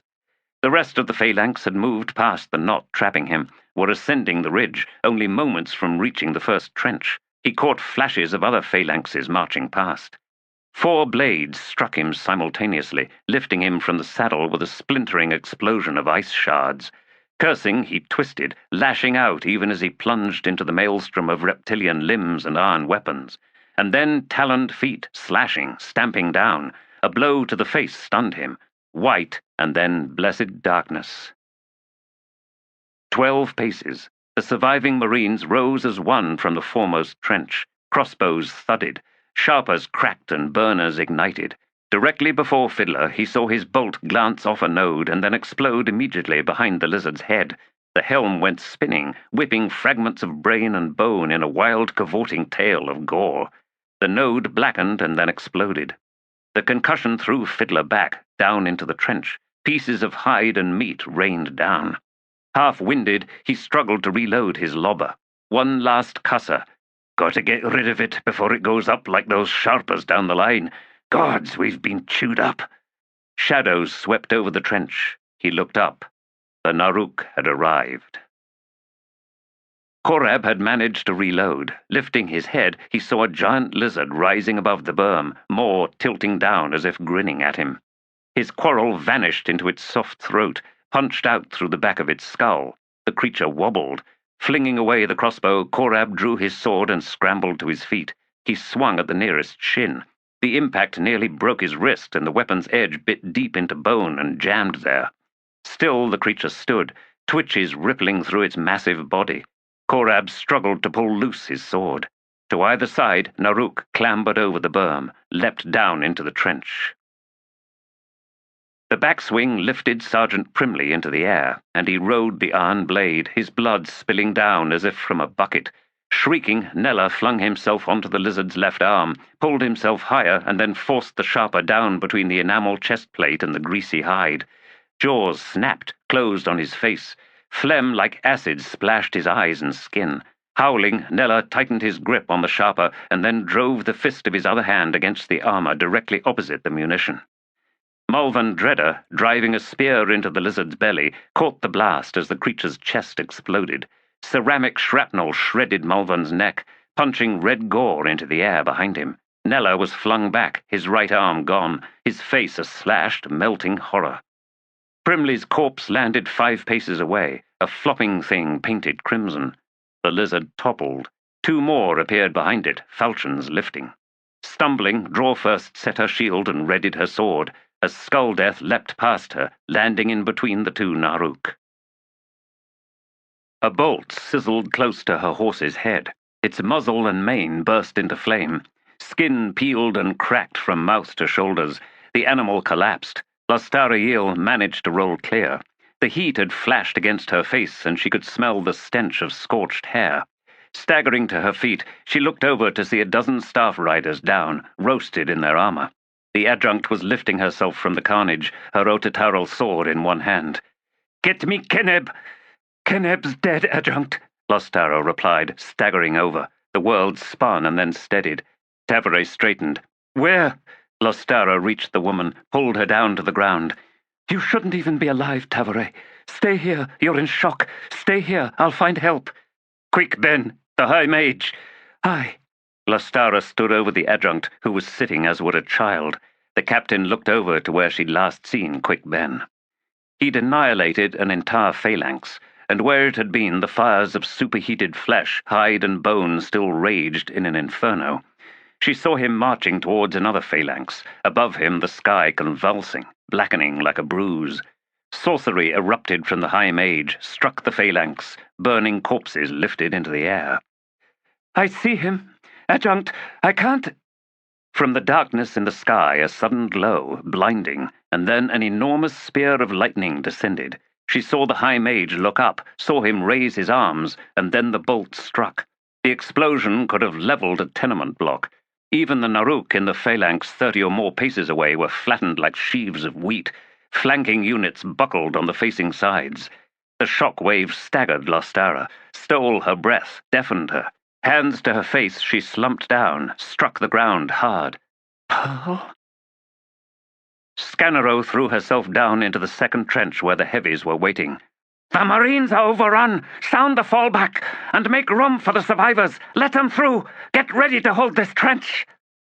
She saw a messenger, unhorsed, crouching behind the headless corpse of a heavy. "You, find Captain Kindly! I just saw the Vanguard go down, and I don't know where Blissdig is, so as far as I'm concerned, Kindly's now in command. Tell him we need to begin a retreat. We can't hold. Understood?" The young man nodded. "Go!" Bryce flinched as the Naruk lines struck the Malazan defenses. He saw the heavy falchions descending. Barely slowing, the lizards swarmed over the first trench and began closing on the next one. Erikson! I think she lives, Commander. Bryce swung round in his saddle, caught the eyes of his outriders. We need to retrieve the adjunct. Volunteers only. One rider pushed through the others. Henar Vigalf. Bryce nodded. Get your spare horses, Lieutenant. The huge Blue Rose saluted. When you have them, Bryce said before the man turned away, ride for the supply train. The soldier frowned. Bryce gritted his teeth. I will not stand here watching this slaughter. We will close with the enemy. They saw the impossibly thick bolt of lightning tear down from the dark stain ahead. As the shock waves drummed through the ground, War Leader Gaul raised an arm to signal a halt. He faced Kiswer, his face ashen. I am sending you to the mortal sword Krughava. Tell her the Malazans are assailed, and that the Kundril ride to their succor. She stared at the man. War Leader, ride, soldier. You are not Kundril. You do not understand what it is to fight from a horse. Tell Krughava the gods were cruel this day, for she will not reach the Malazans in time. Who is their enemy? Kiswer demanded. Your shamans are blind. We know less than you. Ride, Kiswer. She swung her horse round. Gaul rose in his stirrups and faced his warriors. He drew his tulwar and held it high, and said nothing. In answer, 6,000 weapons were freed and lifted skyward. Gaul pulled his horse round. Ride ahead, Rafala, until you sight the enemy. The woman kicked her mount into a gallop. After a moment, Gaul led his army after her, at a quick canter, and the sound of thunder grew louder, and the yellow sky deepened to brown, in which flashes bloomed like wounds. He wondered what his wife was doing. Worse than chopping down trees. Fiddler gave up trying to hack through legs and began hamstringing the bastards, ducking the slashes of notched weapons, dodging the downward swings. The surviving Malazans had been driven from the first trench, were now struggling to hold a fighting withdrawal across the 10 paces to the heavies' trench. Crossbow quarrels and arrows spat out from the troops arrayed behind the heavies, winging at heights mercifully above the heads of the soldiers in their desperate retreat. Most missiles shattered against enamel, but a few were punching through, finding gaps in the Naruk's armor. Beasts were toppling here and there, but not enough. The phalanx was a machine, devouring everything in its path. Fiddler had lost his cusser and lobber in the first trench. The short sword felt puny as a thorn in his hand. A glancing blow had sent his helm flying, and blood streamed down the right side of his head. He saw Korik pushing his sword through a Naruk's neck, saw another lizard step in behind the man, halberd lifting high. Bolts punched into both armpits. The creature fell forward, burying Korik. Smiles rushed over, diving and rolling to evade a lashing falchion. Cuttle stumbled up against Fiddler. Retreat sounded. I heard. Quick Ben's been Ranald, Fid. That giant strike. I know. Forget him. Help me get the squad back. The heavies will hold, enough so we can regroup. Go on, I ain't seen Korab or Bottle. Naruk and human corpses half buried Bottle, but he was in no hurry to move. He saw more of the lizards marching past on all sides. We never even slowed them. Quick, whatever happened to subtlety? He could see a sliver of sky, could see the Wival wheeling round up there, eager to descend and feed. Grandma, you always said don't reach too far. Close your dead eyes now, and remember, I loved you so. He left his body, winged skyward. Korab yanked hard and dragged his sword from the Naruk's left eye socket. Then he reached down to take up again Sholey's ankle. But the man had stopped screaming, and as he looked, he saw in the heavy's face a slackness, a dullness to the staring eyes. A line of Naruk was closing only a few paces away. Swearing, Korab released his grip and turned to run. The trench of the heavy infantry was just ahead. He saw helmed faces, weapons readied. Arrows and quarrels hissed over them, and the thud and snap of their impacts was torrential behind him. Korab hurried over. Cuttle fell in beside him. Seen Tar? Seen him go down? Bottle? Korab shook his head. Smiles? Korik? Fid's got him. Fiddler? He's... The first trench directly behind the two Marines erupted. Naruk ranks simply vanished in blue clouds. What? Some bastard stepped on a cusser, Cuttle said. "Serves 'em right. Come on." Deathly pale faces beneath helm rims, but the heavies were standing, ready. Two parted and let the Marines through. One shouted over at Cuttle, "Those clubs!" "Got 'em, soldier!" Cuttle yelled back. "Now it's just iron." At once a shout rose from the length of the trench. "Hail the Marines!" And the faces around Korab suddenly darkened, teeth baring. The instant transformation took his breath away. Iron, aye, you know all about iron. The Naruk were 5 steps behind them. The heavies rose to meet them. Hedge watched as the lizards clambered from the enormous crater where Quick Ben had been, watched as they reformed their ranks and resumed their advance. Twisting from where he was lying, he then looked back to study the Leathery legions drawing up at a steady half-trot, pikes set and slowly angling in overlapping layers. Hedge grunted. "Good weapons for this. Bridge burners, listen up. Never mind the High Mage. He's ashes on the wind. We're going to soften up the lizards for the Leathery. Ready your munitions. 1 salvo when I say so, and then we retreat, and if the Leathery is sharp, they'll make room for us. If they don't, then swing to the right. To the right, got it? And run like Hood himself is on your heels." "Commander!" someone cried out. "What?" "Who's Hood?" "Gods below. He's just the guy you don't want on your heels, right?" "Oh, right." Hedge lifted his head. "Shit, these ones got clubs and nodes. Check your munitions. Switch to blue. You hear me? Blues. And aim for that front line. Nodes, lads and lasses, those white lumps." "Commander!" "Hood's the—" "I hear horses coming from the southeast, I think. Is that horses?" Hedge rose slightly higher. He saw 2 lizard phalanxes smartly wheeling. "Oh, gods." Rolling into a charge, Gaul leaned forward on his horse, just like the Malazans to find the ugliest foes the whole damned world had to offer, and the scariest. But those squares had no pikes to fend off a cavalry charge, and they would pay for that. When he'd led his army up to where Rafala had reined in, he'd seen, in the first dozen heartbeats, all he'd needed to see. The enemy was devouring the Malazan army, driving them back, cutting down hundreds of soldiers as if they were no more than children. This was slaughter, and barely a third of the phalanxes had actually closed with the Bonehunters. He saw the Leathery moving up on both flanks, forming bristling pike walls in a sawtooth presentation, but they'd yet to meet the enemy. Out to the far flanks mounted troops mustered, yet held far back, unaccountably so, as far as Gaul was concerned. Directly ahead of the Kundril charge, 2 phalanxes were closing up to present a solid defensive line, denying the burned tiers the opportunity to drive between the squares, winging arrows on both sides. Gaul needed make no gestures or call out commands. His lead warriors knew to draw up upon loosing their arrows. They knew their lanes, through which the heavier lancers would pass to drive deep into the wounded front ranks of the enemy, drive in and then withdraw. There would be no chance of shattering these phalanxes. The demons were too big, too heavily armored. They would not break before a charge. This is the last day of the Kundril burned tiers. My children, do you ride with me? I know you do. My children, be brave this day. See your father, and know that he is proud of you all. The foremost line of demons began preparing strange clubs.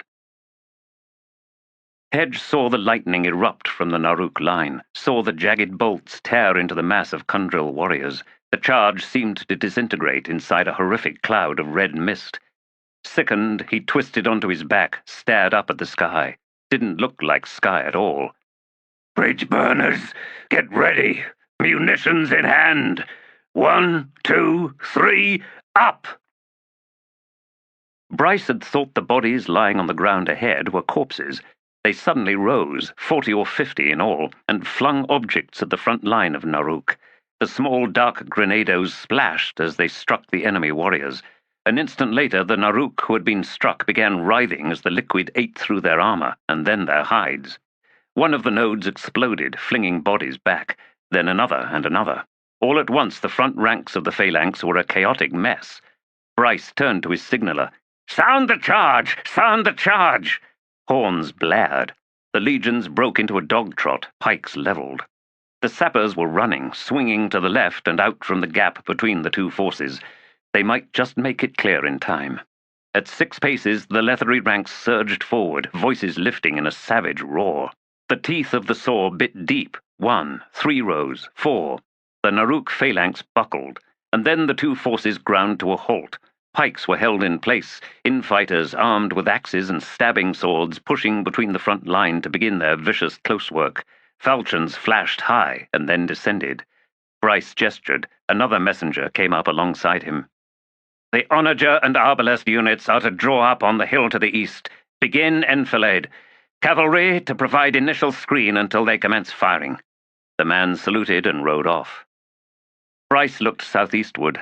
Miraculously, some remnant of the mounted horse warriors had survived the sorcerer's salvos. He could see riders emerging from the dust and smoke, hammering wildly into the front ranks of the Naruk. They struck with inhuman ferocity, and Bryce was not surprised. To have come through that would have stripped the sanity of any warrior. He breathed a soft prayer for them in the name of a dozen long-lost gods.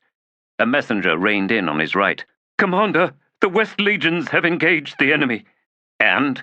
The man wiped the sweat from his face. "Knocked him back a step or two, but now—" Seeing that he could not go on, seeing that he was near tears, Bryce simply nodded. He turned to study what he could see of the Malazan position. Nothing but armored lizards, weapons lifting and descending, blood rising in a mist. But as he stared, he noticed something. The Naruk were no longer advancing. "You stopped them? Blood of the gods, what manner of soldiers are you?" The heavy infantry stood. The heavy infantry held the trench. Even as they died, they backed not a single step. The Naruk clawed for purchase on the blood-soaked mud of the berm. Iron chewed into them. Halberds slammed down, rebounded from shields. Reptilian bodies reeled back, blocking the advance of rear ranks. Arrows and quarrels poured into the foe from positions behind the trench.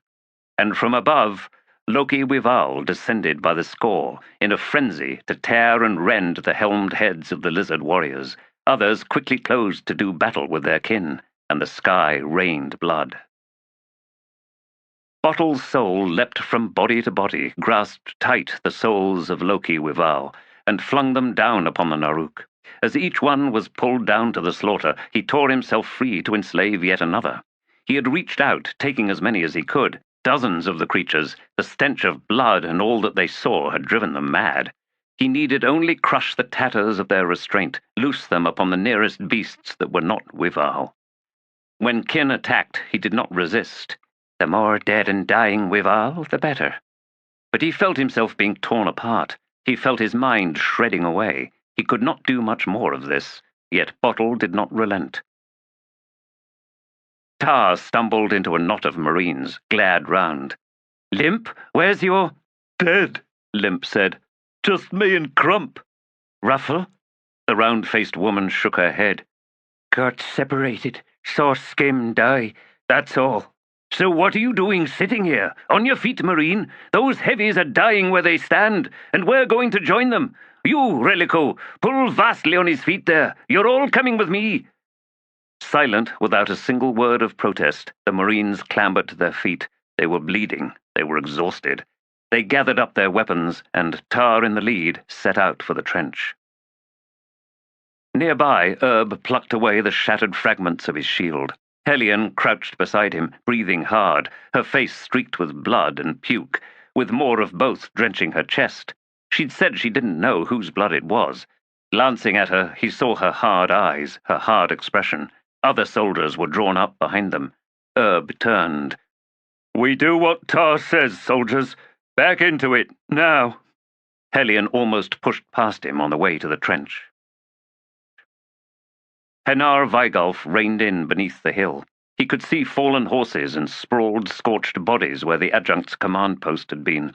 He slipped down from his horse, drew his 2 swords, and jogged up the slope. Reaching the summit, he saw 4 Naruk arriving on the opposite ridge. Lostara Yil and the adjunct were lying almost side by side, likely dead, but he needed to make sure, if he could. He charged forward. The clash of iron woke her. Blinking, Lostara stared into the sky, trying to recall what had happened. Her head ached, and she could feel dried blood crusting her nostrils, crackling in her ears. She turned her head, saw the adjunct lying beside her, chest slowly rising and falling. Ah, good. Someone grunted as if in pain. She sat up, in time to see Hanar Vigolf stagger back, blood spraying from a chest wound. 3 Naruk closed. Hanar fell onto his back almost at Lostara's feet. She rose, drawing her blades. He saw her, and the anguish in his eyes took her breath away. I'm sorry. You're going to live, she told him, stepping past. Prop yourself up, man. That's an order. He managed to lift himself on one elbow. Captain? She glanced at the Naruk, almost upon her, slowed by wounds. Behind them, a dozen more appeared. Just remember, Hanar, I don't do this for just anybody. Do what? She stepped forward, blades lifting. Dance. The old forms returned, as if they had but been awaiting her, awaiting this one moment when at last she awoke, possibly one last time. No matter. For you, Hanar, for you. The shadow dance belonged to this. Here, now. Hanar watched her, and his eyes slowly widened. A league to the southeast, Kisware dragged herself from her fallen horse. A badger burrow, the den mouth of a fox, something. Her horse thrashed, front legs shattered, its screams shrill in the air. Kisware's left leg was bent in 4 places, the stub of bone thrust through her leggings. She drew a knife and twisted round to study the horse, eyes fixing on a pulsing artery in its neck. Didn't matter. They were all dead. Even if she could have reached the mortal sword and that mad, red-haired queen, it wouldn't have mattered. She glanced up. The sky was flesh, and that flesh was rotting before her eyes. Sinter, Badan, Bonehunters, Adjunct, are you happy? You killed them all. You killed us all. Chapter 24. On this dawn they lined the banks of the ancient river. A whole city turned out, near 100,000, as the sun lifted east of the mouth that opened to the deep bay. What had brought them there? Whatever brings the multitudes to a moment, a place, an instant when 100,000 bodies become one body? As the red waters spilled into the bay's salty tears, they stood, saying little, and the great ship pyre took hold of the fires, and the wind took hold of the soaked sails, and the sky took hold of the black column of smoke. Erlitan's great king was dead, the last of the Disimb line, and the future was blowing sands. A storm's whisper was but a roar of strife made mercifully distant, a thing of promise drawing ever closer. They came to weep. They came seeking salvation, for in the end even grief masks a selfish indulgence. We weep in our lives for the things lost to us, the world's done. A great man was dead, but we cannot follow him. We dare not, for to each of us death finds a new path. An age was dead. The new age belonged to generations still to come. In the stalls of the market rounds, the potters stacked bowls bearing the face of the dead king, with scenes of his past glories circling round and round, forever outside of time, and this was the true wish of the multitudes. Stop, stop now. Pray this day never ends. Pray the ashes drift forever. Pray tomorrow never becomes. It is a natural desire, an honest wish. The tale dies, but this death will take some time. It is said the king lingered there in the half-breath, and people gathered each day at the palace gates to weep, to dream of other ends, of fates denied. The tale dies, but this death will take some time, and the river's red tongue flows without end, and the spirit of the king said, I see you all. Can you not hear him? Hear him still? Death of the Golden Age. Thenis Bool. Nomkala stood with the others, a silent mass of warriors who had forgotten what it was to live, as the wind pulled at rotted furs, strips of hide and dry tangles of hair. Dull, pitted weapons hung like afterthoughts from twisted hands. Air pitched into the bowls of eye sockets and moaned back out. They could be statues, gnawed by age, withering where they stood facing the endless winds, the senseless rains, the pointless waves of heat and cold. There was nothing useful in this, and she knew she was not alone in her disquiet. Onos Tulan, the first sword, crouched down on one knee 10 paces ahead of them, hands wrapped round the grip of his flint sword, the weapon's point buried in the stony ground. His head was lowered, as if he made obeisance before a master. But this master was invisible, little more than a smear of obligations swept aside, but the stain of what had been held him in place, a stain only Onos Tulan could see. He had not moved in some time. Patience was no trial, but she could sense the chaos in her kin, the pitch and cant of terrible desires, the rocking rebuffs of vengeance waiting. It was only a matter of time before the first of them broke away, defying this servitude, this claim of righteous command. He would not reach for them. He had yet to do so. Why imagine he would change? The first sword rose, faced them. I am Onos Tulan. I am the first sword of Telan. I reject your need. The wind moaned on like the flow of sorrow. You shall, however, bow to mine. She felt buffeted by those words. This is what it means, then, to yield before a first sword. We cannot deny him, cannot defy him. She could feel his will closing like a fist about her. We had our chance before this. We could have drifted away. He gave us that. But not one Tlanimas had done any such thing. Instead, we fell inside ourselves, ever deeper, that endless eating and spitting out and eating all we spat out. This is the seductive sustenance of hatred and spite, of rage and vengeance.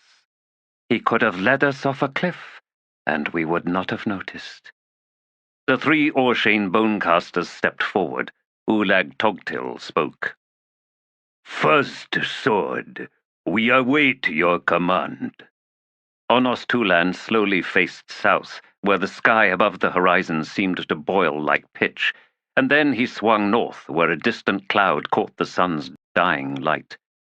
We go no farther, the first sword said. We shall be dust. And what of our dark dreams, first sword? Such was his power that he heard her thought and so turned to her. Nom Kala, hold fast to your dreams. There will be an answer. Tlanimas, we are upon a time of killing. The statues shifted. Some straightened, some hunched down as if beneath terrible burdens. The statues... My kin, my sisters, my brothers, there are none to look upon us now, none to see us, none to wonder at who we once were, at who shaped us with such loving hands. As she watched, they began, one by one, falling into dust. None to witness, dust of dreams, dust of all that we never achieved, dust of what we might have been, and what we cannot help but be. Statues are never mute. Their silence is a roar of words. Will you hear? Will you listen? She was the last, alone with Onos Tulan himself. You possess no rage, Nom Kala. No, first sword, I do not. What might you find to serve in its place? I do not know. The humans defeated us. They were better than we were. It is as simple as that. I feel only grief, first sword. And is there no anger in grief, Nom Kala? Yes, it may be that there is. But if I must search for it... There is time, said Onos Tulan. She bowed to him and released herself. Onos Tulan watched as Nom Kala fell in a gusting cloud. In his mind a figure was approaching, hands held out as if beseeching. He knew that harrowed face, that lone glittering eye. What could he say to this stranger he had once known? He too was a stranger after all. Yes, they had once known each other. But now look at us, both so intimate with dust. Nom Kala's anguish returned to him. Her thoughts had bled with dread power. She was young. She was, he realized, what the Imas might have become, had the ritual not taken them, had it not stolen their future. A future of pathos, sordid surrender, the loss of dignity, a slow, slow death. No, Tok the Younger, I give you nothing but silence and its torrid roar. Will you hear? Will you listen? Any of you? She had dwelt like a parasite deep in its entrails. She had seen, all around her, the broken remnants of some long-abandoned promise, the broken clutter, the spilled fluids. But there had been heat and a pulsing presence as if the very stone was alive. She should have understood the significance of such things, but her mind had been wallowing in its own darkness, a lifeless place of pointless regrets. Standing not 6 paces from the 2 gold-skinned foreigners, she had turned and, like them, looked with wonder, disbelieving. Ampelus rooted. Ampelus uprooted. The entire city, its massive mountainous bulk, filled the northern sky. Its underside was a forest of twisted metal roots, from which drained rainbow rain, as if even in pain it could bleed nothing but gifts. Yet Callis could see its agony. It was canted to one side. It was surrounded by smoke and dust. Fissures rose from its base, like the broken knuckles of a god only moments from once again hammering the earth. She could feel something, a bristling core of will knotted in breathless pain. The matrons? Could it be anyone else? Her blood flowed through the rock. Her lungs howled, winds shrieking between caverns. Her sweat glistened and ran like tears. She bled in 1,000 places, bones splintering to vast, ever-growing pressures. The matron, yes, but there was no mind left inside that nightmare of oozing flesh. Uprooted, this long-dead thing. Uprooted, 1,000 upon 1,000 generations of belief, faith, the solid iron of once immutable laws. She defies every truth. She wills life into a corpse, and now it staggers across the sky. The Sky Keep, said the one named Gessler. Moon's spawn. But this one is bigger, said Stormy, clawing at his beard. If Taishren could see this, if Rake had been commanding one of these, Stormy grunted. Aye, he'd have flattened the High Mage like a cockroach under a thumb, and then he'd have done the same to the whole hood-damned Malazan Empire. But look, said Gessler, it's in rough shape, not as ugly as Rake's rock, but it looks like it could come down at any time. Callis could now see the Furies marching beneath the Dragon Tower. The Sky Keep, yes, that is well named. Vergath soldiers in their thousands, Kell hunters well in advance of the legions and ranging out to the sides in looser formations. Behind the ranks of the Furies, drones struggled to pull enormous wagons groaning beneath towering loads. Look at the big ones, Gessler said. The heavies, gods below.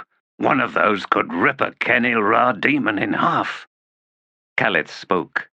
Mortal sword, they are Vergath, the soldiers of the Kachen Jemal. No matron has ever birthed so many. 100 was deemed sufficient. Gunthan Asil has birthed more than 15,000. The man's amber eyes fixed on her. If matrons could do that, why didn't they? They could be ruling this world right now. There was terrible pain. She hesitated and then said, sanity was lost. Soldiers like those, Stormy muttered. What ruler needs to be sane? Calith grimaced. These 2 men were irreverent. They seemed to be fearless. They are the ones, but nothing insisted I must like them, or even understand them. No, they frighten me as much as the Kachen Jemal do. She is dying. Gessler rubbed at his face. No air? Yes, one waits. She pointed. There, the 2 now drawing close. Gantz Mak, the one daughter, Sag Churok, her Kel guardian. Then her breath caught as she saw the one trailing them, its motions smooth as oil. The one beyond, that is Brenigan, the matron's own Jan sentinel. Something is wrong. He should not be here.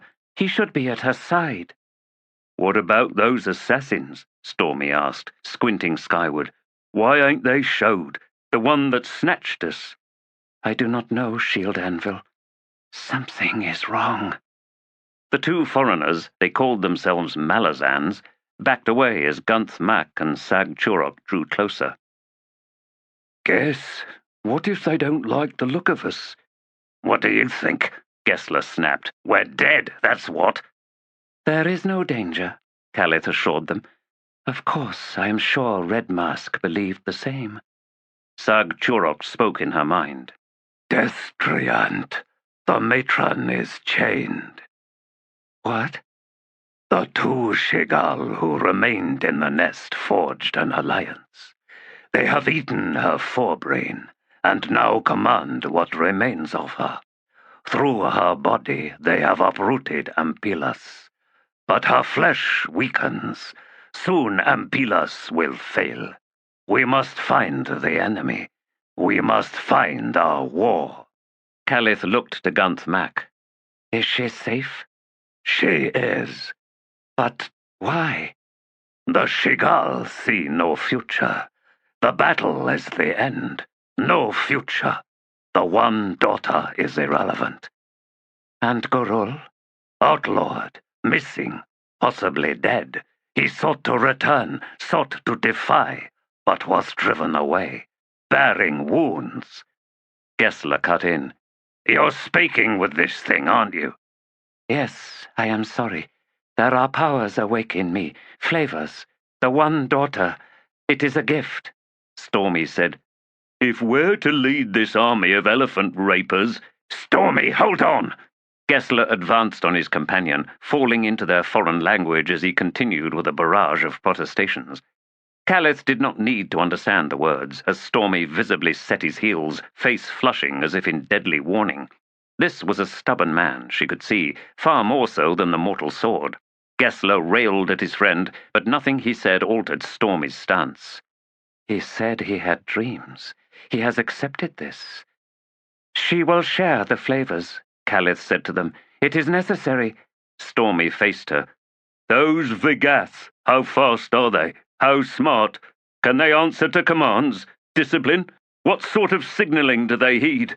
And who in Hood's name is the enemy? To these questions, Calith shook her head. I have no answers, no knowledge. I can say nothing. Who can? Damn you, Stormy! The big red-bearded man wheeled on his companion. Aye, you're the mortal sword. These are the questions you need to be asking, not me.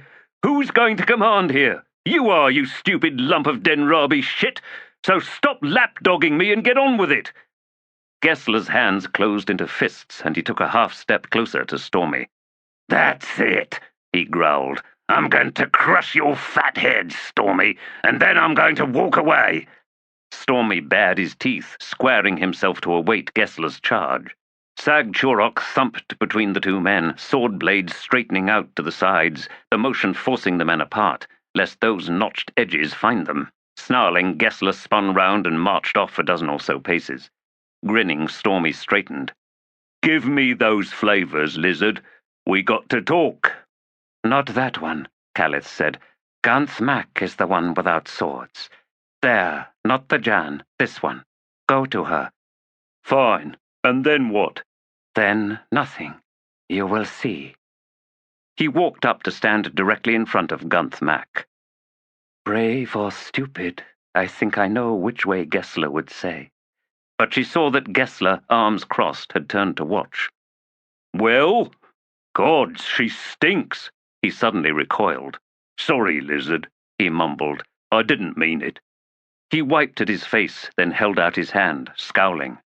I'm covered in something. Flavor, Calith said. Gessler snorted. The lizard in your head now, Stormy? I don't believe it. If she'd done that, she'd be running for the nearest cliff. I ain't the one staying deliberately stupid, Guess. Gessler glared over at the approaching legions. Fine. Tell me what they can do. No. Find out for yourself. I ain't being nobody's mortal sword. Whatever. You just going to stand there, Guess? Swearing something under his breath, the soldier walked over to Gunth Mak. Fine. Do your sweat thing. It's not like I just had a swim or nothing. As soon as he drew close, he snapped his head back and then rubbed at his eyes. Ow! Calith sensed a presence at her side. Brenigan. The Jan Sentinel's milky eyes caught the deepening blue of the day's end. Against Tushigal, I could do nothing. The voice in her head shocked her. This ancient Chemal had seemed beyond any acknowledgment of her whatsoever. The voice trembled. I have failed. As you said, you could do nothing against Tushigal, Brenigan. The matron is no more. That has been true for some time. Estriant, the wisdom in your words is bitter, but I cannot deny what you say. Tell me, these two humans, they seem wayward, but then I know little of your kind. Wayward? Yes, I know nothing of these Malazans. I have never heard of any tribe by that name. They are reckless. It does not matter. The battle shall be final. Then you think we are lost too? If that is so, why fight at all? Why force me and these two men to our deaths? Let us go. We cannot. You, Destriant, and the mortal sword and the shield anvil, you are what remains of Gunthan Asil's will. You are the legacy of her mind. Even now, how can we say she was wrong? You put too much upon us. Yes. She heard Gessler and Stormy arguing again in their foreign tongue. The Furies were drawing closer, and now two Vagath loped out ahead of the others. Their backs were strangely shaped. There, said Callis, drawing the attention of the two Malazans. Your mounts. We're going to ride those? Yes, mortal sword. They were bred for you and for the shield anvil. The one for Stormy's got the saddle around the wrong way. How's he going to stick his head up the Vagath's ass, where he'll feel at home? Calith's eyes widened. Stormy laughed. With you in charge, guess, I'll hide anywhere. You barely managed a measly squad. Now you got 30,000 lizards expecting you to take charge. Gessler looked sick. Got any spare room up that butthole, Stormy? I'll let you know. But just so you're clear on this, when I shut the door, it stays shut. You always were a selfish bastard. Can't figure why we ever ended up friends. The Vagath lumbered up to them. Gessler glanced at Stormy and spoke in Falari. All right, I guess this is it. I can taste their thoughts, all of them, said Stormy. Even these two. Aye. Gessler, these Vagath, they ain't nasty-looking horses. They're smart. We're the beasts of burden here. And we're supposed to be commanding them. The matron got it all wrong, didn't she? Stormy shook his head. No point in arguing, though. The one daughter told me. Aye, me too. A bloody coup. I imagine those assassins figured out, and rightly so, just how redundant we are. Callis, too. Stormy, I can reach out to them all. I can see through the eyes of any one of them, except Gunth Mac. Aye, she's built thick walls. I wonder why. Listen, Guess, I really have no idea what it is a shield anvil's supposed to do. You're a giant pit everybody bleeds into, Stormy. Funny your dreams didn't mention that bit. But for this battle, I need you to command the Vagath directly. Me? What about you? The Kell Hunters. They're fast. They can get in and out, and with their speed, they will be the deadliest force on the field. Guess, this is a stupid war, you know. The world's not big enough for long tails and short tails both. Stupid. There's barely any left as it is. Like the last two scorpions busy killing each other when the desert covers a whole damned continent. The slaves are loose, Gessler replied, with a few hundred generations of repressed hate to feed off. They won't be satisfied until the last Chemal has a chopped-up carcass. And then? Gessler met the man's eyes. That's what scares me. Where next, you mean? Why not? What's to stop them? They fucking breed like ants. They're laying waste to warrens. Gods below, they're hunting down and killing dragons. Listen, Stormy, this is our chance. We've got to stop the Naruk. Not for the Chemal. I don't care a whit for the Chemal, but for everyone else. Stormy glanced over at the Chemal. They don't expect to survive this battle. Aye, bad attitude. So fix it. Gessler glared and then looked away. The two Vagath waited. Their backs were malformed, the bones twisted and lifted taut beneath the hide to form high saddles. Something like elongated fingers or the stretched wings of a bat slung down the beast's flanks, the finger ends and talons curling to form stirrups.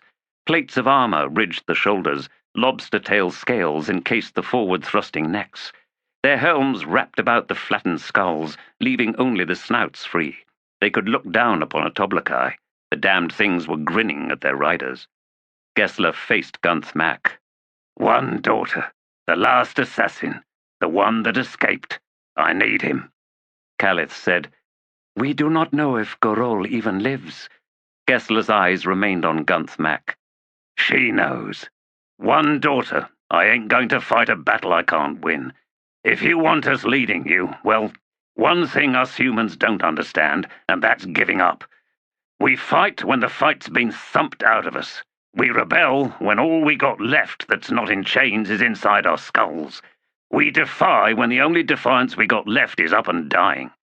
I seen people bow their heads, waiting for the axe. I seen people standing in a row in front of 50 crossbows and doing nothing. But they've all made dying their weapon, the last one left, and they are nightmares soldiers forever afterwards. Is this getting through to you? I'm not one for inspiring crap. I need that assassin, Gunth Mac, because I need his eyes. Up there, high overhead. With those eyes, I can win this battle. You say matrons never produce more than 100 Vagath, but your mother made 15,000. Do you really think the Naruk have any idea of what they're getting into? You've filled my head with scenes of past battles, all your pathetic losses, and it's no wonder you're all ready to give up. But you're wrong. The matron, was she insane? Maybe. Aye, insane enough to think she could win, and to plan for it. Mad? Mad genius, I'd say. Gunth Mac, one daughter, summon your Shigal. He is yours now, isn't he? Not ready to give up, not ready to surrender to the fatalism of his brothers. Summon him." Silence. Gessler stared up into the Tramel's eyes. Like staring into a crocodile's.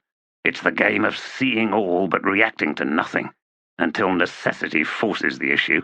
It's the game of cold thoughts, if thoughts there are. It's what makes a man's balls crawl up looking for somewhere to hide. She spoke in his mind. "Mortal sword, your words have been heard by all. We shall obey." "Gods below," Stormy muttered. Calith stepped closer to Gessler. Her eyes were wide. "A darkness lifts from the K'chain, Chemal." But in those eyes, beyond the wonder, he saw a flittering fear. "She sees me sowing false hope. God's woman, what do you think a commander does?" He walked up to one of the Vagath, gripped what passed for a saddle horn, set one boot into a stirrup that suddenly clasped tight round his foot, and then swung himself astride the enormous beast. "Get ready to march," he said, knowing his words were heard by all. "We're not waiting for the Naruk to come to us. We're heading straight for them, and straight down their damned throats. Calith, does anyone know?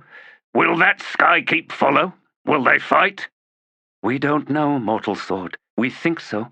What else is left?" Stormy was struggling to climb onto his beast. "Trying to crush my damned foot!" "Relax into it," Gessler advised. The one daughter spoke in his mind. "The Shigal comes." "Good. Let's get this mess started." Gorol tilted his wings, swept close round the towering cliff face of Ampelus uprooted.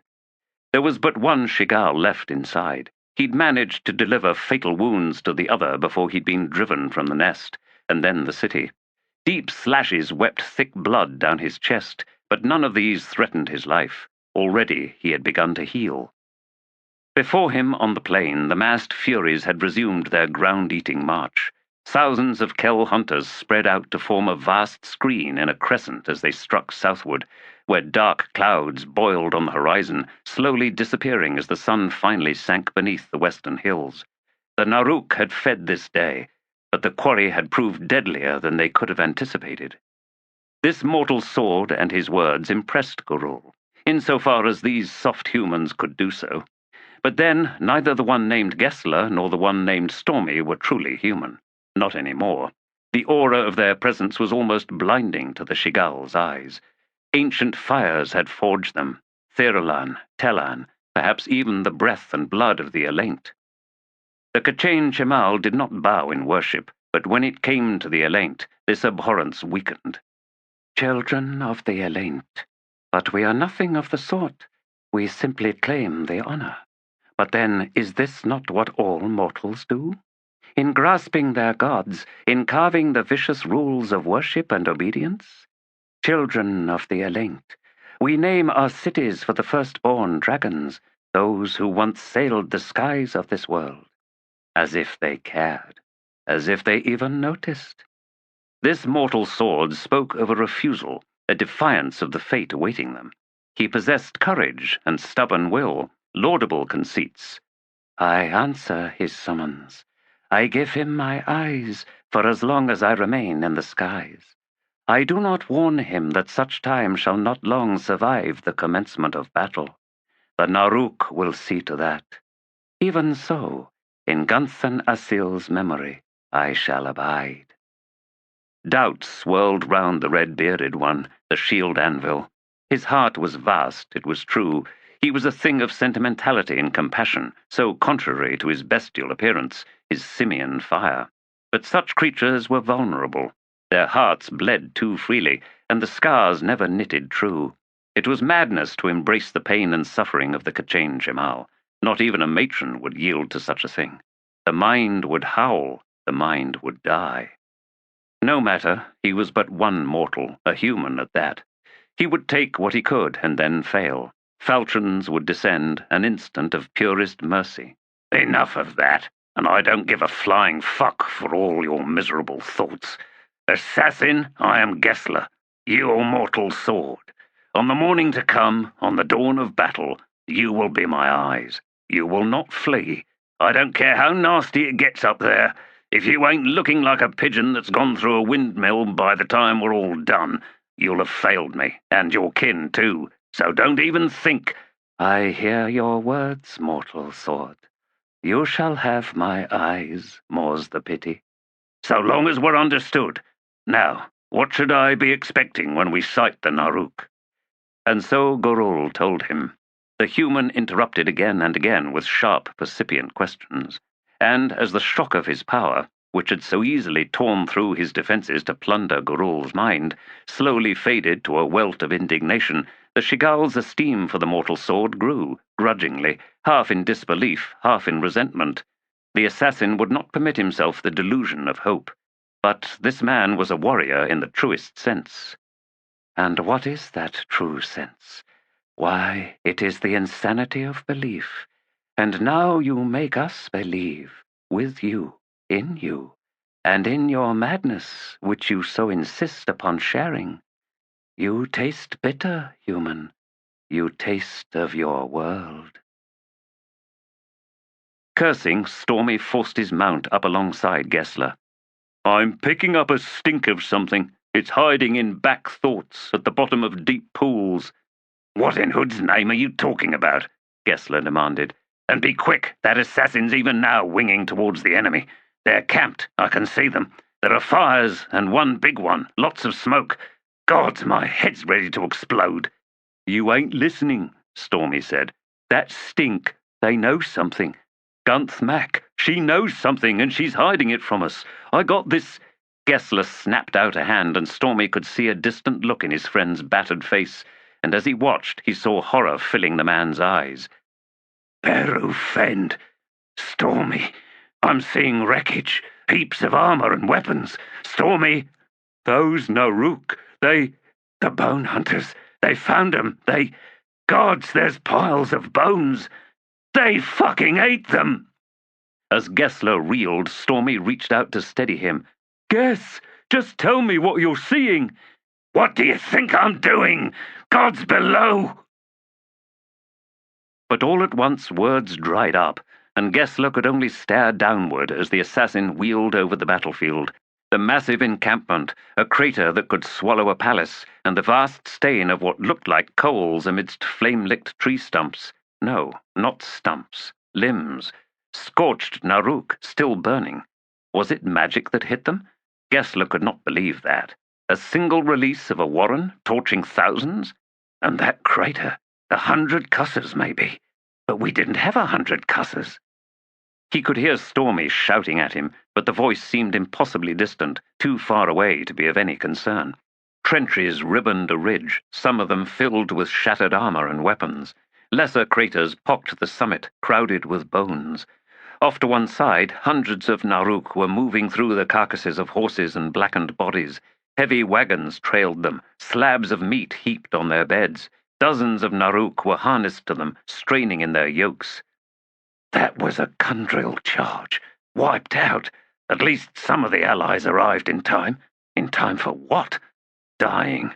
Gods, this was the Lord's cruelest push. They weren't looking for a fight. Not with damned lizards, anyway. Not here in the useless wastelands. The Shigal assassin's voice intruded.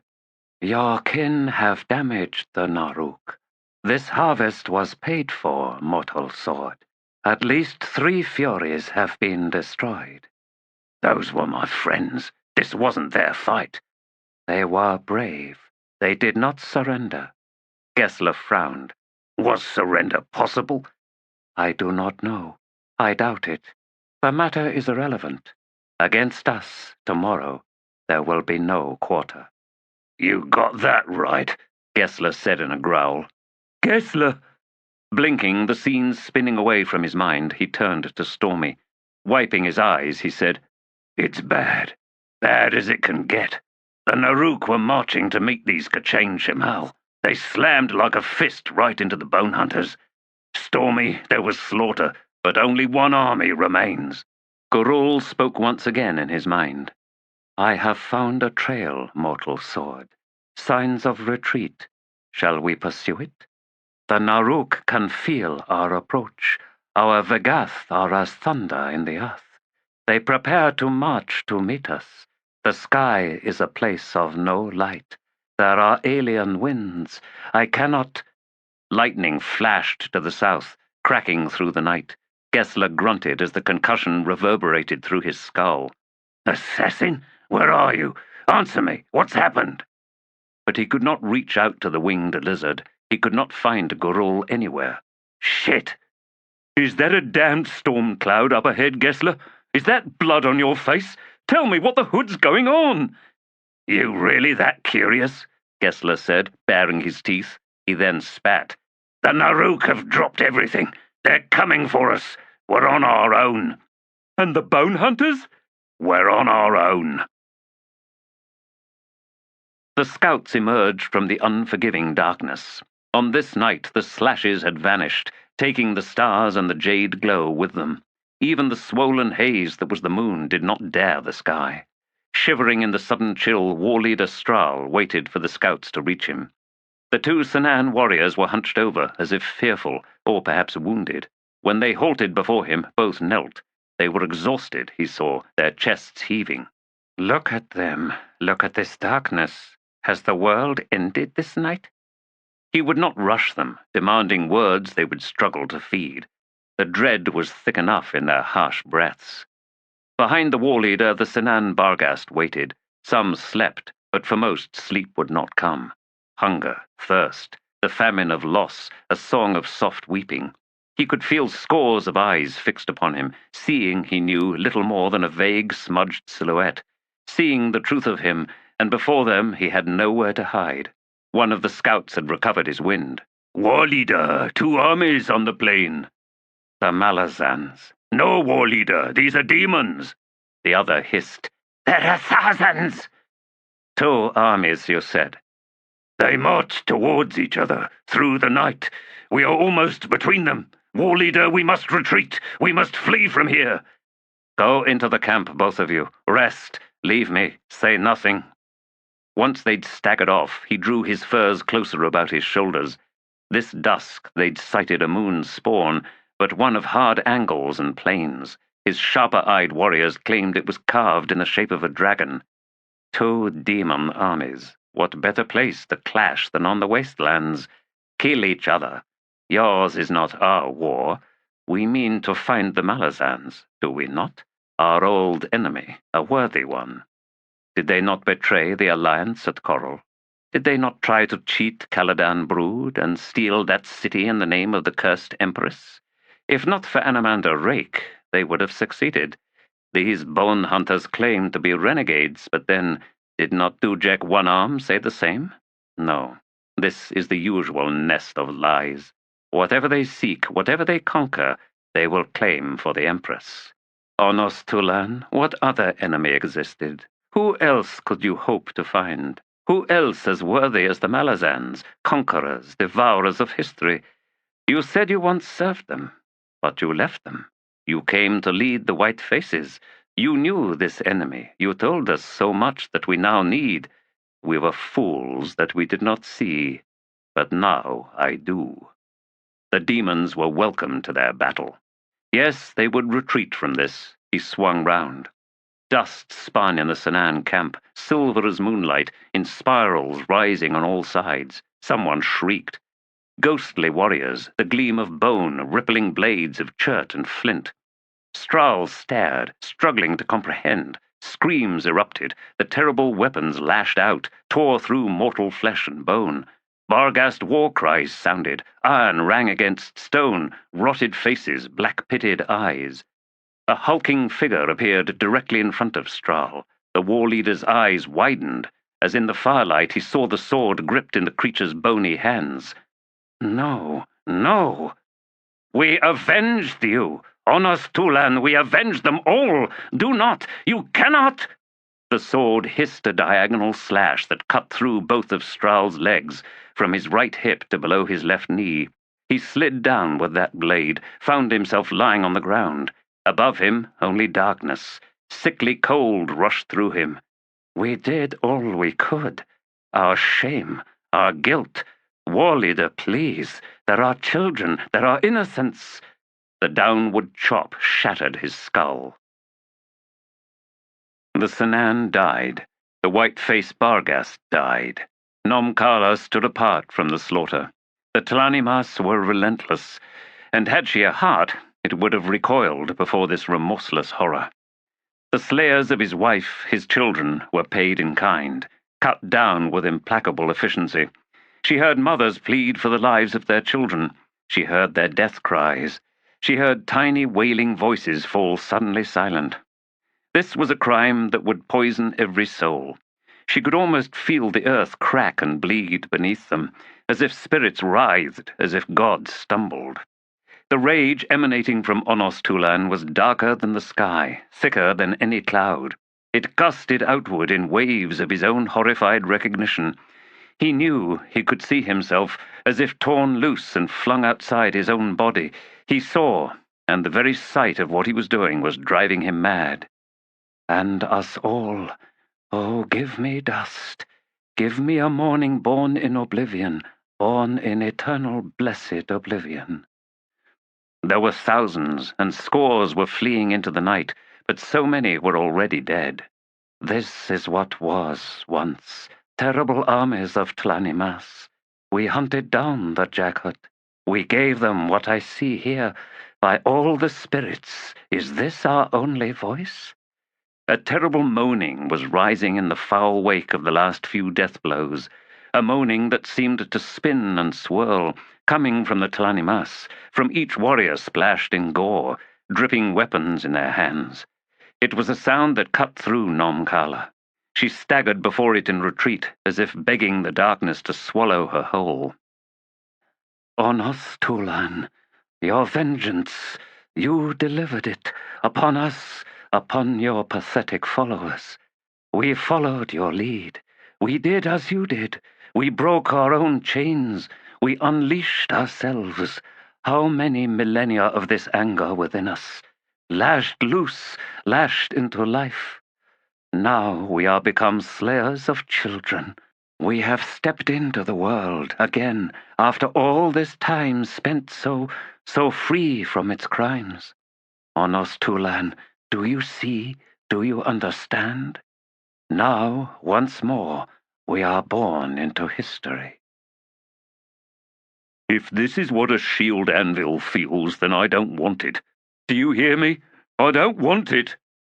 He knew Gessler, knew what the man's refusal meant. Through that damned Ruthan's eyes he'd seen the corpses, the slaughtered remains of the Bonehunters and the Lethery. Only 2 days ago they'd been marching with them. All those faces he knew, all those soldiers he liked to swear at, now gone, dead.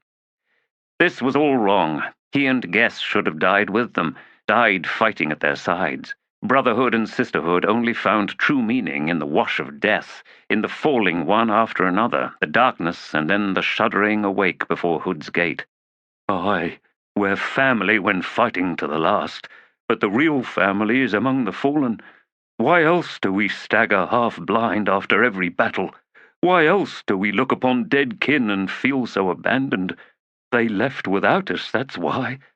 A soldier knows this. A soldier saying different is a hood-damned liar. Dawn was not far off. The last day was close. But this ain't the family I knew. It ain't the one I wanted.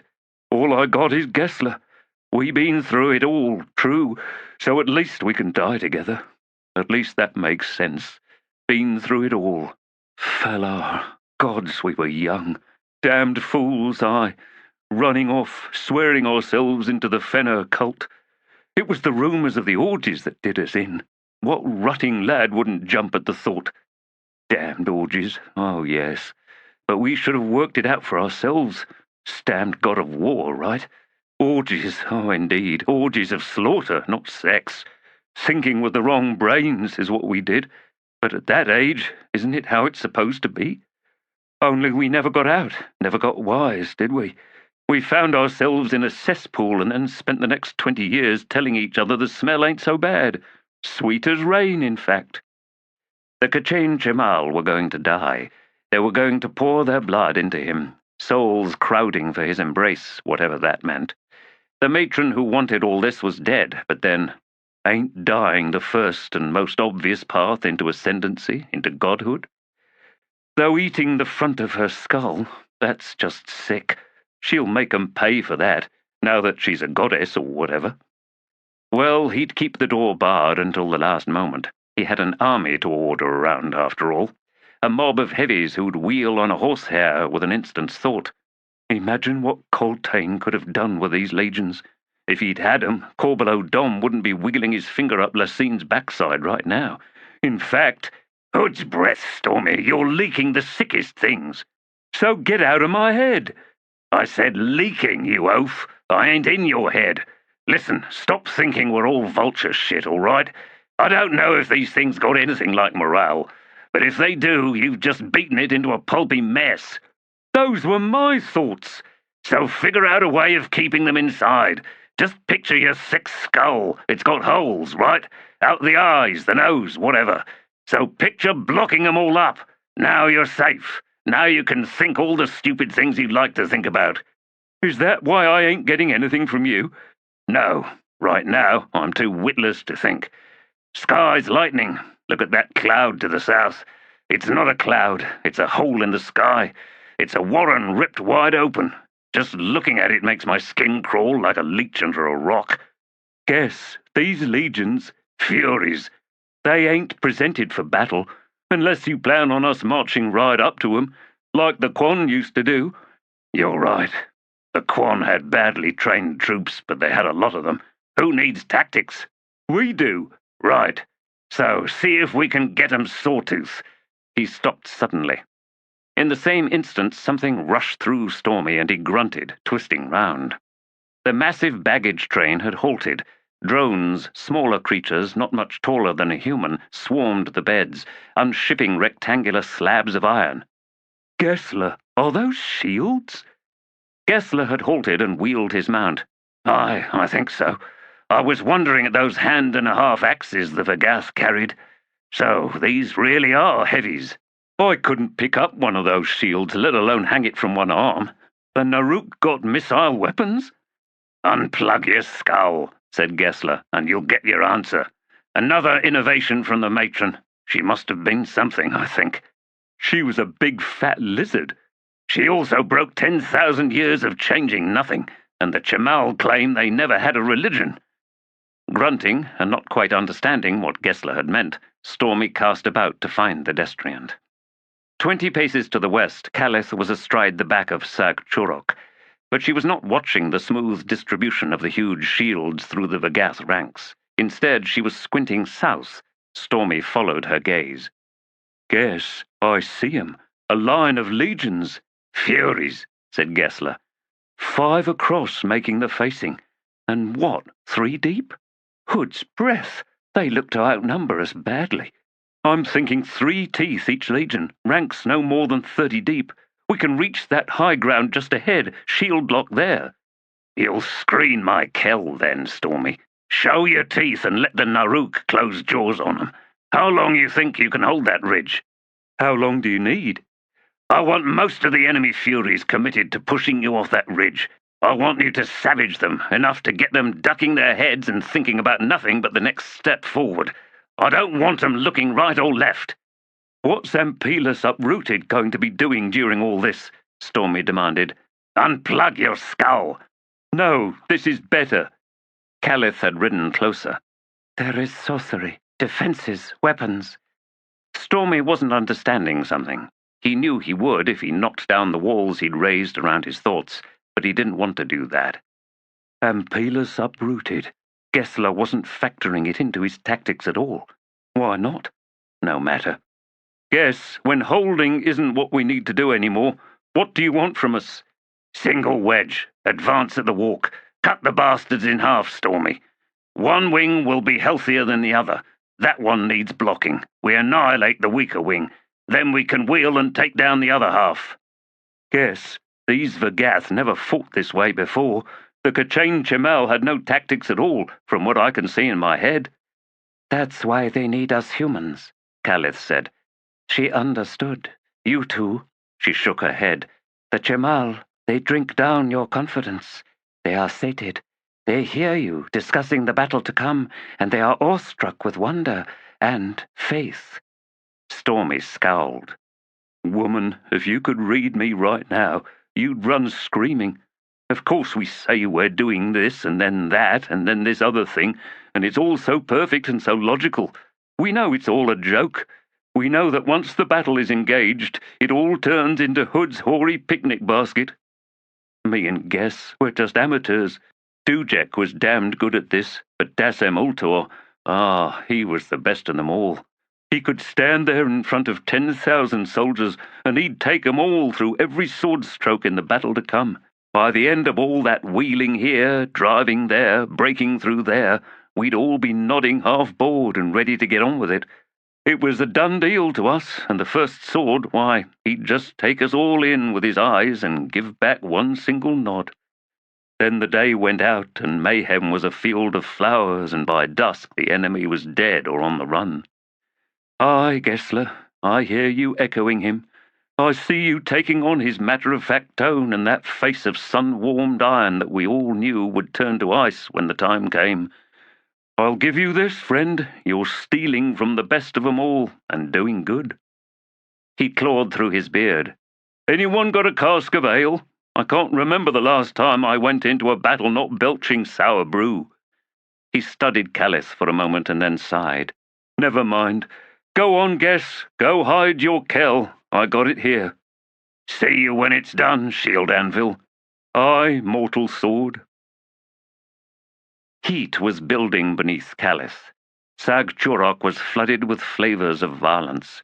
But she sat hunched, chilled, her very bones feeling like sticks trapped in lakeshore ice. These 2 soldiers appalled her. Their confidence was insane. The ease with which they took command, and the mockery with which they exchanged their titles moments before separating, left her reeling. Her people had met with traders from Kholance.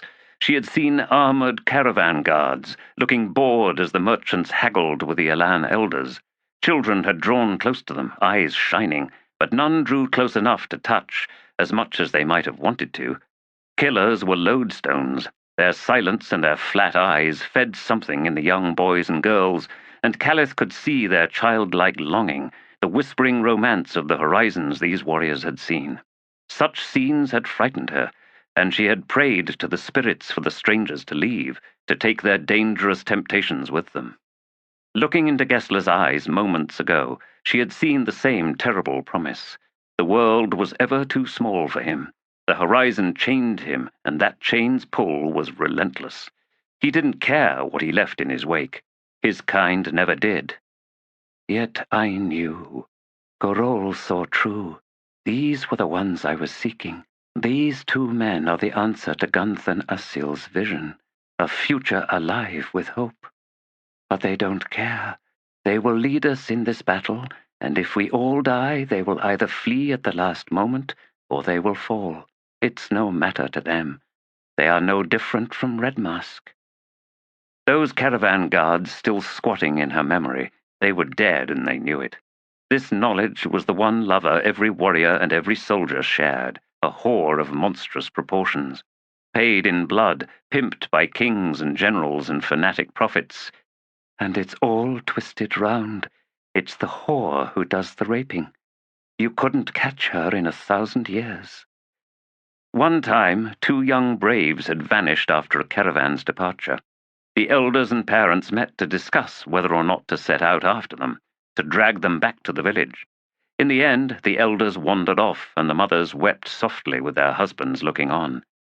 They put chains on and called it freedom. The whore stole them. She wanted Gessler and Stormy to die. She wanted it with all her heart. There was no reason for it. They'd done nothing wrong. In fact, they were about to do precisely what they were meant to do, and they would not shrink from their destiny.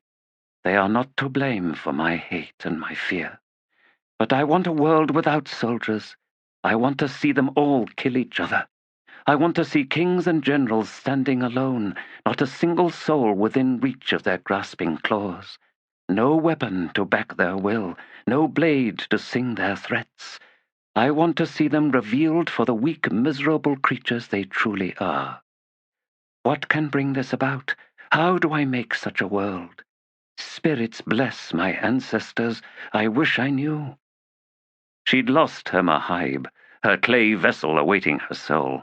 For her, death was a nightmare she knew was coming. She had no reason to dream of any future.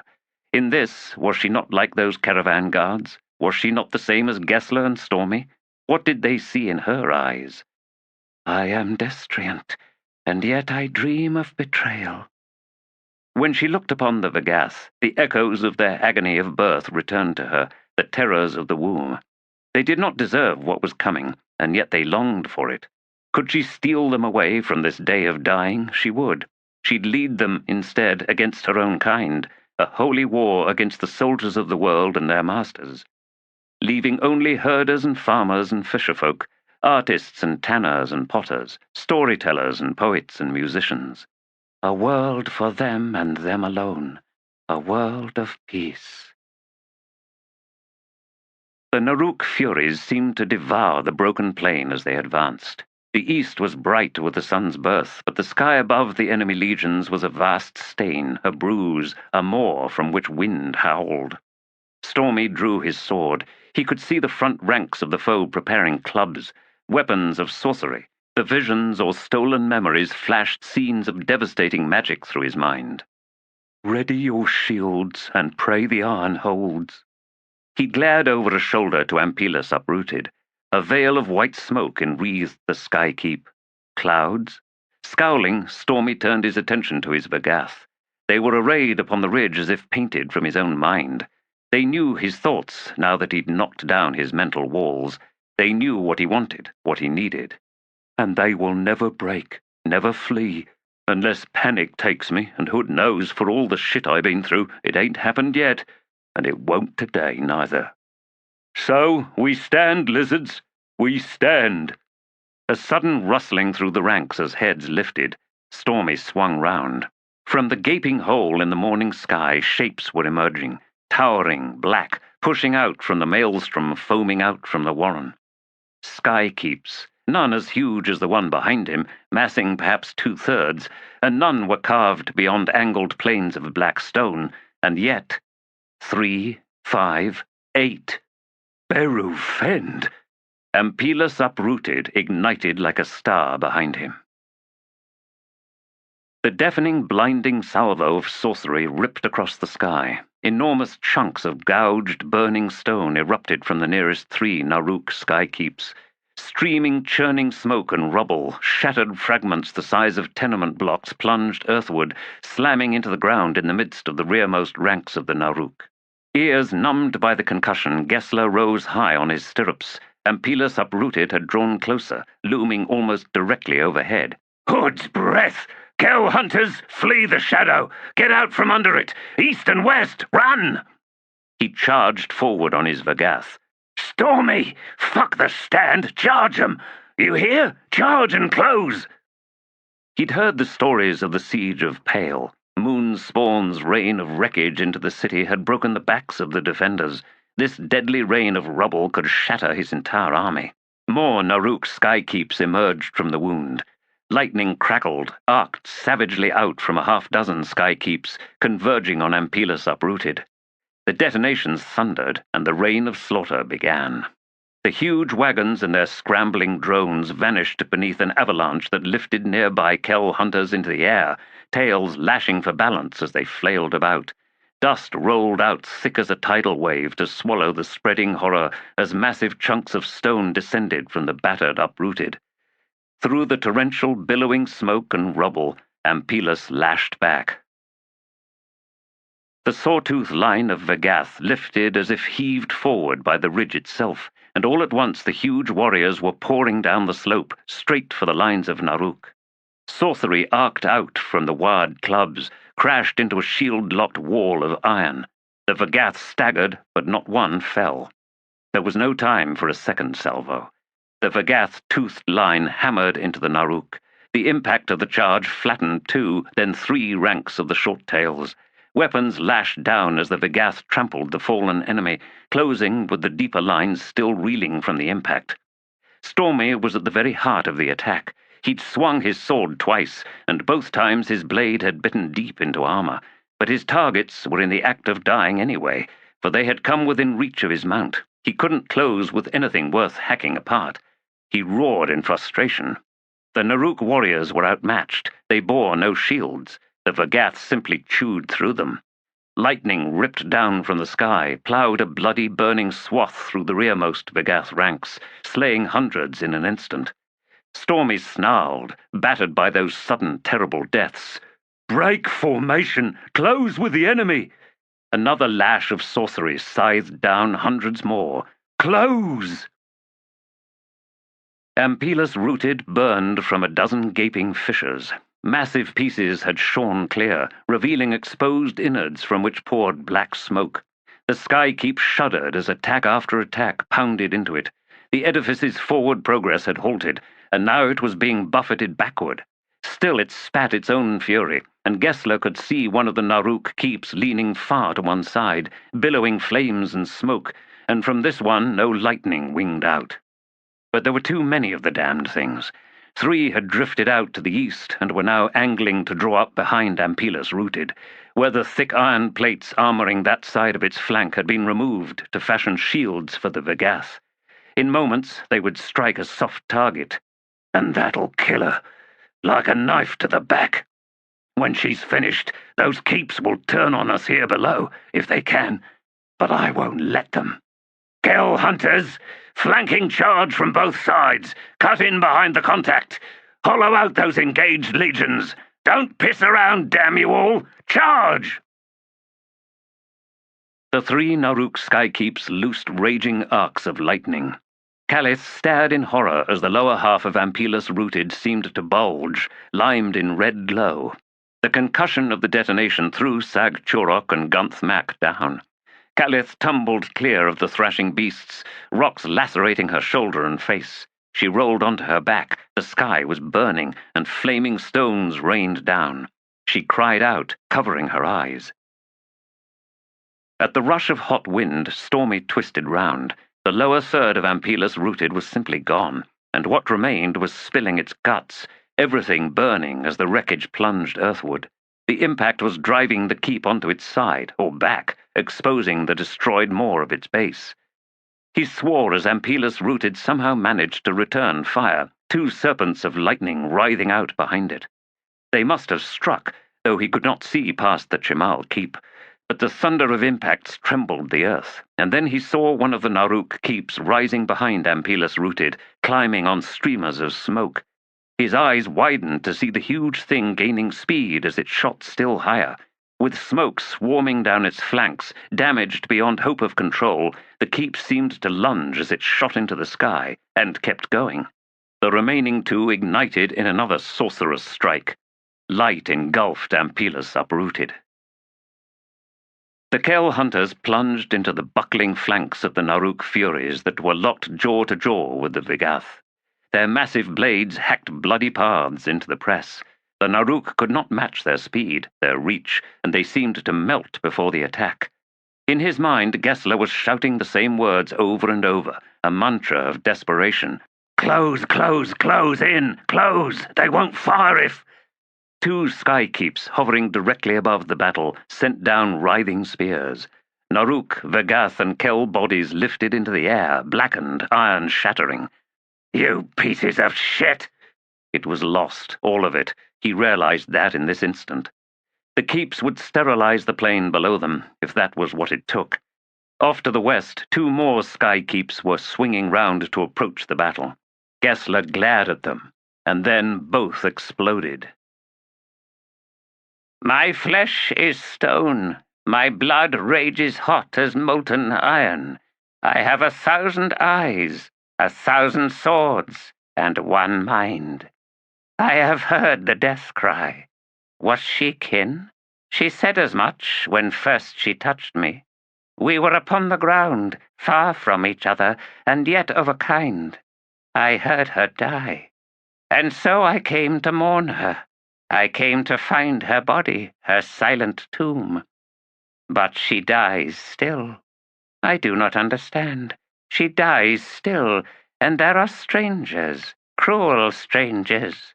I knew them once, I know them now. I know, too, that they will not yield.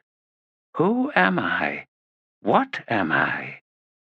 But I know the answers to these questions. I believe, at last, that I do. Strangers, you bring pain, you bring suffering, you bring to so many dreams the dust of death. But, strangers, I am Icarium, and I bring far worse.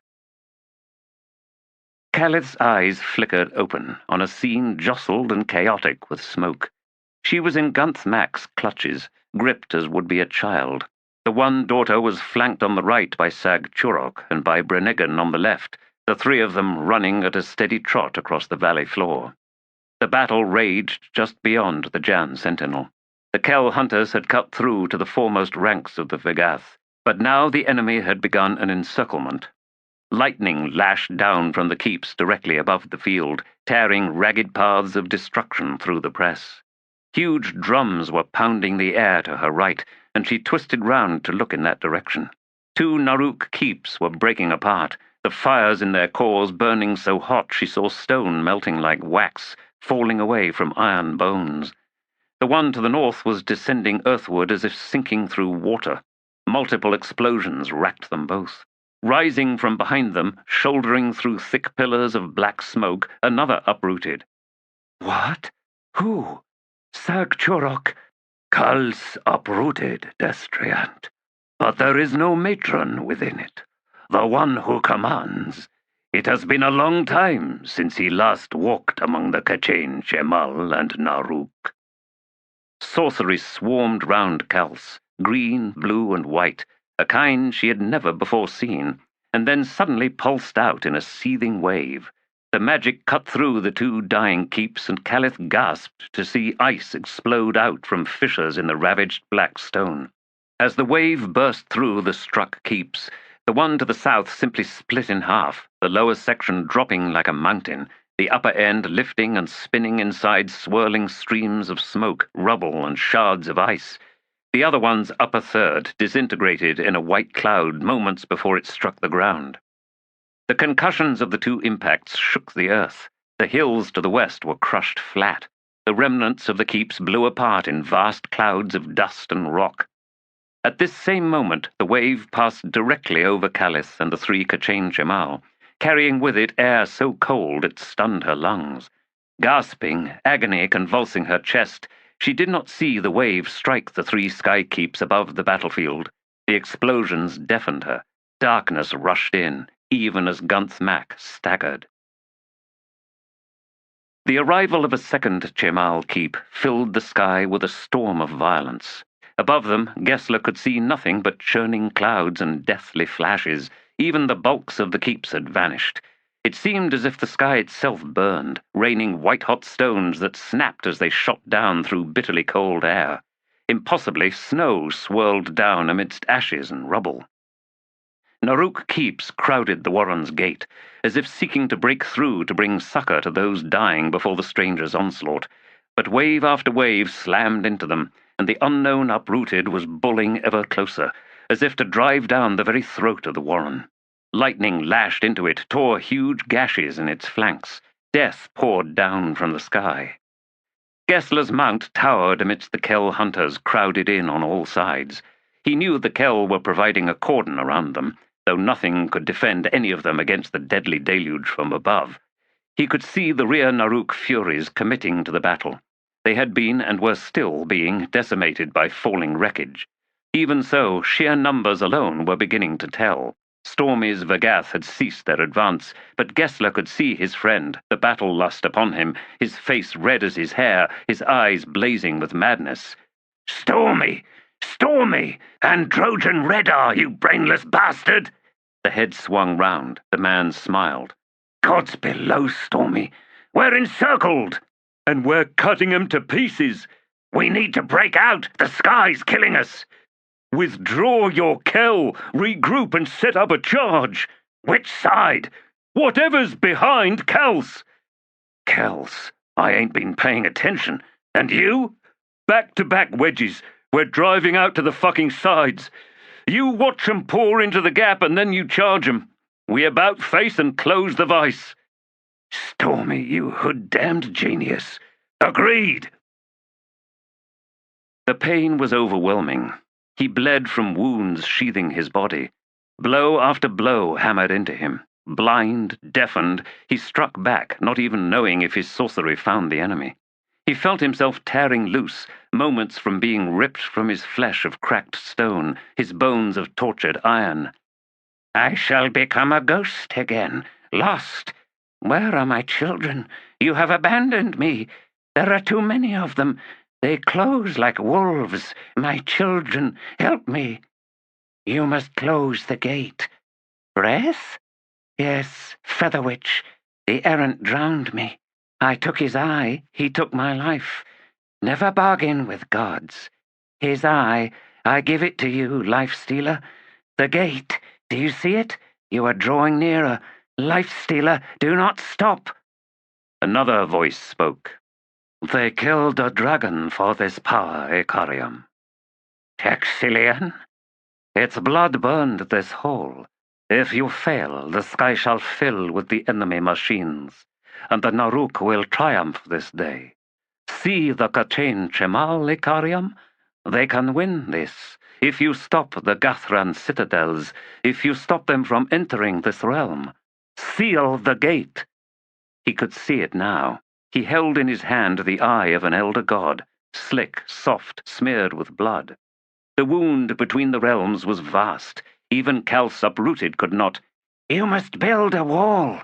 "A prison," Featherwitch hissed. "Root and blue iron, life-stealer.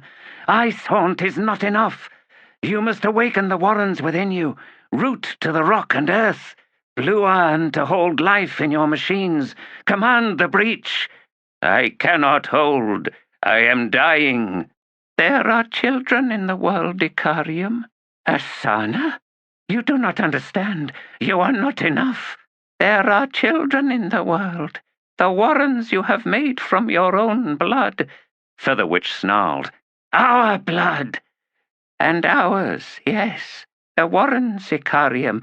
Did you imagine they belonged to you and none other? It is too late for that. This day is the day of fire, Icarium. The children wait, the children hear. In his mind, even as it crumbled on all sides, he could hear a new voice, a sweet voice, one he had never heard before. I dream we are three, Rut, who is not Rut, and Held, who cannot be held. The girl knows silence is a game. The boy knows the kiss of the Erikson, the mother of wheeling stars, who seeds all time. Through me they hear your need. I am the voice of the unborn. In crystal I see fire and I see smoke. I see lizards and fathers. In crystal I see the boy and the girl. Heal the wound, God. Your children are close. Rortos whispered, the last words Icarium would remember. Icarium, in the name of a blessed wife, have faith. Faith. He took hold of that word. His hand closed about the eye, and he heard the shriek of an elder god as he transformed the eye into what he needed, for root. A seed, a finest. Calith saw Kals uprooted plunge into the moor, and then halt as a storm of lightning tore into it. The very sky seemed to tremble, and then the ground began to shake, and as she stared, she saw stone burst upward from the plain, directly beneath Kals. The bedrock lifted like gnarled arms, as if an enormous upended tree was flinging roots into the air. Those roots rose yet higher, touched the base of Kals uprooted, and then spread in a frenzy outward. Branches of rock twisted, crowded against the edges of the gate, where fires flared only to vanish. The wastelands seemed to grow ashen on all sides, as if the very last drops of its lifeblood were being drawn into this savage growth. The 4 surviving Naruk skykeeps on this side of the portal unleashed a frenzied assault upon Kals. Stone exploded. Massive fissures ripped through, spewing molten rock. The entire city was moments from bursting apart. The stranger fails, but such glory, to see this, to witness such courage. The stone tree, if that was what it was, did not cease its mad growth, and she saw roots curl into the wounds in the city's flanks. Where the lightning struck the writhing stone, the sound of the impacts boomed deeper than any thunder, but everywhere that wounds broke open, stones swarmed in to heal the damage. All at once the attacks ceased. Sudden heat washed down upon Calith, and she cried out in pain. The 4 Naruk skykeeps were engulfed in flames, reeling away from the gate. The fires brightened, and then in a flash burst incandescent white at their cores. As she watched, in horror, in wonder, the keeps seemed to be vaporizing before her eyes. Churning, the towering pillars of fire pitched eastward, beneath them the ground blackening with scorching heat. Gunth Mac spoke in her mind. Destriant, see through my eyes. Do you see? Yes, she whispered. 2 figures stood upon a torn, ruined ridge to the northwest. Sorcery poured from them in terrible waves. A boy, a girl. He didn't care. The world could be moments from being swallowed by the abyss itself. Stormy was finally in the midst of war's sharpest truths, and nothing else, nothing mattered. Laughing, he slashed and hacked at the Naruk as they pressed in, as the dead-eyed lizards sought to clamber over the Vigath, sought by numbers alone to overwhelm this savage wall of denial. Gessler's charge down the pocket had pierced the bastards like a boar sticker, forcing them into the narrow spaces between the frenzied Kell and the shield-locked Vigath. They fought with appalling ferocity and died in chilling silence.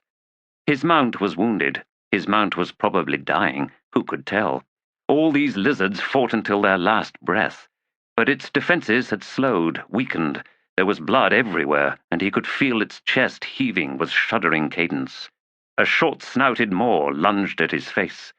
Cursing, he pitched back to avoid the snapping dagger teeth, struggled to draw close his short-handled axe, but the damned Naruk surged still closer, clawing its way up the Vigath's shoulder. His mount staggered. He chopped with his axe, but the range was too tight, and though the edge bit into the side of the lizard's head, the wound it delivered was not enough to sway the creature. The jaws opened wide, the head snapped forward. Something snarling struck the Naruk, a knotted mass of mottled, scar-seamed hide and muscle, savage canines sinking deep into the lizard's neck. Disbelieving, Stormy kicked his boots free of the stirrups to roll further back. A fucking dog! Bent? That you? Oh, but it surely was. Greenish blood spilled from the Naruk's mouth. The eyes dulled, and a heartbeat later dog and lizard pitched down from the Vigath. At that moment Stormy saw the burning skykeeps. And the storm was gone, the thunder vanished, the world filling with sounds of iron, flesh, and bone. The song of 10,000 battles made eerily surreal by there being not a single scream, not a single cry of agony or shriek begging mercy. The Naruk were falling. Battle halted. Slaughter commenced. No song lives upon a single note. But to a soldier who had faced death for an eternity since the dawn, this grisly music was the sweetest music of all. Slaughter! For my brave Vigath! Slaughter! For Gessler and his Kell! Slaughter for the Bonehunters! My friends! Slaughter! As if some fulcrum had been irrevocably destroyed, Ampelus uprooted slowly rolled upside down. The entire edifice was burning now, spilling sheets of flaming oil that splashed bright upon rubble, corpses, and wounded drones directly below. Gessler knew it was now dead, a lifeless hulk slowly tumbling in the sky. Two skykeeps still raged in death throes behind it, leaning like drunks moments before colliding with one another. The smoke column from a third was shredding apart to high winds, but of the keep itself there was no sign. The rest were but ashes on the black wind. Before them rose a mountain of gnarled rock, enclosing the wreckage that had once been Calth's uprooted, holding it up as if it was a gem or a giant shattered eye. Something about the stone was familiar, but for the moment he could not place it. The manifestation reached stunningly high, piercing through the dust and smoke. Stormy's hunt for the last fleeing Naruk had taken him and 1,000 or so Vigath beyond the hills to the southeast. Exhausted, numbed beyond all reason, Gessler leaned back in the strange saddle. Some damned dog was yapping at his mount's ankles. He saw Calith, Sag Churok, Gunth Mac, and the Jan Sentinel, and beyond them, approaching at a careless walk, 2 children. Grub, Sin. Gessler leaned forward and glared down at the yapping dog. "Gods below, Roach," he said in a hoarse voice. "You returning the favor?" He drew a shuddering breath. "Listen, rat, 'cause I'm only going to say this once. I guarantee it. But right now, your voice is the prettiest sound I've ever heard." The miserable thing snarled up at him. It had never learned how to smile. Slipping down from the Vigath, Gessler sagged on aching legs. Calith was kneeling, facing the direction from which Sin and Grub were approaching. "Get up, Destriant," he said, finding himself leaning against the Vigath's hip. "Those 2 got heads so swelled it's a wonder a mortal woman pushed 'em out." She looked over, and he saw the muddy streaks of tears on her cheeks. "She had faith in us humans." The woman shook her head. "I did not." The 2 children walked up. Gessler scowled. "Stop looking so smug, Sin. You 2 are in a lot of trouble." "Bent and Roach found us," said Grub, scratching in the wild thatch of hair on his head. It looked as though neither of them had bathed in months. "We were safe, Sergeant Gessler." "Happy for you," he said in a growl. "But they needed you, both of you. The Bonehunters were in the Naruk's path. What do you think happened to them?" Grub's eyes widened. Sin walked up to the Vigath and set a hand on its flank. "I want one for myself," she said. "Didn't you hear me, Sin? Your brother—" "Is probably dead. We were in the warrens, the new warrens. We were on the path. We could taste the blood. So fresh, so strong." She looked up at Gessler with bleak eyes. "The Azath has sealed the wound." "The Azath?" She shrugged, facing the tree of rock, its lone knot gripping Calth's uprooted. She bared her teeth in something that might have been a smile. "Who is in there, Sin?" "He's gone." "Dead stone can't seal a gate, not for long. Even an Azath needs a life force, a living soul." She shot him a quick look. "That's true." "So what seals it? If he's gone... An eye. A what? Calith spoke in the trader tongue. Mortal sword, the one daughter is now the matron of Mac Nest. Brenigan stands as her Jan sentinel. Sag Churok is the bearer of the seed. She will speak to you now. He turned to face the Kachane Chemal. Mortal sword, the shield anvil returns. Shall we await him? Don't bother, matron. It's not like he's smart or anything. I can, even from this distance, breach the defenses he has raised. Do that. He deserves the headache. Mortal sword, shield anvil, destriant. You three stand. You three are the mortal truths of my mother's faith. New beliefs are born. What is an eternity spent in sleep? What is this morning of our first awakening? We honor the blood of our kin spilled this day. We honor too the fallen Naruk, and pray that one day they will know the gift of forgiveness. You must have seen it for yourself, matron, Gessler said, that those Naruk are bred down, past any hope of independent thought. Those skykeeps were old. They can repair, but they cannot make anything new. They are the walking dead, matron. You can see it in their eyes. Calith said, I believed I saw the same in your eyes, mortal sword. He grunted and then sighed. Too tired for this. I have grieving to do. You might have been right, Destriant, but we shed things like that like snakeskin. You wear what you need to get through, that's all. Then perhaps we can hope for the Naruk. Hope all you like. Sin, can they burn another gate through? Not for a long time, she replied, reaching down to collect up Roach. She cradled the foul thing in her arms, scratching it behind the ears. The ugly rat's pink tongue slid in and out as it panted. Its eyes were demonic with witless malice. Gessler shivered. The matron spoke. We are without a nest, but the need must wait. Wounds must heal. Flesh must be harvested. Mortal sword, we now pledge ourselves to you. We now serve. Among your friends, there will be survivors. We shall find them. Gessler shook his head. We led your army, matron. We had our battle, but it's over now. You don't owe us anything. And whatever your mother believed, she never asked us, did she? Me and Stormy, we're not priests. We're soldiers and nothing more. Those titles you gave us, well, we're shedding that skin too. Stormy's voice rumbled through his mind. Same for me, matron. We can find our friends on our own. You need a city to build, or maybe some other rooted you can find. Besides, we got Grub and Sin and Bent here. Gods, he's almost wagging that stub of a tail, and I ain't never seen that before. Must be all the gore on his face. Calith laughed, even as tears streamed down her lined cheeks. You too. You cannot shed your titles. They are branded upon your souls. Will you just leave me here? You're welcome to come with us, said Gessler. Where? East, I think. The woman flinched. You're from there, aren't you, Calith? Yes, she whispered. Elan. But the Elan are no more. I am the last. Mortal sword, you must not choose that direction. You will die, all of you. She pointed at Grub and Sin. Even them. The matron said, Then we see the path before us.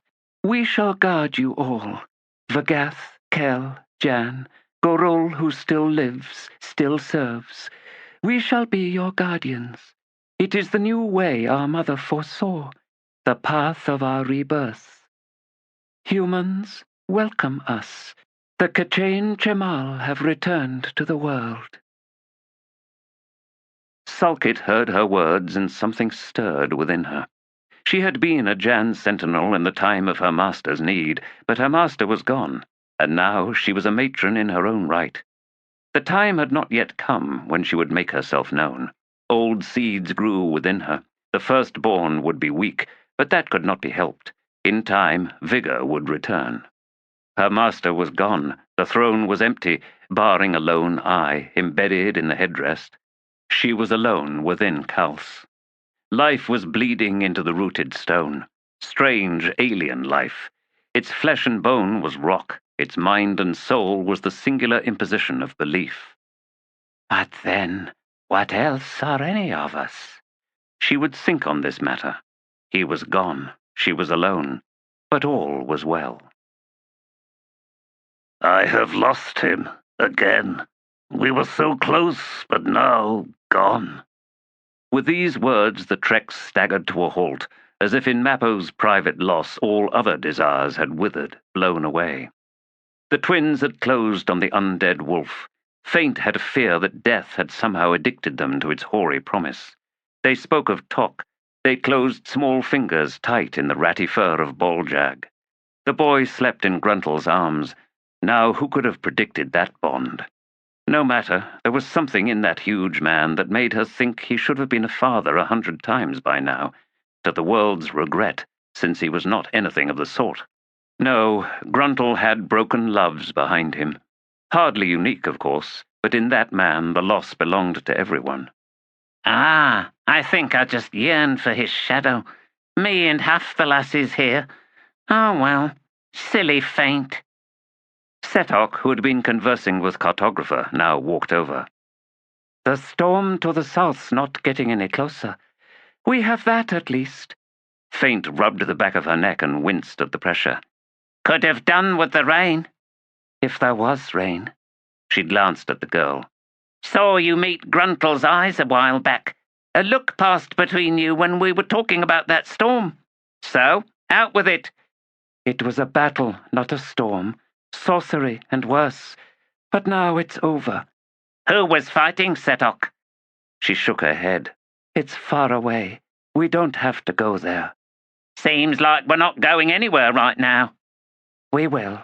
For now, let's leave him be, she said, eyes on Mappo, who stood a short distance away, motionless as a statue, as he had been for some time. Ambi had been walking alongside the horse-drawn travois, carrying his brother. Jula was still close to death. Precious Thimble's healing was a paltry thing. The wastelands could not feed her magic, she said. There was still the chance that Jula would die. Ambi knelt, shading his brother's face with one hand. He suddenly looked very young. Setok walked back to the horse. Sighing, Faint looked around, and saw a rider approaching. Company, she said, loud enough to catch everyone's attention. All but Mappo reacted, turning or rising and following her gaze. From Setok, I know him. That's Torrent. More lost souls to this pathetic party. Welcome. A single flickering fire marked the camp, and occasionally a figure passed in front of it. The wind carried no sound from those gathered there. Among the travelers, sorrow and joy, grief and the soft warmth of newborn love. So few mortals, and yet all of life was there, ringing the fire.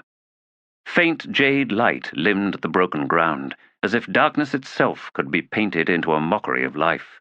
The rider who sat upon a motionless, unbreathing horse was silent, feeling like a creature too vast to approach any shore.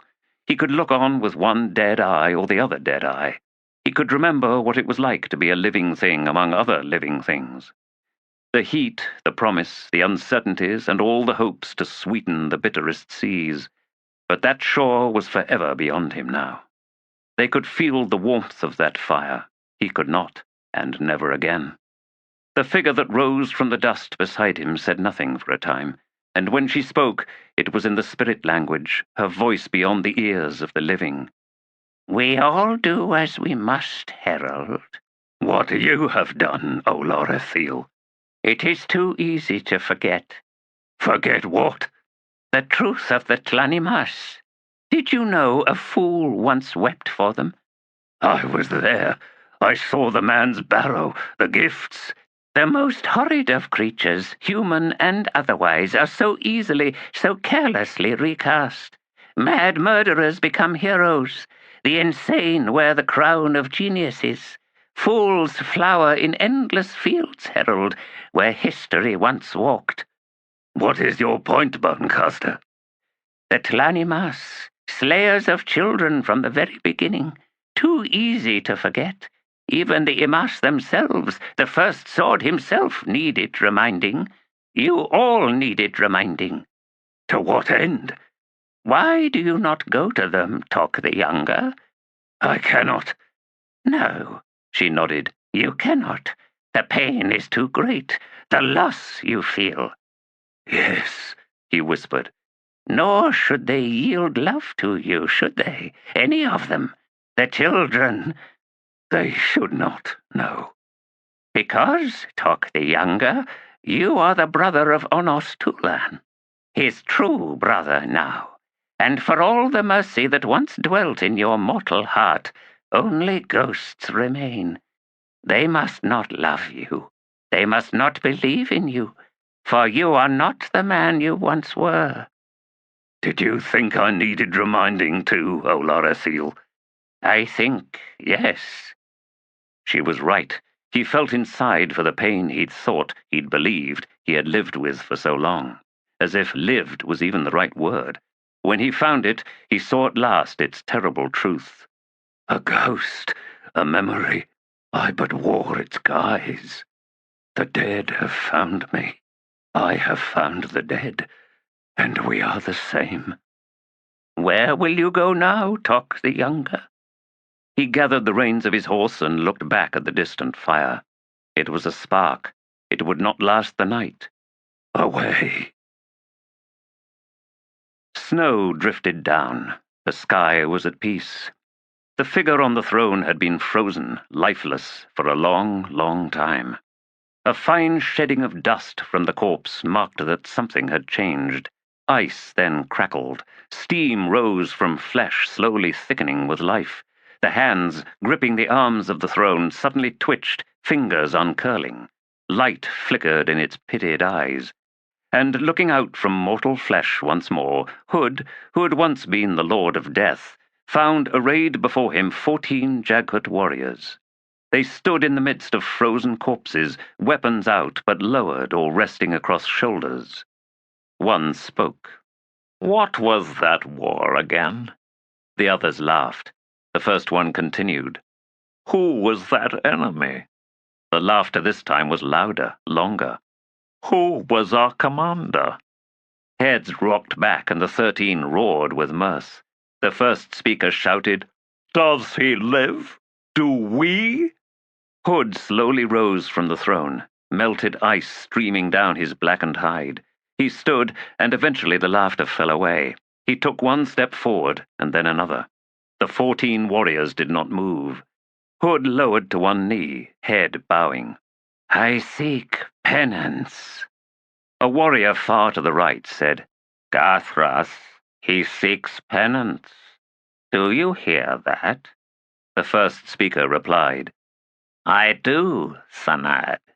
Shall we give it, Gathras? Another asked. Varandas, I believe we shall. Gathras. Yes, Hort? What was that war again?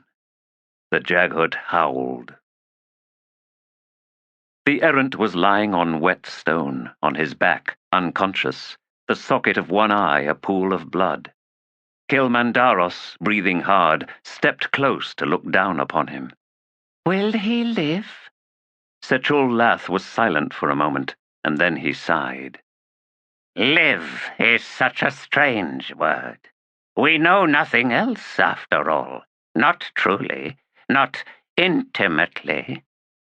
But will he? Sechul turned away. I suppose so. He halted suddenly, cocked his head, and then snorted. Just what he always wanted. What do you mean? He's got an eye on a gate.